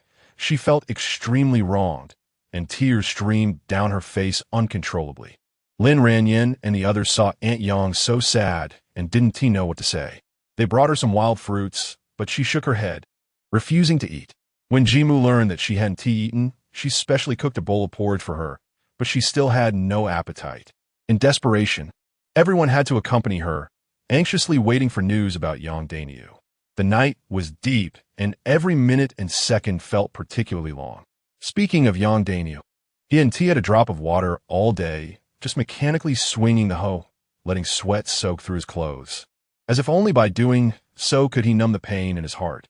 He had lost his love. The girl he cherished most had publicly rejected him, leaving him no face. Yet he didn't even have the courage to escape. In this era of material scarcity, not working on the mountain meant no work points, which translated to one less day of food for the family, and they would all go hungry. Finally, the work ended, and the setting sun cast a long shadow behind him. This was his time to heal, and he dragged his heavy steps, picking up the gunpowder gun from the corner and heading straight up the mountain. His mother's urgent voice calling him to eat was torn into pieces by the howling mountain wind, dissipating into the vast dusk. Young Daniel dragged his heavy feet, moving step by step up the mountain. He remembered Xia Yuan saying that her favorite was the wild azaleas on the mountain. At this moment, the red blossoms all over the mountain pierced his eyes painfully.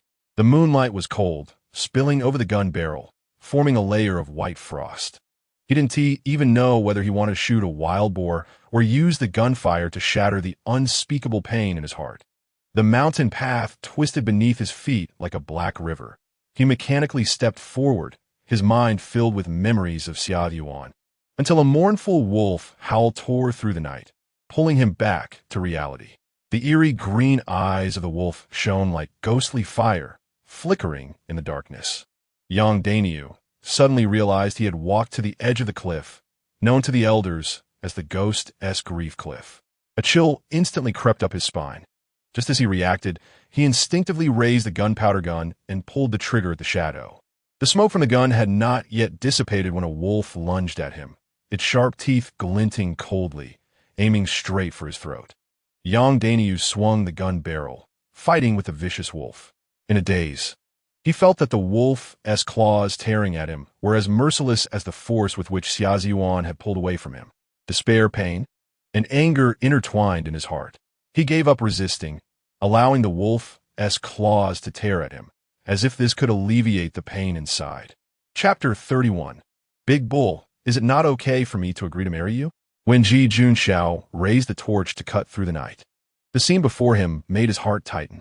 Yang Daniel was curled up under a wolf, his legs bitten to a bloody pulp. Without a moment's hesitation, Ji Junxiao decisively fired his gun, and the injured wolf whined as it fled into the dense bamboo forest. Daniel. The crowd rushed over quickly. Big brother. Daniel is badly hurt, Ji Jun said, trembling. Quick, hold him up.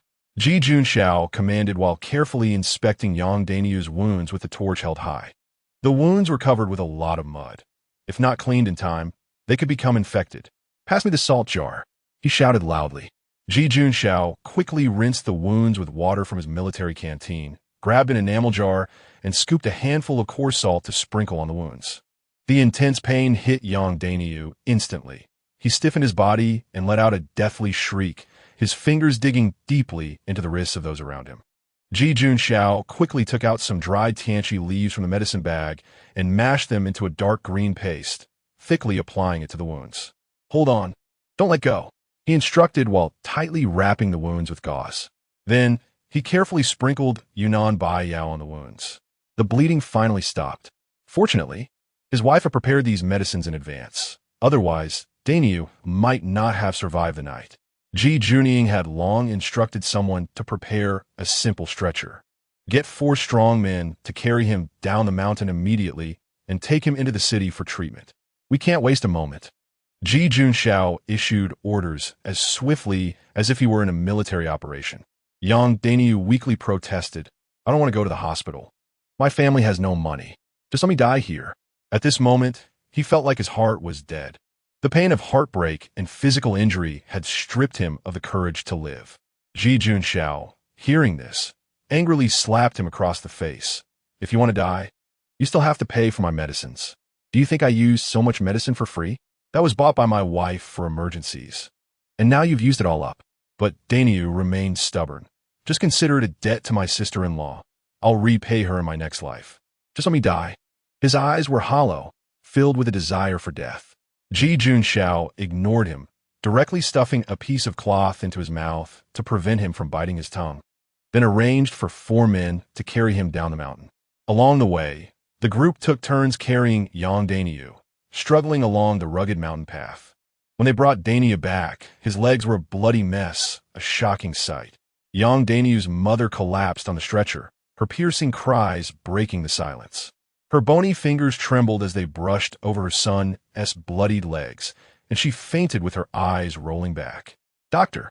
Zhu hurried over and pressed on Yang Daniu's acupoint for a long time before Yang Daniu's mother regained consciousness. She hugged her son and cried heartbreakingly, "My silly Daniu, it's just a wife. We can find another."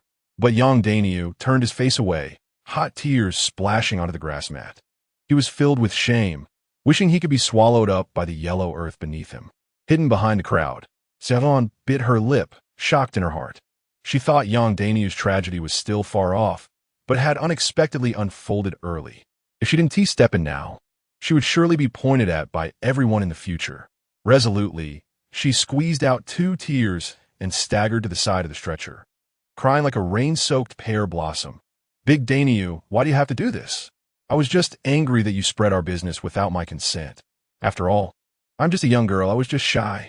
How could you be so foolish? If you had sent a matchmaker to my house to propose, would I have refused you?" She sneered in her heart. With someone like Yang Daniu, her family would not even look at him. Anyway, Yang Daniu could not tolerate this humiliation and would eventually take his own life.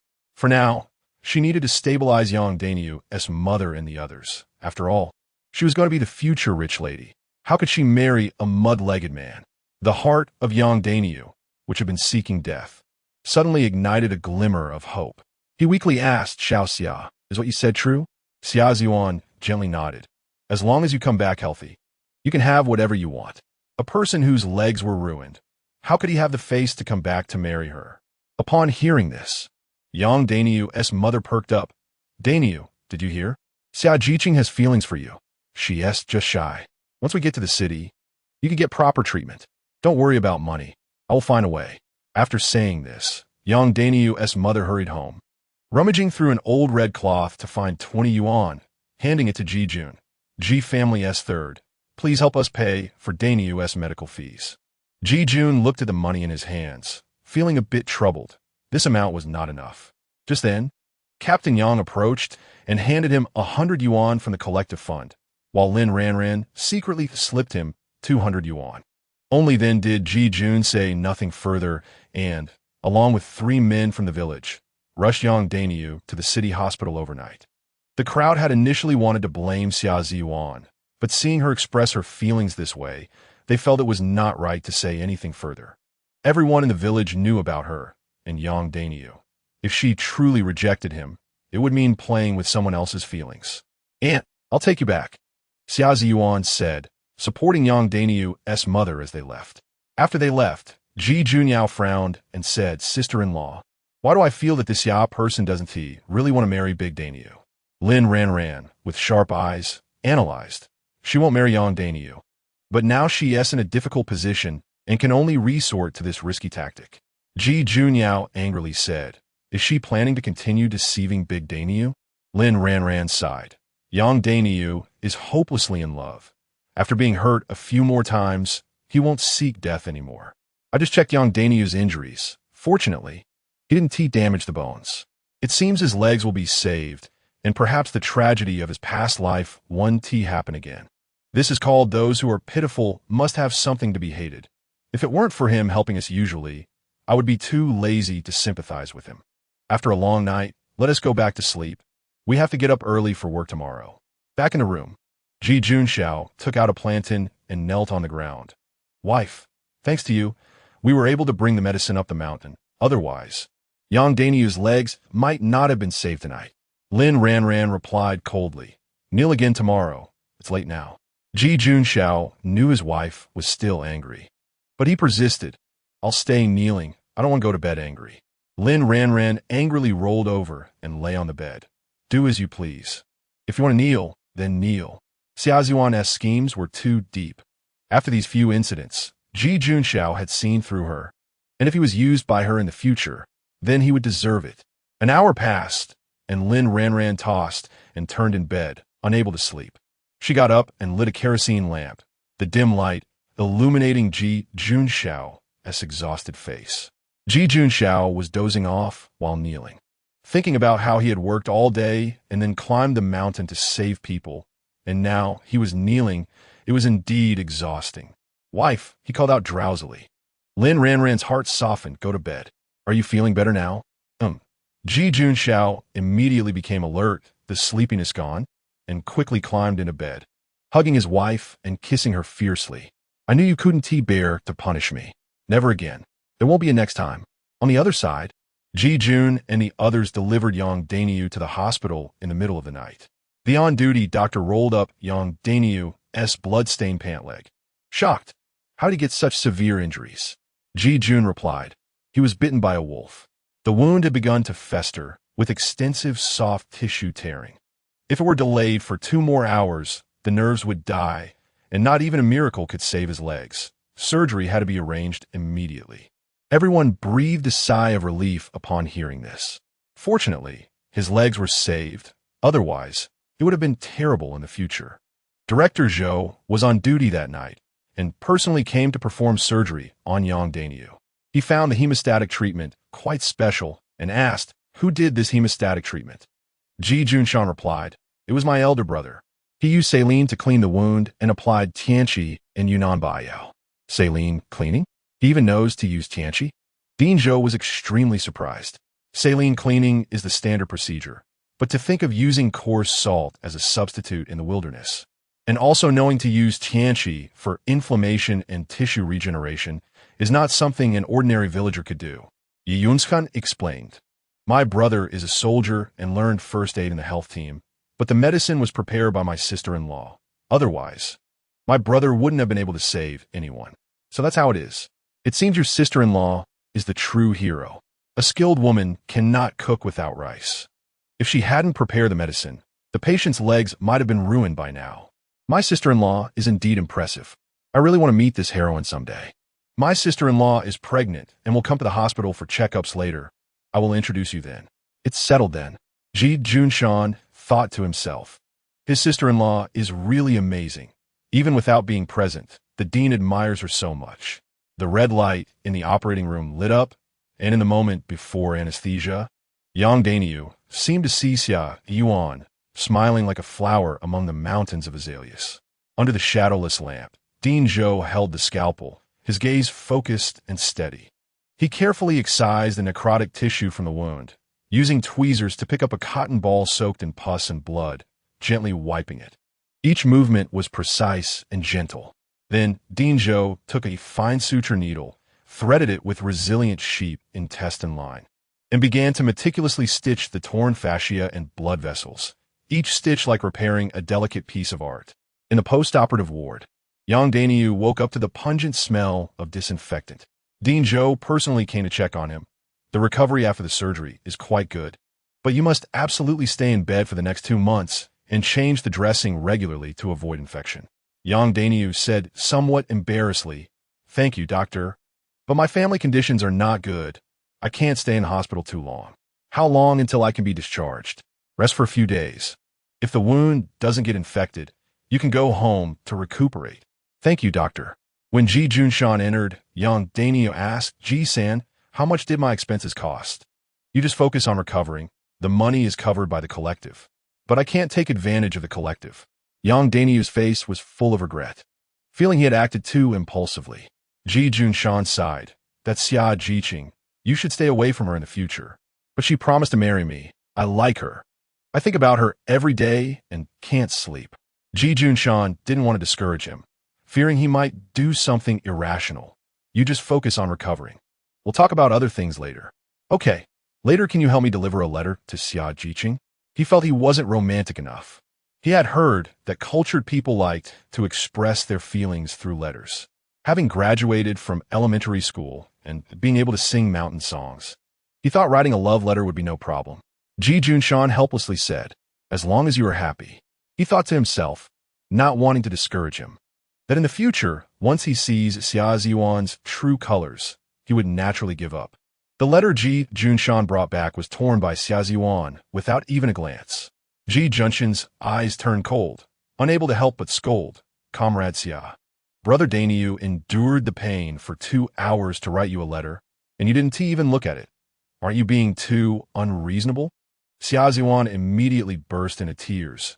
Ji-san, you know I don't like him, but he keeps forcing me.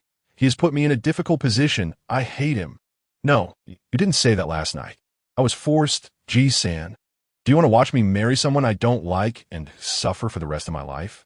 Xia Yuan didn't expect that young Dainyu hadn't actually lost his legs. She heard that he would be back to recuperate in a few days. And if she didn't go to see him, what would others think? Comrade Xia, you have a problem with your thinking. You should reflect on it. After saying that, Ji Junshan turned and left. He felt that his mother and younger sister were right. He should stay away from women like her to avoid trouble. Xia Yuan looked at Ji Junshan's back, calculating that for now, she couldn't seduce him, so she had to target other men from the Ji family. In her previous life, these men had been at her mercy. After all, being a beauty, a little charm would make any man willing to help. Yang Dainyu returned home, and Xia Yuan went to see him once, but never again. She made excuses, saying, "I'm shy. It's not proper to visit him every day before marriage. It would ruin my reputation." Yang Dainyu understood her very well, writing letters every day and having his mother deliver them to Xia Yuan. Every time Yang's mother handed the letter to Xia Yuan, as soon as she turned away, Xia Yuan would tear it up, thinking disdainfully, "Country bumpkin. Really thinking a toad can eat swan meat." That night, Xia Yuan's mother, Li Ho-hat, along with her eldest son, Xia Dazhuang, stormed into the youth commune. As soon as they entered the courtyard, they shouted loudly, "Xia Xiaohua, you've got some nerve. You haven't sent any food stamps home for 2 months." This shout attracted the attention of everyone in the courtyard. Xia Yuan felt utterly embarrassed and hurried out, lowering her voice to say, "Mom, big brother, what are you doing here? Come into the room quickly. Don't disturb others." Li Ho-hat directly threw her bundle on the ground, sat down, and began to throw a tantrum. "What do you mean? How did we come? If it weren't for our family selling everything to support your education, could you come here as a youth? The family has been out of food for almost a month, and you have been completely silent. We had to come find you. Tell me, do you plan to abandon us?"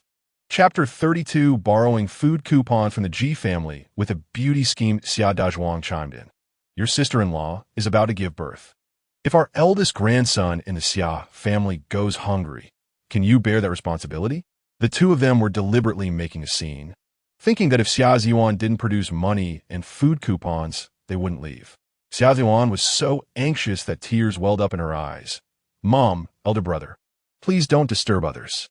I'm not the only one living here. Let's go back to the room and talk properly." Li Ho-hat, however, was relentless. "No way. We want money and food coupons, and then we'll leave right away. I broke my bone last month and can't work. Besides, the team hasn't distributed food coupons yet. My coupons were all sent to you before." Xia Dazhuang said domineeringly, "We don't care. In short, we won't leave until we get the food coupons and money. We'll just sleep on the floor here tonight." After saying that, he really laid out a bed on the ground in the courtyard. Li Ho-hat shouted even louder, "Everyone come and see. My daughter has become successful and won't support her parents anymore." Xia Yuan was so anxious that she was going in circles. "Please stop. Just come into the room with me. Can I borrow some?"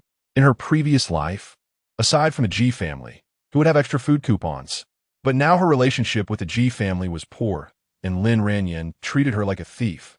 So it was impossible for her to borrow food coupons from them. What to do? Her family was like vampires, desperately sucking her blood. She could only marry into the Ji family to get rid of this group of vampires. Lin Ranjing stood by the window, watching the scene with great interest, feeling very pleased, not knowing how Xia Xiaosan would resolve this situation. Chen Jing lived with Xia Yuan, and now that a man had suddenly come in, she felt embarrassed to stay in the room and could only come out. Li Ho-hat lay directly on the bed. "Hurry up and cook. We've been on the road for 2 days and nights, and we're starving. My old bones are aching, and I have to sleep by the roadside." Xia Dazhuang glared at Xia Yuan fiercely. "Xia Xiaohua, it's all your fault. I told you to apply to go to our village for the countryside work, but you insisted on coming to this ghost place. What? Are you afraid that being closer to home would help your family?" Xia Yuan felt wronged. At that time, I wasn't on the educated youth list. I was added later. That was because she had spent 10 yuan to swap spots with another educated youth. That day, she chased after that person for 3 streets, becoming a thorn that could never be removed from her heart. Enough with the nagging. Hurry up and cook. I'm almost starving to death. Li Ho-hat impatiently grabbed a pillow and threw it at her. Xia Yuan was furious, and she could only go to the other educated youths and say she would borrow some rice to make porridge and would repay it later. Every family has its own difficulties, and everyone understood her, but they didn't expect her family to be so unreasonable. The others looked at her with a bit more sympathy.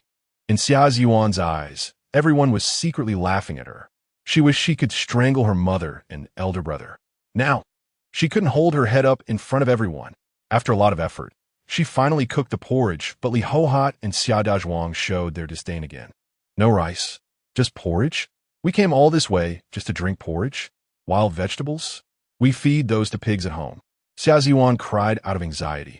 Mom, elder brother, the team is short on food coupons now. After last year's grain tax, we didn't meet the procurement standards. Stop selling misery here. Aren't you quite capable? Hurry up and think of a way, Li Hohat replied. Why do I smell meat? Xia Dazhuang sniffed hard and quickly dug out a bag of preserved meat that Xia Ziyuan had hidden. Isn't there preserved meat? Good job, Xia Xiaohua. You actually hid meat from us.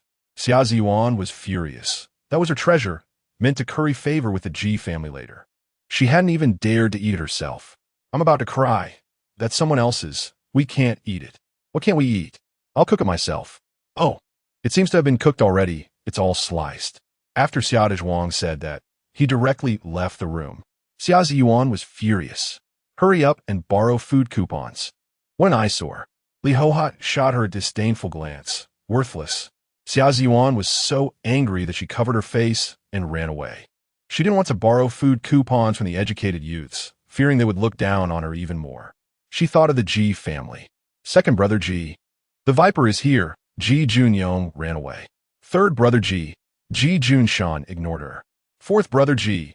Ji Junshan glared at her and turned to leave. Xia Ziyuan had no choice but to find Yang Dainyu. Dainyu's family had food coupons.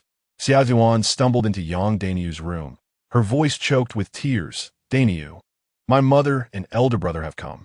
She sobbed as she recounted her experiences, magnifying those hardships countless times, making Yang Dainyu's eyes red as well. The beloved girl hadn't come for a long time, and he missed her terribly. Seeing her like this broke his heart. Xiao Xia, don't worry. My family still has some food coupons. You can take them for now. Dainyu, don't worry. When the team distributes the food coupons, I will return them to you. Xia Ziyuan looked up with tearful eyes, gratefully looking at him. Why should we split? If I weren't currently unable to move, I would personally welcome your family. Yang Dainyu wished he could have his legs healed immediately. Later, I'll let my mother and elder brother stay at your house, Xia Ziyuan said. Yang Dainyu's eyes lit up, nodding rapidly, sure. Yang Dainyu's mother gritted her teeth and took out all the food coupons from their home. The rice barrel at home was already empty. She had hoped that when everyone went to the market, they could help her exchange a few pounds of rice. But now her daughter-in-law had urgent needs, so she could only harden her heart and starve herself and her son. Is that all? Xia Ziyuan frowned, looking displeased. Yang Dainyu's mother sighed, saying helplessly, this is all we have. Starting tomorrow, I'll go dig wild yam in the mountains to feed Dainyu. All right, I'll accompany you then. Xia Ziyuan said. No need. You're a delicate girl. How could you endure that hardship? Yang Dainyu's mother said with concern. For Dainyu, I can do it. Yang Dainyu felt a surge of emotion, his eyes misting again. Xiao Xia, I'm sorry for putting you through this. Once my legs are better, I will pamper you and not let you work. You? A mud-legged man. What can you use to pamper me? Xia Ziyuan sneered in her heart, but said, this amount of food coupons probably isn't enough. Dainyu, your relationship with the Ji family is pretty good. They have plenty of food coupons. Can you use your name to help me borrow some? Yang Dainyu patted his chest, saying generously, no problem. Xia Ziyuan's face broke into a radiant smile. Dainyu, you're the best. Before long, Li Hohat and her son were arranged to stay at Yang Dainyu's house. Upon seeing that dilapidated mud house, the mother and son did not hide their disdain. Xia Dazhuang frowned, looking dissatisfied. Xia Xiaohua, how could you bring me and mother to stay in such a poor house? Xia Ziyuan was enraged by his attitude, angrily saying, having a place to sleep is already good enough. If you dislike it, go sleep by the village entrance. Xia Dazhuang, humiliated and angry, slapped her. Oh, worthless girl, you dare talk back? Xia Ziyuan was extremely wronged, covering her face, tears welling up in her eyes, but she stubbornly remained silent. Li Hohat scanned the room and asked, In this village, whose family is better off? Everyone is about the same, Xia Ziwan answered gloomily. In my opinion, you should quickly find a better family to marry into. The bride price should be at least 500 yuan. Only then can we buy things when our eldest grandson is born, Li Ho-hot calculated. I understand, Xia Ziwan replied softly. You, the money-losing goods, should be grateful that I didn't strangle you when you were born. If it weren't for seeing you were smart back then and exempting you from tuition, do you think you could have gone to school? Our family has supported you for so long. You should spend everything you earn on us. Li Ho-hot scolded mercilessly. Aunt Yang, in order to entertain her in-laws, made the tough decision to kill a chicken. However, she never expected to hear such a conversation while busy in the kitchen. 500 yuan for the betrothal gift. That's simply an astronomical price. She had never seen 100 yuan in her life. The only time she caught a glimpse was from Captain Yang. Now that her in-laws made such a request, her heart sank, feeling that this daughter-in-law might be a lost cause. If Dainyu couldn't marry a wife and resorted to suicide again, she wouldn't want to live either. What pained Aunt Yang even more was that the whole chicken went into Li Ho-hot and her son's mouths, not leaving a single piece for Dainyu. She watched them feast with helplessness, unable to say anything. Li Ho-hot and her son quickly noticed that Dainyu, who was lying in bed, had feelings for Xia Ziwan. However, in their eyes, it was impossible for such a poor family to marry Xia Xiaohua. But they could use him. After all, Aunt Yang still had a few chickens, and it wouldn't be too late to go home after eating.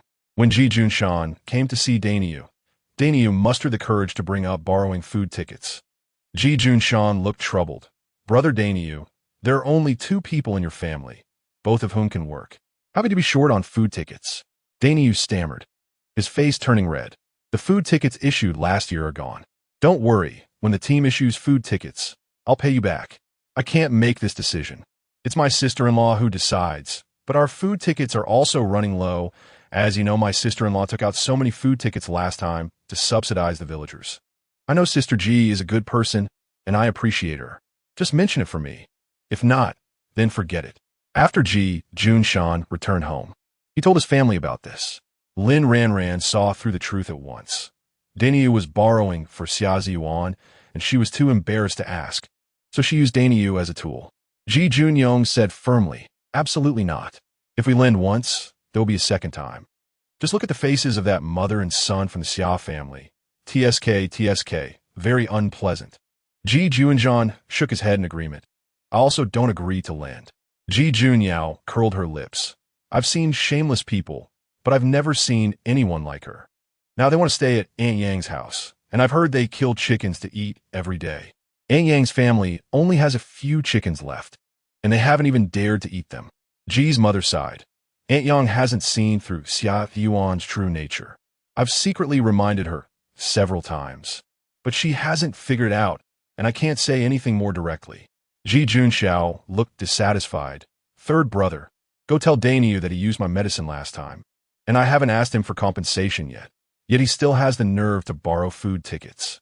Lin Ranjing asked curiously, what medicine? The medicine pack my wife prepared for me that night. That was mine. Using it on him feels like a waste. I couldn't help but slap him that night. Yi Yungxiao explained. Lin Ranjing couldn't help but laugh. All right, that medicine pack is yours. Let him return it when he gets better. Ji Junshan said angrily. I was fooled by Dainyu's honest appearance. I thought his family was really in trouble, but I didn't expect him to help Xia borrow. This Xia is a disaster, Ji's mother said sternly. In any case, none of you are allowed to talk to this woman in the future, including your father. Ji's father had been focused on eating, but was suddenly called out. In fact, he had also noticed something about this Xia through the Dainyu incident and felt that her intentions were not right. However, this Xia was quite warm towards him, calling him uncle every time, and he politely responded to her. We're all in the same yard, so there's no need to bring those petty things to the surface. That's not the Ji family's family style, Ji's father said. Ji's mother immediately disagreed. If she had good intentions, we would be willing to help. But she has repeatedly harmed Ranran. I haven't torn her apart, is already giving her face. Ji's father patiently said, there's not enough evidence, so we can't say much. Next time, just present the evidence to take her down. In any case, we must maintain the surface relationship. Maintain it yourself. In any case, Whoever talks to her is going against me. Ji's mother was extremely angry and got up to return to her room. Ji's father was a bit anxious. Why are you angry? Lin Ranjing smiled and said, Dad, go and comfort Mom. Say some good words. Me? Comfort her? Are you kidding? Forget it. I'll go out to get some fresh air. You all, please don't engage in that kind of petty behavior, Ji's father reminded. In fact, he was thinking that he still had to go and comfort his wife later. Face and all that didn't matter in front of his wife. Once he left, everyone couldn't help but cover their mouths and chuckle. Days passed, and Li Ho-Hot and her son became increasingly excessive at Aunt Yang's home. This chicken was a bit more tender than the one from yesterday. The meat had no chewiness. Li Ho-Hot ate while complaining. Xiao Zhuang was gobbling down rice and said, Let's kill that fat one tomorrow. Aunt Yang silently cleaned the dishes, her heart full of bitterness. These days, the two had practically treated this place as their own home. When she went to work, they stayed home, killing chickens to eat. The key was that not a single piece of meat was left for her and Daniel. And what was worse was that they didn't even wash the dishes. If it weren't for Xia Ziyuan coming to dig wild yam with her after work, she really couldn't have endured it any longer. Although she was an honest person, even a cornered rabbit would bite. One day, Xia Ziyuan ran to find Daniel in tears. Brother Daniel, didn't you guarantee me that you would definitely borrow food tickets?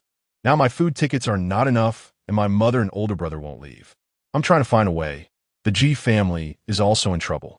I think you just don't want to help me borrow. After finishing, she turned and ran away in tears. Daniel anxiously shouted, Xiao Xia. Aunt Yang heard the sound and hurriedly came in. Daniel, what's wrong? The Ji family won't lend food tickets. And Xiao Xia feels guilty about us killing chickens to eat every day, Daniel said anxiously. Is it really like that? Aunt Yang doubted in her heart. But seeing that there were only 2 chickens left in the house, she could only helplessly say, After all, they are in-laws. It's fine to let them eat a few of our chickens. Mom, why don't you go and borrow food tickets from the Ji family? They will definitely lend them to you. Daniel looked at his mother eagerly. Me? Aunt Yang suddenly got angry. You actually want me to put my pride aside and borrow food tickets from the Ji family? Mom, isn't this for your future daughter-in-law? You don't want Xiao Xia to be wronged, do you? Her family treats her badly, so we should spoil her even more, Daniel said anxiously. For her, I've contributed all my food tickets. The laying hen at home has been killed and eaten, and now the last 2 chickens are about to be gone too. I still go to the mountains to dig wild yam after work. Haven't I treated her well enough? Aunt Yang felt more and more wronged. Hearing his mother's words, Daniel felt extremely guilty, and tears couldn't help but flow down. Mom, it's my fault. If it weren't for these useless legs, I wouldn't let you suffer so much. After saying this, he slapped his legs hard. Son, what are you doing? Are you trying to take your mother's life? Aunt Yang hugged her son painfully, and the 2 of them cried together. Meanwhile, outside, Li Ho-Hot and her son were sound asleep, completely unaware of the noise inside. In the end, Aunt Yang had no choice but to harden her face and mention borrowing food tickets to Ji's mother while working. Ji's mother sighed and said earnestly, Sister, it's not that I'm unwilling to lend to you, but our family is also in trouble. Daniel is injured, and our family has spent a lot on medicine. Ran even took out 200 yuan herself. If you don't believe this, ask everyone. Aunt Yang was both surprised and guilty after hearing this. She didn't expect the Ji family to have helped so much, while she shamelessly came to borrow food stamps. Aunt Ji, it's my fault. Let's pretend I never mentioned this matter. The money and medicine your family provided will be repaid once Daniel's leg is healed, Aunt Yang said with a flushed face. Aunt Ji sighed again. That's a matter for the future. Sister, don't blame me for speaking out, but if someone marries into the family, helping out is fine. But don't end up with nothing in the end. Hearing this, Aunt Yang couldn't hold back her tears. The pain in her heart could no longer be hidden.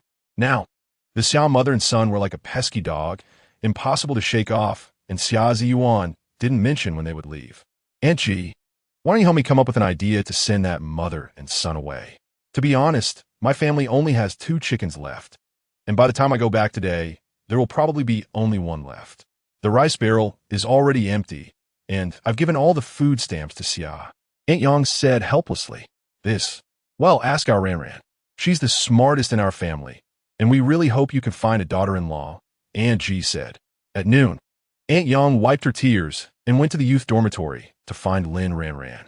She first sincerely thanked Lin Ranran for helping Dainyu, then pleaded with her to help come up with a plan to send the Xia family away. Lin Ranran asked, "What's Dainyu's attitude?" Aunt Yang helplessly replied, "His heart and soul have been taken away by Xia. Whatever she says goes." "Sister Ji, you're the smartest person in the village. You have to help me with this," Aunt Yang urged. "Okay, I'll go down with you in a bit," Lin Ranran agreed. Aunt Yang was overjoyed. "Sister Ji, you are truly a great person." "No, I'm not a good person. Dainyu owes me, and I remember it. He will have to repay it once he gets better," Lin Ranran said. "Yes, he should repay it. From now on, Dainyu should listen to you. Whatever you ask him to do, he must do," Aunt Yang quickly responded.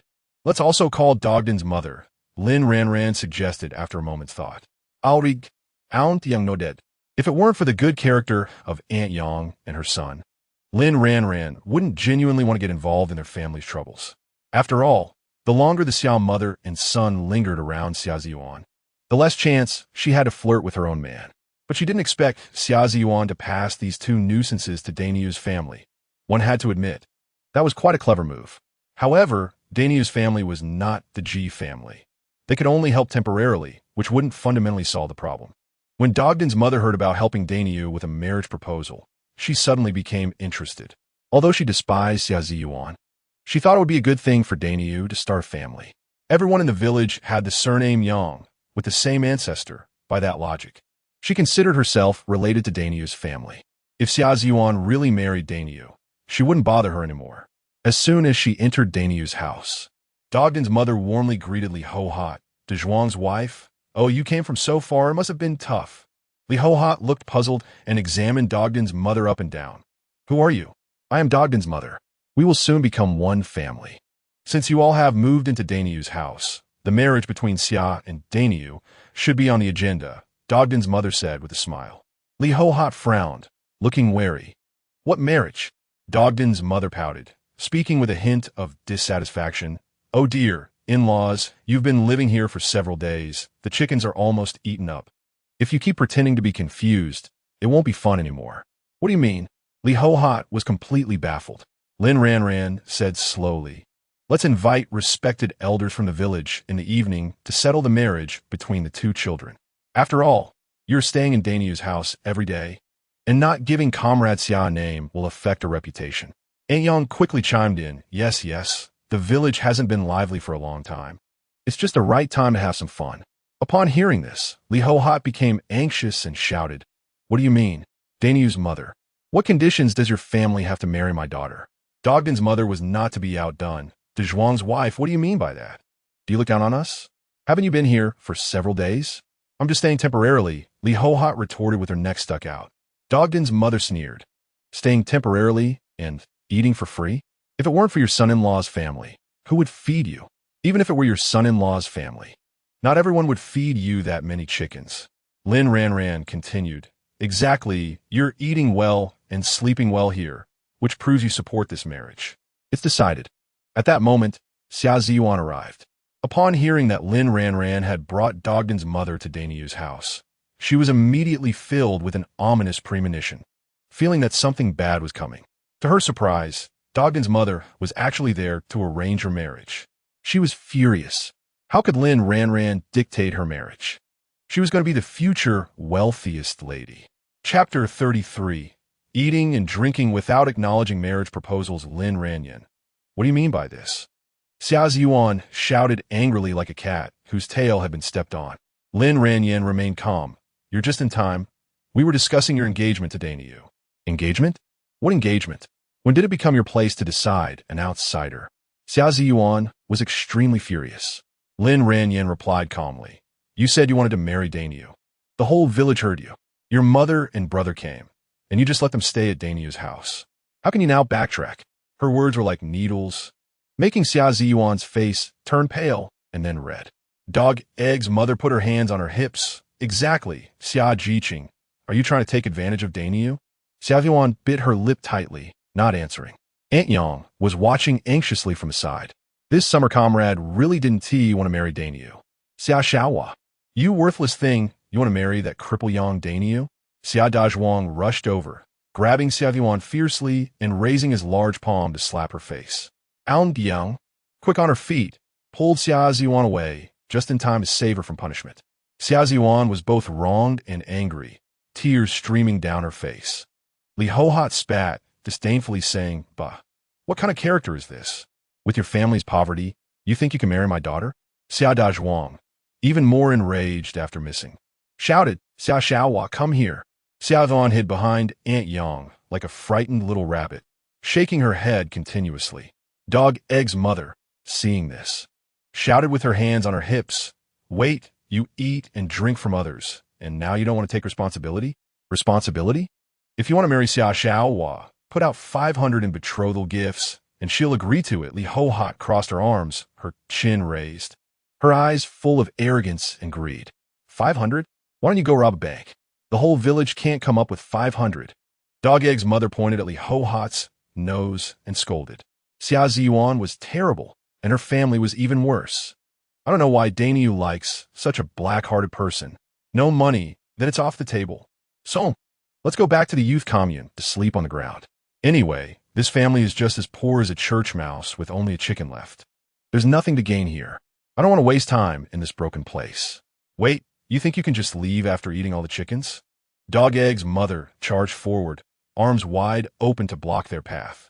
She fed you, and you're not concerned about that? Li Hohat rolled her eyes, her tone full of impatience. I see you're just bullying honest people. Huh? Dog Egg's mother stood her ground. This was also why Lin Ranjing brought her along. In a quarrel, who could outshout Dog Egg's mother? I can't be bothered to waste my breath with you. Son, ignore these poor folks. Pack your things and head to the youth commune. Xia Xiaohua, come over here. If you keep hanging out with this poor family, I'll break your legs. Xia Ziyuan cried, not making a sound. Lin Ranjing sneered, Aunt Xia, if you eat without taking responsibility, that is simply acting like a rogue. We can report you to the authorities and have you arrested. Li Hohat shot back, who do you think you are? The host hasn't even spoken. What is it to you? Aunt Yang, who had been holding back, could no longer tolerate it. She finally realized this family had been using her and her son all along. I'm going to call the team leader to settle this. If that doesn't work, I'll report it to the authorities. After saying that, Aunt Yang started to walk out. Li Hohat panicked. Stop. It's just a few chickens we ate. Let Xia Xiaohua compensate. Inside, Yang Dainyu shouted anxiously, Mom, what is happening outside? What's going on? Aunt Yang hurriedly reassured her son, shouting, Dainyu, it's fine. Don't worry. Xia Zhan, fearing this would escalate and affect her, stopped Aunt Yang and pleaded, Aunt, please don't be impulsive. Let them leave first. We'll handle our matters ourselves without bothering outsiders. Dog Egg's mother was infuriated upon hearing this, jumping up and down. Wait, we came to help, and you treat us like outsiders? I see you don't want to acknowledge this marriage proposal at all. Xia Ziyuan hurriedly explained, Aunt. I didn't mean it that way. Then what do you mean? Dog Egg's mother pressed. Li Hohat impatiently interrupted. Do you think I don't exist? I'm in charge of Xia Xiaohua's marriage. I declare right here that whoever has 500 can marry her. I only recognize money. If you don't have it, don't block my way. What are you? So poor yet still want to marry my daughter? Xia Xiaohua, come over quickly. Xia Yuan looked at Aunt Yang with tears in her eyes. Aunt, I'll find a way to solve this. Please don't worry. Come here. Xia Dazhuang roughly grabbed Xia Ziyuan's arm and yanked her. Xia Ziyuan stumbled, nearly falling. Several women tried to intervene, but were easily blocked by Xia Dazhuang's strong physique. They watched as Xia Ziyuan was taken away by them. Dog Egg's mother cursed. I think they're just putting on a show. Xia Jiqing is the most cunning. She framed me before. That little vixen drives me crazy. Aunt Yang wiped her tears. Gigi's daughter-in-law. I'm sorry for making you watch this. Lin Ranjing said, Aunt, I've helped you drive them away, but your families will also fall out from now on. This daughter-in-law of yours might be finished. You won't blame me, right? Aunt Yang replied, no more. Dog Egg's mother was confused. What do you mean? Aunt Yang, wiping her tears, said, I know they just wanted to stay with us. I asked Gigi's daughter-in-law to help drive them away. I could see that Xia is not interested in marrying into our family at all. Dog Egg's mother was furious. Cursing, that little vixen, I'll slap her a few times next time. An outsider dares to ride on our heads. What gives her that right?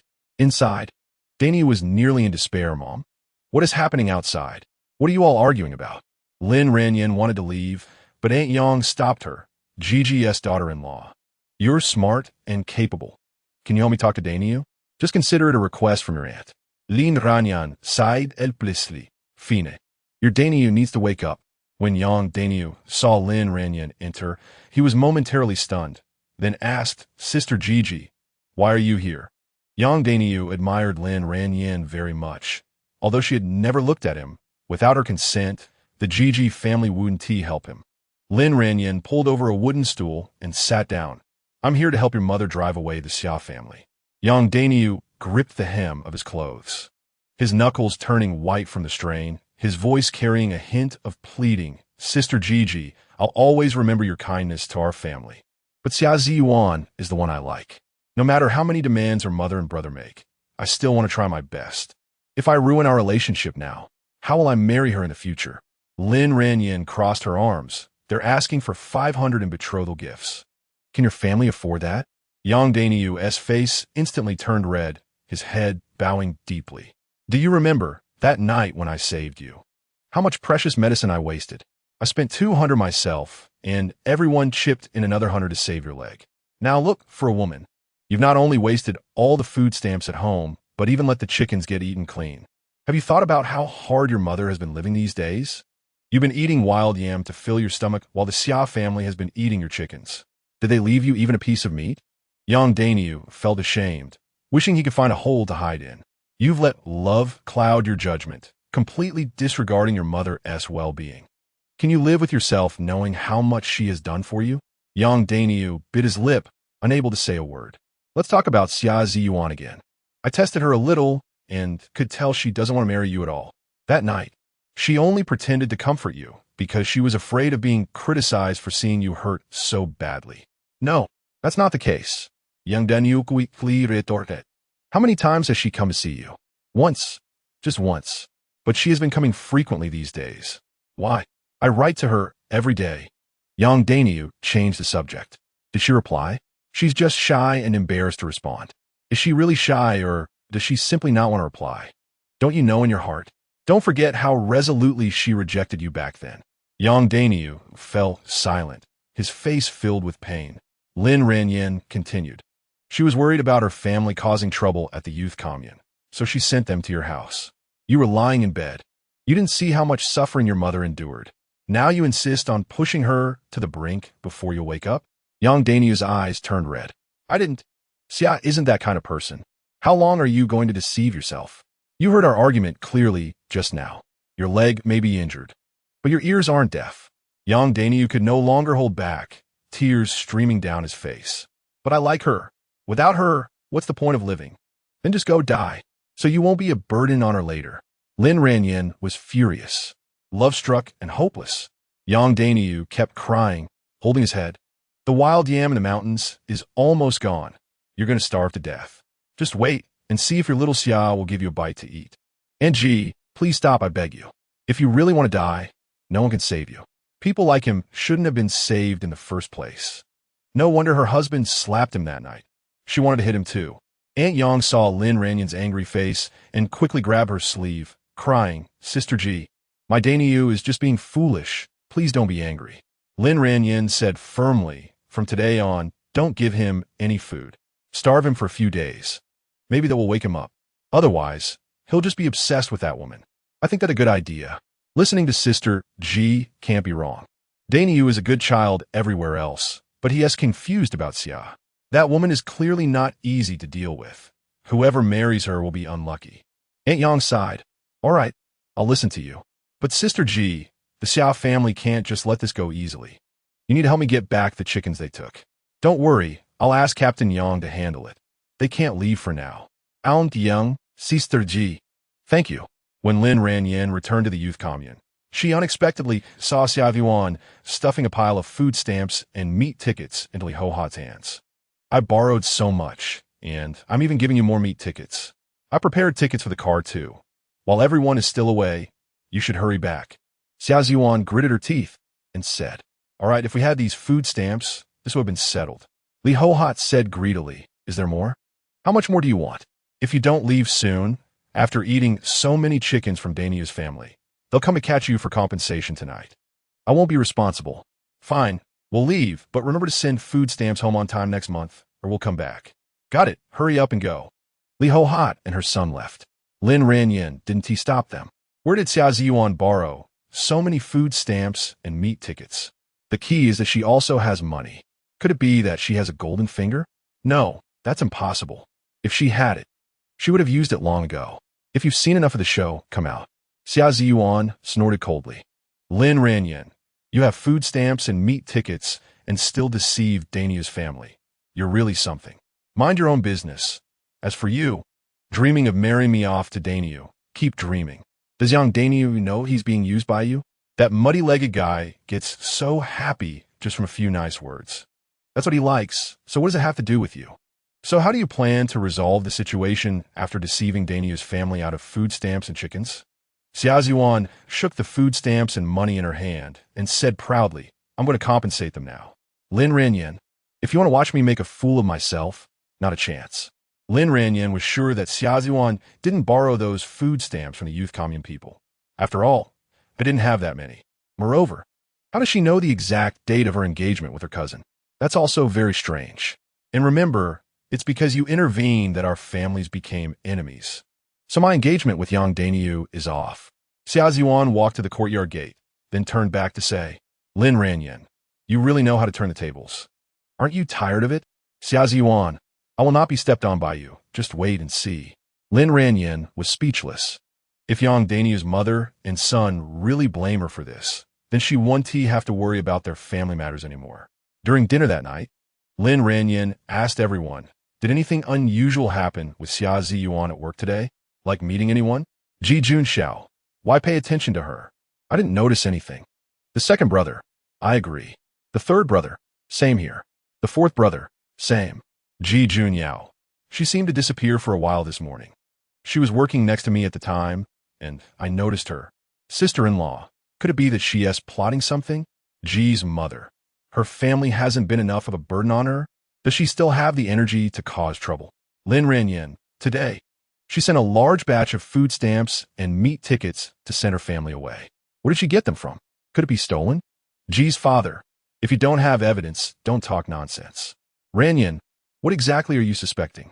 Lin Ranjing, I don't know why, but I have a bad feeling. Like something big is going to happen, and it has to do with Xia Ziyuan. Ji Junxiao, wife, are you overthinking it? Lin Ranjing, I hope so. Has anyone new come to the village recently? Everyone shook their heads. Ji's father, are you suspecting people from above bribing comrade Xia to monitor our family? Lin Ranjing, I can't rule that out. I'm worried she was bought by my cousin. Otherwise, it's hard to explain where she got so many food stamps and meat tickets. And she still has money. Ji's mother, what to do? She wouldn't take the opportunity to frame us, would she, making it hard for our family? Ji Junyao gritted her teeth. She dares. Ji Junxiao, everyone be more careful in the future. Keep your distance from this woman. And don't let her catch any dirt on us. Xia Ziyuan was indeed ruthless. After returning the food stamps to Aunt Yang, she also gave her 20 yuan, considering a compensation for her family's chickens. Aunt, please don't tell anyone that my mother and brother ate your chickens for free. I'm paying you back now. Comrade Xia, Aunt, I don't blame you. After all, you like to listen to Lin Ranjing.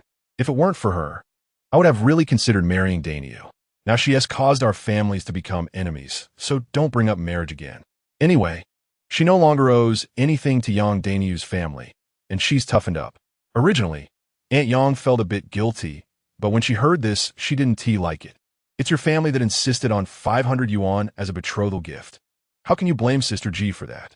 Xia Ziyuan, my mother and brother were just testing your family. They were considering my happiness, but after the test, they found out how petty you are. It was just a few chickens, and you acted like it was a matter of life and death. Wait, how come you're turning the tables again? Aunt Yang was furious. Who asked for a betrothal gift of 500 yuan? It's really foolish. Our family has plenty of food stamps and meat tickets. They came this time specifically to give me the tickets. No more talking. From now on, I have nothing to do with your Yang Daniu. Aunt Yang pointed to the door. Get out. You're not allowed to step into our house again. Xia Ziyuan, who cares? Tell your son not to bother me again in the future. His life and death have nothing to do with me. If he wants to die, he should just go die quietly and not drag me into it. Yes, just a country bumpkin. Yet he fantasizes about marrying me. Yang Daniu lay quietly on the bed, tears falling drop by drop. It turned out that he had been overly optimistic. Sister Ji was right. Comrade Xia was just using him. Now that he was no longer of any use, she simply stopped pretending. It was time to give up hope. Yang Daniu tore up all the letters he had just finished writing today. Yang Daniu's mother hesitated for a while before daring to come in to see her son. Daniu, are you okay? Yang Daniu replied calmly, I'm fine. Yang Daniu's mother said, we have no rice at home. I'm really too tired. I can't go dig yam in the mountains today. In a couple of days, when the market opens, I'll ask Ji's third son to help exchange for some food. Yang Daniu said, it's fine, I'm not hungry. Mainly, I have no appetite. Yang Daniu's mother was resolute and really didn't give him a bite to eat. If he's in love, he should be hungry. When he gets hungry and wakes up, I'll feed him. After all, he won't die for being hungry for 2 days. Yang Daniu still held a glimmer of hope for Xia Ziyuan. But for 2 whole days, she hadn't come to see him. Just when Yang Daniu was about to faint from hunger, his mother cooked some wild vegetables to fill his stomach. He ate them hurriedly. Daniel, Xia has been boasting about how good her family is these past few days, saying that her family came to test us. That our family is poor and stingy and not worth their attention, so they went back. Yang Daniu said, but she told me before that she was mistreated at home. How can she say that now? Yang Daniu's mother replied, this girl is too clever. You finally see it clearly, right? Yang Daniu said, after being hungry for 2 days. I've thought through a lot. Since her family is so well off, let's not try to climb high. Yang Daniu's mother was overjoyed. Daniu, it's great that you can let her go. Yang Daniu said, the world is vast, but filling my stomach is the most important. I will never joke with my life again. Mom, I owe you. Dad left early, and you worked hard to raise me, but I haven't honored you properly. Yang Daniu's mother hugged her son, and the two of them cried for a long time. Finally, Yang Daniu wiped away his tears. Mom, please thank Sister Ji for me. My leg is almost healed. I will work hard in the future and strive to repay the kindness of the Ji family. All right. These past few days, Lin Ranjing had once again become the hot topic among everyone behind her back. This matter was indeed not fair to the Ji family's daughter-in-law. They were just eating a few chickens. Why would they say anything about them? Yes, isn't this going to make 2 families enemies and ruin the marriage? Sigh. I think this Ji family's daughter-in-law is relying on her small contributions to the village and thinks she can manage everything. Lower your voice. After all, we still need to rely on her now. If these words reach her ears and she doesn't take us in, we will have done it for nothing. The most unfortunate one must be Daniu. Xia's family just came to test Daniu's family, but it was ruined by Lin Ranjing. It is said that Xia compensated for the chickens from his family, and their relationship was completely over. Better to dismantle 10 temples than to ruin a marriage.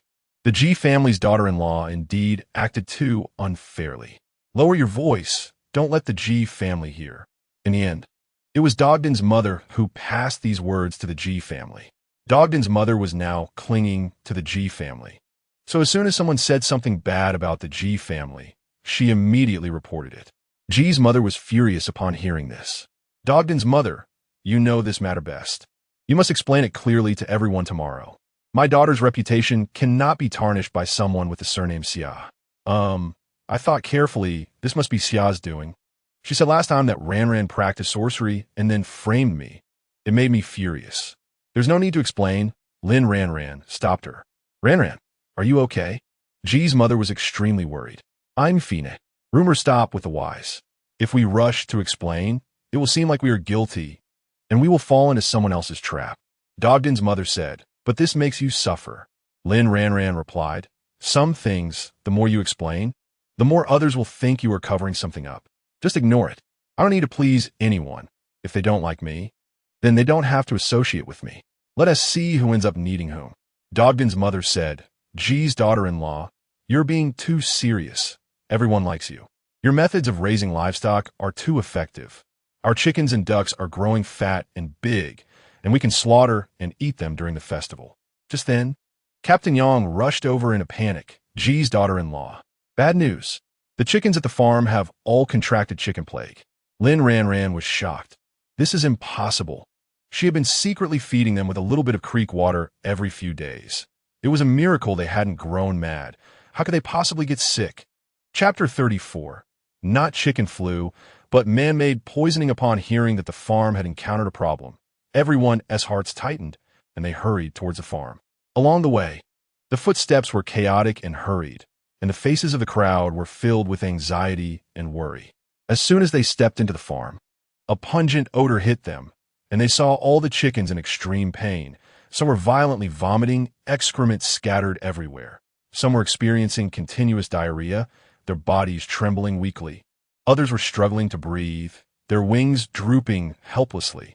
Oh my God, what kind of sin is this? After all the hard work to raise them so fat, this. Dog Egg's mother was filled with heartache and despair, her eyes instantly reddening. God have mercy, can't they just be fine? Aunt Yang had a face full of helplessness and sorrow. My precious babies, what happened to you? You are our lifeline. You cannot fall. Everyone looked at the hundreds of fallen chickens, and their hopes shattered in an instant. Unable to suppress their inner sorrow, they began to wipe away tears. These chickens represented so much of everyone's hard work. They had hoped to improve their lives by slaughtering them during festivals. Yet now they faced such a calamity. How could one not feel heartbroken? Whose turn is it to feed today? Lin Ranjing asked while carefully checking the chickens' conditions. The G family members were also busy joining the inspection team. Recently, several children from the G family had taken time to learn about animal husbandry and planting. Ji Junxiao was particularly eager, wishing he could cram all that knowledge into his head. At this moment, he frowned, seriously observing the symptoms of the chickens. Captain Yang felt guilty, saying, "It's my family. My wife and Ming fed them in the morning and noon, and I came to feed them in the evening. And this happened. I have already sent someone to the commune to ask for a veterinarian. I don't know if they will arrive in time." As soon as he finished speaking, Captain Yang's wife, Ming's mother, hurried over. Upon seeing the tragic scene before her, she could no longer hold back and burst into tears. "Sister-in-law, I followed the feeding manual. Summer and Chun came over to record their feeding conditions and even praised how well the chickens were eating. I didn't feed them anything unusual. How could this happen? It's really not my fault." Her face was full of tears, her hands tightly clutching the corners of her clothes, her body trembling slightly. Lin Ranjing quickly comforted her. "Aunt, don't panic, Comrade Xia and Chun are coming over." Xia Ziyuan and Chun Jing quickly walked over.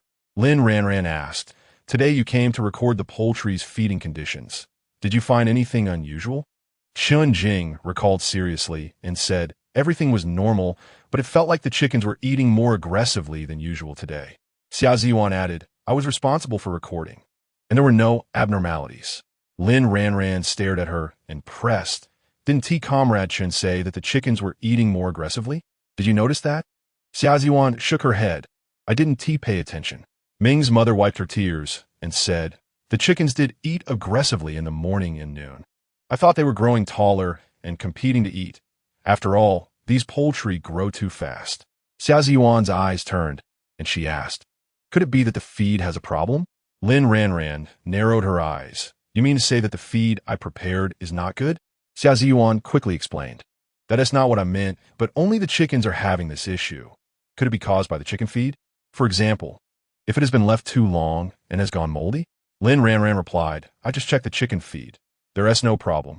Ji Junxiao carefully examined a dozen chickens and said, "These chickens seem to have accidentally eaten pesticide. It's not chicken flu." Lin Ranjing didn't expect her husband to analyze it correctly. She nodded and said, "That's right, indeed." "Oh my God, pesticide? Could it be that the recent pesticide spraying caused it to drift into the farm? What should we do? Are these chickens beyond saving?" Upon hearing this, everyone began to discuss fervently, their worries intensifying. Could it be the pesticide residue on my hands and clothes? Ming's mother cried even harder, collapsing on the ground. If that's the case, she would be the sinner of the whole village. Lin Ranjing quickly said, "It's not this reason. How could a little pesticide residue on your hands and body cause hundreds of chickens to be like this? If it really were your fault, it wouldn't just be the chickens suffering." Ming's mother, hearing this, felt a little relieved, but the tears still flowed uncontrollably. The problem fell on her family. She feared everyone would blame them. Ji Junshan carefully checked the symptoms of several chickens and analyzed sister-in-law. These chickens seem to have symptoms similar to chicken flu caused by accidentally eating rat poison. Rat poison? Who bought that? Everyone looked like they didn't have spare money. Exactly, they can't even afford to eat, let alone buy rat poison. Lin Ranjing checked again and said decisively, "It is indeed rat poison." Captain Yang scanned the faces of the crowd. Who bought rat poison? Everyone shook their heads. In these times, they couldn't even afford to eat, let alone buy rat poison. If there were rats, they could catch them and roast them to eat. Brother, these chickens seem to have accidentally eaten. Ji Junshao began to speak, but was interrupted by Lin Ranjing. Second brother, it's rat poison, right? Huh? Ji Junshao was startled, but this was clearly arsenic. Why was his sister-in-law stopping him from revealing the truth? Suddenly, he understood Lin Ranjing's intentions and nodded immediately. Indeed. Lin Ranjing looked at everyone and said, "Everyone, don't panic. This is not chicken flu and won't harm other poultry. My preliminary judgment is that rats ate crops that were sprayed with pesticide and then came into the chicken coop to harm the chickens. Some rats might have run from other villages after eating rat poison and died in our village. The chickens pecked at them and got poisoned. Is that really the case? That would mean there are many rats? We don't understand these things." Ji family's daughter-in-law asked, "What should we do now?" Yes. Are these chickens still savable? Will it be too late by the time the veterinarian arrives? Ji family's daughter-in-law, you have to think of a way. They can't die. The crowd bombarded Lin Ranjing with questions, their eyes filled with worry. Lin Ranjing reassured everyone, don't be afraid. Since I'm leading everyone in animal husbandry, I've long thought of various emergencies and have prepared some medicines and injections.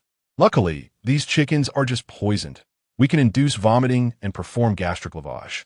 The severely affected chickens will need injections. Her words served as a reassurance, and everyone's emotions gradually stabilized. Next, under Lin Ranjing's guidance, everyone began to take action.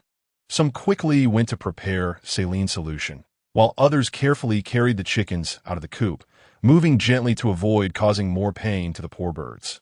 Lin Ranjing closely monitored everyone's actions, occasionally providing guidance and suggestions. She secretly added some stream water from space to the saline solution she was preparing, hoping to enhance the treatment effect. The process of inducing vomiting with the saline solution was not very smooth. Some chickens, due to their weakness, resisted strongly and struggled continuously. But everyone did not give up.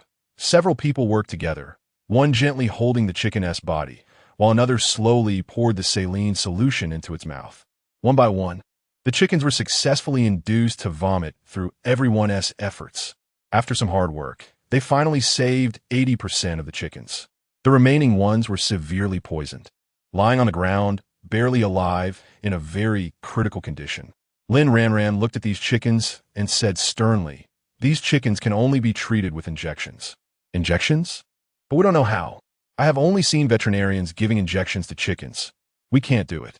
Everyone looked troubled and shook their heads to indicate they couldn't. Lin Ranjing said, "Waiting for the veterinarian to come is too late. Those who trust me, come up and I'll teach you." A dozen men rushed over without hesitation, followed closely by several bold women. Lin Ranjing personally demonstrated. She had someone secure a chicken in a stable position, gently holding its head, wings, and legs, while she took a syringe, drew an appropriate amount of medicine, and slowly injected it into a specific part of the chicken.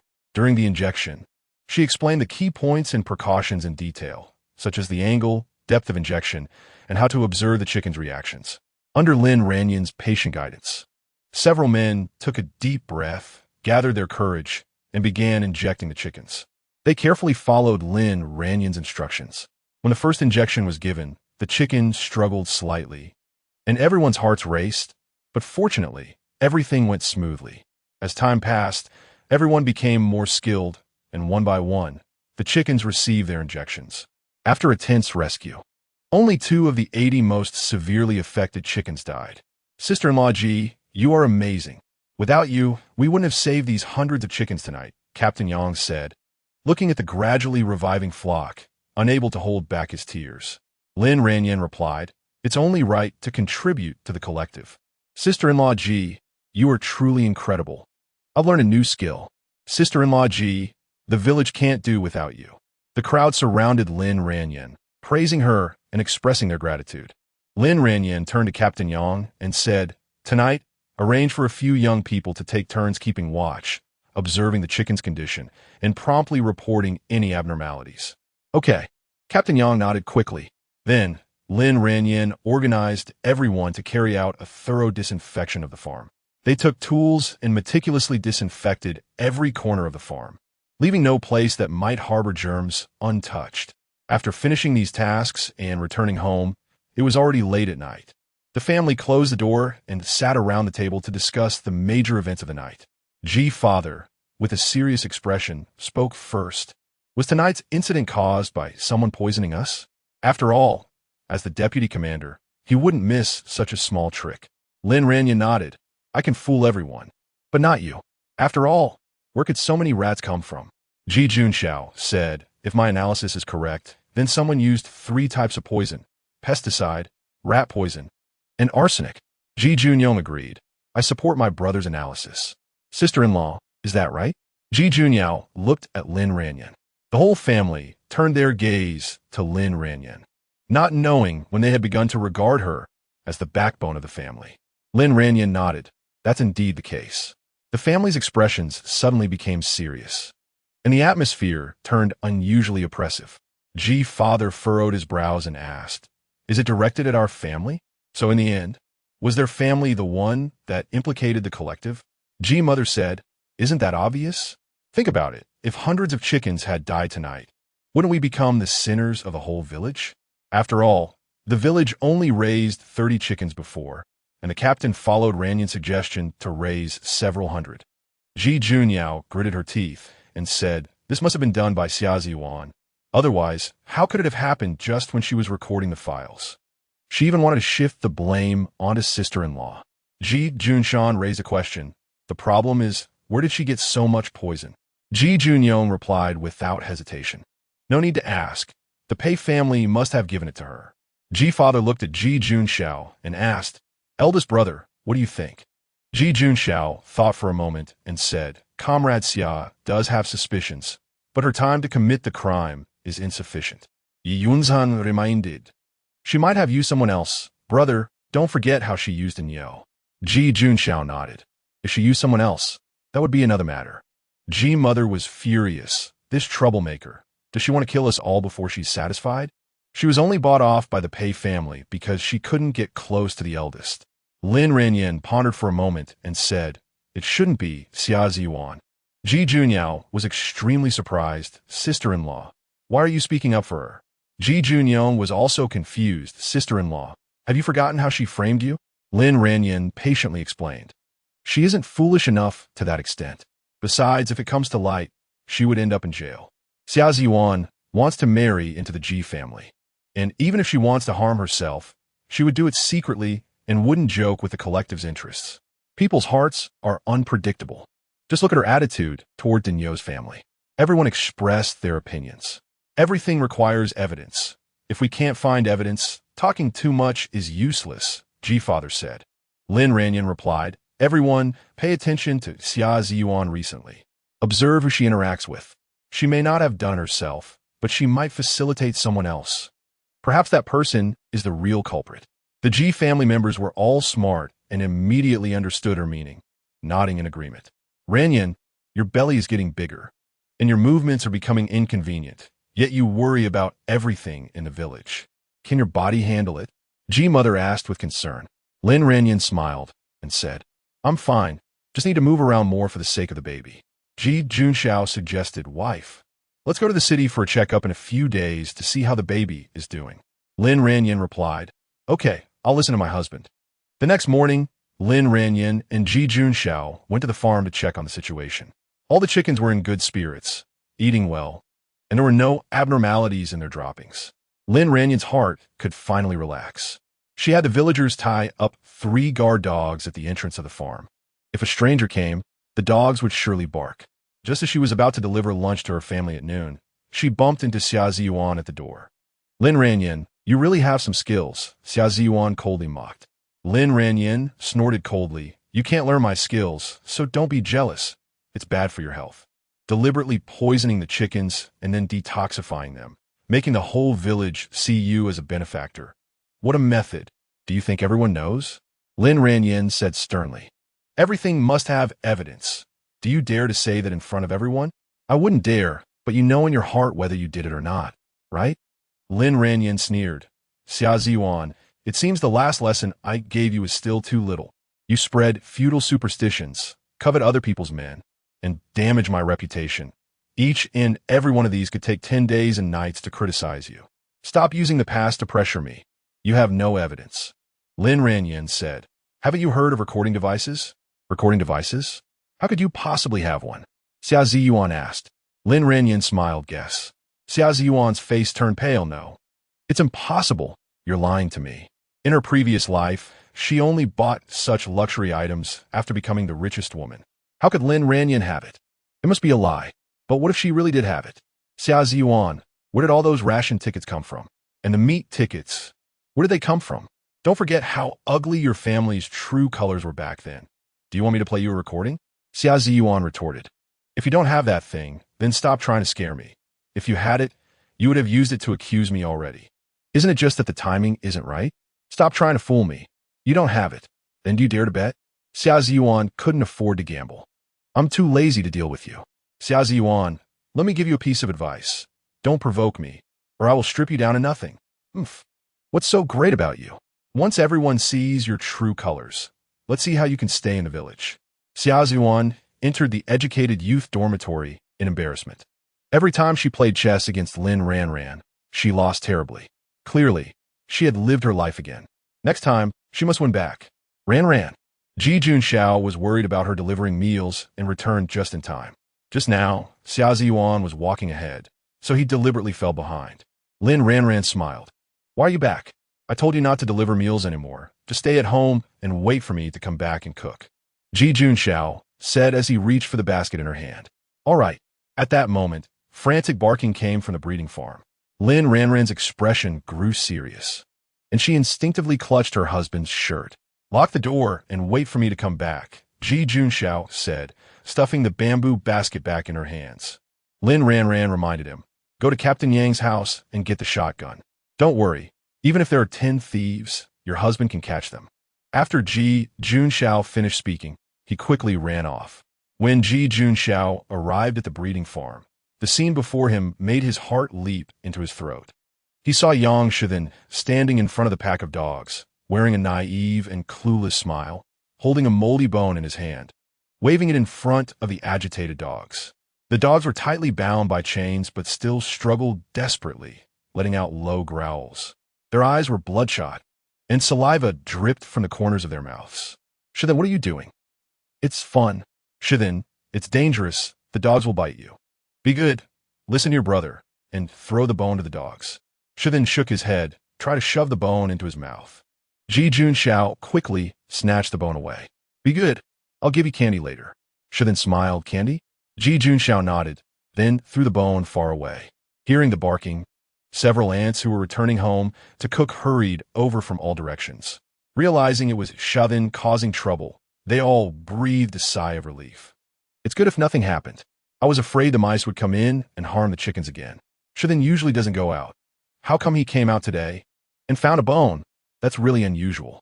Shithen, don't go out anymore, so your grandpa won't worry. The crowd advised with concern. Shithen smiled foolishly. Shithen only had his grandpa at home. They depended on each other. When Shithen was 3, a fever damaged his brain, making him a bit slow. When he was 5, his parents passed away one after another. Shithen grew up eating from others' tables. In recent years, Shithen's grandpa's health has been poor, and he's gone deaf, unable to work. During grain distribution, they would get some rations for the two of them. At this time, Lin Ranjing called for Daming Yang, who hurried over with a shotgun. Ji Junxiao quickly took the gun. Ran, didn't I tell you to wait for me at home? Lin Ranjing replied, we have too many poultry now. I'm afraid the wolves on the mountain will come smelling. Then won't we have to arrange for someone to guard every night? Daming Yang suggested. This is safer, otherwise. The chickens we've raised with such difficulty will become a feast for the wolves. Lin Ranjing said, everyone doesn't need to worry too much. I'm just being cautious. After saying that, she walked back into the breeding farm, meticulously checking every corner to ensure that every poultry and livestock was fine before returning home. The 30-something Shithin excitedly followed the couple like a little tail, continuously mumbling, "Candy, candy." Lin Ranjing gave him a piece of candy. But he was still not satisfied and wanted more. Lin Ranjing pointed to a stone by the roadside. "Then help me move that stone back home, and I'll give you candy when we get home." Shithin smiled and shouldered the stone. Ji Junxiao asked, "Wife, do you suspect someone is using Shithin to scout?" Lin Ranjing replied, "Although he has been affected by fever since childhood, he can still understand simple words." Ji Junxiao said, "Wife, it's too dangerous for you to be home alone. Lock the door and don't go out unless necessary." Thinking of Pei Yuan's threat, he felt uneasy. Lin Ranjing replied, "I understand." She then placed the stone in the spot Lin Ranjing indicated. She then took out candy to coax him. She then, "Let me ask you, did someone give you a bone?" She then nodded cluelessly. "Did anyone else give you anything?" Lin Ranjing continued to ask, but Shithin was already eagerly reaching for the candy. Lin Ranjing knew that asking a fool wouldn't yield any results. Ji Junxiao said, "Tonight, I'll use the excuse of going hunting to secretly send someone to search the village. You just be careful at home." "Okay." As soon as Ji Junxiao left, Lin Ranjing went to check the cornfield on the back mountain. Suddenly, a cold gun barrel pressed against her lower back. "Don't move." Chapter 35. The poisoner is caught. A struggle meeting Lin Ranjing was not panicked at all. She calmly stroked the cowhide paper bag hidden in her sleeve and said, "Your cousin sent you here, right? There's no need to make such a big fuss just to see me next time." The gun behind her was held even more firmly, as if it could fire at any moment.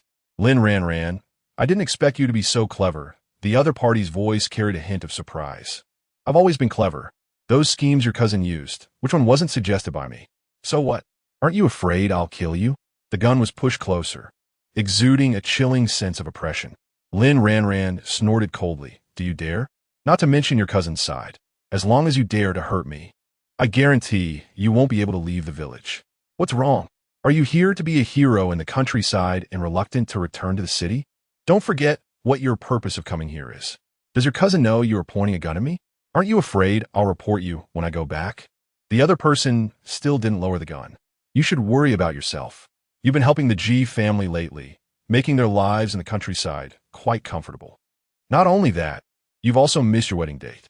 The commander is already furious. If you go back now, he won't forgive you. I haven't gotten the bank password, so naturally, I have to please the Ji family." "Is it really to please them, or do you want to have the baby?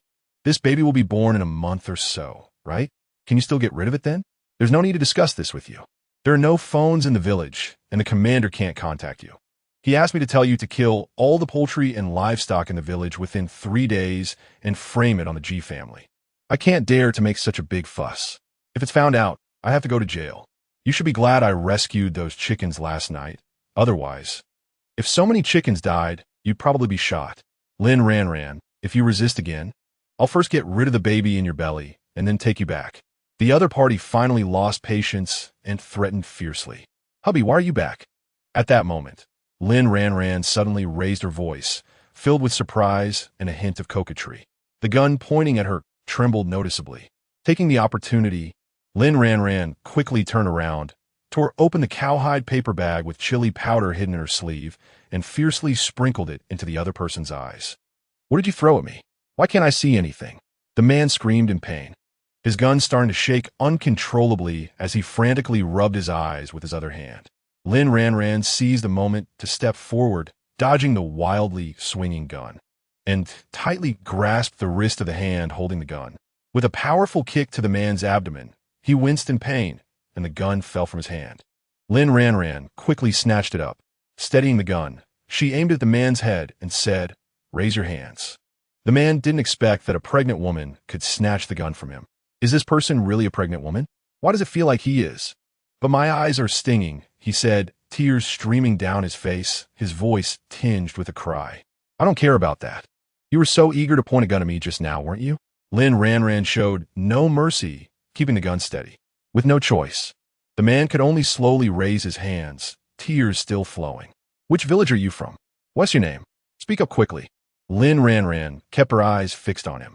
He was a young man in his 20s, with a youthful face, wearing a faded coarse cloth garment, and he exuded a clumsy demeanor in his movements. A trained soldier wouldn't be so clumsy. He couldn't even handle a counterattack from a weak woman. Lin Ranjing, I am your cousin's trusted confidant. How dare you treat me like this? The man was still trying to threaten her. Lin Ranjing sneered. My cousin doesn't have such foolish confidence, and you don't look like a city person. Speak. Which village are you from? What do you want to do? The man felt a wave of panic. Naturally, I will report to the police to catch you. You poisoned our village's chickens, and I caught you red-handed. It's very reasonable. Lin Ranjing's lips curled into a triumphant smile. Lin Ranjing, we are in the same boat. How dare you harm me? The man shouted anxiously. I'm not on the same path as you. What? You want to expose your cousin? Perfect. Let the organization catch him. The man suddenly panicked. I don't even know your cousin. Who is your cousin? I don't know. You can explain this well to the police. Lin Ranjing said, pulling out a rope she had prepared earlier and skillfully tying him up. Lin Ranjing, are you serious? The man exclaimed in terror. Lin Ranjing's eyes sparkled with cunning. Yes. What do you want to know? I can tell you everything, but first help me wash my eyes. I'm begging you. I really can't stand it. The man finally softened, pleading with a cry. Lin Ranjing leisurely brought a basin of water and splashed it on his face. The man coughed a few times, finally able to open his eyes. He angrily shouted, Lin Ranjing, are you playing dirty? Lin Ranjing sneered, what? Are you not convinced? You.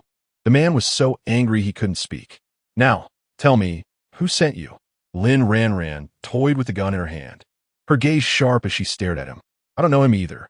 I only know he was masked, gave me $50, and asked me to come to the village to harm the G family.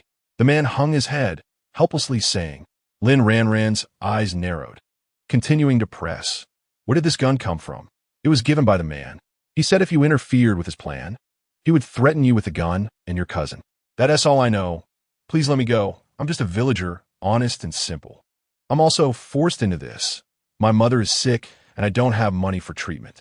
The man cried out in desperation. Today, you still want to continue poisoning, but I have strength in the defense, so you used a fool to scout? Lin Ranjing saw through the other party's scheme clearly. Yes, your cousin clearly doesn't want the G family to have a good time. Why are you helping them? The man looked puzzled. Are you joking? The G family is my family. Why would I help outsiders? But that man clearly said you would divorce and marry your cousin. What else did he say? Lin Ranjing's eyes narrowed as she pressed on. He said your cousin was very angry, and if you didn't go back soon, you would bear the consequences. Where's the evidence? None. The man shook his head. Lin Ranjing felt a secret regret. If there was evidence to prove her cousin had someone frame the G family, perhaps she could take him down. But there was no rush. This evidence would be enough to create chaos for her cousin for a while. Which village are you from? Lin Ranjing asked again. Lin Ranjing, please let me go, or your cousin won't spare you. Hey, you keep saying my cousin won't spare me. You need to provide evidence. You also said my cousin wants to marry me. Can a cousin marry his cousin? Isn't that against the law? My cousin is a commander. Does he want to break the law? Anyway, that man said if you don't go back and marry your cousin, your family will suffer. Lin Ranjing was secretly pleased. The original family's members were all rotten. If that scumbag cousin really dealt with them, she would be grateful to him. Why does cousin want to frame the G family? Is it because of the embezzlement case? Is the G family innocent? Otherwise, why is cousin fixated on them? Lin Ranjing asked sharply. How would I know about those things? The person replied impatiently. Well, you're just a small fry. Not worth my time. Then take your time to think. I'm not playing with you anymore. Lin Ranjing said, turning toward the cornfield. She lowered her head to check the gun in her hand and found it was empty of bullets. Who was the person hiding in the shadows? No, come back. Lin Ranjing. The person shouted until his voice became hoarse, but Lin Ranjing ignored him. When everyone returned from work that evening, they were shocked to find a barely conscious man tied up in the youth commune. Ji Junxiao and the Ji family rushed to find Lin Ranjing immediately. What's going on? This person looks familiar. Who is he? There's no one left in the youth commune except Comrade Lin. Could it be Comrade Lin who tied him up? That can't be. How could a pregnant woman overpower a strong young man? Why not? Comrade Lin is quite capable. Don't you understand? The crowd in the youth commune was buzzing with discussion. Xia Ziyuan was on edge. Her food and meat coupons were given to her by a stranger. That day, when she found a secluded spot to relieve herself, someone suddenly jumped out and covered her mouth. She nearly died of fright. Fortunately, that person gave her food and meat coupons. It turns out that good fortune can really fall from the sky. Perhaps that person was insane. But he said that if he gave her a signal in the future, she would have to help him. The signal is Midnight Rose. Oh no, it really is him. He wants her to help him. But now, with everyone here, how can she help? Ranran wife, big sister. The G family was getting frantic. There was no sign of Lin Ranran in the room. At this time, every night, she would have already cooked a delicious dinner. The G family went to the cornfield on the back mountain to look for her. Ranran wife. It was said that Lin Ranran had watered the corn with stream water in the afternoon and was exhausted, so she was now sleeping soundly in her space. Her belly was getting bigger by the day, consuming more energy, but fortunately, she had her own space to come in and rest. She was dreaming sweetly when she was awakened by the shouting of the G family. She quickly came out of her space. "I'm here, wife." Hearing her voice, Ji Junxiao rushed over. "Wife, are you okay? Why are you still in the cornfield so late?" Ji Junxiao anxiously looked her up and down, and only after confirming she was fine did he breathe a sigh of relief. "Ranran, are you okay?" "Big sister." The G family all gathered around. Lin Ranran quickly explained, "I had nothing to do this afternoon, so I thought I'd come to weed and fertilize the cornfield, but I didn't realize the time." The G family all breathed a sigh of relief. "Don't work anymore. Your health is important." "Yes, big sister. What will we do if something happens to you?" Ji Junxiao held her hand. "Let's go home. You are not allowed to go to the fields again." Okay, I will listen to you." "Did you catch the person in the yard?" Ji Junxiao asked. Lin Ranran proudly said, "Of course, your wife is amazing, right? You, a pregnant woman, you." Ji Junxiao wanted to scold her, but couldn't bear to. "In the future, if you encounter danger, remember to call your husband." Lin Ranran smiled. "By the time I call you, the flowers will have wilted. But you can't put yourself in danger. What if you don't catch him and end up getting caught instead?" "Yes, Ranran, I think you should stay in the city for a while, rent a place to live, and come back after you have a baby," Ji's mother said. Everyone agreed. Lin Ranran said, "I will stand with you. Wherever you are, I will be. Why don't you listen to advice? What if a bad person comes today and two come tomorrow? That pay won't let us go easily. Everyone, don't worry. I'm just going to give cousin a big gift tonight and guarantee he will be quiet for a while." Lin Ranran always had ideas. Could it be that she set a trap? But she was putting herself at risk, and the G family still felt uneasy. As soon as Lin Ranran entered the youth commune, the other youths immediately surrounded her. "Comrade Lin, who is this person?" Lin Ranran replied, "The murderer who poisoned the chickens." "What? Poisoning? Didn't you say the chickens were harmed by rat poison?" Lin Ranran smiled and explained, "If I had said the truth before, I might have startled the snake. Right? Look, the murderer has come to our doorstep." "I see. Comrade Lin is so smart." "Of course. This dead guy actually came to harm our village. Is he jealous of us? After dinner, we'll hold a big meeting to denounce him and send him to the public security office." After praising Lin Ranran, the other youths angrily threw mud at the murderer. Xia Ziyuan thought this was bad. What should she do? How could she save him? The man, who was already barely conscious, was now energized by the mud thrown at him. Don't throw. I'm innocent. Lin Ranran is wronging me."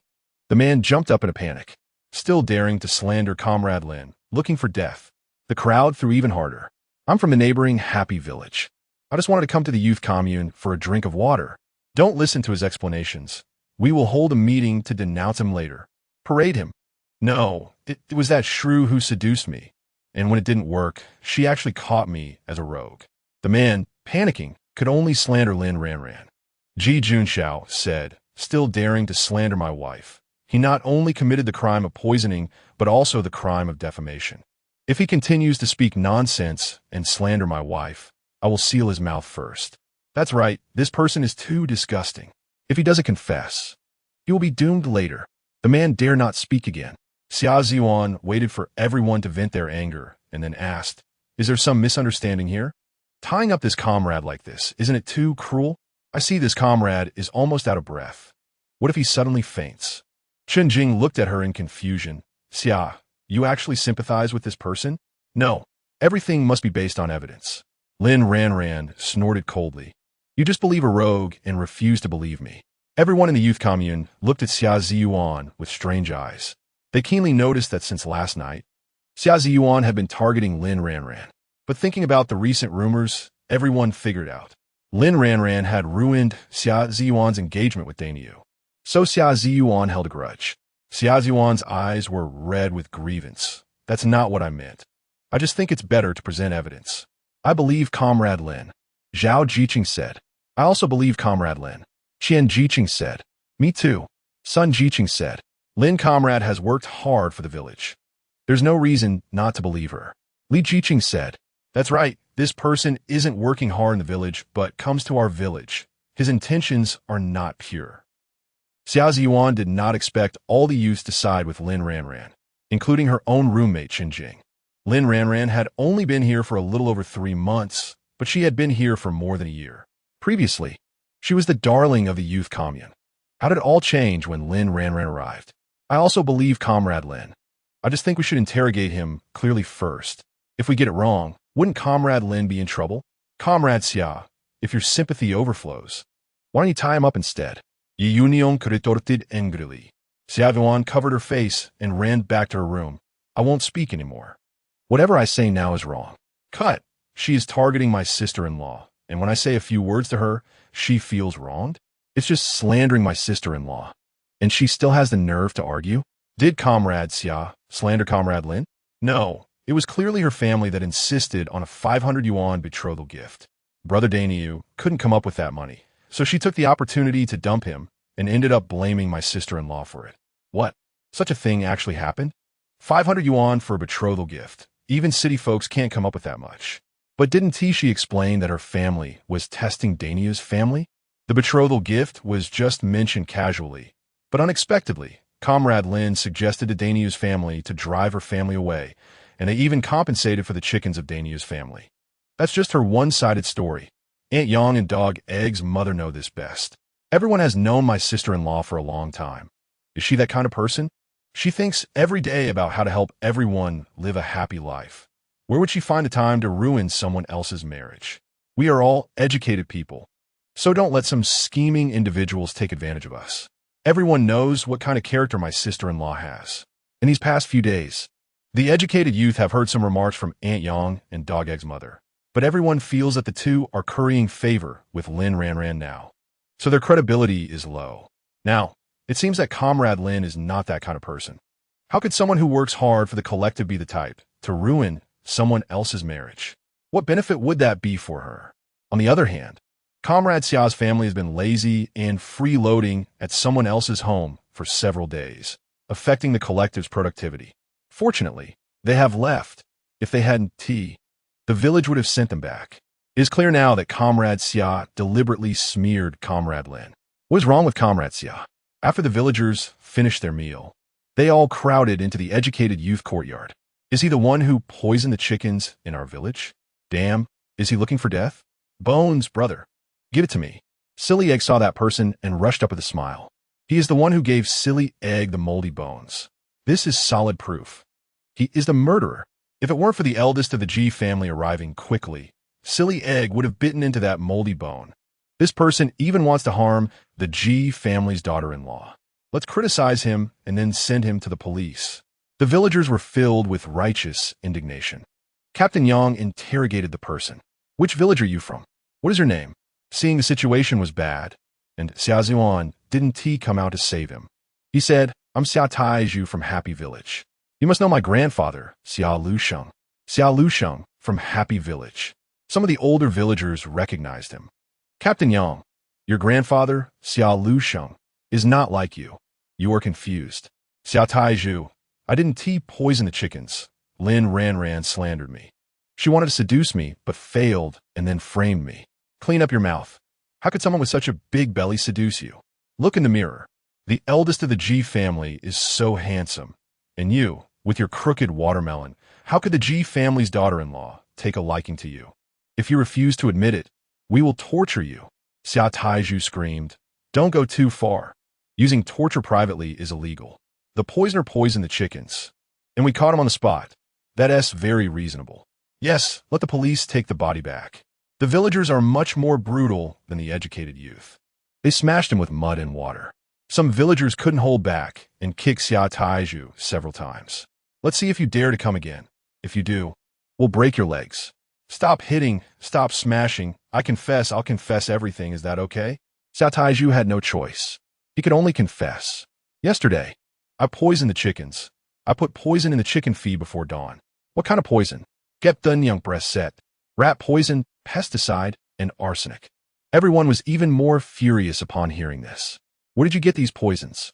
Xia Taiju. Someone gave them to me, but I don't know who that person is. My mother is seriously ill, and I did this for 50 yuan. I was confused. I beg everyone to give me a chance. You didn't kill the chickens last night, and now you want to continue? If we let you go, will you come back to poison them again? Do you think we are fools?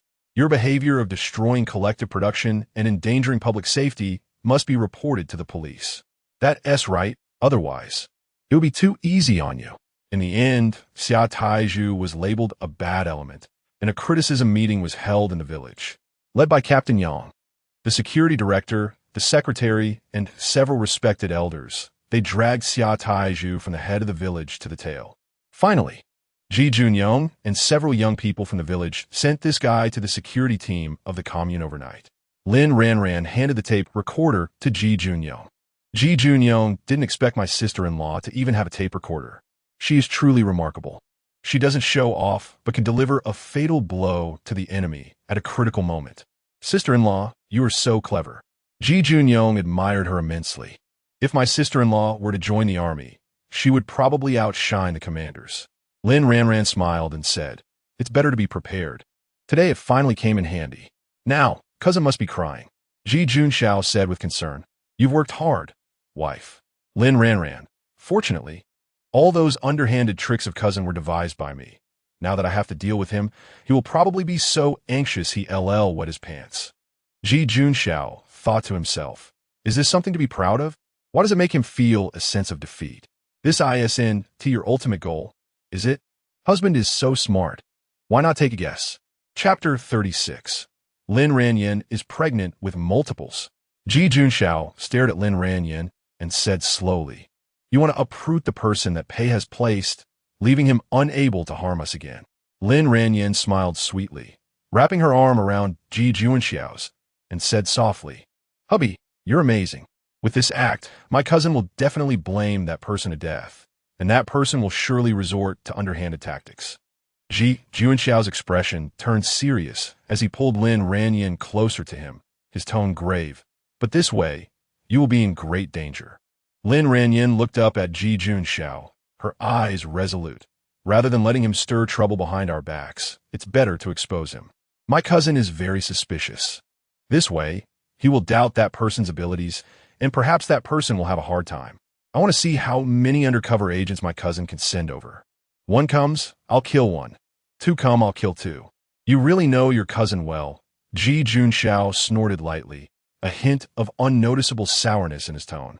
Lin Ranjing keenly caught his emotional shift, her lips curling into a teasing smile as she gently pinched his face and joked, "What's wrong? Are you jealous?" Ji Junxiao's ears turned slightly red, his gaze evasive. "No, I'm just worried about you." "Really not?" Lin Ranjing leaned in closer, her warm breath brushing against his ear, deliberately elongating her voice. "No," Ji Junxiao answered succinctly, but the flushed roots of his ears betrayed his current embarrassment. Lin Ranjing laughed, her eyes sparkling. As she played with Ji Junxiao's hand, her fingertips lightly tracing the lines on the back of his hand, her tone affectionate. "I know my cousin, but I know you even better." Ji Junxiao raised his eyes, a glint of joy flashing through them. But he still pretended to be tough. "You're just trying to flatter me. Like how many times you take cold showers every night." Lin Ranjing blinked, her eyes full of mischief.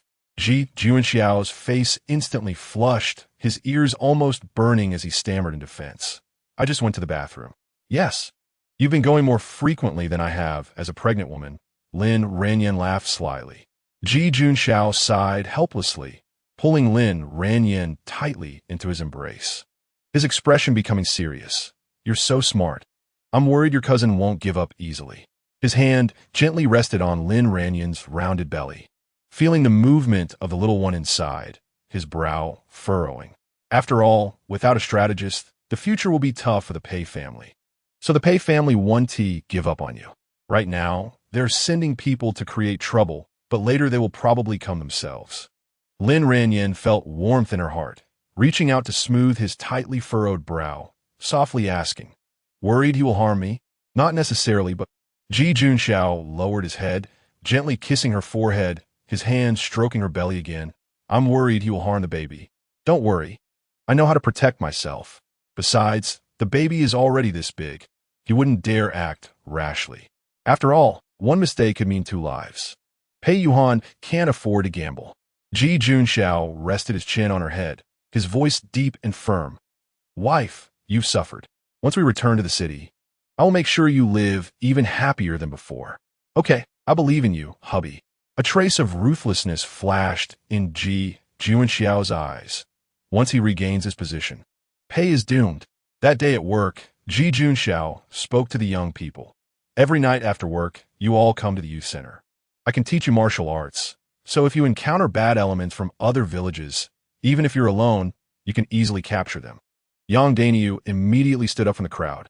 "I sign up." The surrounding young people burst into laughter, someone teasing, "Daniu, you want to go to the youth center to see Comrade Xia, right?" Others chimed in, "Daniu, you haven't given up yet?" Yang Daniu's face turned red, his chest heaving violently as he retorted loudly, "I'm purely here to improve myself. The Ji family has done me a favor. I can never repay them in this lifetime, but I will do my best to pay back the debt." It seems Daniu has truly let go. For the safety of our village, all the young people should learn. Since it's a free opportunity, why not learn? Everyone responded enthusiastically, and the atmosphere was extraordinarily lively. Thus, even though Ji Junxiao and his brothers were exhausted and sore from work at night, they still persisted in teaching everyone martial arts, correcting each person's movements one-on-one. 2 nights later, the commune was brightly lit, and the struggle session against Xia Taiju was in full swing, with most villagers from nearby villages rushing overnight. The scene bustling with people. Ji Junxiao took the opportunity to get close to several village leaders. A pack of cigarettes helped build rapport. The village leaders were all aware that he had married a capable wife and shared everything with him. Under the dim yellow light, Ji Junxiao focused intently on the list of recent sent-down youth in his hand, scrutinizing it word by word. Suddenly, his finger stopped on a name, Ning Zhongyong. His pupils slightly contracted. The face of the man he met on the train instantly resurfaced in his mind. "This Ning Zhongyong, can you describe his appearance?" Ji Junxiao asked the village head of Taohua village. The village head described him eagerly. As Ji Junxiao listened, he sketched the man's appearance in his mind, his suspicions growing stronger. If his suspicion was correct, Ning Zhongyong was indeed the man he encountered on the train. He picked up a pen and heavily circled Ning Zhongyong's name. This person is a key suspect. After the struggle session ended, Ji Junxiao and his 3 brothers searched all over the commune, but still could not find Ning Zhongyong. The night was deep, and the cold wind howled past as the brothers stood at the entrance of the commune, their faces serious. It seemed he didn't come. There is also a possibility that he came, but left quickly. Ji Junxiao gazed into the distance, a hint of unwillingness in his eyes. "If it weren't for the late hour, we should really go to Taohua village and investigate this Ning Zhongyong." Ji Junxiao Yong nodded solemnly and said, "After this incident, other villages will be stricter. Anyone without an introduction letter will be sent back." Ji Junxiao Shan also said, "This is safer." Ji Junxiao, from now on, pay more attention to outsiders and those sneaking into the village. Once discovered, act decisively. The Pei family. Pei Yuhan was summoned by the organization for investigation. Based on the audio tape provided by Lin Ranjing, he was suspected of framing the Ji family. Pei Yuhan was furious. This love-struck fool, did she have water in her head? Why did everything she say work against herself? Did she want to harm herself for a bankbook password? Pei Yuhan vehemently denied it. After all, there was no solid evidence. The organization only restricted his activities and conducted an investigation on him. Pei's mother was furious. "That little wretch, we prepared for the wedding. It's one thing for her not to return to marry, but she even harmed our Pei family. Pei's father. They say you can't marry a woman with deep schemes. This Lin Ranjing cannot be married. Find another match for Yuan. Pei's mother. That won't do.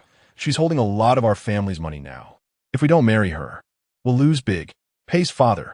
What is so good about her? Just trash, and she's pregnant. Pei Yuan. Marrying her is just because she can help me strategize and make the G family angry. Once I marry her and get the money back, I'll divorce her. Pei's father. You better keep a low profile lately. If the G family clears their name, our whole family will go to jail. Pei Yuan.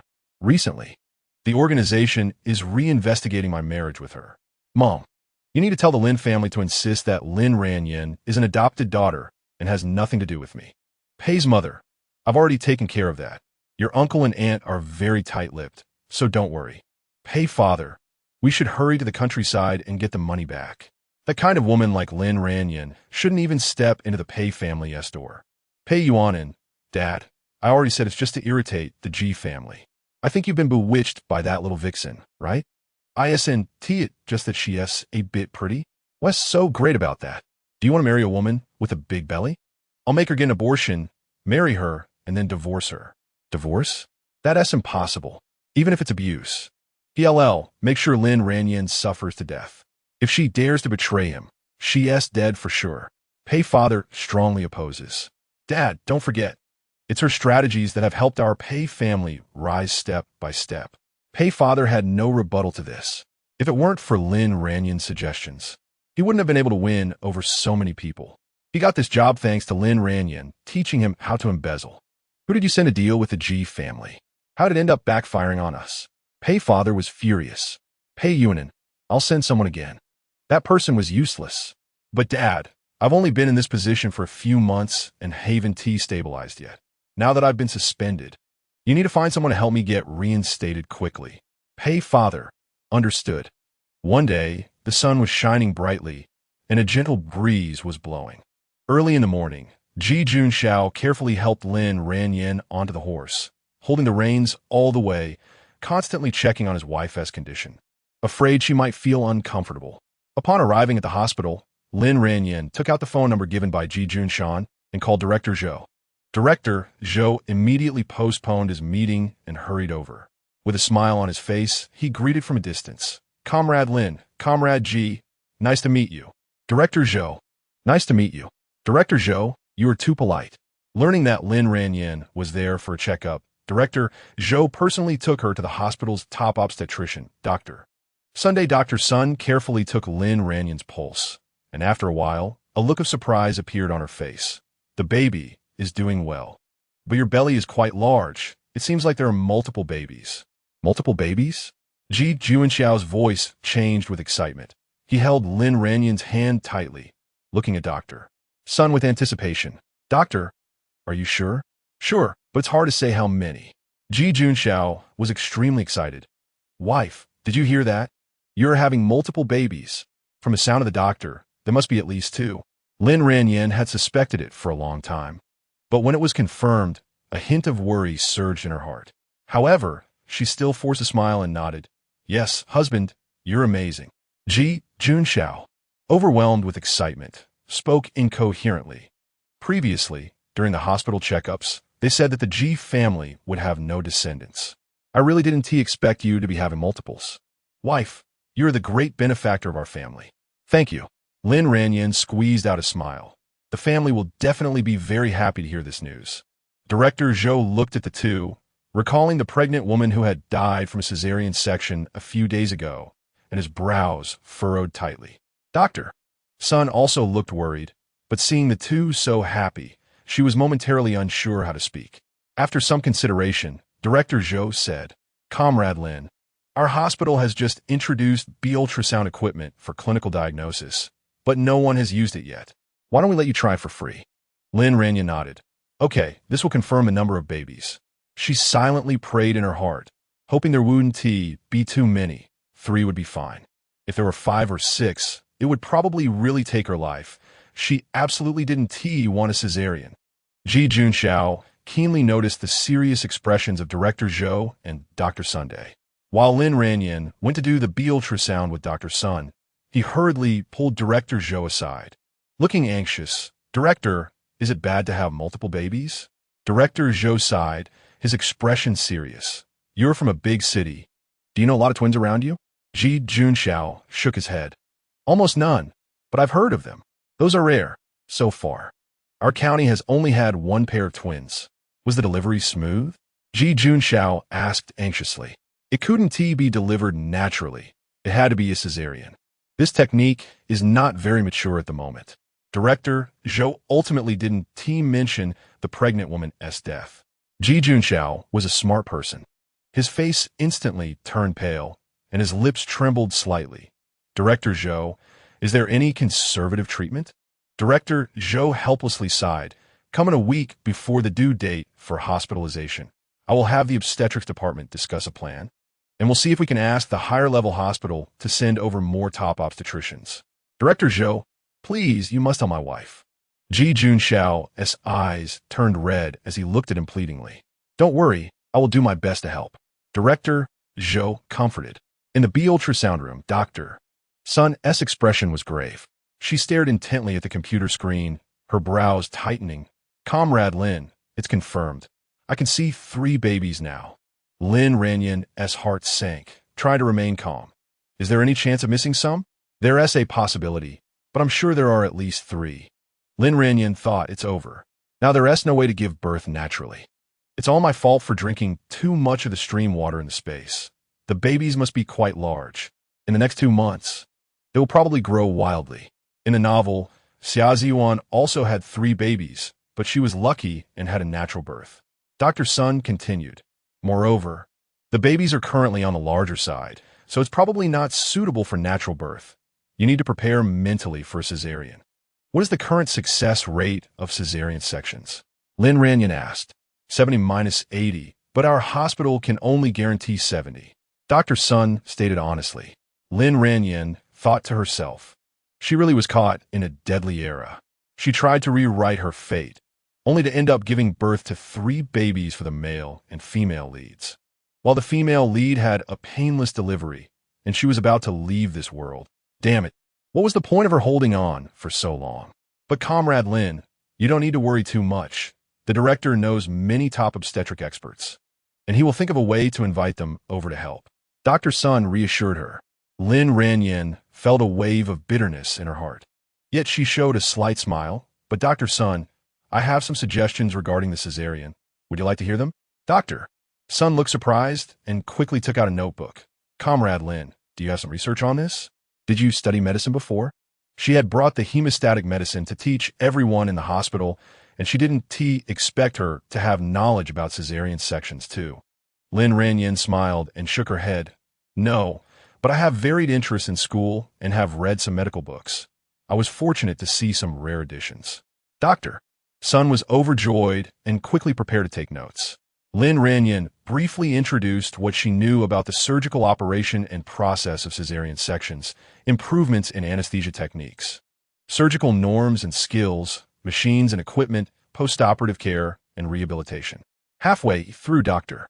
Sun felt she couldn't keep up with her thoughts and hurriedly went to borrow a tape recorder from the hospital. Lin Ranjing clearly recorded everything she knew again. Suddenly, Dr. Sun remembered something and excitedly asked, "Comrade Lin, weren't you the woman who delivered the county magistrate's wife on the train?" Lin Ranjing nodded. "Yes, I helped a woman deliver. They even asked me to be the child's godmother." "That's right. A few months ago, your story was published in the newspapers. You don't know, you've become an idol for us obstetricians. Your methods have spread to the hospital." Dr. Sun's eyes were full of admiration. Lin Ranjing felt a bit shy and smiled. "I just read a few medical books and showed off on the spot. At that time, I only wanted to comfort the patient, and I didn't expect it to go smoothly." Dr. Sun excitedly held her hand, speaking earnestly. "Comrade Lin, could you stay a few more days and give our obstetricians some lectures? If possible, could you guide us during surgeries?" Lin Ranjing felt a bit embarrassed, saying, "I only provide theoretical guidance and haven't done any hands-on practice." Dr. Sun quickly replied, "But you are more professional than us experienced doctors. For your future successful cesarean section, you really need to stay. At that moment, Ji Junxiao walked in and said, "Wife, stay a couple more days. I'll accompany you." Dean Zhou, seeing this, also spoke up. "I will personally call the commune to explain, saying that you and your husband are staying to help at the hospital. The team will deduct your work points, and our hospital will compensate you with food stamps." Thus, Lin Ranjing stayed at the hospital and taught the obstetrics and gynecology doctors for 3 days. Standing on the podium every day, watching the doctors below take notes seriously and occasionally ask questions, she felt both nervous and intrigued to be teaching professionals. However, the doctor's dedication to learning and diligent research deeply inspired her. During these 3 days, she also saw some women who had to choose cesarean sections due to difficult labor. During the surgeries, the doctors followed Lin Ranjing's suggestions, conducting a comprehensive surgical assessment of the patients first, trying to use epidural anesthesia instead of partial general anesthesia, and opting for transverse incisions instead of vertical ones. To her delight, the success rate of the 3 cesarean surgeries over these 3 days reached 100. The doctors and nurses in the hospital looked at Lin Ranjing with admiration and gratitude, all considering her a hero, lamenting that if she practiced medicine, she would surely be a genius. Lin Ranjing also proposed that the hospital introduce a few key machines based on the actual situation, and the dean thought it made perfect sense and promptly applied to the higher-ups. That day, Lin Ranjing and Ji Junxiao were going back to the village.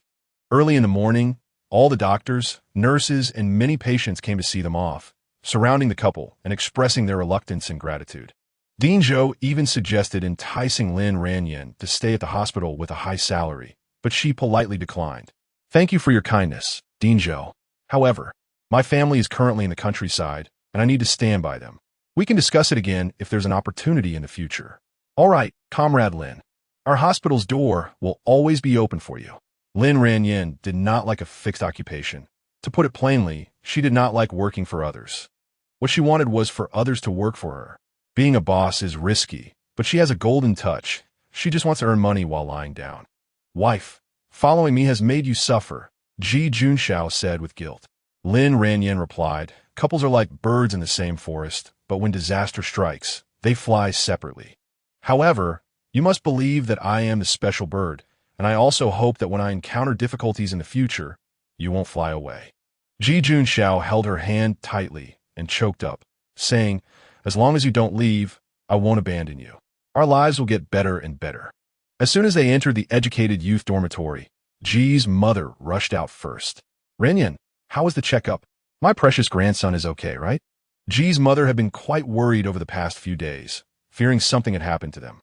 The Ji family surrounded them, expressing their concern. Lin Ranjing smiled and said, "Let's talk inside." Xiao Zuan watched as the Ji family surrounded Lin Ranjing, almost grinding her teeth in frustration. No, she couldn't let Lin Ranjing give birth to this child. Otherwise, she would be even more favored, and she would be completely out of the picture. "What? It's actually triplets?" Ji's mother was overjoyed. Lin Ranjing said, "Now, are you at ease?" Ji's mother excitedly exclaimed, "The ancestors of the Ji family bless us. We must ensure Ranjing safely gives birth to the children." "Oh my God, 3 grandsons, I can't even imagine. Sister-in-law, what kind of belly is this? 3 babies, oh my God, it's incredible." "That's right," Ji Junxiao said. "And don't forget, on our honeymoon, my wife drained me dry every day." Ji's father couldn't hide his joy. From now on, Ranjing needs to take care of her health. She shouldn't do any housework. Big brother also needs to be careful. Don't make sister-in-law angry, or you'll be called out for criticism. "Yes, yes. I promise my wife," says one. "I won't say 2. The Ji family was all thrilled. Lin Ranjing also brought good news. "Actually, you don't need to worry about the younger brothers. Medical technology is advancing, and their symptoms can be treated." This involved privacy issues, and the younger brothers were afraid to date because they didn't want to cause trouble for anyone. Ji's mother was delighted. "Ranjing, can it really be cured?" Lin Ranjing affirmed. "Even if it can't be cured, there is artificial insemination technology, which will become more mature in the future." Artificial insemination? What kind of technology is that? Chapter 37. Poisoned by wild fruits. Lin Ranjing briefly educated the Ji family about artificial insemination technology. In her previous life, several brothers in the Ji family remained single for their entire lives due to the issue of having no heirs. No matter how much the adults pressure them to marry, they refused to take wives. They didn't want to harm any young women. Mother's tears and tantrums were of no use. She even found women with children for them, but they didn't find them suitable. In the end, the brothers adopted children from the orphanage and lived their lives as single men. Junyao got married, but because she had no children, her in-laws looked down on her, and her husband gradually became indifferent, even brazenly cheating on her, which led to her divorce. Later, she adopted a child and raised the child alone. Upon hearing this, Mother was extremely excited. This was great news, meaning that the second, third, and fourth brothers could have their own children in the future. Her face was filled with joy, as if she could see a scene of many descendants. Junyao looked at her brothers and smiled. "Brothers, did you hear that? You can relax and date now." The brothers immediately turned red in the face and avoided her gaze. Father couldn't hide his excitement. It seems that heaven hasn't abandoned the G family. "Kids, Mother, there are several nice girls in the village, and a few in the educated youth courtyard are also good. Hurry up and help the kids with that." Junyong quickly waved his hand. "I'm not in a hurry. I just want to learn more knowledge from my sister-in-law. I don't have time to date." Junshan added, "If the second brother isn't in a hurry, I'm even less in a hurry. I want to focus on my career and studies." Junshan scratched his head. "I'm currently focused on the college entrance examination. Besides, I'm still young. I really am not in a hurry." Upon hearing this, Mother became anxious. "Are you all itchy? Passing on the family line is a big deal. Is getting married and then going to college conflicting?" "It's not conflicting, but it's not good to not have time to accompany your wife," Junyong quietly retorted. "Look at what you're saying. Back then, I married your father before he went to the army. I waited for him at home for 3 years before he returned." Mother recalled. Her eyes slightly reddened. Father chimed in. "Yeah, your mother worked hard back then. Mom, today's girls are more delicate. Waiting 3 years for a man, they probably can't do it." Junshan explained again. "Yeah, Mom, let us finish our studies first, then pursue our careers. What kind of girl can we find?" Mother trembled with anger. "Are you looking down on girls from the countryside? Don't forget, your sister-in-law is also from the countryside, and she is much smarter than city girls." "Mom, that is not what we mean," the brothers hurriedly explained. "Then what do you mean?" "I'm laying it out here today. Besides Xia Yuan, if you like any girls from the educated youth courtyard, I'll help you probe the waters. There are plenty of girls in the village, all capable and respectful, and they're pretty too. It would be a blessing for you to marry one of them." Upon hearing this, the brothers panicked and turned to Lin Ranjing for help. "Sister-in-law, please talk to Mom. We're leaving." "Sister-in-law, please." "Sister-in-law, I'm going back to study." After saying that, they quickly dashed back to their rooms and locked the doors. Their sister-in-law brought good news, but they really didn't have any girls they liked. If the eldest brother hadn't been drugged by the sister-in-law, he might still be single. Mother watched the backs of her children leave, feeling both angry and anxious. Her eyes reddening. Ran, look at these little rascals. They are purposely making me angry." Lin Ranjing quickly comforted her. "Mom, I will help the second brother keep an eye out for good girls. The other brothers should focus on their studies first. Studies are the priority. While they're young, they can find good girls. What will happen when they're older and widows don't want them?" Mother looked worried. Father stepped forward and patted Mother's shoulder. "The family's children aren't that bad. If the kids don't want to, you should take it easy." Junyao also comforted her. "Mom, this is my fault for speaking out. I think the brothers might be shy." Lin Ranjing continued. "Yes, Mom. They are grown up now and will have their own ideas. They probably want to find girls with similar aspirations. Otherwise, if a couple has no common topics to talk about, how will they live together for a lifetime?" Mother frowned, not quite understanding. "Common topics? After getting married, daily life matters like cooking and chores aren't topics? Should we also talk about ideals and hobbies? Your father and I have lived a plain life together. Haven't we?" Father nodded with a smile. "That is true. But today's young people are different from our generation. They probably don't like talking about these things. Don't worry, take it slow." Junshao also advised, "Mom, this really can't be rushed. Let us observe slowly and see which girl they like. Many girls like our brothers." Ji mother then calmed down a bit, but suddenly remembered something and turned to Ji Junyao. Yao Yao, do you have someone you like? Ji Junyao's face turned red instantly, and she waved her hands in a panic. No, Ji mother said earnestly. If you like a young man from the village, I won't oppose it. I just worry that you will spend your whole life here. And I'm afraid you won't be able to endure the hardships of life. I know how hard you've been these days. Ji Junyao firmly said, Mom, I just want to study well and prepare for the college entrance examination. I'm not thinking about anything else. There were several young men in the village who had confessed to her, and 2 in the educated youth courtyard liked her, but she hadn't developed any feelings yet. Ji mother, your father and I hope you can choose a good family, so you won't have to suffer too much in the future. Lin Ranjing added, Mom, little sister is so smart. She'll go to college in the future and have her own career. The family will treat her well, so there is no need to worry about her not living well. Yet little sister's romantic path wasn't very smooth. She didn't know if she could help her change the situation in the future. Ji mother was overjoyed, right? How did I not think of that? Look at you. You're a living example. Yao Yao.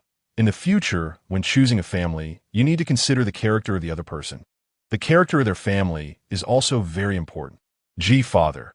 Exactly, we don't expect you to marry into a wealthy family. But at least the character must be decent. Ji Junyao. I'm not thinking about these things right now. I'm going back to study. After saying that, she picked up a book and hurriedly left. Ji mother sighed as she watched her daughter's retreating figure. Aren't I just giving you a warning? Lin Ranjing noticed this and rubbed her belly, smiling. Mom, I'm hungry. Ji mother slapped her forehead. Look at me, so caught up in chatting. I'll go cook something delicious for you. On the hillside, the purple-black pokeweed berries shimmered enticingly in the sunlight. Yang Cece and a few children were drawn to the fruits and couldn't help but reach out to pick them. Xia Ziyuan saw this, but didn't stop them. In her previous life, these children had eaten too many pokeweed berries, leading to fatal poisoning. Many villagers also ate the fruits, but they didn't eat too much. So they didn't die. Therefore, eating a few would cause suffering but not be deadly. Sister Xia, are you here to pick fruits too? Yang Cece wrapped some pokeweed berries in a large leaf, her face shining with innocent joy. Xia Ziyuan nodded, yes, I'm so thirsty. I'll pick a few to try. Saying this, she casually picked a few fruits. Yang Cece, Sister Lin treats you so well. There's so many fruits here. Aren't you going to call her to pick some? Xia Ziyuan asked casually. Yang Cece smiled. Sister Lin's belly is too big. It's inconvenient for her. I'll help her pick some and take them to her later. Pick more. Xiaoran's eyes flashed with a hint of malice. If Lin Ranjing ate these fruits, she would know if she would die, but the child would definitely not survive. Just thinking about the child in her belly made Xia Ziyuan grit her teeth in hatred. Yang Cece happily picked wild fruits while eating them, and soon gathered a large bag. After satisfying her hunger, she joyfully ran back to the youth station. Sister Lin, Sister Lin. Lin Ranjing heard the voice and came out of the house with a gentle smile on her face. Cece, what brings you here? Yang Cece excitedly handed over the wild fruits. Sister, I found these wild fruits while looking for water, so I picked a big bag for you. Lin Ranjing smiled and took them. Thank you, little Cece. In the countryside, there are many wild fruits, and her family brings back a big bag every evening after work. Well, you eat slowly. I'm going to work now. All right, take your time. Lin Ranjing took the fruits to wash them, but couldn't resist grabbing a few to eat. Wait a minute. She didn't know the name of these purple-black wild fruits and had never eaten them before. At this season, there are many poisonous wild fruits in the countryside. If mistakenly eaten, the consequences could be unimaginable. But then she thought, Yang Cece grew up in the countryside. She should know which fruits are edible. No, better safe than sorry. If she doesn't recognize the wild fruits, she shouldn't eat them. Lin Ranjing suddenly spat out the fruit in her mouth. A scene from a book flashed through her mind, describing how a few children in the village died after eating poisonous wild fruits. Xiaovan discovered this and went to notify the villagers. And many villagers who had eaten wild fruits hurried to induce vomiting, which prevented a larger tragedy. What were those fruits called? Maison fruit. Yes, that's it. Purple-black. Poisonous. Eating them could be deadly.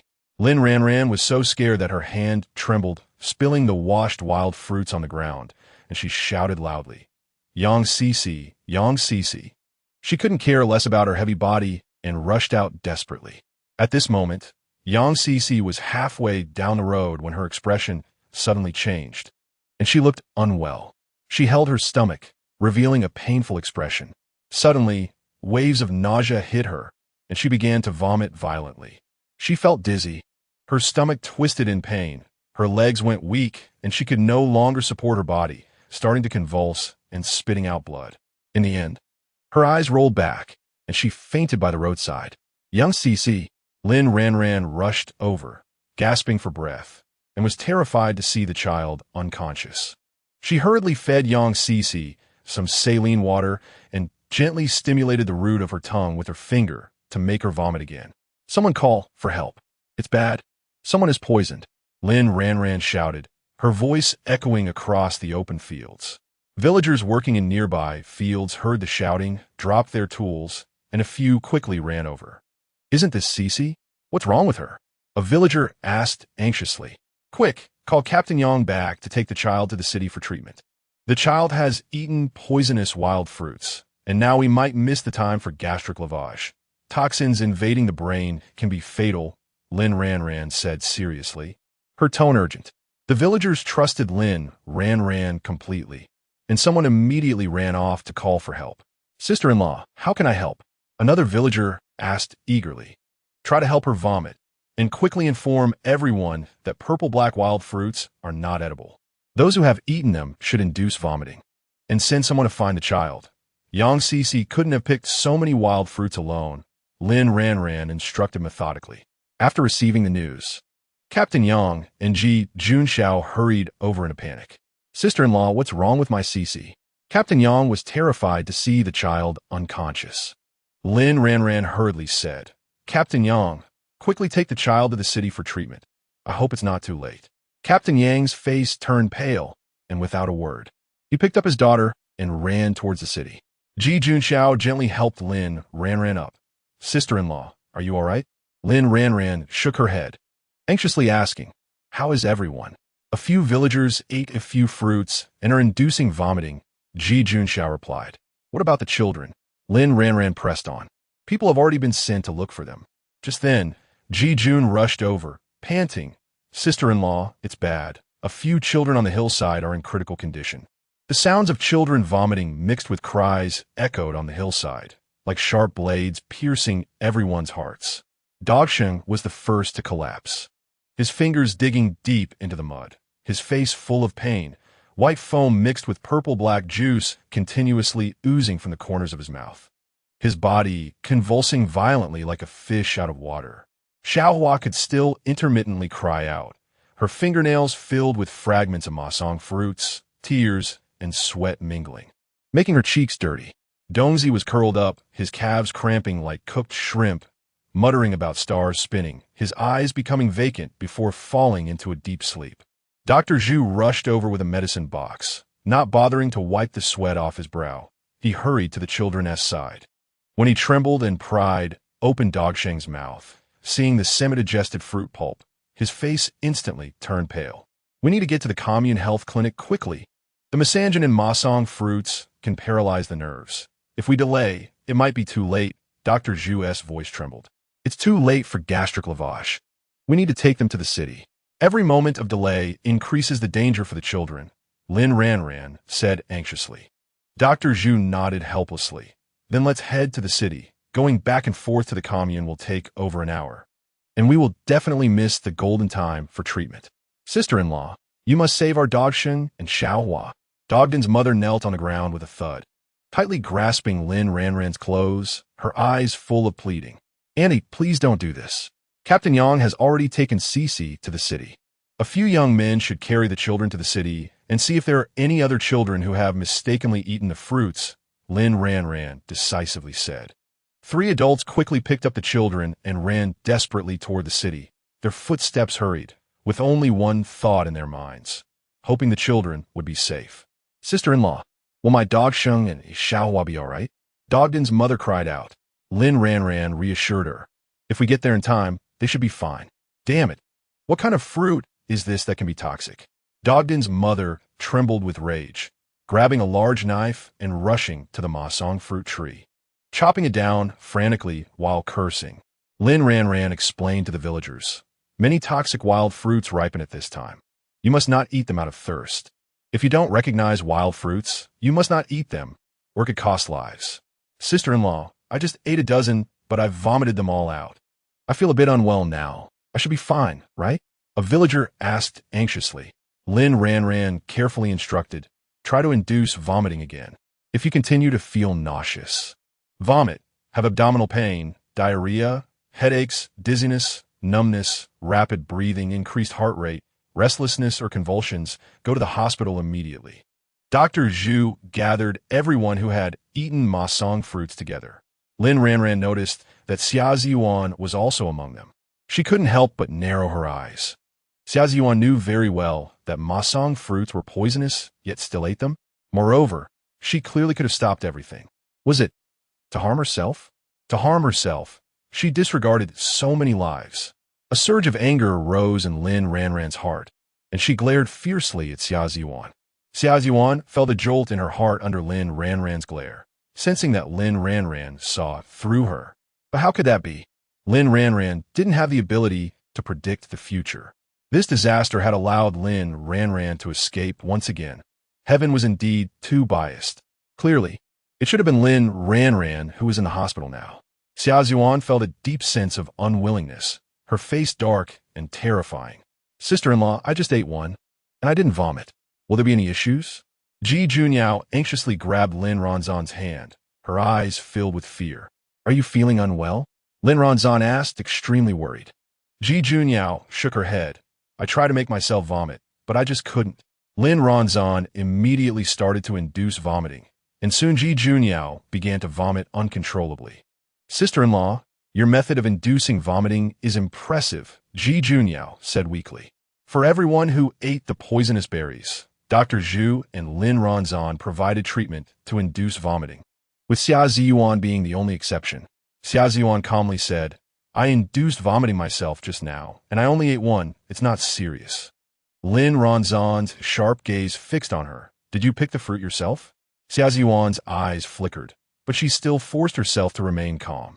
"I saw Cici and the others picking the fruit. They called me, so I picked some back. Luckily, I didn't overindulge. It's fortunate you didn't share the wild fruit with others, or if someone died after eating your fruit, you would be a murderer," Lin Ranjing said coldly. Every word like a knife. Xia Ziyuan's face instantly turned pale. She felt Lin Ranjing's words had a deeper meaning. I didn't have time to share." "Xia Ziyuan, next time you might not be so lucky," Lin Ranjing said softly before turning to handle other matters. Xia Ziyuan's face grew even paler. Why did she feel that Lin Ranjing had truly seen through her intentions? But she hadn't killed anyone. Those children were meant to die in her previous life. It had nothing to do with her. Lin Ranjing finally realized that Xia Ziyuan wanted to kill her to take her place. This malicious female lead had repeatedly failed to frame her and was now actually thinking of murder. It seemed she had completely turned to darkness. But if she spoke out, no one would believe her. Xia Ziyuan better pray she doesn't leave any evidence behind. Otherwise, she would be doomed. In the hospital, the atmosphere was suffocatingly tense. The duty doctor looked at the child on the hospital bed with a grave expression. Having missed the golden window for gastric lavage, they could only use diuretics and general antidotes, but there was no specific antidote for the poisonous berries, and when the child would wake up was uncertain. The doctor's words struck Captain Yang's heart like a heavy hammer. Captain Yang's face instantly turned ashen, and he trembled as he asked, "Doctor, are these wild fruits that toxic?" "Of course. You were timely in sending her here, and she has vomited most of it out. If it had been half an hour later, the situation could have been very serious," the doctor explained. "It was a female colleague who decisively told me to send her to the city. Luckily, I listened to her." Captain Yang recalled Lin Ranjing with deep gratitude. "You should be grateful to her. If you had sent her to the clinic first and then transferred her, it would have been very difficult for her to wake up," the doctor said. "So, the child will wake up, right?" Captain Yang asked expectantly. "Under normal circumstances, yes. But I can't say when exactly." The doctor's answer made Captain Yang's heart sink again. Fortunately, after half an hour of intravenous fluids, Yang Cici slowly opened her eyes. "Cici, thank God, you finally woke up." Captain Yang tightly hugged his daughter, tears streaming down his face. Yang Cece cried too, weakly asking, "Dad, what happened to me?" "It was that wild fruit that caused it," Captain Yang choked out. "Wild fruit? Then I gave some to Sister Lin." Yang Cece suddenly remembered her act of giving fruit to Lin Ranjing and turned pale with fear. "You don't need to worry. Your sister Lin knew that wild fruit was poisonous and saved you in time. Without her, you would have been doomed," Captain Yang comforted her. Only then did Yang Cece breathe a sigh of relief, filled with gratitude for Lin Ranjing. However, the 3 children who were brought in later were not so lucky. The children fell into a complete coma, their limbs twitching uncontrollably. Captain Yang anxiously asked, "Doctor, these children ate the wild fruit with my child. What is their situation now?" One of the doctors looked grave, having missed the golden window for gastric lavage. The toxins have already entered the bloodstream. Cerebral edema could lead to brain herniation and respiratory failure at any moment. This child's blood oxygen saturation is continuously declining. If they can't breathe on their own, we will have to intubate and put them on a ventilator. Another doctor added, "This child has been in a deep coma for over 2 hours. Brain cells will die in batches. Even if they wake up, they are very likely to have intellectual disabilities, limb paralysis, or even become a vegetable. We can only use mannitol to dehydrate and reduce intracranial pressure, then inject naloxone to try wake them up, but the success rate is not guaranteed." Chapter 38, publicly criticizing Xia Ziwan, forcing her to apologize. Captain Yang and the others were terrified after hearing this.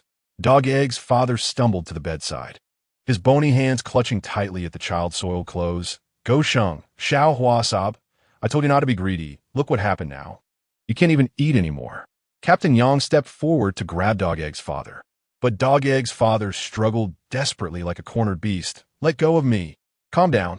"Dog Egg's father," Captain Yang urged. "Calm down? How can I calm down? Your child is saved, but what about mine?"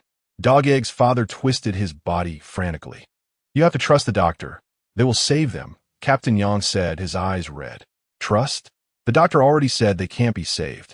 Dog Egg's father completely lost control, and despite the efforts of Captain Yang and several villagers to restrain him, he kept banging against the wall. "What sins did I commit in my past life to bring this upon my child?" He couldn't imagine what he would do if both children were gone. Winter's father suddenly knelt at the doctor's feet, bowing deeply. "Doctor, please save my Winter. I'm begging you." "Comrade, what are you doing? Get up." "If you can't save my child, I won't get up." The scene spiraled out of control. Everyone felt extremely distressed. "Enough. If you continue like this, how can the doctor save anyone? If we delay treatment, there will be no hope left." In the end, Captain Yang scolded both of them awake. Captain Yang urged the doctors to do their utmost to save them, and he returned to the village to find ways to raise money. The collective didn't have much money left. Captain Yang brought back news about the 3 children, and the entire village felt heartbroken. Dog Egg's mother nearly fainted. She hurriedly ran to the educated youth courtyard and knelt before Lin Ranjing, clutching her pants desperately and pleading hoarsely, "G family daughter-in-law, aren't you the smartest and most capable? You saved so many chickens from poisoning. You must have a way to save the children, right? I beg you, please help the children. I'll bow to you, okay?" As she spoke, she bowed frantically. Dog Egg's mother, "What are you doing? Get up." They tried to pull her up, but she refused to budge. "G family daughter-in-law, you must have a way to save them, right?" Dog Egg's mother placed all her hopes on Lin Ranjing. Lin Ranjing was in a dilemma. The toxin from the wild fruit was too strong. Even in the 21st century, there was no specific antidote, let alone in the backward 1970s. In the novel, 3 children died. Now, 3 children were in the hospital. Did this mean all 3 would die? Was fate truly unchangeable? "G family daughter-in-law, please say something. I'm begging you." Dog Egg's mother cried in despair. Lin Ranjing comforted her. "Annie, don't be like this. The doctors will inform the families about the risks. Maybe buy some luck. They have already woken up, so please get up." Dog Egg's mother broke down in tears. "If even you say that, then my Go Sheng and Xiao Hua are surely doomed? Auntie, please get up. Let's think of a way together." Ji Junxiao stepped forward to help Dog Egg's mother up, but she shoved him away. "Praying to the gods hasn't helped. What kind of plague have we offended to be this unlucky?" Dog Egg's mother squatted on the ground, pulling her hair and crying heart-wrenchingly. Everyone felt even worse seeing her like this. If it happened to anyone's family, who could endure it? Ming's mother cried alongside her, and they held each other, their tears soaking each other's clothes. Fortunately, Cece was sent away early. Otherwise, she would have followed in the footsteps of these children. Captain Yang discussed with Lin Ranjing, G family daughter-in-law. Those ducks in the collective are quite fat. Can we sell some to raise emergency funds? We don't know how much it will cost for these 3 kids. A duck only sells for 5 yuan. That's too cheap. We should sell the 2 large pigs we raised before, Lin Ranjing suggested. The team has already completed its pig procurement tasks, and we only have 2 big pigs left. They have only grown to 100 kilograms after following your scientific feeding methods for these 2 months, and we were planning to slaughter them for the festival. Isn't the situation urgent? For the festival, everyone would get a chicken or duck anyway. We could buy a few piglets and raise them for the new year to slaughter and share the meat. All right, then I'll call everyone for a meeting. G family daughter-in-law. Do you think the kids can still be saved? Lin Ranjing sighed. It's hard to say, but don't lose hope. Tomorrow I'll have the 3rd brother take some creek water from the space to give to Director Zhou for research. If even the creek water can't help, then we really are in a desperate situation. Just as Captain Yang was about to gather everyone for a meeting, Dog Egg's mother's frantic shouting could be heard outside. Xia Ziyuan, you little wretch, come out. Dog Egg's mother, exhausted from crying, suddenly remembered something and rushed into Xia Ziyuan's room. Xia Ziyuan was eating when Dog Egg's mother snatched the lunchbox and smashed it on the ground. Auntie, what are you doing? Xia Ziyuan jumped up in anger. You little wretch, you saw the children picking fruits, and you didn't stop them. What were you thinking? Dog Egg's mother, like a mad beast, lunged at Xia Ziyuan, grabbing her by the neck, her eyes glaring like knives. Xia Ziyuan cried out in pain, Auntie, I didn't know the fruit was poisonous. I ate some myself, and besides, the adults were picking them too. I don't care. If anything happens to my children, I'll strangle you. After saying that, Dog Egg's mother shoved Xia Ziyuan hard against the wall.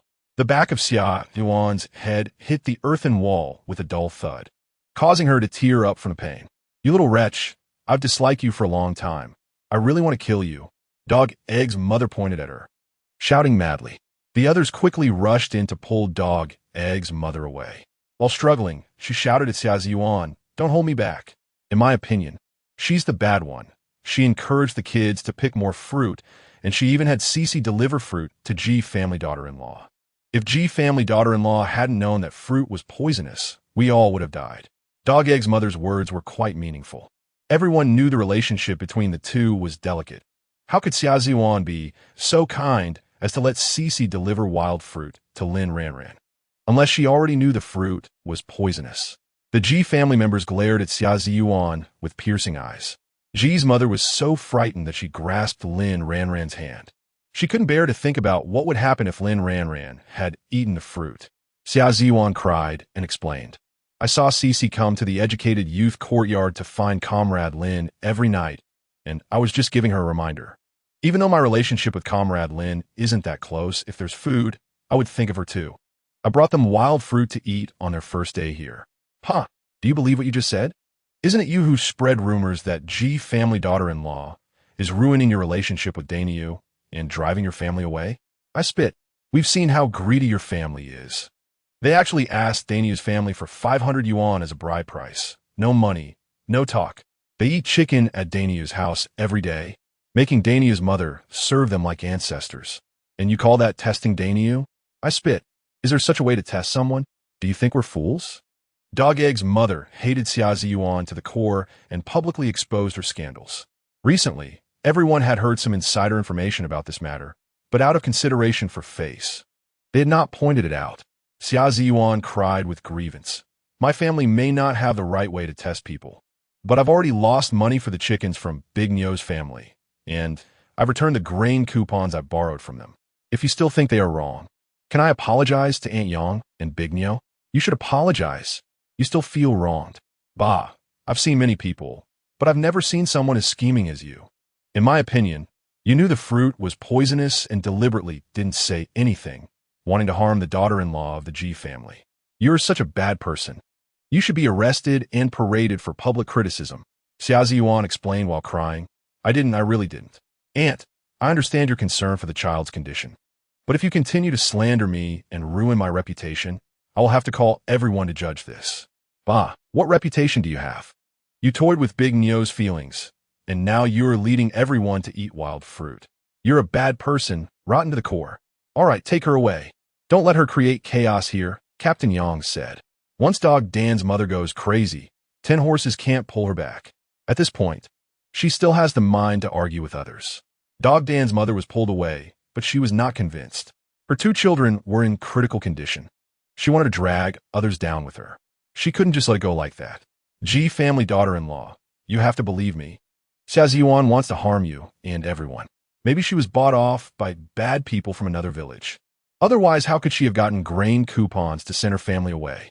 G family eldest, you believe me, she really wants to harm your wife. As everyone was about to drag Dog Dan's mother out of the youth station, Ji Junxiao said coldly, "Stop it." Everyone halted. Dog Dan's mother ran back crying.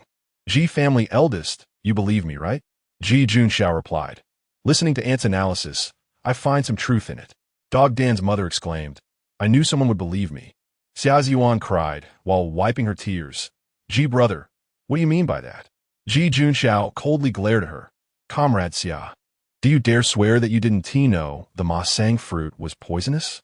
Xia Ziyuan shook her head desperately. I really didn't know. Dare to make a poisonous oath? The kind that curses you to have no descendants. Lin Ranjing didn't expect her husband to be so relentless. After all, there was no evidence. Watching the male lead torment the female lead was really satisfying. Well, let us just watch the show for now. Xia Ziyuan cried even harder. Can a poisonous oath be made casually? Dog Dan's mother replied. You don't dare to swear. You are the murderer. You guys are being unreasonable, Ji Junxiao said. Is it that difficult to make a poisonous oath to prove your innocence? Or are you guilty and afraid to swear? I have a clear conscience. Why should I swear? Xia Ziyuan argued back. Ji Junyong coldly snorted. You don't dare, do you? After all, a poisonous oath will come true. If you're innocent, what are you afraid of? Ji Junshan added. Knowing the ma sang fruit is poisonous and not telling everyone isn't blameworthy, but encouraging others to eat it is undoubtedly akin to murder. Ji Junjan said, not daring to swear shows guilt. Ji Junyao glared at her angrily. Comrade Xia, could it be that Dog Dan's mother is right? You were bought off by bad people from another village to harm our village. Ji Mother said, Comrade Xia, I felt from the first day I arrived that your intentions were not pure. You've done many things to harm my daughter Ranran. For your face, I haven't torn you apart, but if you truly have harmful intentions, then you must go. Xia Ziyuan didn't expect that one day the Ji family would turn against her. In her previous life, they were so fond of her. You all are educated people. You must have evidence for everything. How can you be like them and randomly suspect me? How will I live my life in the future? Xia Ziyuan cried with grievance. Aunt Yang said, Comrade Xia, don't feel wronged. Do you dare swear that you haven't spoken ill of Ji family's daughter-in-law? You toyed with Big Neo's feelings. Do you admit it or not? Big Neo said, Comrade Xia, I used to think you were not only beautiful but also cultured. I never expected your thoughts to be so terrifying. I really was blind before. Also, Ji's sister-in-law is my benefactor. What has she done wrong to you that you want to harm her? Everyone began to point fingers. After all, if she were innocent, why wouldn't Comrade Xia dare to swear? Did she really know the ma sang fruit was poisonous? Xia Ziyuan carefully looked at Captain Yang. Is this a public criticism against me? May I ask what crime I have committed? Captain Yang replied, Comrade Xia, just make a vow. It's just one sentence. Why do you have to make it like this? Chun Jing said, Xiao Xia, if you didn't do anything, just swear, otherwise everyone will doubt you. Why go through this? Dog Dan's mother added, Exactly, you're just feeling guilty. Xia Ziyuan replied, I haven't done anything. Why should I swear? Ji Junyao angrily retorted, Comrade Xia, you said you ate the fruit, but who saw it? Also, your relationship with my sister-in-law is not just incompatible, it's irreconcilable. My sister-in-law doesn't know where she offended you, yet you cling to her. So I have reason to suspect that you deliberately let Yang Cici bring the wild fruit to my sister-in-law, wanting to harm her and the child in her womb. Now, for her and the child's safety, you must prove your innocence. Xia Ziyuan burst into tears. Ji sister, how can you slander me like this without evidence? I've been here for so long. Who doesn't T know I'm so kind that I wouldn't T dare step on an ant? Dog Dan's mother said, stop flattering yourself. How could I not know how kind you are? Comrade Xia, swear. Yes, we believe you, but since some people doubt you, you must swear. Hurry up, don't waste everyone's time. Seeing everyone pressuring her, Xia Ziyuan was infuriated. If you continue to slander me like this, I will die. This was serious. If it really led to loss of life, it wouldn't be a joke. The crowd fell silent. Dog Dan's mother was furious. You little schemer, play your tricks well. Then go die. If my child can't live, I'll die to drag you down with me. I will explain the situation to the organization. I'm a youth being driven to death by you. Xia Ziyuan was so angry she wanted to hit her head against a rock, but she didn't dare. Lin Ranjing, having watched the drama for a long time, decided to intervene. In the past, she thought if the female lead died, the plot would collapse since she had stolen the female lead's script. Now it seemed the female lead had completely darkened. So let us kill the female lead and let her take over. Comrade Xia, if you really want to die, just go ahead. No one is stopping you. If you die, I, Lin Ranjing, will take full responsibility. By the way, do you want to drown or hang yourself? Just give me a straightforward answer, and I'll arrange for someone to prepare everything for you, ensuring your safe passage to the underworld. Xia Ziyuan cried even louder. Comrade Lin, can't you stand to see me like this? Lin Ranjing replied, what qualities do you have besides crying? You need to have some merits too. Captain Yang said, since there is a conflict, let us resolve it while everyone is here. In the future, anyone who gossips behind people's backs will lose points. Xia Ziyuan protested. Captain Yang, is it because Comrade Lin has contributed to the village that you're favoring her? Captain Yang replied, we are discussing matters fairly, ensuring justice. Xia Ziyuan cried even louder. Fair? Is there any fairness in this world? You're just teaming up to bully me. Lin Ranjing sneered. It's not true that whoever cries is right. Let me ask you, was it I who ruined your engagement with Big Nyo? Xia Ziyuan wiped her tears. I assent it? If it weren't for you driving away my mother and brother, I would have been with Big Nyo long ago. Yang Dan Yang, don't slander me. The Ji family daughter-in-law and Dogden's mother want to settle your marriage with Danyu. But your mother and elder brother insist that my family pay a bride price of 500 yuan. We don't have the money. So they just turned their backs and left. Xia Ziyuan, they were just testing, trying to see how much you valued me, but you made them feel cold-hearted. Lin Ranjing, testing? Who would use an exorbitant bride price to test? Not to mention, they stay at Danyu's house every day, killing chickens to eat, not leaving even a piece of meat for the host family, and not even washing a bowl. For several days in a row, is this a test? Who can withstand such a test? Such behavior affects the collective morale. Are they doing the right thing? Let's report this to the commune, and let them judge right from wrong. Xia Ziyuan, yes, it's all their fault for pampering me too much. They were wrong. Can't I just apologize? Dogden's mother was furious. Then you need to apologize properly. It's clearly your family's fault, and you still have the nerve to be right? Apologize. Danyu is so aggrieved. Exactly, apologize. Under pressure from everyone, Xia Ziyuan had no choice but to walk up to Yang Dan Yang and bow. Alan Yang, it was my mother's and my elder brother's fault. I apologize on their behalf. I'm sorry. Yang Dan Yang, that's more like it. Comrade Xia, what I wanted was an attitude. Lin Ranjing. That day, I suggested to Dogden's mother to invite the respected elders in the village to set up 2 tables to settle your marriage. But your mother and elder brother immediately turned hostile and insisted on a high bride price. How did this end up becoming my fault for ruining your marriage? I said it was a test. They didn't want me to marry so early, Xia Ziyuan argued vigorously. Lin Ranjing took out a recorder. Xia Ziyuan turned pale. How could Lin Ranjing still record? Everyone's eyes widened in curiosity. What is this? I've never seen it before. Lin Ranjing explained. This device is called a recorder. It can record what people say. I recorded what Xia's mother and son said that day. Let's play it for everyone to listen. Xia Ziyuan, don't play it. What they said was just in anger. It was merely a test. Lin Ranjing pressed the play button. This is not up to you. Soon, the words spoken by Xia's mother and son that day began to play. After listening, everyone was shocked. Isn't Comrade Xia claiming her family is middle peasants? Listen to the faces of this mother and son. They're so poor they want to sell their daughter, right? Lin Ranjing turned off the recorder. Comrade Xia, It's clear that you don't want to marry Daniu, yet you're throwing dirt on me, making everyone misunderstand me. Now that the evidence is conclusive, I demand that you publicly apologize and restore my reputation. That's not too much to ask, is it? Apologize. Apologize. It's clearly your family's fault, yet you throw dirt on others. What kind of person are you? Exactly, this mentality is problematic. You need to write a 1,000-word reflection. Everyone began to criticize her. Captain Yang said, Comrade Xia, your thinking is really unacceptable. Playing with other people's feelings and shifting the blame is truly disgraceful.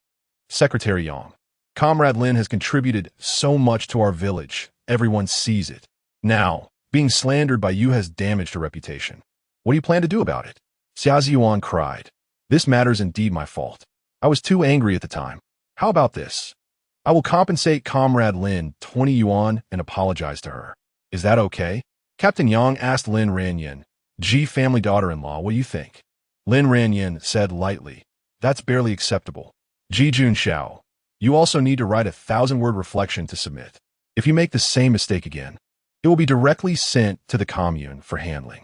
Xia Ziyuan hated Lin Ranjing to death, but had no choice but to comply. She went back to her room, took 20 yuan, and bowed in front of Lin Ranjing. Comrade Lin, I was wrong. I should not have slandered you. Please forgive me. Lin Ranjing, your voice is too low. I can't hear you. Xia Ziyuan had no choice but to repeat it. After apologizing, Ji Junxiao caught her again.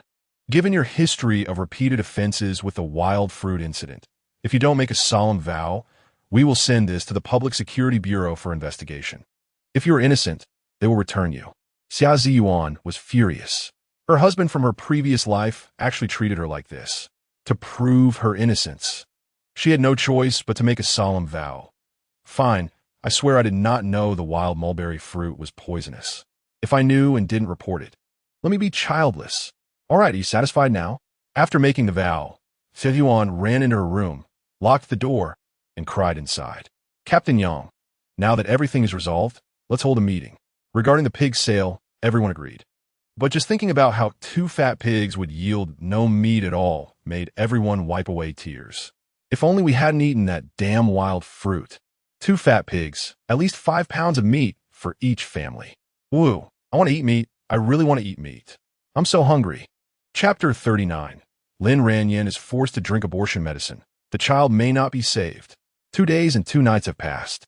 In the hospital corridor, shrouded in darkness. The air seems to have solidified.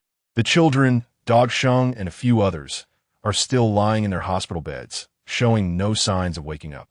They occasionally twitch in deep coma, their brows furrowed, their little faces twisted in pain, and their condition is becoming increasingly severe. Dog Dan's father and Dongzi's father are guarding the children's beds, their eyes bloodshot, looking haggard and desperate. Dog Dan's father keeps rubbing his hands, pacing back and forth in the ward, murmuring, Kid, you can't have anything happen to you. Dongzi's father sits in a chair, his head lowered, gripping his hair tightly, his body trembling slightly, silent tears dripping onto the floor. The two are on the verge of collapse. Every minute and second of waiting feels like endless torment. In the laboratory, Dean Zhou and several doctors from the intensive care unit spent a day and night studying the ancestral magical water sent by Lin Ranjing using the laboratory equipment. However, they found no significant discoveries. If it weren't for Lin Ranjing sending it, Dean Zhou wouldn't have wasted his time on it. This magical water can really cure all poisons? Dean Zhou gently shakes the bottle, looking at the clear liquid inside, thinking to himself, in my opinion, this is just ordinary tap water. No, it's better than tap water. More like spring water. Dean Zhou, this magical water has been passed down for so many years, and it not only doesn't stink, but has a faint fragrance. It seems to be truly magical. Anyway, it's not toxic, and the mineral content is several times higher than that of spring water. Why not give it a try for the kids? One doctor suggested. Dean Zhou helplessly said, at this point, we can only hope for a miracle. The end of medicine is metaphysics. Now, everyone can only place their hopes on this magical water. A few doctors carefully administered some magical water to Dog Sheng, then gathered around the bedside, watching intently for the effects of the magical water. 10 minutes passed, and Dog Sheng's eyelids suddenly twitched, slowly opening his eyes. Dean, Dog Sheng is awake. Lin's ancestral magical water really works. The doctors were excited. Dean Zhou was overjoyed, his eyes barely hiding his excitement. Continued to observe. Dog Dan's father was even more excited. His eyes reddened as he rushed to the bedside and tightly held Dog Sheng's hand. Dog Sheng, you finally woke up? You scared your old man to death. Dog Sheng wanted to speak. His lips moved slightly, but he didn't have the strength. He just opened his eyes for a while and then closed them again. Doctor, why did he fall back into a coma? Dog Sheng's father asked anxiously, his face pale and his voice trembling. This shouldn't be a fleeting light, right? Dean Zhou maintained a calm face and decisively ordered, continue administering the magical water to Dog Sheng. The doctors immediately increased the dosage of the magical water. Another long 10 minutes passed, and Dog Sheng really woke up, even able to sit up. Dog Sheng, you really woke up? Do you feel uncomfortable anywhere? Do you still recognize your father? Dog Dan's father asked nervously. Dog Sheng cried out, Dad, I'm so hungry. Okay. Dad will go get you something to eat right away. Dog Dan's father broke into a smile, turning to rush out. Dean Zhou quickly reminded, start with some liquid food. Then I'll go buy porridge. Doctor, thank you. There are 2 more kids. You must save them. Dog Dan's father said hurriedly before leaving. The doctors conducted various checks on Dog Sheng and found that everything was normal. This is too miraculous. He hasn't turned into a fool, nor into a vegetative state. This magical water truly contains something divine. The doctors quickly administered the magical water to Xiaohua and Dongzi as well. 10 minutes later, both of them woke up one after another. They're awake. The kids are really awake. Lin's ancestral magical water is incredible. Dean Zhou exclaimed, thank goodness. The kids are finally out of danger. Quickly check if there are any abnormalities. Everything was normal. There were no fools, nor vegetative states. It really depends on Lin. But the magical water she provided has now been used up. The doctors looked at the empty bottle, feeling like crying. We haven't even researched anything. And now it's gone? Dean Zhou, you must get Lin to provide us with some more magical water, no matter what. This time we must study it well. One doctor said eagerly. Dean Zhou glared at him. Do you think Lin's ancestral magical water is tap water, that you can have as much as you want? The third member of the G family has already said there's only this one bottle. It's such a pity. If I had known, I would have taken it to the city hospital for research. Their machines are more advanced. Perhaps they would have discovered its components by now, another doctor lamented. Dean Zhou replied, all right, the kids waking up is already a reason to celebrate. Dog Dan's father and Dongzi's father were deeply grateful to the doctors, both with red-rimmed eyes, continuously bowing and apologizing. Dean, we were too reckless before. We are truly sorry. Dean Zhou earnestly said, the kids waking up all depend on the ancestral magical water sent by Lin. She only kept one bottle for saving lives, but selflessly contributed it to you. You must repay her well in the future. Dog Dan's father excitedly said, the G family's daughter-in-law is selfless. I would be willing to work for her my whole life. Dongzi's father quickly agreed. Me too. Before long, the third member of the G family and team leader Yang arrived at the hospital. They brought dried bamboo shoots made in spring to sell, and indeed got a good price. Team leader Yang, fearing the children's medical expenses wouldn't be enough, hurriedly brought money. Upon learning that the children had woken up, both were overjoyed and wiping their tears. Originally, the children's medical expenses were as high as 300 yuan, but the dean waived 90%, charging only 30 yuan. You must thank Lin well. Thanks to the ancestral magical water she sent, otherwise, the children might not have been saved, Dean Zhou said with emotion. Team leader Yang exclaimed, the G family's daughter-in-law is truly selfless. She is the blessing of our village, and we must be grateful to her. Ji Junshin's eyes lit up as he suggested, today happens to be a festival, and the children have recovered. Why don't we go home and distribute chickens and ducks to celebrate? Team leader Yang slapped his thigh. This is a good idea. The 3 children returned safely. The entire village was in an uproar. Team leader Yang announced loudly, each family will receive a chicken and a duck for the festival. Families with more labor will receive an extra one. Everyone was moved to tears, with some even kneeling on the ground, thanking the heavens for bringing Lin Ranjing to them. Team leader Yang also bought firecrackers to set off at the village entrance. The sound of firecrackers crackling and the children jumped for joy. The G family's daughter-in-law is truly great. If she hadn't contributed the ancestral magical water, the children wouldn't have been saved. Originally, the medical expenses for the children would have been 300 yuan, but because the G family's daughter-in-law donated the medicine, the dean only charged 30, meaning she saved the collective 270 yuan. Our two pigs finally didn't go to waste. In my opinion, the G family's daughter-in-law is sent by heaven to save our village. Exactly, which village can distribute chickens and ducks for a small festival? They can't even fill their stomachs. We must cling tightly to the G family's daughter-in-law in the future. The younger generation of the G family surrounded Lin Ranjing, their eyes full of admiration. Sister-in-law, you've become famous outside the village again. Sister-in-law, you actually have ancestral magical water? Sister-in-law, do you have any other secrets you're hiding from us? Ji Junxiao stood by quietly, watching her. Lin Ranjing didn't expect that the creek water in her space would be so miraculous and worse. The ancestral magical water she casually made up is now being talked about as if it were divine. She smiled awkwardly and explained, "That was left to me by my grandmother. My grandmother knew a bit of medicine. That magical water is long expired. This is not because I'm afraid the medicine has a problem that I asked Sandy to take him to the hospital for inspection. Otherwise, I would have given it to the children already." Ji Junshan asked, "Sister-in-law, is there any of that divine water left?" Lin Ranran shook her head helplessly. "It's gone. But you can drink it every day. It's a pity that the dean and the others wanted to ask for some to study. Sister-in-law, please accept my knee. Sister-in-law, in my heart, you are a hero. Saving a life is better than building a 7-story pagoda. Sister-in-law, you saved 4 lives." Lin Ranran felt embarrassed by the flattery. That's an exaggeration. At that moment, Dog Egg's mother brought a chicken to the educated youth courtyard, followed by Dog Sheng and Xiaohua.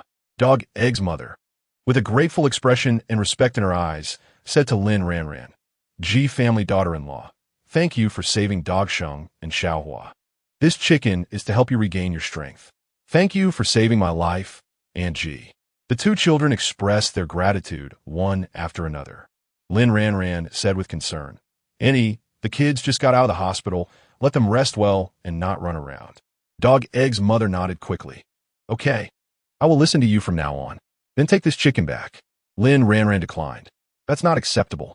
G family daughter-in-law, my family is poor, and I'm quite selfish. But since you've contributed the ancestral divine water, I can't show no gratitude. This is my little token of appreciation. Please accept it. In the future, if my family has something good to eat, you'll be the first one I think of." Dog Egg's mother insisted, her eyes filled with sincerity. Lin Ranran had no choice but to say, "All right, keep the chicken, you go back, let the kids rest well." Dog Egg's mother left with the 2 kids, expressing her gratitude and leaving cheerfully. As they passed by Xia Yuan's room, she stopped, spat on the ground fiercely, and showed a face full of disgust. "Pa, scoundrel." For the past few days, Xia Yuan had been going out with a straw hat, keeping her head down, not saying a word to anyone, and looking very lonely. The others also automatically distanced themselves from her, avoiding her as if she were a plague. Xia didn't close her door, and upon hearing this, she trembled with anger. But she gritted her teeth and held back her rage, not exploding. She knew very well that Dog Egg's mother was just a shrew. Anyone who messed with her would be unlucky. She shouldn't have provoked her in the first place. Xiaohua, confused, opened her big eyes and asked, "Mom, who is the scoundrel?" Dog Egg's mother lowered her voice and said seriously, "Let me tell you, that scoundrel is Xia Jiqing. She knew that the fruit was poisonous but didn't tell you, deliberately wanting to harm you." Upon hearing this, the 2 children were filled with fear, and their faces, which had finally regained some color, turned pale again. Dog Sheng said in terror, "That day she desperately told us to pick it and eat more. How could she be so bad? She is that bad, and if there was evidence, I would definitely have her arrested. In any case, you can't play with her in the future. She might take your lives. You must build a good relationship with Aunt G." Dog Egg's mother sternly instructed. Dog Sheng nodded seriously. "I understand. Aunt G saved me twice. When I grow up, I will repay her." Xiaohua said enviously, "Aunt G is beautiful and kind-hearted. I want to become like her in the future. But she knows so much, and I don't know anything. Dog Egg's mother reflected on this. The two kids were so young, and she had not let them go to school. If they ended up like her, illiterate, would they blame her? From Aunt G. She finally understood a principle. Education can make people smarter. Dog Egg's mother gritted her teeth after the autumn harvest. I will find a way to borrow money for your school fees. Upon hearing this, the two kids jumped up with joy, their faces beaming with bright smiles. Dog Egg's mother met Dongzi's mother and Dongzi at the courtyard gate.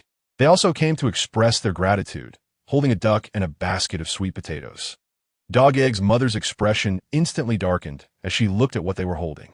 The chicken she gave was much smaller than this duck, and the key point was that Dongzi's mother also brought a basket of sweet potatoes. Wasn't this a slap in her face? No. She had to go back and pick 2 more baskets of sweet potatoes. She couldn't let Dongzi's mother steal the limelight. Ji's mother looked at the pile of sweet potatoes and couldn't help but worry. This is taking up space. How about we finish it tonight? Lin Ranjing's eyes lit up. Then let's roast them. Roasted sweet potatoes are fragrant. I'm craving them. Ji Junxiao smiled indulgently. Okay, listen to my wife. Ji's mother. Ranjing decides. Ji Junxiao went to start a fire in the courtyard, moving very skillfully. The younger siblings also ran over to help, chatting and laughing, creating a very harmonious atmosphere. In no time, the fragrant smell of roasted sweet potatoes filled the entire educated youth courtyard, the rich aroma making people drool. The younger siblings all eagerly offered to peel them for Lin Ranjing, each one more enthusiastic than the last. Sister-in-law, eat mine. Sister-in-law, I peeled mine. Lin Ranjing accepted them all. Then I won't be polite. I'll eat them all. Ji Junxiao watched his wife eat several sweet potatoes and couldn't help but advise, wife, eat less. Later, I will kill the chicken and duck, and you need to eat more meat to regain your strength. Ji's mother quickly added, your wife is pregnant. You can't kill living things. You need to accumulate virtue for the child. I will do it. Lin Ranjing, is there such a saying? You can't kill living things during confinement. In short, both of you avoid it. Ji Junxiao. Okay, listening to mom is never wrong. At this time, Captain Yang came with 2 pounds of meat and a chicken. Lin Ranjing looked at what Captain Yang was holding and said with a headache, why is Captain Yang also getting into this? Captain Yang, with a grateful face, said, Ji family daughter-in-law, you saved Xiao Hua, and previously you lent me meat. I came to return it. Captain Yang, you're making me feel distant. Lin Ranjing declined. If it weren't for you, could the villagers get chicken and duck? In other villages, everyone would just be drinking porridge during this festival. Captain Yang insisted. Unable to refuse his kind intentions, Lin Ranjing had to accept it. Except for Xia Ziyuan, everyone else was very nice here.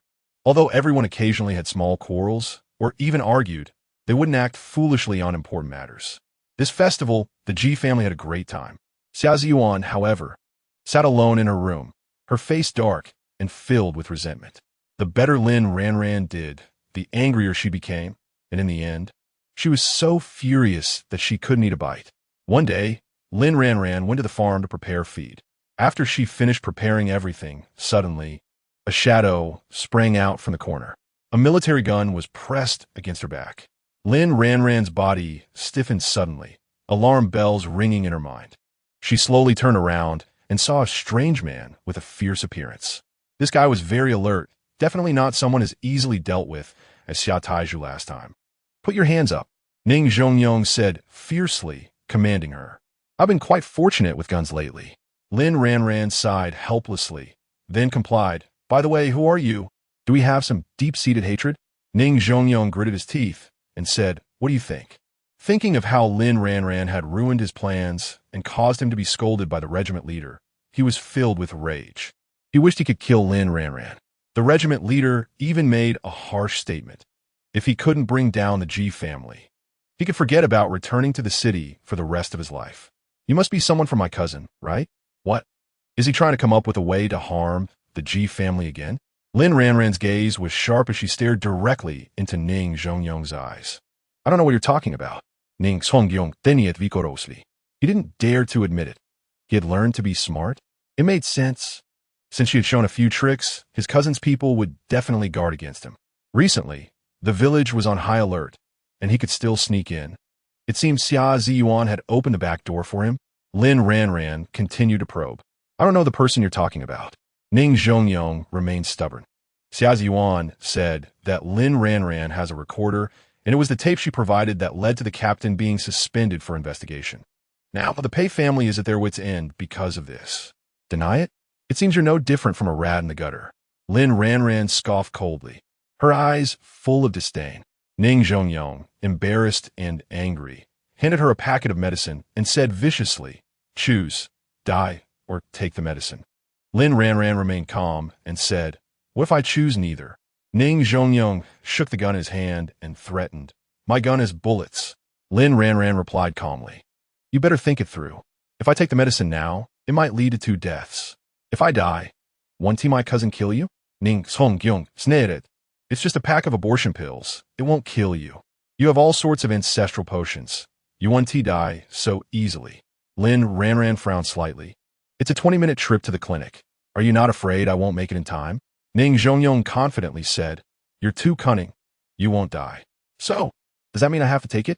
A glint of coldness flashed in Lin Ranran's eyes. Ning Zhongyong nodded. Don't try any tricks, otherwise. I won't mind feeding you myself.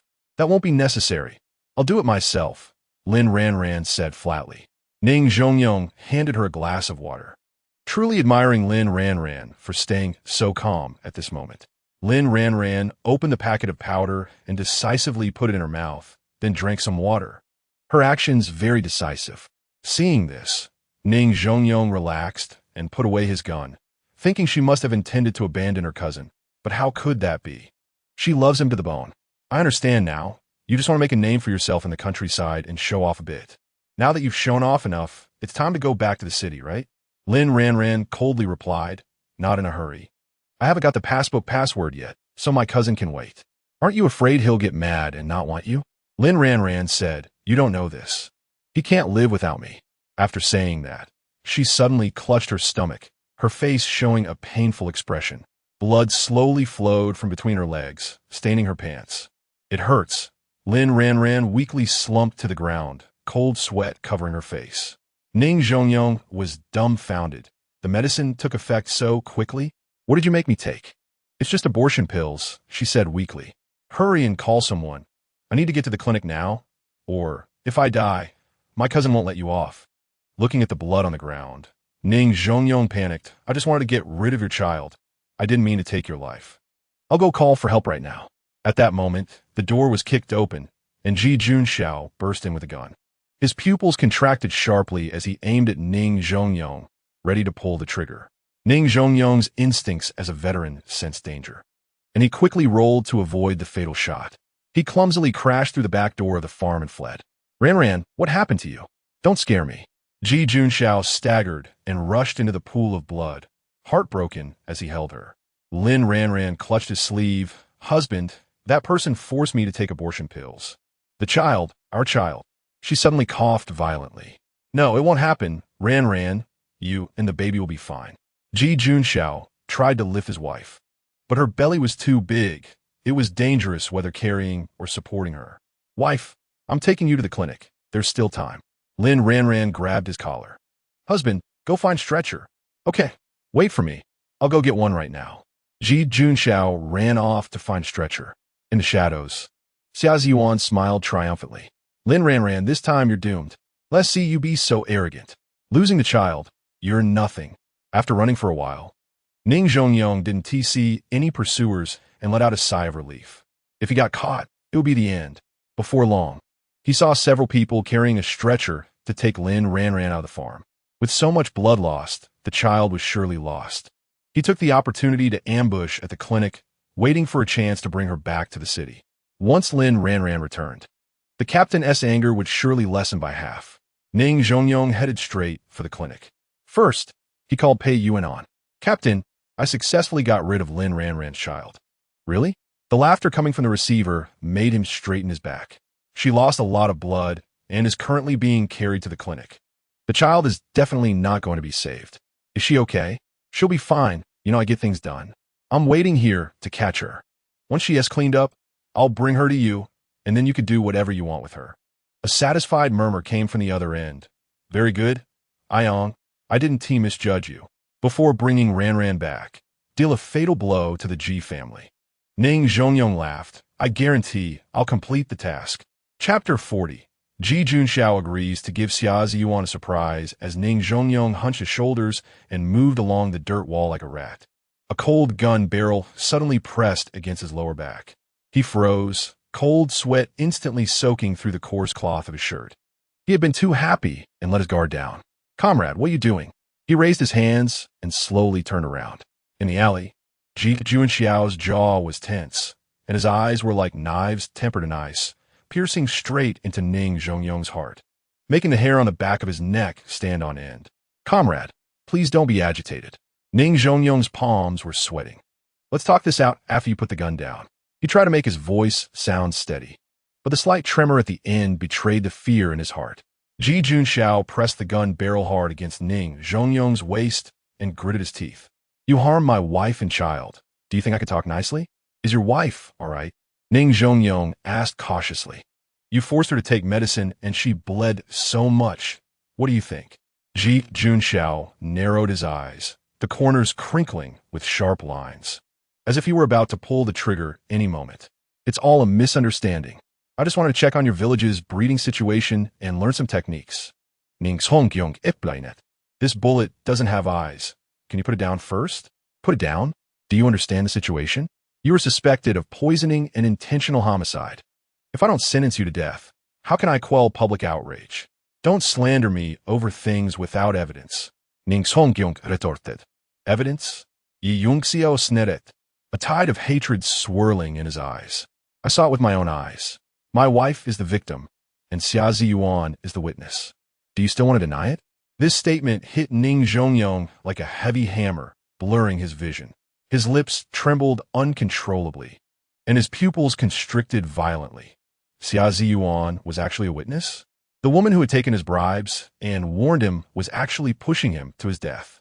His shock turned into resentment, his nails digging deep into his palms. Xia Ziyuan, fine, just wait. You're done for. Honestly, who sent you? Why did that person want to harm my wife? Ji Junxiao suddenly grabbed Ning Zhongyong by the collar, the gun barrel almost digging into his chin. If you don't cooperate, you'll spend your life in prison. No one sent me. Ning Zhongyong held his neck high. I just wanted to learn some breeding techniques. But your wife wouldn't tell me. Then you should go explain that to the public security officers. This is murder. It's a serious criminal case. I didn't kill anyone. Ning Zhongyong gritted his teeth. If you insist on handing me over to the higher judicial authorities, then do it. I'm not afraid. When Ji Junxiao brought Ning Zhongyong into the Public Security Bureau, several public security officers immediately surrounded him and pinned him down. They asked detailed questions about the case. But Ning Zhongyong insisted he hadn't harmed anyone. Xia Ziyuan personally accused him. I saw it with my own eyes. He pointed a gun at Comrade Lin and forced her to take abortion pills. As a weak woman, I couldn't call for help. After she took the medicine, it wasn't long before Comrade Lin started bleeding, and then Comrade Ji rushed in and shot at him, and he ran away. Xia Ziyuan had been caught at the breeding farm and had no choice but to come out to testify for Lin Ranjing. At this point, she could only clear herself. The only way to escape a calamity was to force Ning Zhongyong to his death. Now she was betting that Ning Zhongyong wouldn't expose her. After all, no one knew about her transaction with him. If he testified against her, she would firmly deny it was slander. The public security officer looked at Ning Zhongyong sternly. Comrade Ning Zhongyong, at this point, do you still want to deny it? Why did you want to harm Comrade Lin? I just wanted to force her to teach me breeding techniques. Ning Zhongyong tried to argue. If I achieve merit, I can apply to return to the city. A sent-down youth cannot stay in the countryside forever. So, you admit to poisoning someone? The officer pressed. I only had ordinary flour, Ning Zhongyong argued. I just wanted to scare her. Still making excuses, Xia Ziyuan continued to accuse. That was definitely abortion medicine. It wasn't long after eating that Comrade Lin started bleeding. With so much blood, the child is definitely lost. Ji Junxiao glared at her. She lowered her head and smiled. The child was gone. Lin Ranjing was nothing at all. Ning Zhongyong shot a murderous glare at Xia Ziyuan, then explained to the officer, that was indeed ordinary flour. They are slandering me. Ji Junxiao clenched his fists. Whether it's ordinary flour or not is not up to you. We need to wait for the test results. I say to this comrade, our family has no enmity with you. You wouldn't harm us for no reason. It seems my G family only has some conflicts with the Pei family. Speak up. Is the Pei family behind this? Ning Zhongyong defended himself. No one is behind this. I don't know anyone. Captain Pei is still under investigation. If this matter causes him trouble, he will definitely make me suffer. Thinking of this, he couldn't help but shiver. Whether someone is behind it or not, the Public Security Department will find out. Ji Junxiao stood tall, his gaze firm. My Ji family has served the country for generations. I believe the country won't let those dangerous elements harm us. The public security officers looked serious, carefully recording every detail. Because the case was quite complicated. After the public security officers registered the case, they could only transfer it to the County Public Security Bureau. After coming out of the Public Security Bureau, Xia Ziyuan called out to Ji Junxiao. Brother Ji, what about the surprise you promised to give me? Brother Ji was such a reserved person. She had been caught at the breeding farm. At that time, he had looked at her with burning eyes, making her blush. He asked, Comrade Xia, what did you see just now? She shook her head desperately. I didn't see anything. Then why are you here? I just saw you rushing over with a gun. So I came over. Brother Ji spoke so much to her. Her heart raced. She summoned the courage to look at him. His handsome face made her heart flutter. After all, he was her husband in her past life. I have reason to suspect you are in cahoots with that murderer. Next, his words chilled her heart. I didn't. Xia Ziyuan hurriedly denied. You have two choices. First, I will send you for public security investigation. Second, you testify for me and Ran. After the testimony, I will give you a surprise. Xia Ziyuan was not foolish and naturally chose the second option. Brother Ji had finally said so much to her. She couldn't miss this opportunity. Moreover, as long as she testified, that person would be sentenced, which undoubtedly solved her own troubles. Most importantly, this way, she would definitely regain the people's trust. Ji Junxiao didn't stop his steps, only lightly said, come with me. Xia Ziyuan followed him like she was having an affair. Wow, Brother Ji is indeed reserved. He wouldn't want to do something bad with her in the alley, would he? Actually, it would be better to do such things in a small grove. Brother Ji, wait for me. Ji Junxiao walked very fast, and Xia Ziyuan could barely keep up. As they went deeper, the alley became more secluded, and a damp, moldy smell permeated the air. It felt a bit creepy, but with no one around, it was easier to do bad things. Brother Ji, wait for me. Xia Ziyuan jogged to catch up. At the end of the alley, Ji Junxiao stopped. Xia Van lowered her head, twisting the hem of her clothes, her voice as small as a mosquito's. Brother Ji, what surprise do you want to give me? As a young girl, she felt shy. Ji Junxiao turned around, his expression terrifyingly dark. What do you think? Xia Ziyuan raised her head. Her eyes filled with shyness. I know Comrade Lin is now heavily pregnant, and it's inconvenient to engage in marital affairs. You must be feeling very lonely, and this is my first time, so please be gentle. I'm really so shy. Why do you have such terrifying thoughts about me? Ji Junxiao's face darkened. Oh, don't be embarrassed. I know you're full of vigor and definitely crave my body. I don't mind having my first time in a place like this. However you want to play, I'm willing to cooperate. After Xia Ziyuan finished speaking, she tugged at his shirt. Ji Junxiao's face instantly turned ashen, and he violently shook off her hand. Comrade Xia, didn't I warn you not to have any improper thoughts about me? But Xia Ziyuan was relentless, stepping forward with burning eyes. Brother Ji, there's no one else here, and no one will find out, so stop pretending. I know men, you must really want me right now, right? Just as her words fell, Ji Junxiao suddenly pulled out a whip, as if performing a magic trick. Crack, crack.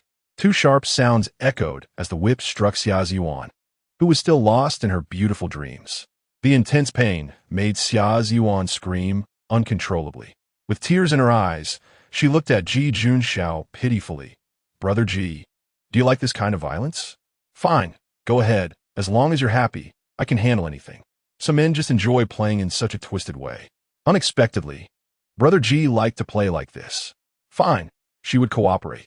Ji Junxiao snorted coldly, his eyes filled with disgust. Comrade Xia, this is the surprise I prepared for you. Surprised? Is that all? Impossible, didn't you want me? Xia Ziyuan completely lost her reason and opened her arms to pounce at Ji Junxiao. Yi Yongxiao sidestepped, and Xia Ziyuan crashed heavily into the wall, making a muffled sound. Comrade Xia, don't think I don't know you opened a back door for Ning Zhongyong. You hit it well, and I didn't catch your little trick, but you won't be so lucky next time. As Ji Junxiao spoke, he lashed out with a whip again. Xia Ziyuan writhed in pain on the ground, her cries filled with despair.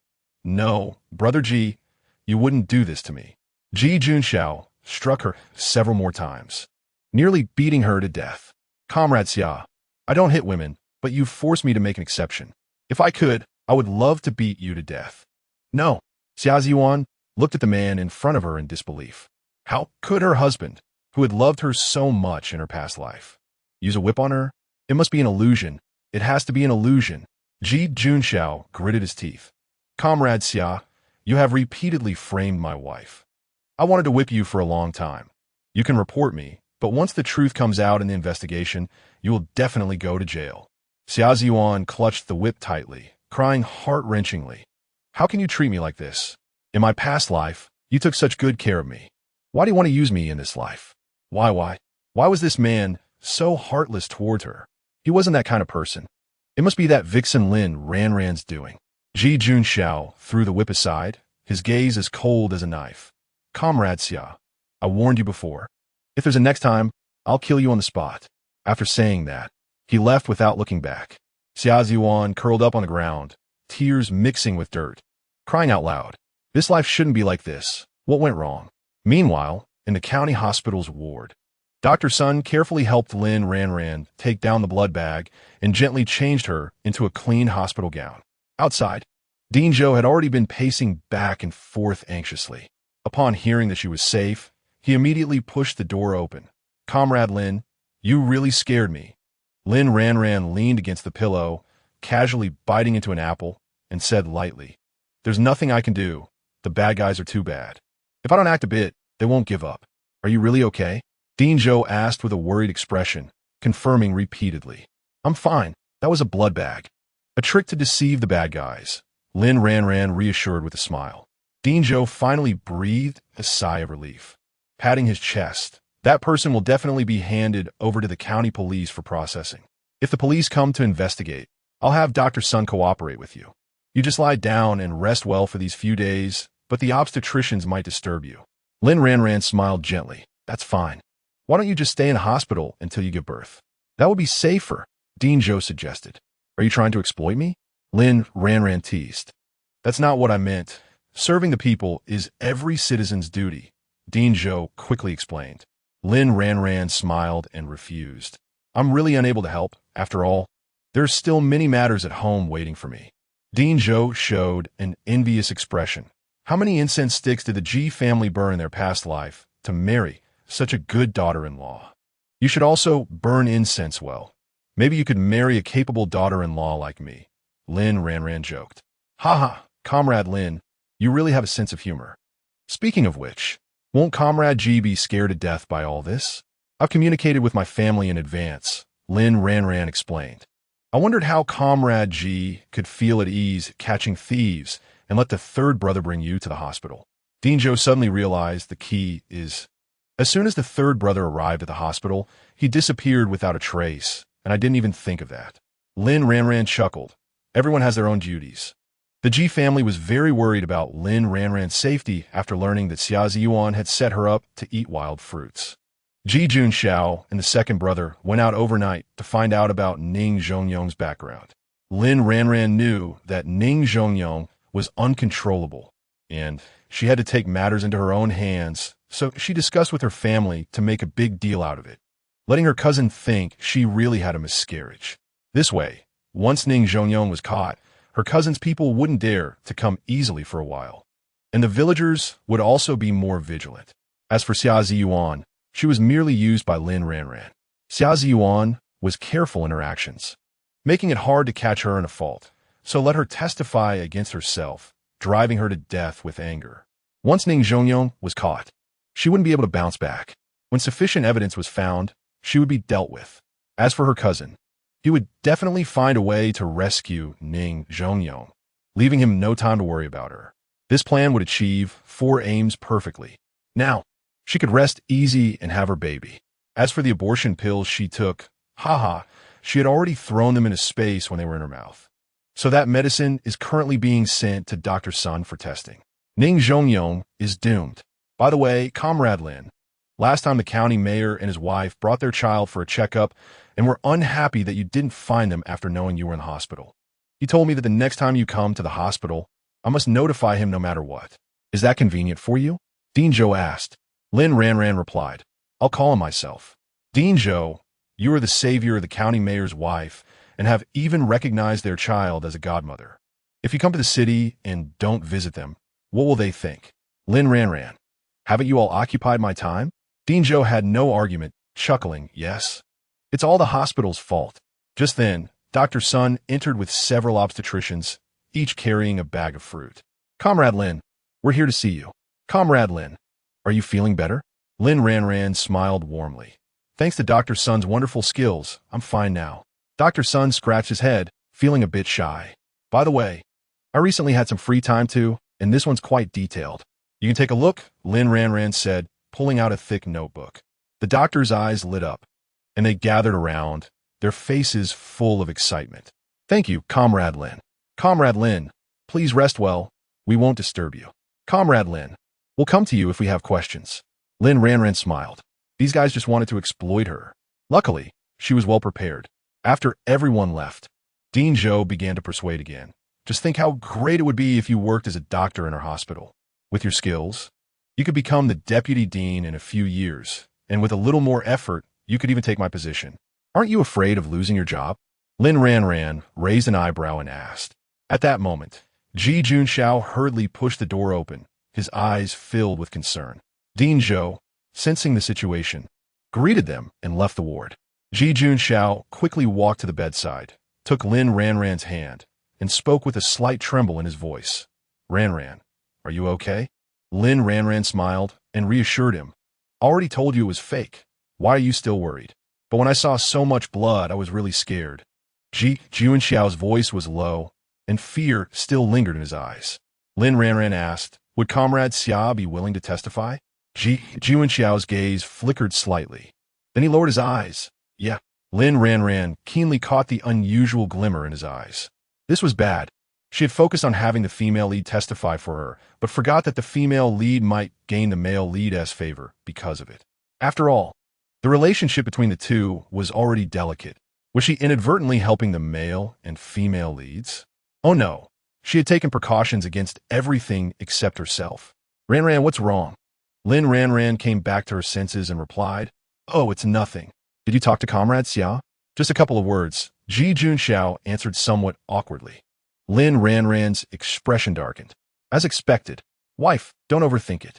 After all, I needed her to testify, so of course I had to say a few words, otherwise. How would she agree? You could use some charm, and she'd go, right? Lin Ranran's tone had clearly turned cold. Not all. I threatened her. Either she testifies, or I send her to the Public Security Bureau for investigation. She's not stupid.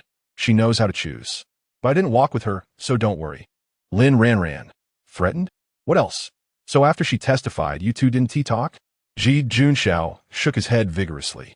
He wasn't good at lying. Once he lied, his ears would turn red. It was clear he had lied. Forget it. It was just a couple of words, yet he didn't dare to admit it. Probably the last time he kneeled in front of Tsang Er had left him with a psychological shadow. What is hers. No one can take it away. What doesn't belong to her? No matter how hard she tries, she can't protect it. Wife. This time I only spoke to her because it was necessary for the testimony.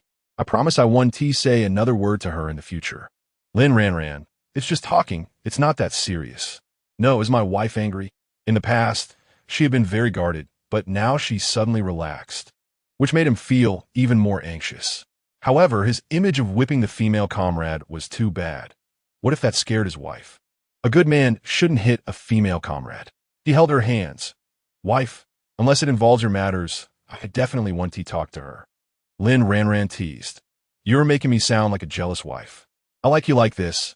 It proves that you care about me. Lin Ranran. In the past, you only had your cousin in your heart. You don't know how jealous I was of him. I wished I could just eliminate him. Lin Ranran. Is this a confession?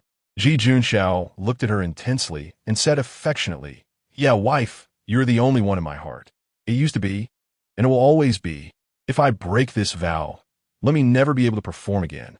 Lin Ranran laughed. Wow, you're actually making a vow?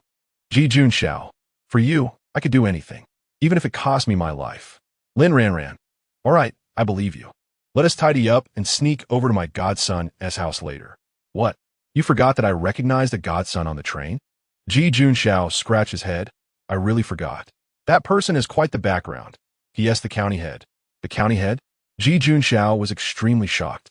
His wife casually saved the county head's wife and even became relatives with the county head. This luck was simply unbelievable. Just in time, our village is applying to repair the road. If the county head mentions it to the transportation department, our village's road might have hope. Ji Junxiao. If the road can be repaired, I'll make sure the village chief remembers your contribution. Lin Ranran smiled. Isn't my wife amazing? Ji Junxiao laughed, unparalleled. I'm feeling anxious, afraid someone will snatch my wife away. That is a good thing. If you don't cherish me, there will be other men who will. I want to give anyone that chance. The two called County Head Huang. Upon learning that Lin Ranran was coming to their home, County Head Huang was so happy he couldn't stop smiling. Wife, our benefactor is coming to visit. I'll go call someone to help tidy up and prepare some good dishes. Is it Comrade Lin? She really came to the city? Yes. She is back at the hospital. She must have heard from Dean Zhou and came to find us. Wei Wanqin, holding her son, was so excited her eyes turned red. Little Qi Xiao, our lifesaver is coming. Are you happy? Her son grinned widely. Honey, look, our son knows our benefactor is coming and is smiling so happily. Chapter 41. Xia Ziwan is the traitor. Arrest her, although the recognition ceremony had not yet taken place. Lin Ranyin and Ji Junxiao still went to the department store to buy a longevity lock for their godson. Lin Ranyin, with her prominent pregnant belly, gently stroked the longevity lock inside the brocade box. The lock face, made of pure silver, had the 4 seal characters for longevity and peace carved robustly by the craftsman, with 3 small bells adorning the lock pendant. Ji Junxiao said, Wife, you have good taste. This lock is the prettiest. Lin Ranyin smiled. I think it's beautiful too. Children should wear longevity locks. It is said that a longevity lock given by a godmother can bless the child to grow up safely.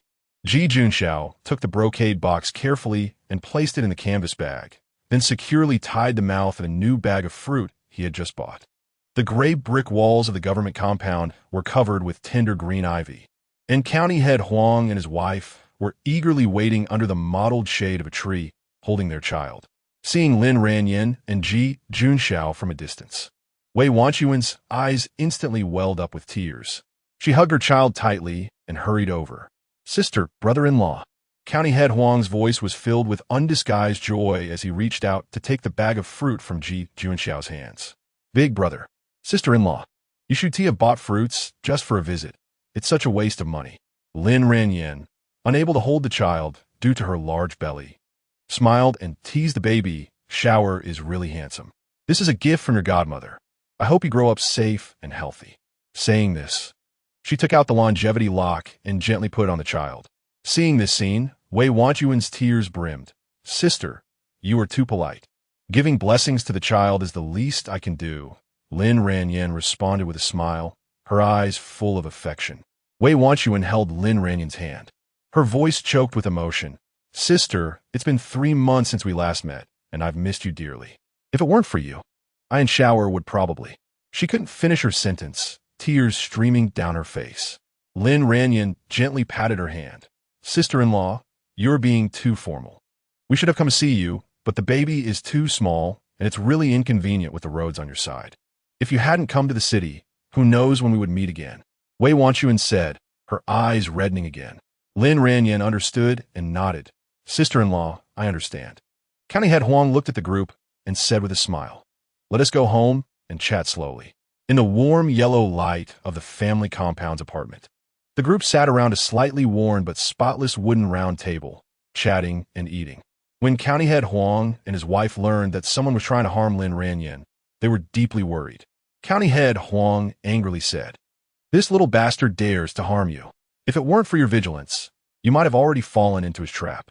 No, I must call the Public Security Bureau to have this guy severely punished. Lin Ranjing replied, "There's a mastermind behind this. I was foolish in the past for helping my cousin's family." She slowly recounted the whole story, and County Head Huang frowned deeply, immediately picking up the phone to arrange for an investigation.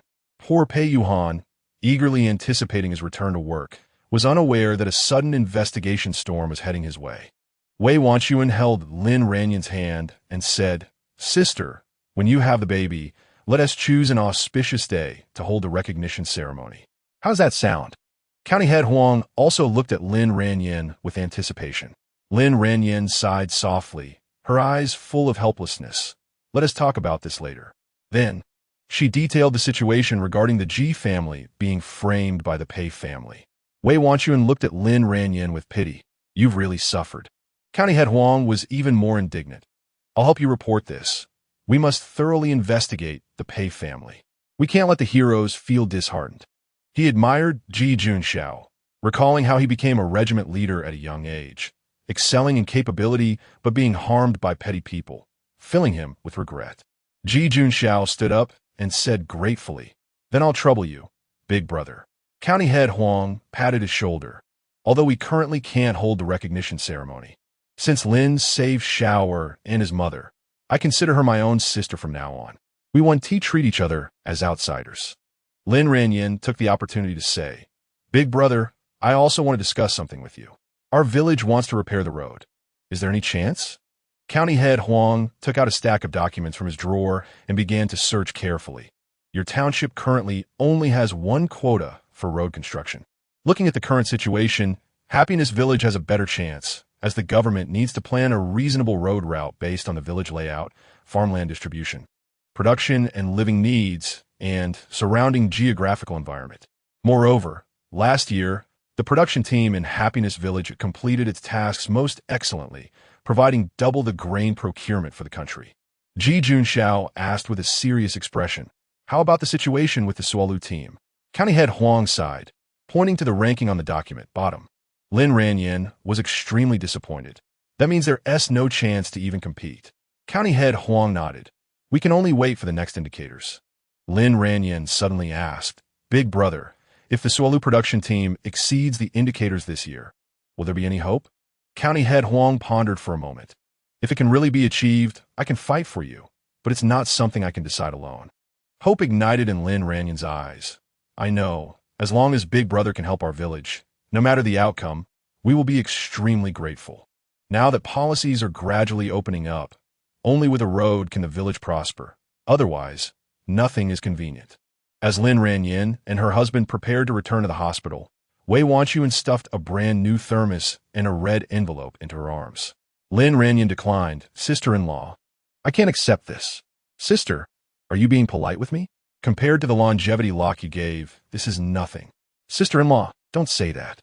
If you don't accept it, it means you look down on my gift." "Okay, I'll accept it." "Sister, remember to come often," Wei Wanchuan said, her eyes reddening.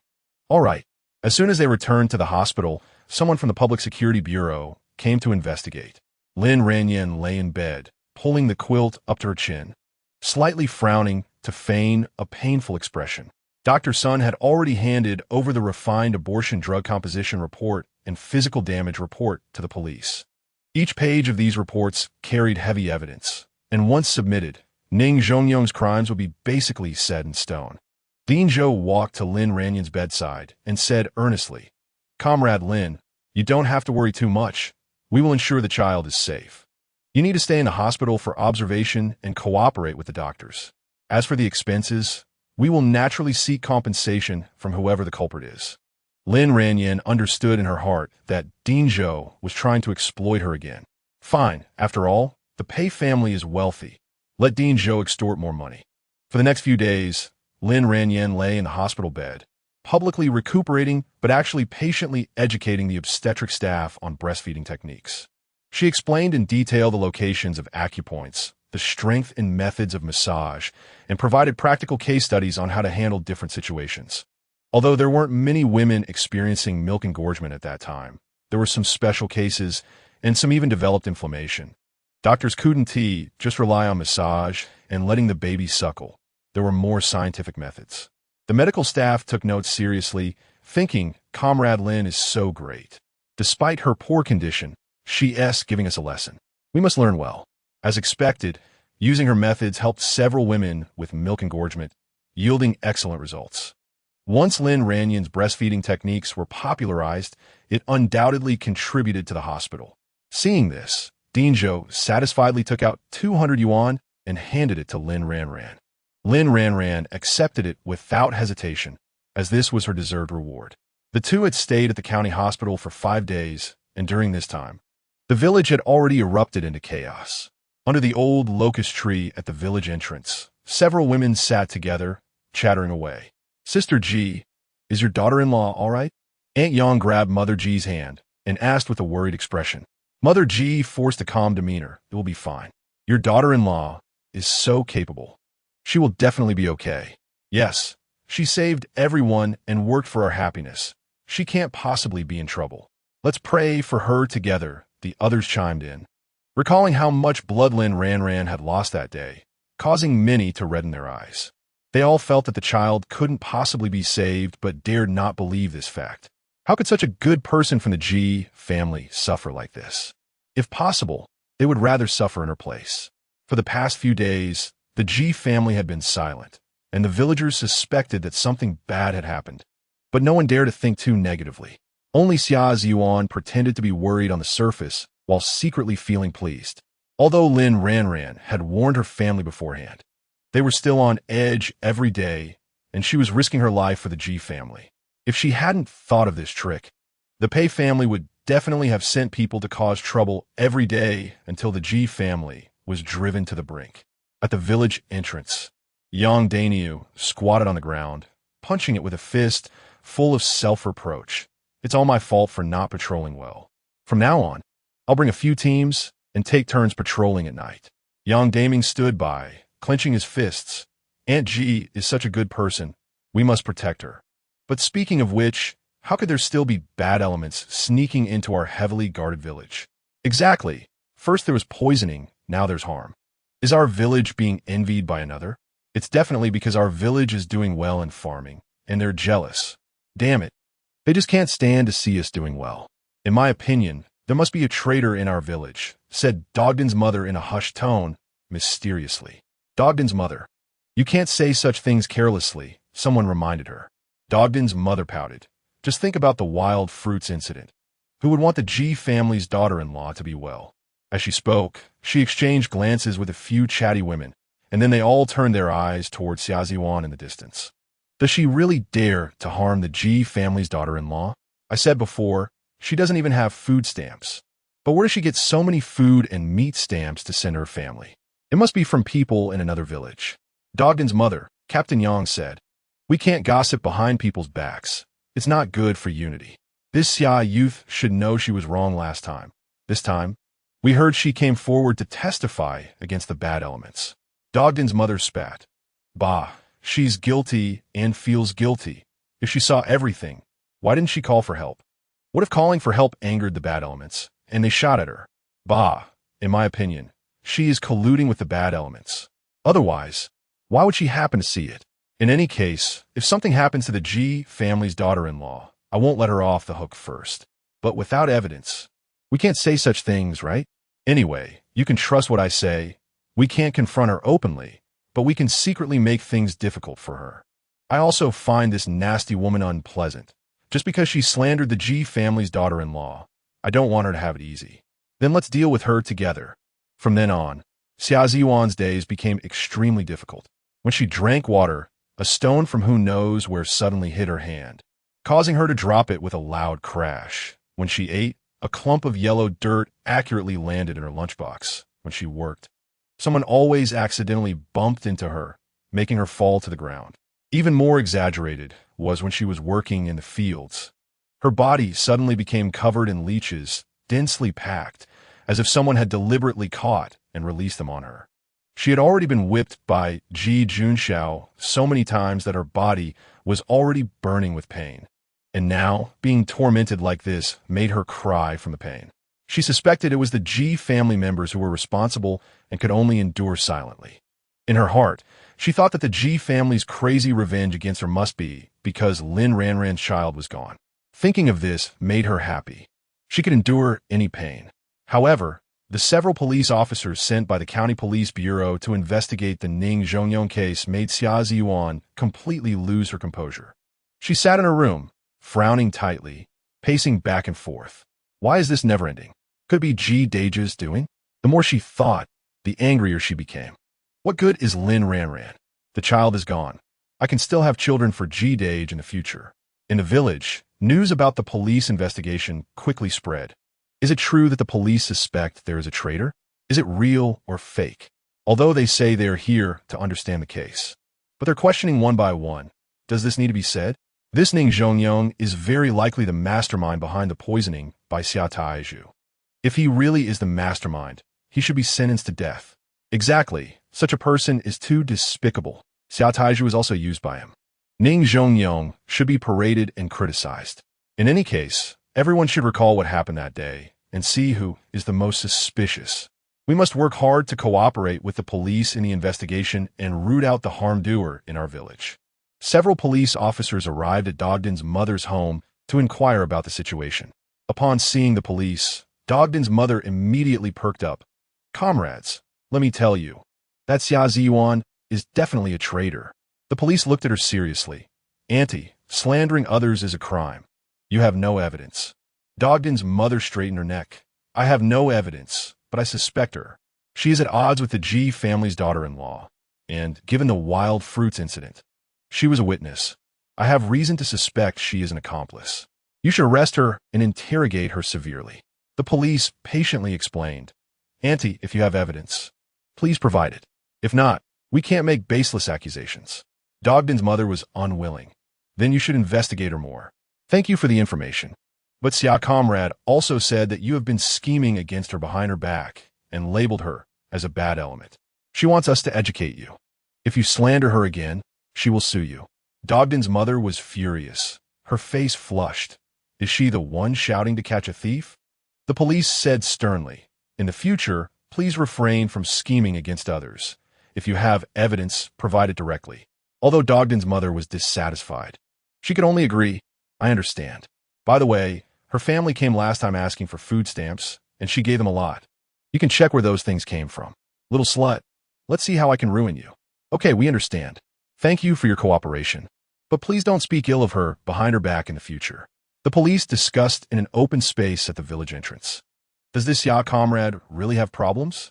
There are significant problems, but unfortunately, there is no evidence.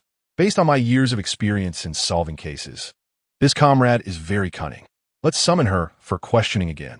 Xia Ziyuan was summoned again, and she tried to maintain her composure.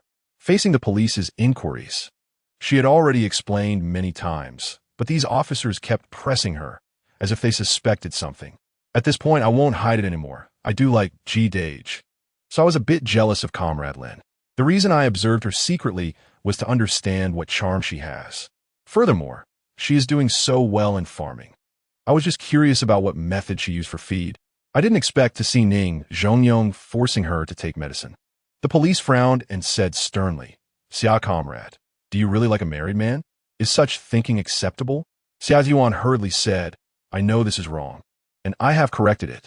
But comrades, please do not doubt that I am a bad element. I'm just a bit jealous of her. But I have never harmed anyone. Can't you want to harm someone out of jealousy? I wouldn't dare. I am an intellectual, and I know that crimes are punishable by law. Even if I had 10 times the courage, I wouldn't dare. As for the fact that you took a lot of food and meat tickets for your family, how do you explain that? Tears welled up in Xia Ziyuan's eyes as she said plaintively, I haven't sent food and meat tickets home for months. Those were all saved up by me. My family is draining my resources. I just wanted to force them to work harder. But when I borrowed food tickets from Brother Daniel, they complained it was too little and wouldn't leave. I had no choice but to give them some to send them away. Comrades, if possible, please help me talk some sense into my family. They pretend to be sick, and several able-bodied people refuse to go to work, waiting for me to support them alone. I'm really exhausted. A few police officers were moved by her words. They did not expect that in this collective era, her family would have such a lazy mindset. All right, we will go to your home to investigate. If what you said is true, your family will certainly be criticized. Xia Ziyuan quickly replied, "Thank you, comrades. I just want them to be a bit more diligent." After Xia Ziyuan left, the police officers gathered together to discuss. This comrade Xia even betrays her family. It shows she is not a good person. But there's nothing we can do. We have no evidence. Let's start with her family and closely monitor her every move. If she really has problems, we must arrest her. After the police officers left, Xia Ziyuan felt increasingly uneasy. But she was certain of one thing. Lin Ranjing's child was gone. Otherwise, how could it have drawn such attention? She hoped Ning Zhongyong wouldn't betray her. Otherwise, she would be in trouble. It was infuriating. She thought correcting Ning Zhongyong would win her the people's trust, but instead, she fell into Brother Ji's trap. It's possible that she would be arrested. Lin Ranjing, your child is gone. Why are you pushing me to this extent? Xia Ziyuan blamed everything on Lin Ranjing. She clenched her fists. If I'm not doing well, you won't have it easy either. Meanwhile, various villages held meetings. In the village committee courtyard, the villagers were packed tightly, and a loudspeaker overhead emitted crackling electric sounds. The village chief, holding a loudspeaker, emphasized loudly that everyone should not go to other villages recently. Otherwise, anyone caught would be treated as a bad element. Whispers occasionally arose in the crowd, and everyone's face was filled with tension and unease. In an instant, all villages strengthened their defenses against outsiders. Roadblocks were set up at the village entrance, and several villagers patrolled back and forth wearing red armbands. Taohua Village and Xingfu Village felt ashamed in front of other villages due to the bad elements. When everyone encountered people from other villages while going to the market, they hurried past with their heads down. Lin Ranjing returned safely. The villagers were all excited and wiping away tears. The educated youth in the courtyard also offered her blessings. Indeed, good people have divine protection. After losing so much blood, her child could still be saved. Lin Ranjing was definitely a favored child of God. Xia Ziyuan was furious. How could this be? She was in the eye of the storm, and Lin Ranjing was safe and sound? It's so unfair. However, to clear her name, Xia Ziyuan swallowed her anger and went out to congratulate her. "Comrade Lin, it's so good that you returned safely." Lin Ranjing smiled and said, "Is this sincere from Comrade Xia?" "Of course." Lin Ranjing smiled. "It seems Comrade Xia truly recognizes her mistakes. She even helped me point out the bad element. You don't know, that bad element was so cunning, insisting that the abortion pills were flour, but thanks to Comrade Xia, she firmly refuted him." Xia Ziyuan was filled with hatred, but she could only smile. "It's my honor to help Comrade Lin. Everyone should no longer suspect her. She is kind-hearted and beautiful. How could she possibly collude with that bad element?" As soon as I returned, I heard some rumors. "Everyone, please don't spread them anymore. Comrade Xia definitely has no connection with the bad element. How could she collude with them? This is something without evidence. We can't just say anything. Otherwise, Comrade Xia, as an intellectual, wouldn't let it go like that." Xia Ziyuan clenched her fists. That wretched Lin Ranjing. On the surface, she was defending her, but in reality, she was mocking her. It would have been better if she hadn't explained. This explanation changed the way those who had not suspected her looked at her. It was as if she were a spy, although she truly was. But she showed no signs of weakness. "I will handle my relationship with Comrade Lin well in the future. Please bear witness to that." Xia Ziyuan could only force a smile. Everyone was clear as day in their minds. They all laughed without exposing her. Chapter 42. Are you also reborn? After everyone left, the Ji family closed the door. Mother Ji carefully examined Lin Ranjing from head to toe, then reached out to touch her belly and pinched the hem of her clothes, confirming there was nothing unusual before finally letting out a sigh of relief. Each member of the Ji family showed concern, and only then could the young couple return to their room. "Did you do something about Xia Ziyuan?" Lin Ranjing leaned against the door, staring at her husband. Ji Junxiao paused while undoing his buttons, thinking that since she hadn't accused him, if there were evidence, he would personally take her to the police. "What? Do you want to hold her hand on the way?" Lin Ranjing suddenly leaned in, grinning mischievously. "I didn't seeing him trying hard to defend himself." Lin Ranjing couldn't help but laugh. She stood on her tiptoes and gently kissed his cheek. "Thank you, husband." Ji Junxiao's ears turned red as if they could bleed, and his apple bobbed twice as he turned around to pretend to tidy up the table. Lin Ranjing looked at this man, who was imposing on a battlefield, now resembling a startled deer, and couldn't help but find it amusing. It turned out that this tough guy only showed such tenderness and shyness in front of her, making her feel like a little rascal. Husband, no matter what happens in the future, I believe in you, Lin Ranjing said seriously. Ji Junxiao was overjoyed. Thank you, wife. I'll reward you with a kiss. Lin Ranjing pointed her lips. Yungxiao trolled. In the end, he couldn't hold back and leaned in to kiss her. After this incident, Xia Ziyuan seemed to have changed into a different person. In the morning, she would take the initiative to greet Lin Ranjing by the well, saying, Comrade Lin, good morning. At noon, she would smile and call out, Comrade Lin, are you busy? Even on a sunny afternoon, she would point to the sky and say, Comrade Lin, the weather is really nice today. She deliberately greeted Lin Ranjing in front of a group of educated youths. Following the saying that one shouldn't strike a smiling face, she took the initiative, and Lin Ranjing responded. Looking at her fake smile, Lin Ranjing wondered what this female lead was plotting again. For the next half-month, Xia Ziyuan indeed behaved herself. Before dawn, she would carry a hoe to the fields, always eager to take the compost bucket, and even volunteered to clear the most troublesome, thorny grass piles. However, even so, the villagers still looked at her with suspicion. After all, the police still had no solid evidence, and although everyone was dissatisfied, they didn't dare to say much. One afternoon, Captain Yang and Ji Junshan brought exciting news from the city. Ning Zhongyong was sentenced to 10 years for intentional injury. Everyone erupted with cheers and applause. In contrast, Xia Ziyuan had no way to deal with the police due to lack of evidence. But news of her family being criticized for pretending to be sick and slacking off spread throughout the village like wildfire. Dog Egg's mother stood at the village entrance, hands on her hips, spitting as she said, Bitch, still claiming to be a middle peasant at home? Now how does that feel? Not being able to find evidence to arrest her really gave her a free pass. We'll continue to make her suffer to the bitter end. A group of women gathered by the well, chattering away. Xia Ziyuan's half-month of effort had instead become a laughingstock for everyone during meals. However, she was strong-willed, believing that time would make everyone forget everything. When the opportunity arose, she would lead everyone to prosperity, and they would be grateful to her as they were in her previous life. At noon, Dog Egg's mother rushed into the educated youth dormitory. Ji family's daughter-in-law. I dug up a lot of locusts and mole crickets in the fields this morning. Can they be eaten? Chun Jing teased from the side. Dog Egg's mother. You've been eating these two types of bugs for many years. Isn't it a bit late to ask Comrade Lin now? Dog Egg's mother scratched her head and grinned. I'm just afraid of poisoning, past experiences. Well, Comrade Lin has a wealth of knowledge. It's more appropriate to ask her. Chun Jing laughed. Lin Ranjing smiled and said, both of these insects are rich in protein and trace elements, so you can eat them with confidence. But remember to cook them at high temperatures to kill any parasites. See, the explanation from the Ji family's daughter-in-law is different. Dog Egg's mother widened her eyes, full of curiosity. By the way, what are protein and trace elements?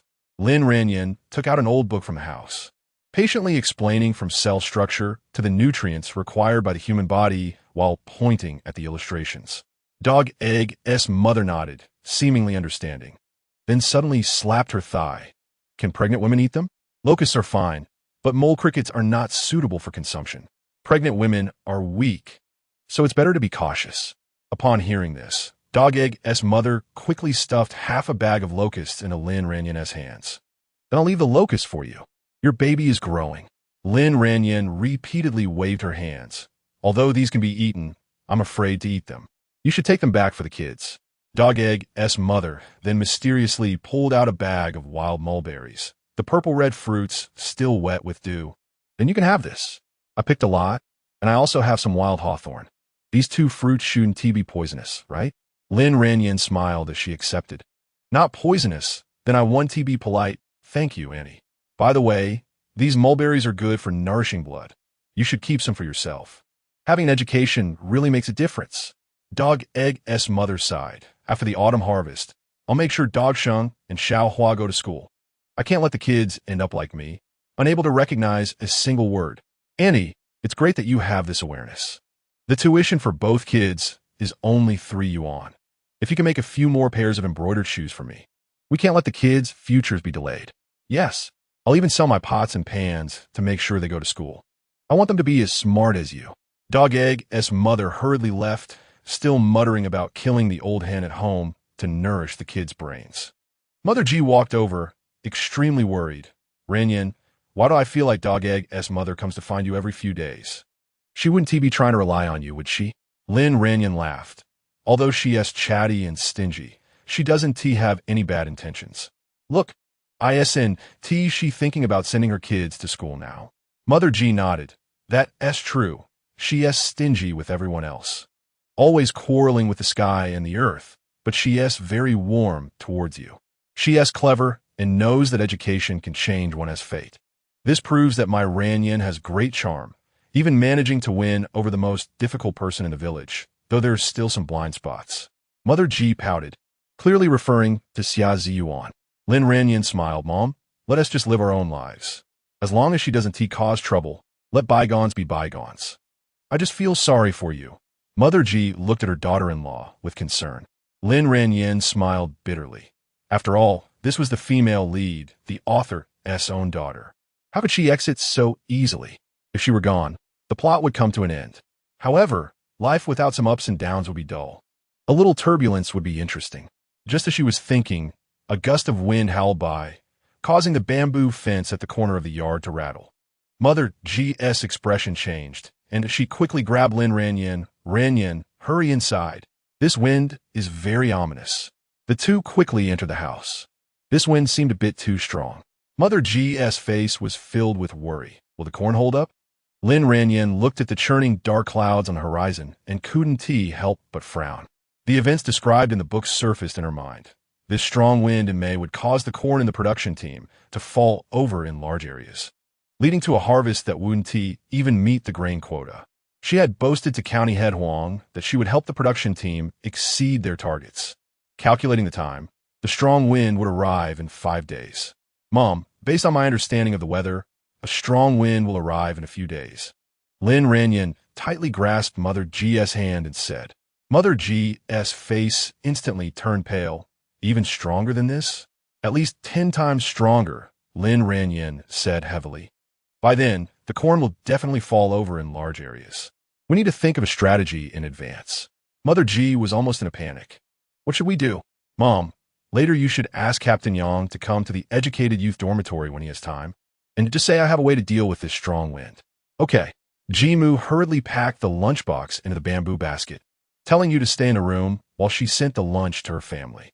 Lin Ranyin stood at the door, gazing at the surging clouds in the distance, her brows furrowing even tighter. Changing the plot won't have any adverse consequences, right? After a while, hurried footsteps echoed in the yard, and Ji Jun Xiao and Captain Yang rushed into the youth dormitory. Captain Yang's brow was furrowed, worried about the disheveled state of the stunted corn plants along the way. Last year's harvest was already unsatisfactory. If this year's yield decreased due to strong winds, how could the production team explain it to the higher-ups? G family daughter-in-law. I heard you have a way to deal with strong winds? Captain Yang asked directly as soon as he entered, without any pleasantries. Ji Jun Xiao quickly stepped forward, carefully supporting his wife. Lin Ranyin said, I have some understanding of the weather.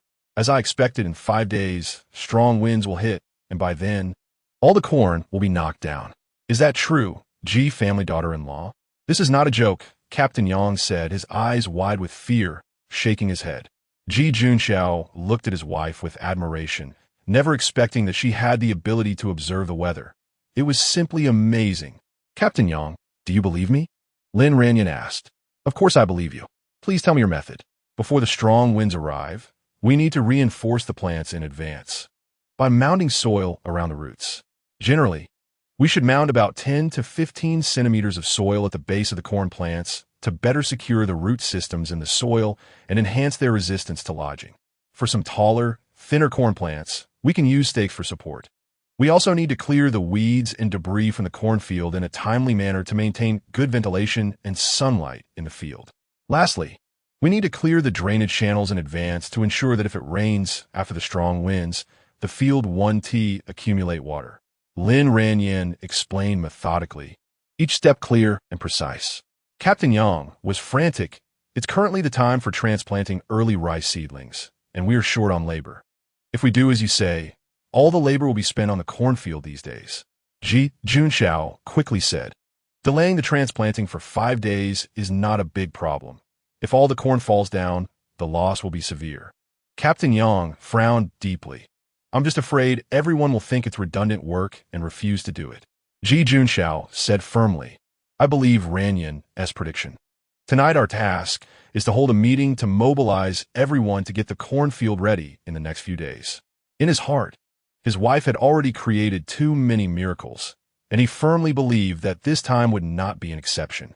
Lin Ranjing continued to add, for those corn plants that have already fallen over, we need to promptly prop them up and firm the soil around them. We can also apply some quick-acting fertilizer to promote the rapid recovery of the corn plants and enhance their resilience. Wait, I'll personally prepare the fertilizer. Captain Yang nodded. All right, G family eldest son will stay and help your wife prepare the fertilizer. By the way, G family daughter-in-law, you'll host tonight's meeting. Everyone now believes what you say. Lin Ranjing readily agreed. Okay. In fact, this quick-acting manure fertilizer had been prepared by Lin Ranjing 2 months ago. After 2 months of fermentation, combined with some creek water, it could become high-quality, quick-acting organic fertilizer. Now, she also needed to use wood ash to prepare potassium fertilizer. Ji Junxiao immediately took action, igniting the already collected crop straw and branches, and finally collecting the wood ash. Lin Ranjing guided from the side. Soak this wood ash in water to make a wood ash extract, which will be used for foliar spraying. This will quickly replenish potassium elements, enhancing the corn's resistance to lodging and photosynthesis. Ji Junxiao looked at his wife, his eyes filled with love and admiration. Wife, you know everything. Recently, he had been working hard to read books on planting and breeding, but he always felt that what was written in the books was superficial compared to his wife. Lin Ranjing playfully smiled. Of course, I'm naturally smart. Whoever marries me will be lucky. Ji Junxiao gently embraced her. Ranjing, thank you for always being with me. As night fell, everyone gathered in the youth dormitory for the meeting. Lin Ranjing stood at the front of the crowd, hosting the meeting. Ji family daughter-in-law. Today the wind knocked down many weak corn plants. Will there really be strong winds in 5 days? Someone asked loudly. That's right. So we need to reinforce the corn plants before the strong winds come. Otherwise, we will harvest nothing. Lin Ranjing emphasized the seriousness of the situation again and then detailed the response methods to everyone. After listening, the crowd began to discuss among themselves. Ji family daughter-in-law has always been opinionated. I have no objections. Me neither. Agreed. Just then, Secretary Yang stood up, loudly opposing. Comrade Lin, I do not deny the changes you have brought to the village, but it is currently the time for transplanting seedlings. If we waste 5 days on the cornfield, it will be redundant work. What if the strong winds don't come? Who will bear the labor loss for these 5 days? Secretary Yang was older, with a more rigid mindset, and held great prestige in the village. Some older villagers echoed, G family daughter-in-law. You may know about planting and breeding and have a business mind, but you might not accurately read the weather. Yes, at this time of year, we also experience some strong winds, and some weak corn plants fall over, but a little loss is not a big deal. Yes, G family daughter-in-law, this time just relax. It'll be fine. Dogen's mother was furious, her face red. Why don't you believe G family daughter-in-law? Don't you know how amazing she is? Secretary Yang snorted coldly. She is very capable in other areas, but as for observing the weather, she, a northerner, doesn't understand our southern weather. Yes, G family daughter-in-law. You are better than us in other areas, but in terms of weather, you really can't compare to us. We've lived here for over 70 years, and we definitely know more than you. Right, G family daughter-in-law. This time, listen to us. It's nothing to worry about. Among the crowd, Xia Ziwan frowned. Her expression complex. In her previous life, all the corn fell due to strong winds. She had advised the captain to prop up the fallen corn and reapply fertilizer, which saved some, but ultimately they didn't even have enough to pay the grain tax. It wasn't just their village. Other villages faced the same situation. However, other villages used rice and tea oil to offset the corn tax. If Lin Ranjing's method succeeded this time, she would outshine everyone again. Thinking of this, Xia Ziyuan gritted her teeth. As the voices of opposition from the elders grew louder, Dog Dan's mother was jumping up and down in frustration. You are all stubborn. Anyway, I stand with G family daughter-in-law. I also stand with G family daughter-in-law, Yang's mother said loudly. The captain's wife also expressed support. I support G family daughter-in-law. Whatever she says, I will do. Yang Daniel shouted. I stand with Aunt G. Most of the young people were on Lin Ranjing's side. Secretary Yang anxiously slapped his thigh. You are confused. This is not a joke. In past years, our team has always ranked at the bottom and almost faced public criticism. You cannot make a mistake this time. Suddenly, Xia Ziyuan, who had been silent, spoke up. This time I stand with Comrade Lin. I can also observe the weather. And there will indeed be strong winds in 5 days, 10 times stronger than today's wind. If we don't take measures, the corn will yield nothing. Dog Dan's mother immediately mocked. Oh, Comrade Xia, you're repeating G family daughter-in-law's words verbatim. What? Do you want to take credit too? Xia Ziyuan looked wronged. I'm not. I'm thinking about the interests of the collective. In front of the collective, personal gains and losses must be set aside. The collective is the most important. I'm just afraid some people will cause losses to the collective. Dog Egg Mother ruthlessly retorted. Xia Ziyuan turned to Captain Yang and said pitifully, Captain Yang, I really care about the collective. Ji Junyao bluntly exposed her. Then why didn't you voice your opinion today when you sensed the wind was not right? My sister-in-law brought it up, and you just repeated her words. Isn't that just trying to take credit?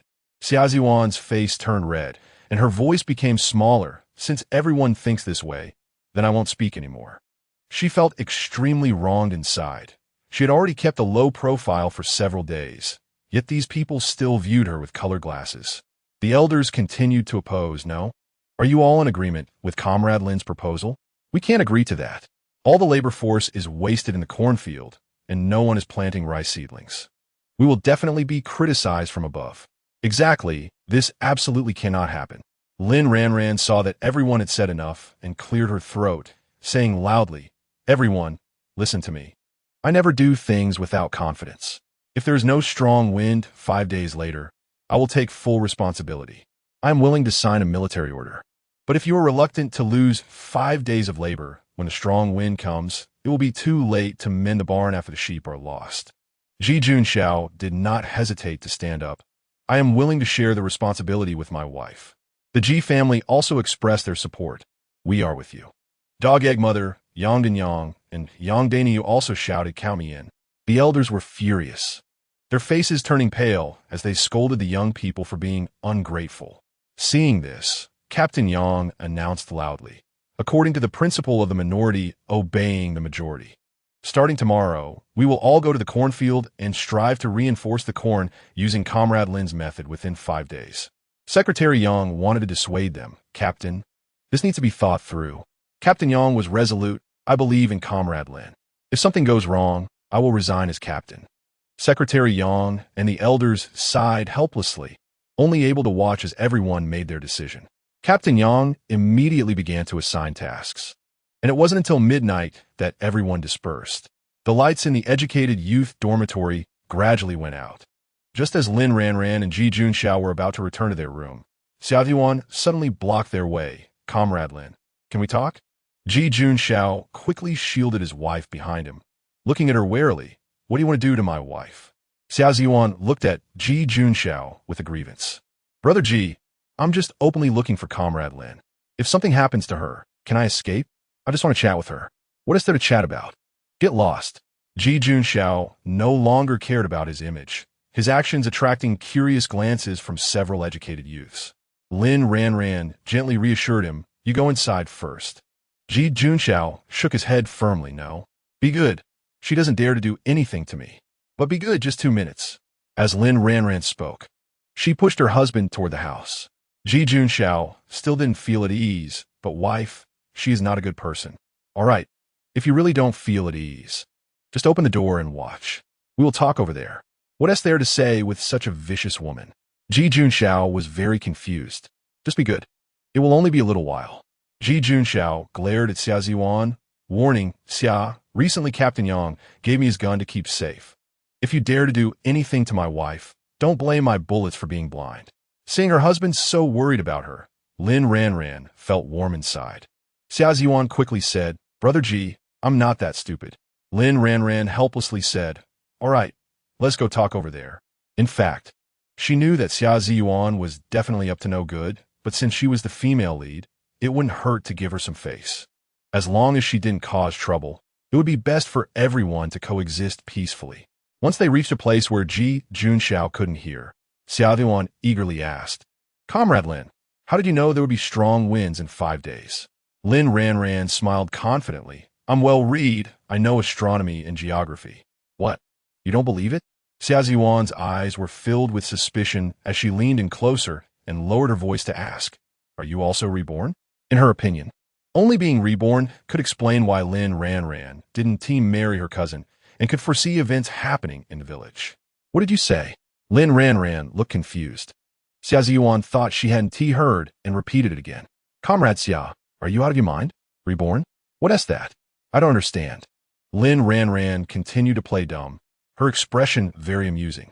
Xia Ziyuan frowned, lost in thought. If Lin Ranran was reborn, then in her previous life, when she married her cousin, she wouldn't know about village matters either. What exactly was going on?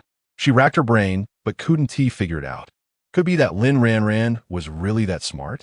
No, Ji Junxiao had mentioned Lin Ranran before, only knowing that she was lazy and had a bad temper when it came to spending money. Chapter 43, Secretary Yang hanged himself out of guilt. Lin Ranran did not expect that Xia Ziyuan would actually suspect her. It must be said that Xia Ziyuan is quite clever. Unfortunately, her cleverness is used in the wrong way. Lin Ranran was somewhat impatient. Comrade Xia, is there anything else? If not, I'll be leaving. My 2 minutes are up, and exceeding the time requires payment. Xia Ziyuan gritted her teeth. Comrade Lin, you won't always be this lucky. You've taken everything that belongs to me, and one day, I will make you pay it back with interest. Lin Ranran's expression instantly turned cold. Has your foxtail been exposed? Are you not afraid of me recording this? Xia Ziyuan replied. Can you even hide a recorder in your belly? How convenient. Just record it whenever you want. Comrade Xia, I advise you if it's not yours, don't covet it. Xia Ziyuan felt extremely wronged. How is it not mine? In my past life, you married my cousin, and Brother Ji was my husband. You'd better obediently divorce and marry my cousin. Otherwise, you will face divine retribution for going against the heavens. Damn it. Do I look like I'm giving you face? Lin Ranran slapped her hard. People like her deserve to be taught a lesson. Who knows which author created this brainless female lead?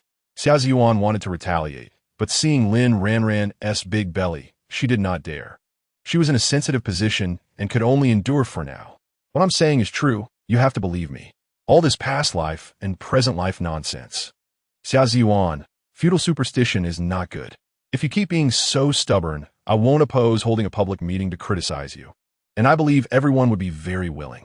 Lin Ranran, I don't want to be at odds with you. Why do you have to go against me? Xia Ziyuan, with your cleverness and capability, it's better to find someone else to like. Don't do anything foolish, or don't blame me for being ruthless. After saying that, she left without looking back. Xia Ziyuan stood there, stomping her feet in anger. Lin Ranran, I'll let you be proud for a while, but when you let your guard down, you will be doomed. Ji Junxiao saw his wife return and hurried over, nervously asking, Wife, what did she say to you?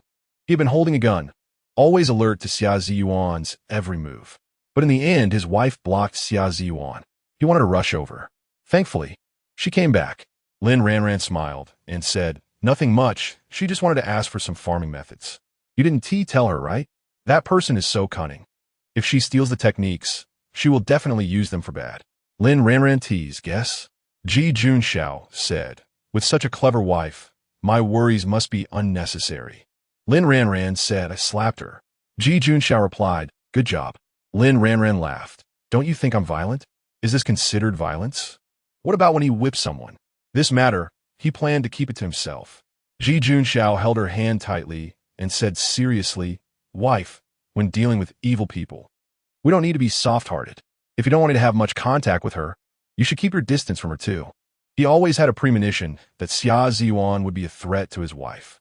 Lin Ranran confidently smiled. "Don't worry, I can handle her easily. Don't be careless. This is for you. Don't let her scheme against you. Rest assured, your husband is also quite clever." Second clever? With Ranran around. I don't dare to claim the first. He was flattered. Lin Ranran laughed. "Husband, do you feel like you're becoming more slick? Does Ranran not like it?" Lin Ranran blushed and said, "I quite like it." Ji Junxiao was overjoyed. His wife said she liked him. Too bad there was no recorder. No, he must buy a recorder and keep it hidden at all times. He kissed her forehead. "I love my wife the most." Lin Ranran's face turned even redder. He gently touched her belly. "Are the babies being good? Did they cause you any trouble today?" Lin Ranran laughed. "They kicked me a dozen times. Probably because the 3 babies inside are fighting." "You've already shown such violence before they're even born?" Ji Junxiao held his wife in his arms.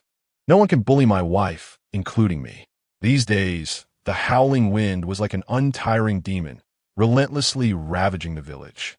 The withered yellow leaves spun in the wind, emitting a mournful wail, and dust flew everywhere, making it hard for people to open their eyes. Everyone was busy reinforcing the corn on the slope, according to Lin Ranran's methods. Despite being tired all day after work, everyone still dragged their heavy steps back to their own fields to reinforce the corn, then climbed onto the roof to carefully repair the rickety thatch. Each straw was reorganized and tightly bundled with bamboo strips, fearing they would be blown away by the strong wind. The Ji family did not dare to slack off. After quickly finishing dinner, the family grabbed lanterns and, in the faint light of the backyard, carefully reinforced the corn. The corn leaves rustled in the wind, as if they were also uneasy about the approaching storm. In the educated youth dormitory, several enthusiastic young people volunteered to help. Their figures moved through the night, their tools busy at work. Lin Ranran looked at everyone's busy figures, filled with gratitude, and specially cooked a steaming late-night snack to reward these helping educated youth. The fragrant soup dispelled some of the chill and warmed everyone's hearts. 5 days later, the night was as dark as ink, and the clouds hung low, as if they were going to swallow the entire village. In the middle of the night, the strong wind roared like a beast breaking free from its cage. The howling wind was deafening. Branches were snapped by the gusts, and tiles made an ear-piercing scraping sound in the wind, let alone the corn in the fields. Even the seemingly sturdy thatch on the roof was easily blown away by the strong wind, spinning in the air before disappearing without a trace. Those villagers who followed Lin Ranran's suggestions were now filled with relief. The roofs they had reinforced held strong against the gale, shielding their families from wind and rain. However, Secretary Yang and a few older villagers were not so lucky. The corn in their field was leaning in all directions, and the broken corn stalks lay helplessly in the mud, resembling defeated soldiers. The roof of their house was also battered by the wind, with heavy rain pouring in through the holes, instantly turning the inside into a swamp. The 6 families, left with no choice, could only gather some valuable belongings in the storm and temporarily squeeze into the village school. Team leader Yang was awakened in the middle of the night by the urgent sound of rain and wind. Upon learning about the situation of those families, he hurriedly donned a raincoat and, along with a group of young people, rushed into the rain, helping each family move. The rain hit everyone's faces painfully, and the strong wind almost knocked them over, but they showed no sign of retreat. "I told you to reinforce the thatch before the heavy rain came, but you wouldn't listen. Now look at this." Team leader Yang, anxious and angry, couldn't help but scold them a few times. Secretary Yang looked at the belongings soaked by the rain, tears streaming down his face. What a sin, this cursed weather. Why didn't I listen to Comrade Lin back then? At this moment, he was filled with regret, and his hunched figure looked especially desolate under the light. One of the elderly men squatted in the corner, holding his head in his hands, crying, "It's all my fault. I thought I understood the weather after living for 70 years, but I didn't expect reality to slap me hard in the face. It's also my fault. If I had listened to Comrade Lin, it would have turned out like this." Another elderly man choked up, shaking his head repeatedly. It's all over now. It's all over. Someone shouted in despair, their voice echoing in the empty school, sending chills down everyone's spine. The children were crying in fear nearby, and the wives couldn't help but complain. It's all because you elders insisted on stopping us. Otherwise, how could this have happened? The sounds of arguing and crying echoed through the school, creating an atmosphere so oppressive it was hard to breathe. Dog Egg's mother looked at the raging wind and pouring rain, feeling a wave of fear. Fortunately, she had listened to the advice of the G family's wife and had done what needed to be done. Otherwise, she would be homeless like Secretary Yang and the others now. She secretly resolved that no matter how others opposed the G family's wife in the future, she would firmly stand by her side. Following the G family's wife would lead to a better life. The wind grew fiercer and the rain fell harder. Captain Yang used a loudspeaker to urge everyone to stay indoors as much as possible. We will arrange for the young people to feed the livestock at the farm in the next few days. Everyone should stay calm. His voice was strong and reassuring, providing a sense of calm to the panicking villagers. When the wind died down a bit, Captain Yang led everyone up the mountain to save the corn. The fields were in disarray, despite previous reinforcement efforts. Many corn plants had been mercilessly blown down by the wind. Fortunately, they had not uprooted completely, which gave everyone a glimmer of hope. Following Lin Ranjing's method, they carefully propped up the fallen corn and applied quick-acting fertilizer. Thank goodness we listened to Comrade Lin's advice. Otherwise, if the corn had been uprooted, there would have been no way to save it, someone remarked. This year is too tough. I wonder how things are in other villages, another person said worriedly. What else could it be? The corn must have all been uprooted. Just look at Secretary Yang's corn. Someone shook their head helplessly. Speaking of which, Secretary Yang rushed to his cornfield, and the sight before him nearly broke him. The once vibrant green sea of corn was now a mess of bent and broken stalks. His legs went weak, and he nearly fell to the ground. He cried out in despair. How could this happen? I must be seeing things, right? The corn is fine, isn't it? Secretary Yang asked his son and daughter-in-law, his eyes filled with hope. Dad, open your eyes and see clearly. The corn has all been uprooted. This is all your fault. Yang Afu pointed at his father, trembling with anger. If you hadn't stubbornly stopped us, we would have reinforced the corn long ago. The roof of the house is the same. You insisted on waiting for a good day to do it, and now we can't go home. And all the corn is dead. Are you satisfied now? Afu's wife couldn't help but complain as well. All dead? Secretary Yang murmuret. Since last night, several of Secretary Yang's sons and daughters-in-law had been complaining about him. The 6 families crammed into the school were unable to sleep all night. Tension filled the school. Young people blamed the elders. The elders silently shed tears of guilt, and in the end, everything was blamed on Secretary Yang. If it weren't for him opposing Lin Ranjing, everyone wouldn't have suffered. Hearing these accusations, Secretary Yang felt a mix of grievance and self-blame. If he had known, how could he have opposed? Yes, it's all my fault. I was wrong. Is that not enough? Secretary Yang trembled as he stood up. It was too late to mend the situation. There would be no harvest of corn. He was indeed the sinner. We've said so many harsh words. Dad won't take it too hard, will he? Afu's wife asked Afu with concern. What's there to take hard? Stubborn old man. He doesn't change his mind at all. At least he learned a lesson this time. He went to help save the collective corn. Really, it feels like all our hard work has gone to waste. And he can't hold his head up in front of the whole village, Yang Afu said irritably. Everyone was busy saving the collective corn. The rain continued to fall, and the wind did not stop, shaking the corn stalks.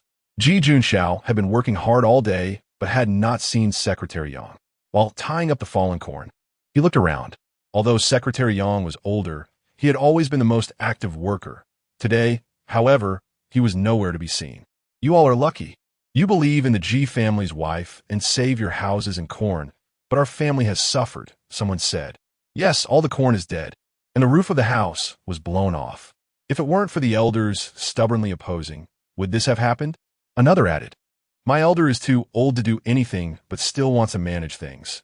If I don't listen to him, he makes a fuss. Life has become really frustrating.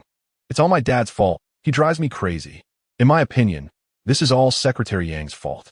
Exactly. If it weren't for him, would my elder have opposed? My elder listens to Secretary Yang for everything. Same here. It makes me furious. I really want to ask Secretary Yang's family to compensate us for our losses. The 6 families complained about their elders and Secretary Yang while working. Dog Egg's mother quickly fertilized the corn and said, "If you ask me, you should have listened to the G family's wife." That night, Secretary Yang and the other elders argued with me fiercely. Now they know they were wrong, right? Yes. Dog Egg's mother is wise. Just think about how amazing the G family's wife is. You can't go wrong following her in the future. We also listen to her. It's just the elders are stubborn. Let's have Captain Yang judge this. Secretary Yang made a mistake, and he should reflect on it. Could this get out of hand? Secretary Yang is highly respected in the village. If he has to reflect, isn't that like taking his life? So what? If he did something wrong, shouldn't he reflect? He didn't even come to work today. He probably feels too ashamed to show up. He has been respected his whole life, but he made a mistake in this matter. Sigh, where is Secretary Yang? Ji Junxiao asked, as it was his turn to keep score. He held the score sheet and was registering everyone one by one. There was no dedicated scorekeeper in the team. It was the literate young people taking turns. Yang Afu wiped the rain off his face, impatiently saying just a few words about him. And he got angry. Who knows where he ran off to? Afu's wife added, "He's just stubborn. You'll be fine after a while. Brother G, he'll come back soon. Please don't deduct his points." Yang Afu slammed his hoe into the ground. It drives me crazy. He clearly did something wrong. And I can't even say a word? If it weren't for his stubbornness, would we be in such a miserable situation? He led the way, and the older ones followed him. Now those families are blaming us.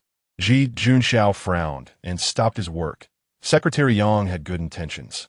He didn't want you to work so hard after the harvest. You shouldn't blame him anymore. It won't help to say more now. Yes, he's stubborn. Now we can't even hold our heads up in front of those families. Some even want us to compensate them. Brother G, you need to speak up for us. My elder didn't make them oppose your wife. They had their own thoughts. Exactly, Brother G. No one wanted this to happen. Our family has nothing to harvest. How can we compensate them? Ji Junxiao looked at the couple seriously. You two go find Secretary Yang first. We'll discuss other matters later. Yang Office snorted. I'm not going to find him. He did something wrong and expects me to do the hard work. Afu's wife also pouted.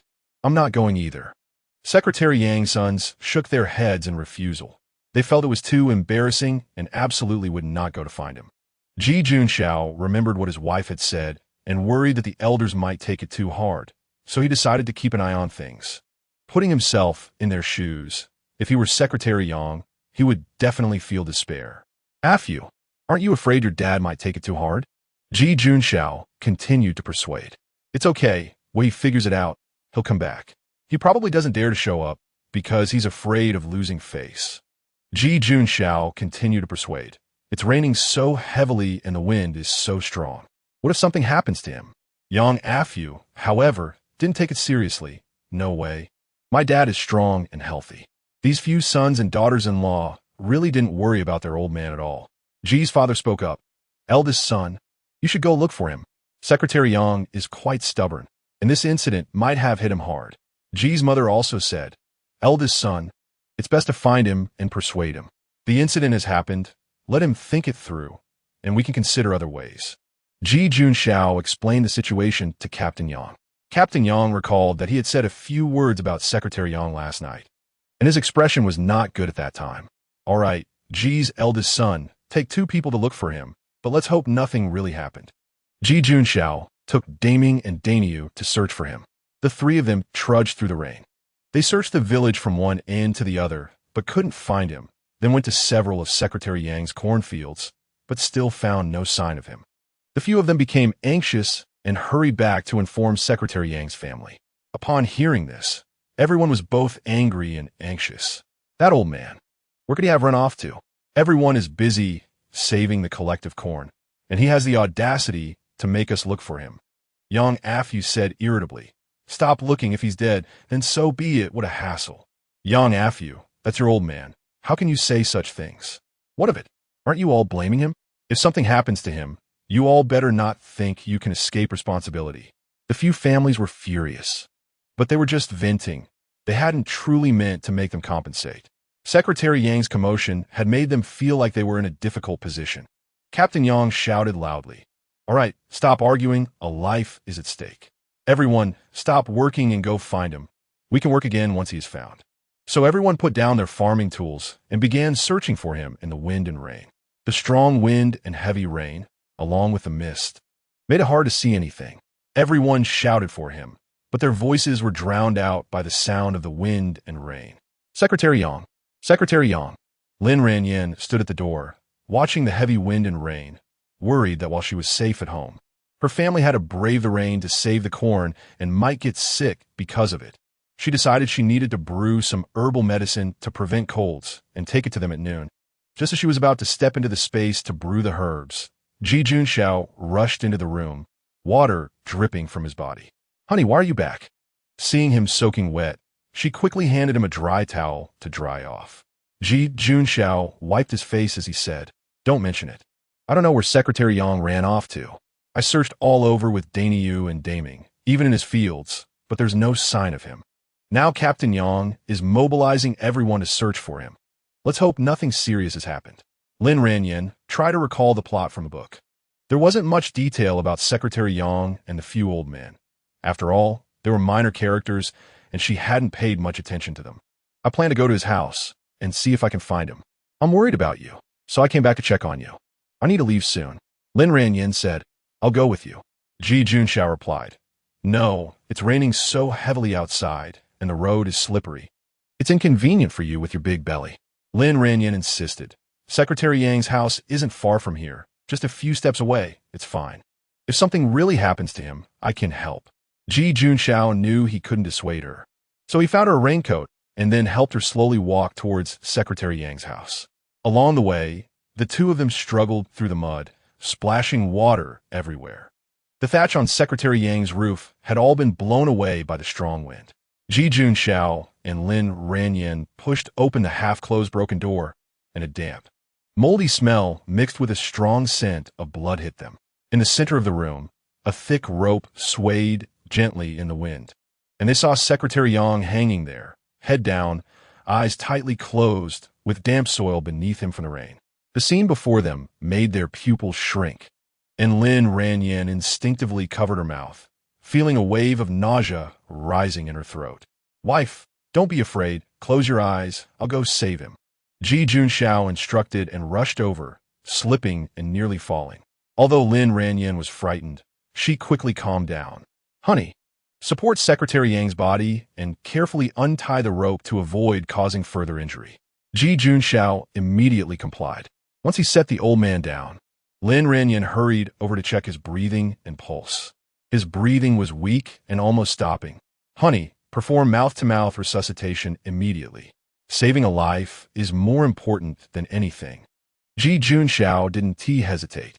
He began performing mouth-to-mouth resuscitation on Secretary Yang, while Lin Ranjing did chest compressions. She had no experience with chest compressions, having only watched a few videos and had a general idea of what to do, so she steeled herself and pressed down according to her memory, feeling extremely nervous. Chapter 44. Lin Ranjing becomes the village secretary. At this moment, Yang Afu rushed in. Seeing the situation in front of him, he was completely dumbfounded. "Dad, why are you so foolish?" Yang Afu directly knelt in front of Secretary Yang, crying uncontrollably. Ji Junxiao was almost exhausted. "Afu, you're just in time. Give her dad CPR, and I'll go call for help." Ji Junxiao felt his strength was about to be depleted. But Secretary Yang didn't wake up. Yang Afu cried while performing CPR on Secretary Yang. Ji Junxiao quickly called for help. He took over from Lin Ranjing to perform chest compressions, while others took turns to give Secretary Yang mouth-to-mouth resuscitation. Soon, the 5 families also arrived. They looked at the scene before them, filled with guilt. If they hadn't criticized Secretary Yang, he wouldn't have tried to take his own life. Now, they could only hope he would be okay. Secretary Yang's family members were all in tears. They were angry with him, but they never expected him to be so despondent. Fortunately, after everyone's efforts, Secretary Yang finally woke up. However, his condition was not good.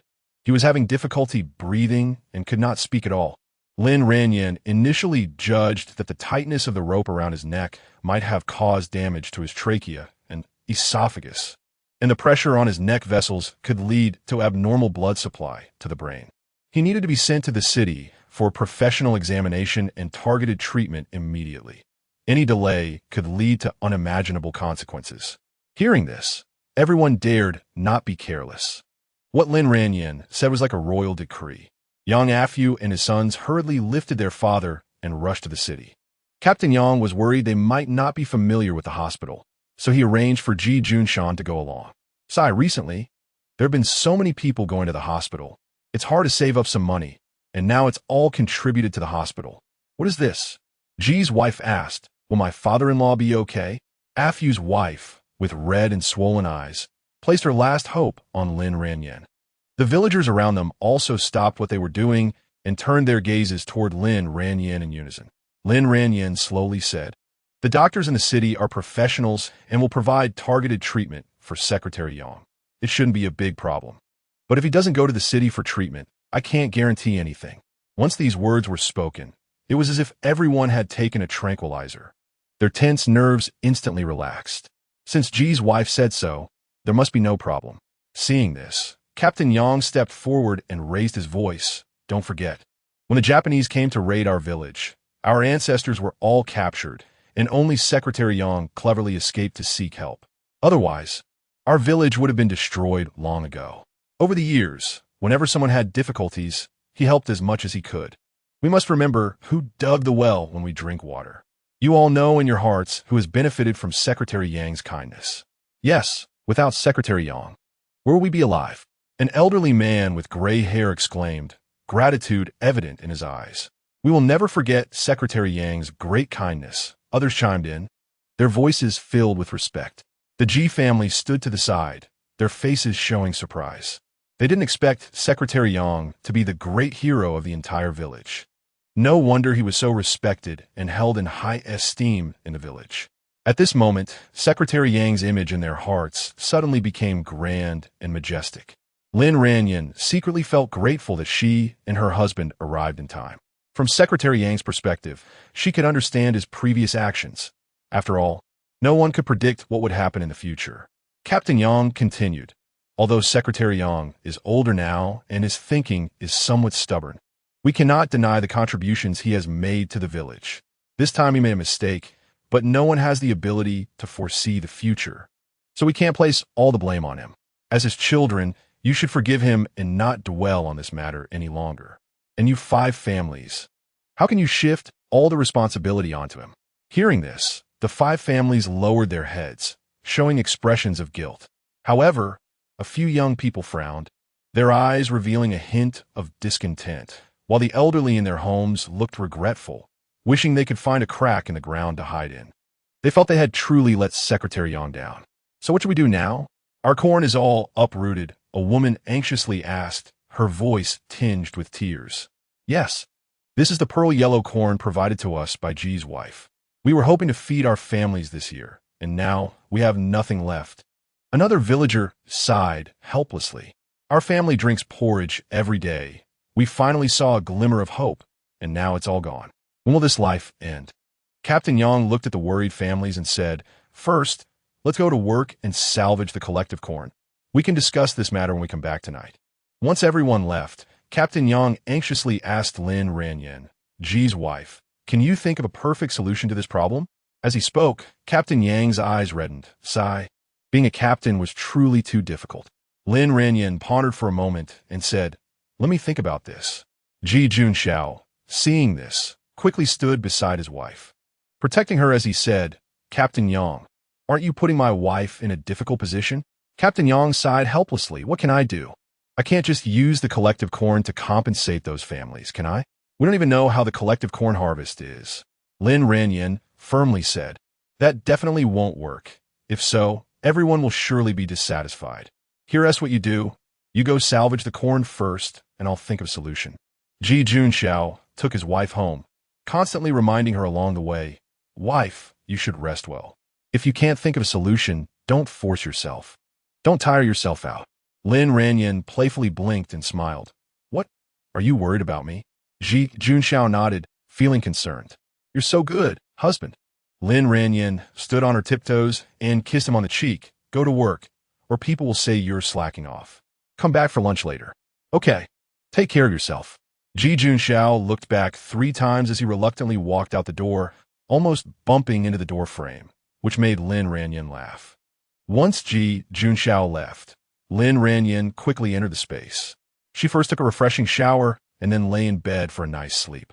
After waking up, she prepared herbal medicine and made lunch. When Ji Junxiao returned, he saw his wife packing steaming hot food into a lunchbox, feeling both touched and heartbroken. Wife, you're cooking for us in the rain. You've worked hard. Lin Ranjing gently shook her head and said softly, you all worked hard rescuing the corn. Ji Junxiao held her hand affectionately, silently vowing to protect this kind and thoughtful woman for the rest of his life. After they ate, Ji Junxiao took the lunchbox and went to deliver food to his family. After a day of hard work, everyone worked together and finally salvaged all the fallen collective corn. Once work ended, everyone couldn't rest and quickly rushed to their own cornfields to continue salvaging their corn. Meanwhile, the families that suffered severe losses sat dejectedly in the school classroom, sighing and looking worried. Captain Yang quickly shoveled down a couple of bites of food and hurriedly took a few pounds of pearl yellow corn seeds to the school. Wiping the sweat from his forehead, he said breathlessly, Ji's wife said that this is a new variety of pearl yellow corn with a short growth period. It can mature in as little as 2 months, although the yield might be slightly lower. The current solution is for you to re-sow. This season has plenty of rain, and the seedlings will grow quickly. It can mature in just 2 months? A young man asked suspiciously. How is that possible? Another villager shook his head, clearly not believing this claim.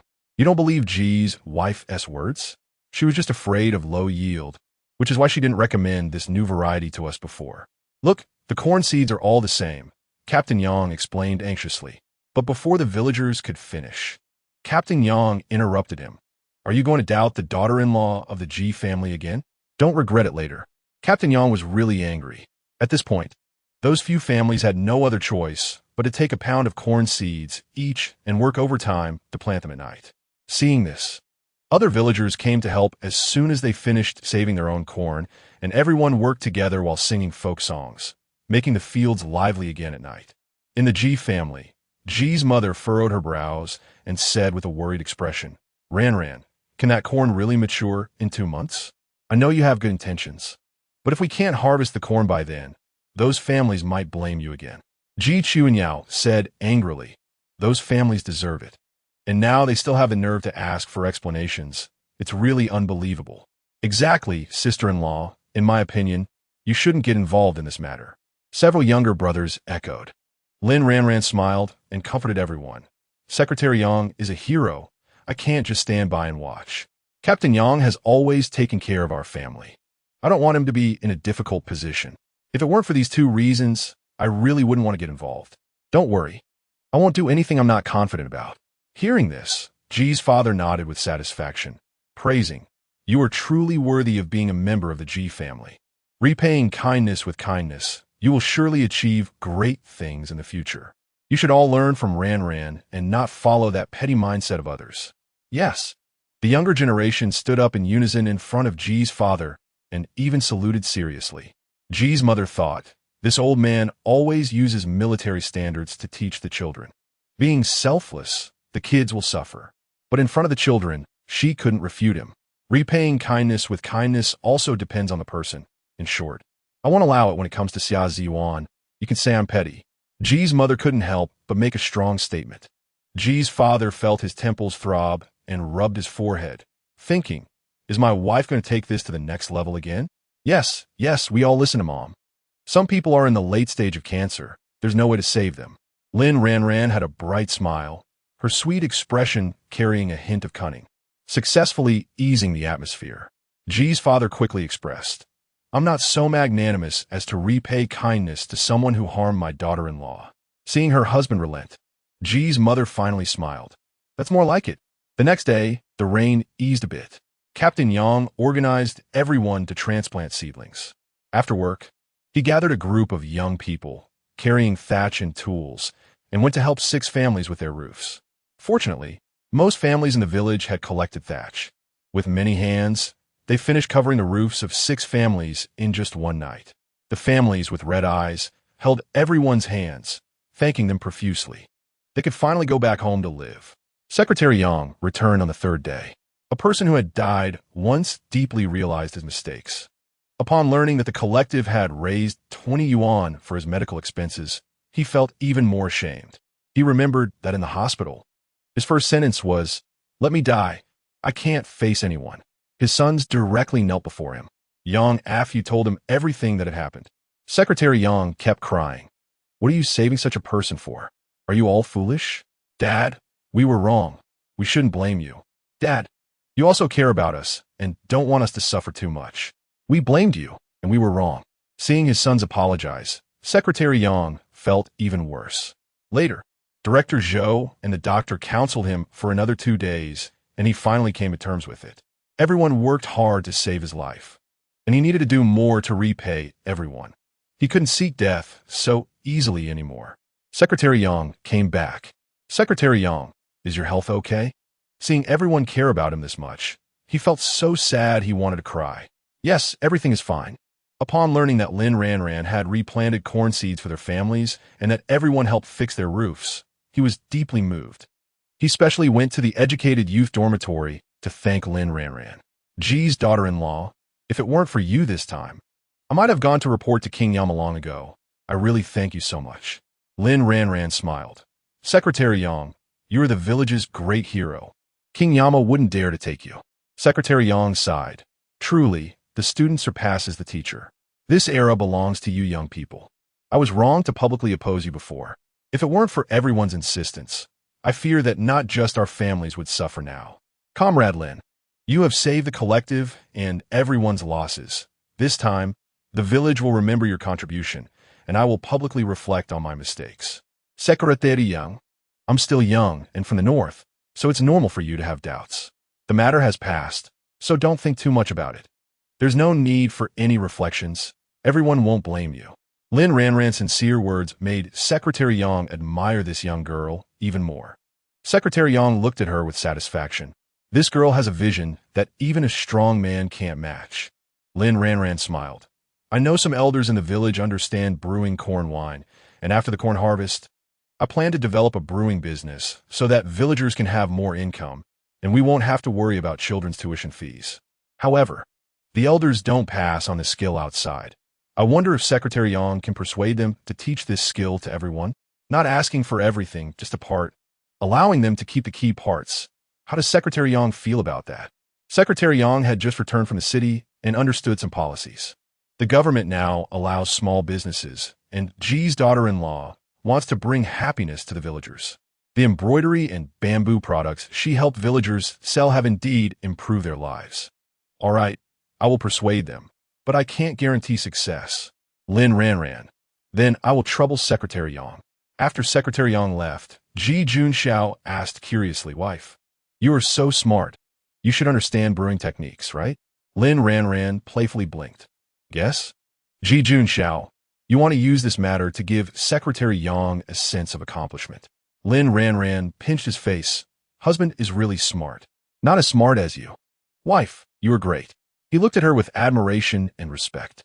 Such a smart, wonderful, and great wife refreshes his understanding every day. Lin Ranjing laughed. "You should be glad you saved the galaxy in your last life. With a wife like this, what more could a husband ask for?" In the evening, Captain Yang notified everyone to come to the educated youth dormitory for a meeting. Village Chief Yang, the captains of teams 2 and 3, and several representatives of the masses also came. The educated youth dormitory is located in Team 1. There are 3 production teams in Suolu village, each with over 50 households. They help each other during busy times, but also compete secretly. Recently, under Lin Ranjing's leadership, Team 1 has been thriving in breeding, and they can even eat meat during festivals, making Team 2 and Team 3 both envious and jealous. They came this time to seek advice. This time, Comrade Lin saved the collective's corn. She is a great contributor to our Team 1, and we should all thank her. As soon as Captain Yang's words fell, there was a thunderous applause from the crowd. "Thank you, Comrade Lin. Thank you, Ji's daughter-in-law." Team 2 and Team 3 looked at Lin Ranjing with envy. Such a smart person. Why wasn't she assigned to their production team? Team 1 is too lucky. They were filled with envy, jealousy, and hatred. Lin Ranjing stood calmly in the center of the crowd. For the collective, it's the least I could do. Secretary Yang. Everyone, look at this. This is vision. I suggest everyone should learn from Comrade Lin. I would like to deeply reflect on my previous opposition to her, as my personal reasons have caused my family and 5 farming households to suffer losses. Everything is my fault, and I ask for everyone's forgiveness. After Secretary Yang finished speaking, he bowed deeply to everyone. Secretary Yang, this is not appropriate. Secretary Yang, please don't do this. He is an old man. Publicly admitting his mistake is like killing him. Everyone felt extremely uncomfortable watching this. Secretary Yang said, when you make a mistake, you must admit it. After deep reflection, I feel that I have grown too old and am no longer suitable for the position of secretary. So I have decided to resign and let someone more capable take the position. What? Secretary Yang is resigning? Who will be the secretary then? No one in the several teams is more qualified than him. Yes, actually Secretary Yang is quite good. Now that he resigns, I feel uneasy. The crowd erupted in chaos. Lin Ranjing and the Ji family did not expect Secretary Yang to resign. It seems this matter has hit him too hard. Even though Lin Ranjing tried to strategize for him, she still couldn't help him overcome that mental hurdle. Village Chief Yang raised his hand, and everyone quieted down, only to hear him say, after discussing with the team leaders, we agree to let Yang Dashan resign as the secretary of Sulyu Village, and we nominate Comrade Lin Ranjing to take this position. This statement was like throwing a huge stone into a calm lake, stirring up 1,000 waves. Although Comrade Lin is very capable, she is not from this village.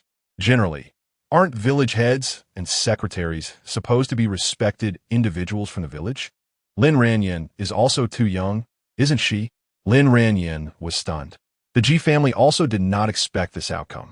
However, thinking about how excellent Lin Ranjing is, they felt she could fully take on the position of secretary. They were proud of such an outstanding Lin Ranjing. Ji Junxiao felt that these people wanted to exploit his wife to contribute to the village. If she became secretary, wouldn't she have to strategize for the second and third teams as well? The village chief and the others were quite scheming. His wife was already tired from being pregnant, and the first team's issues were enough. If she took on the second and third teams, wouldn't that exhaust her? Moreover, as far as he knew, the second and third teams were not very united. Unlike the first team, although they often bicker, they were very united on major issues. He really didn't want his wife to be elected. Everyone quiet down, let me finish. We need to elect village officials who keep up with the times. And capable individuals should take positions. Whoever contributes the most to the village should be the one to lead. Although Comrade Lin Ranjing has not been in the village long, she has made tremendous contributions. Village Chief Yang began to list Lin Ranjing's achievements. As everyone thought about the benefits Lin Ranjing brought to the village, they quickly overlooked the fact that she was not from the village. Now, those in favor of Comrade Lin Ranjing becoming the village secretary, please raise your hands. The people from the second and third teams raised their hands first. Seeing this, everyone from the first team quickly raised their hands as well. Lin Ranjing is so smart. The other teams want to win her over, so they must treat her better to keep her. I support Ji's daughter-in-law for the position of secretary. She will definitely lead us to prosperity, said Dog Egg's mother loudly. That's right. Our happiness depends on Comrade Lin. Learn from Comrade Lin and strive for happiness for everyone. Sister-in-law is amazing. Let's learn from sister-in-law. My daughter-in-law is the best. Ji Junxiao was about to object when Lin Ranjing tugged at his sleeve. Honey, you will support me, right? Lin Ranjing said softly, acting cute. Being secretary will be very tiring. Your body can't handle it. Aren't you there for me? Ranjing, be good. I don't want you to work too hard. Then you have to treat me better every day. Ranjing, be good. Don't be willful. Honey, you are a soldier. Should you consider the big picture? Don't you often say that national interests come first? I am currently suspended. Don't give me that talk. Besides, you are just a pregnant woman. You have already done enough for the village. Honey, you are thinking too small. This is not the Ji family as family style. Be careful. Dad will punish you if he finds out. Wife, they are using you. The people from the second and third teams are not united at all. Today they come to you for this argument. Tomorrow they come to you because someone else's chicken was stolen. Can you handle all that? Lin Ranjing replied, Don't worry. Your wife is extremely smart. These small matters won't trouble me. But, be good. I'll take good care of you as secretary. Lin Ranjing winked at him and then went on stage. Another beauty strategy. Ji Junxiao watched helplessly as his wife was pushed into position. Lin Ranjing smiled and said, I am very grateful for everyone's trust. I still say, if you believe in me and follow my lead, we will have meat to eat every meal. Follow Secretary Lin's lead, and we will have meat to eat every meal. Learn from Secretary Lin. My Ranjing is the best. Secretary Lin, you are our pride. Secretary Lin, we will all listen to you from now on. Chapter 45.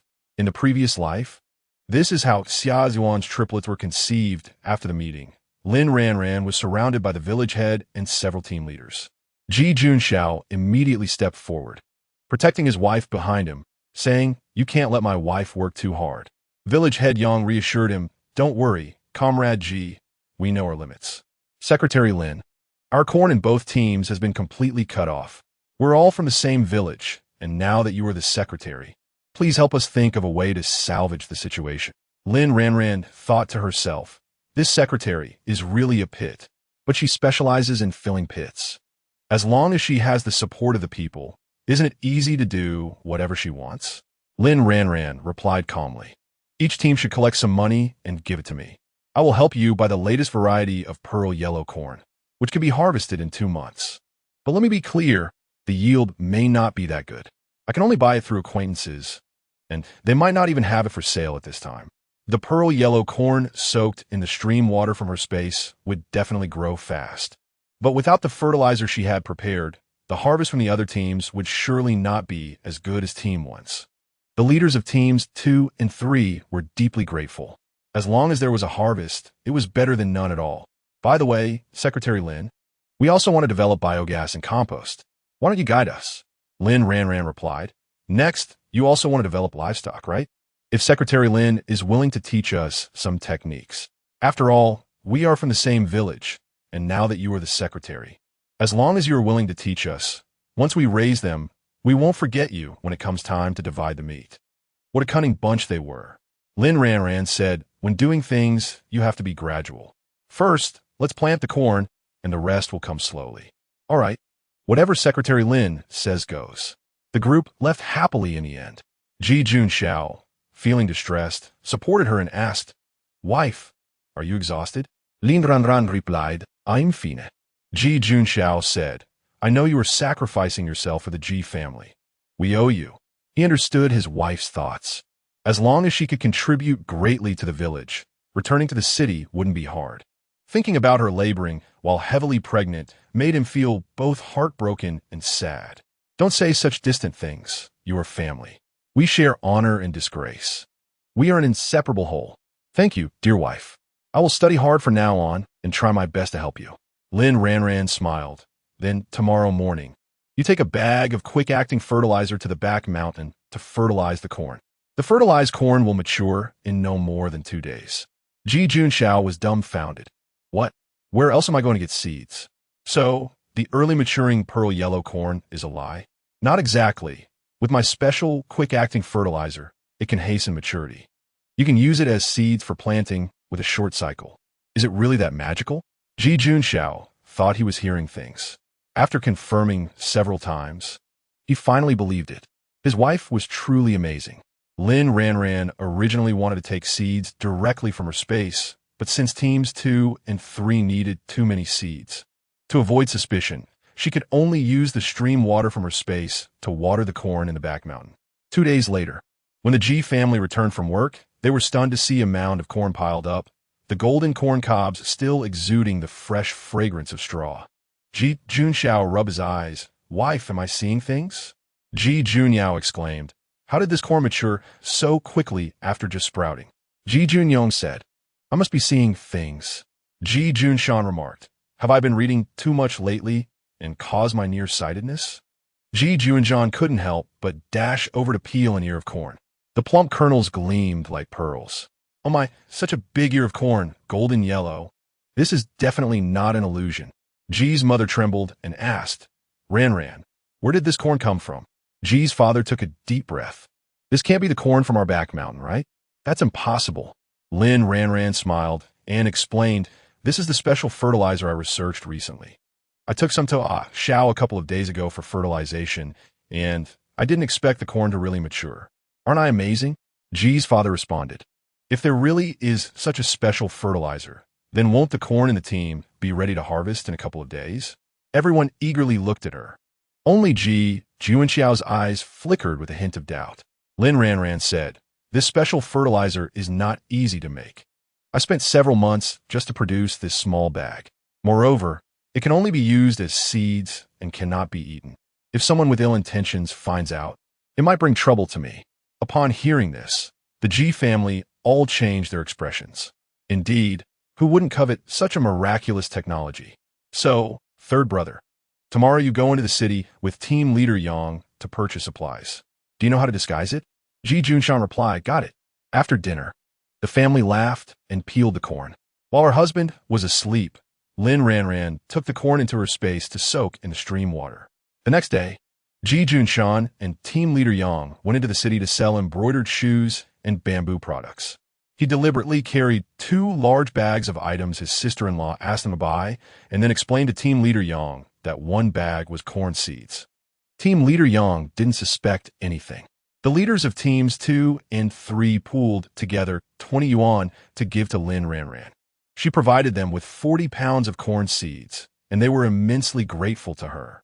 Then they shamelessly asked her to let Ji Junxiao and his brothers come to guide them in planting, promising to give them the highest points and sending appropriate people over to help Team 1 with transplanting. Team leader Yang regretted it immensely. He felt like teams 2 and 3 were competing for labor. Dogden's mother immediately noticed the hidden intrigue. Do you think teams 2 and 3 are trying to steal our people? Dogden's mother worried. If Secretary Lin's family gets assigned to team 2 or 3, will she still take care of us? Yang's mother said, teams 2 and 3 are so far from us in team 1. That can't be, right? Who knows? What if they provide a separate living space for the Ji family? The village head lives in team 2, and there's a big warehouse there that's supposedly empty. What if they offer that warehouse for the Ji family to live in? Don't you think they'd be tempted? What should we do? Secretary Lin can't leave our team 1. Team leader Yang wouldn't just watch as teams 2 and 3 steal our people, would he? The women privately discussed among themselves, all looking worried. No, we need to secretly remind team leader Yang to be cautious of the other 2 teams. Are you brave enough? I certainly am not. Team leader Yang often uses points to pressure us. How about we do it together? Can he really deduct points from all of us? If Secretary Lin's family goes to another team, we'll all be crying. Then let's say it together later. Xia Ziwan listened to their discussions, wishing she could bite her teeth in frustration. Lin Ranjing not only became the secretary, but also stole the limelight.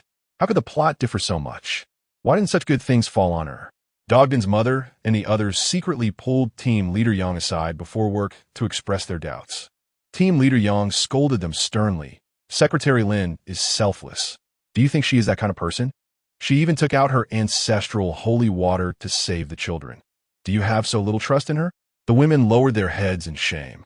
It's not that we don't trust her. It's just that their family is squeezed into the educated youth dormitory. If Secretary Lin has another baby, how will the young couple live? Surely she can't share a room with the baby while her husband has another room, right? Team leader Yang replied, I'd already thought about this. After the corn is harvested, I will clear out a warehouse for them to live in. You don't have to worry about this. And don't gossip behind her back and affect our unity. Otherwise, I won't spare you, especially you, Dogden's mother. Mind your words. Upon hearing this, the women all breathed a sigh of relief. Dogden's mother said, got it. I'm not that kind of person anymore. I've changed, okay? When it came time to transplant, 5 people from teams 2 and 3 showed up. Sending out 4 and bringing in 5 showed the ambitions of teams 2 and 3. Captain Yang also felt a faint worry about what to do if the village head tried to steal people from him. However, even if the village head wanted to take people, Secretary Lin's family would not agree to move away from Team 1. Captain Yang comforted himself. How could he send Yang Lizi, Yang Xie-san, and Yang AC over. These people are incredibly lazy and will only slack off at work. No wonder they sent one more over. It turns out they just want to kick out the ones they didn't want. This corn needs to be planted for several days. Do they expect these people to come to our team to transplant seedlings for the next few days? Team 2 and Team 3 are quite cunning. Everyone expressed their dissatisfaction. The third person is notorious for being lazy in several teams and has been criticized many times before. I heard he has been a bit more restrained recently. When Xia Yuan saw these people, her face turned pale with fear. In her past life, no, it won't happen. Xia, what's wrong? Chen Jing asked with concern when she noticed her unusual expression. Xia Yuan replied, I have my period and my stomach feels uncomfortable. Can you hold on? It's nothing. Xia Yuan tried to avoid the three men, but she ran into them several times in one morning. Oh, this young educated girl is so beautiful. They say the educated youth dormitory has many beautiful girls, and seeing her today really dazzles the eyes. This young educated girl is the prettiest. What's your name? Come out with me tonight. Xia Yuan couldn't stand these rascals. She ignored them. TSK, the girl is blushing. Sister, you're like a phoenix in the forest, and I'm a dragon in the river. It's rare for us to meet today, despite the mountains and rivers separating us. Sister, you're born fair and beautiful, like a flower in the garden. Butterflies don't want to leave when they see you, and bees can't bear to part. The wildflowers on the mountain are fresh and beautiful, but you're even more delicate than them. Brother has the heart to pursue you. Does sister's heart connect with mine? The group began to sing love songs to tease Xia Yuan. She ignored them. They became increasingly excessive, singing more explicit love songs in the fields. Captain Yang couldn't help but scold them, and only then did they quiet down a bit. Captain, aren't you going to let us pursue girls? Captain, you don't want us to be single, do you? Captain, we're not young anymore. If we don't pursue girls soon, we'll never get a wife. Captain Yang replied, you guys, just try to be decent people. If you were a bit more diligent, wouldn't you be able to find a wife? These people are too lazy and look like odd fruits. When their families go to help them find wives, not a single girl shows interest in them. Even the silly girls at home have parents who won't allow them to marry them out of fear of starving. Captain, that's not fair. Yeah, maybe educated girl Xia prefers someone like us. That's right, Dinyo is honest, but she doesn't fancy him. If you ask me, she likes the slick-tongued types like us. They had already inquired about Xia Yuan's situation. All right, if you keep joking around, be careful I deduct your points. Go ahead and deduct. It's not the first time our points have been deducted. However, seeing Captain Yang was angry, they still restrained themselves somewhat. This is Team 1's territory, so they can't be too arrogant. The village head has already threatened that if they cause trouble these days, they'll be caught and criticized again. All right, let's stop talking. Let's discuss this privately. Don't let it affect morale. Captain Yang, don't be angry. Captain Yang was full of anger. The people from Team 1 hardly paid attention to the group. The three men, thick-skinned, entertained themselves. Xia Yuan didn't dare to go back to cook at noon and swapped with Qinjing. Dinyo, I want to go over there to relieve myself. Can you accompany me? Yang Dinyo ignored her. He could tell that those rascals had their eyes on her, and she was scared. But what does that have to do with him? She has plenty of flower protectors. He is not one of them. Xia Yuan went to seek out a few male educated youths, but they felt it would raise eyebrows for a man and a woman to be together. Moreover, with Yang Dinyo's past experience, everyone kept their distance from her. Unable to bear it, Xia Yuan had no choice but to go alone. However, just as she was about to pull down her pants, she didn't know where those three pests had popped up from. Young lazy Weistlet et hair, young Shia Sandrolet, and young AC stared at her with a lewd gaze. What? What do you want? Xia Yuan trembled all over. Sister, are you sneaking off to meet your lover in such a secluded place? Yang Lizi directly came up and grabbed her. Ah, Xia Yuan screamed. But Yang Xia-san covered her mouth. Yang, AC reached out to touch her chest.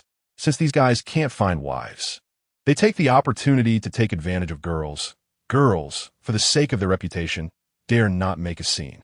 However, they only touch and kiss, not daring to actually sleep with the girls. Xia Yuan felt utterly hopeless. In her past life, she was taken advantage of by these three rascals, and they kept pestering her until she married into the G family to escape their claws. But calculating the time, it shouldn't happen this soon. Xia Ziyuan, we will take advantage of you at most. If you scream, we'll just sleep with you and let everyone watch. Xia Ziyuan nodded desperately. Only then did Yang Xie-san let her go. That's right, let me kiss you. After saying that, Yang Xie-san directly kissed her. Yang AC also got bold and reached his hand into her clothes. Yang Xie-san, damn, leave some for me. In the end, Xia Ziyuan was kissed until her lips were swollen. The group was satisfied with touching, but still wanted to go further, fearing being caught. Xia Ziyuan, you'd better keep this to yourself. Otherwise, if it gets out, who would want you? If we get caught, we'll make sure to ruin your whole family.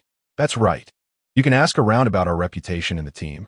I believe you know we're not to be trifled with, right? Xia Ziyuan cried continuously. In her past life, she was initially taken advantage of by them, but they never dared to cross the final line. Later on, they became more and more pushy, and one time, after drinking, they forcibly slept with her in a small grove. She didn't dare to speak out, and as they became more brazen, they would come looking for her at night. For the sake of her reputation, she had no choice but to comply. In the end, she staged a scene where she was bullied by them for Ji Junxiao to see, and he beat them up severely, even threatening them with a gun. After which they dared not come looking for her again. Could it be that in this life, she can't escape this fate? No, in this life, she will change her destiny. Do you want to eat meat? Every meal? Xia Ziyuan wiped her tears and gritted her teeth. Oh, so you're inviting us to eat meat. Betting on our mouths? If there's meat to eat, our mouths will be tight. Xia Ziyuan, I knew you liked us flashy types. Yang Dinyo is as clumsy as an ox. How could he understand how to cherish a woman? Yang AC want to wipe her tears. Beautiful girls' tears are indeed heart-wrenching. Xia Ziyuan said, I know you guys have the heart of a thief, but lack the courage. If you dare to eat Secretary Lin's tofu, I guarantee you will have meat every meal. Yang AC, damn, you want to get us killed? Yang Xie-san, that woman is notoriously clever. Do you want to use her to get us killed? Yang Lizi, I advise you not to make a fuss. We just touch you a few times and kiss you a few times. You didn't lose anything. It's not like we slept with you. If you push us too hard, we might just sleep with you, and then you can't regret it. Xia Ziyuan snorted coldly. Secretary Lin is very flirtatious. She used drugs to sleep with Brother Ji, who doesn't even like her. She also had an affair with Dinyo. I wouldn't want to be with Yang Dinyo once I found out about her. In short, many young men in the village have had relationships with her, and she has had an affair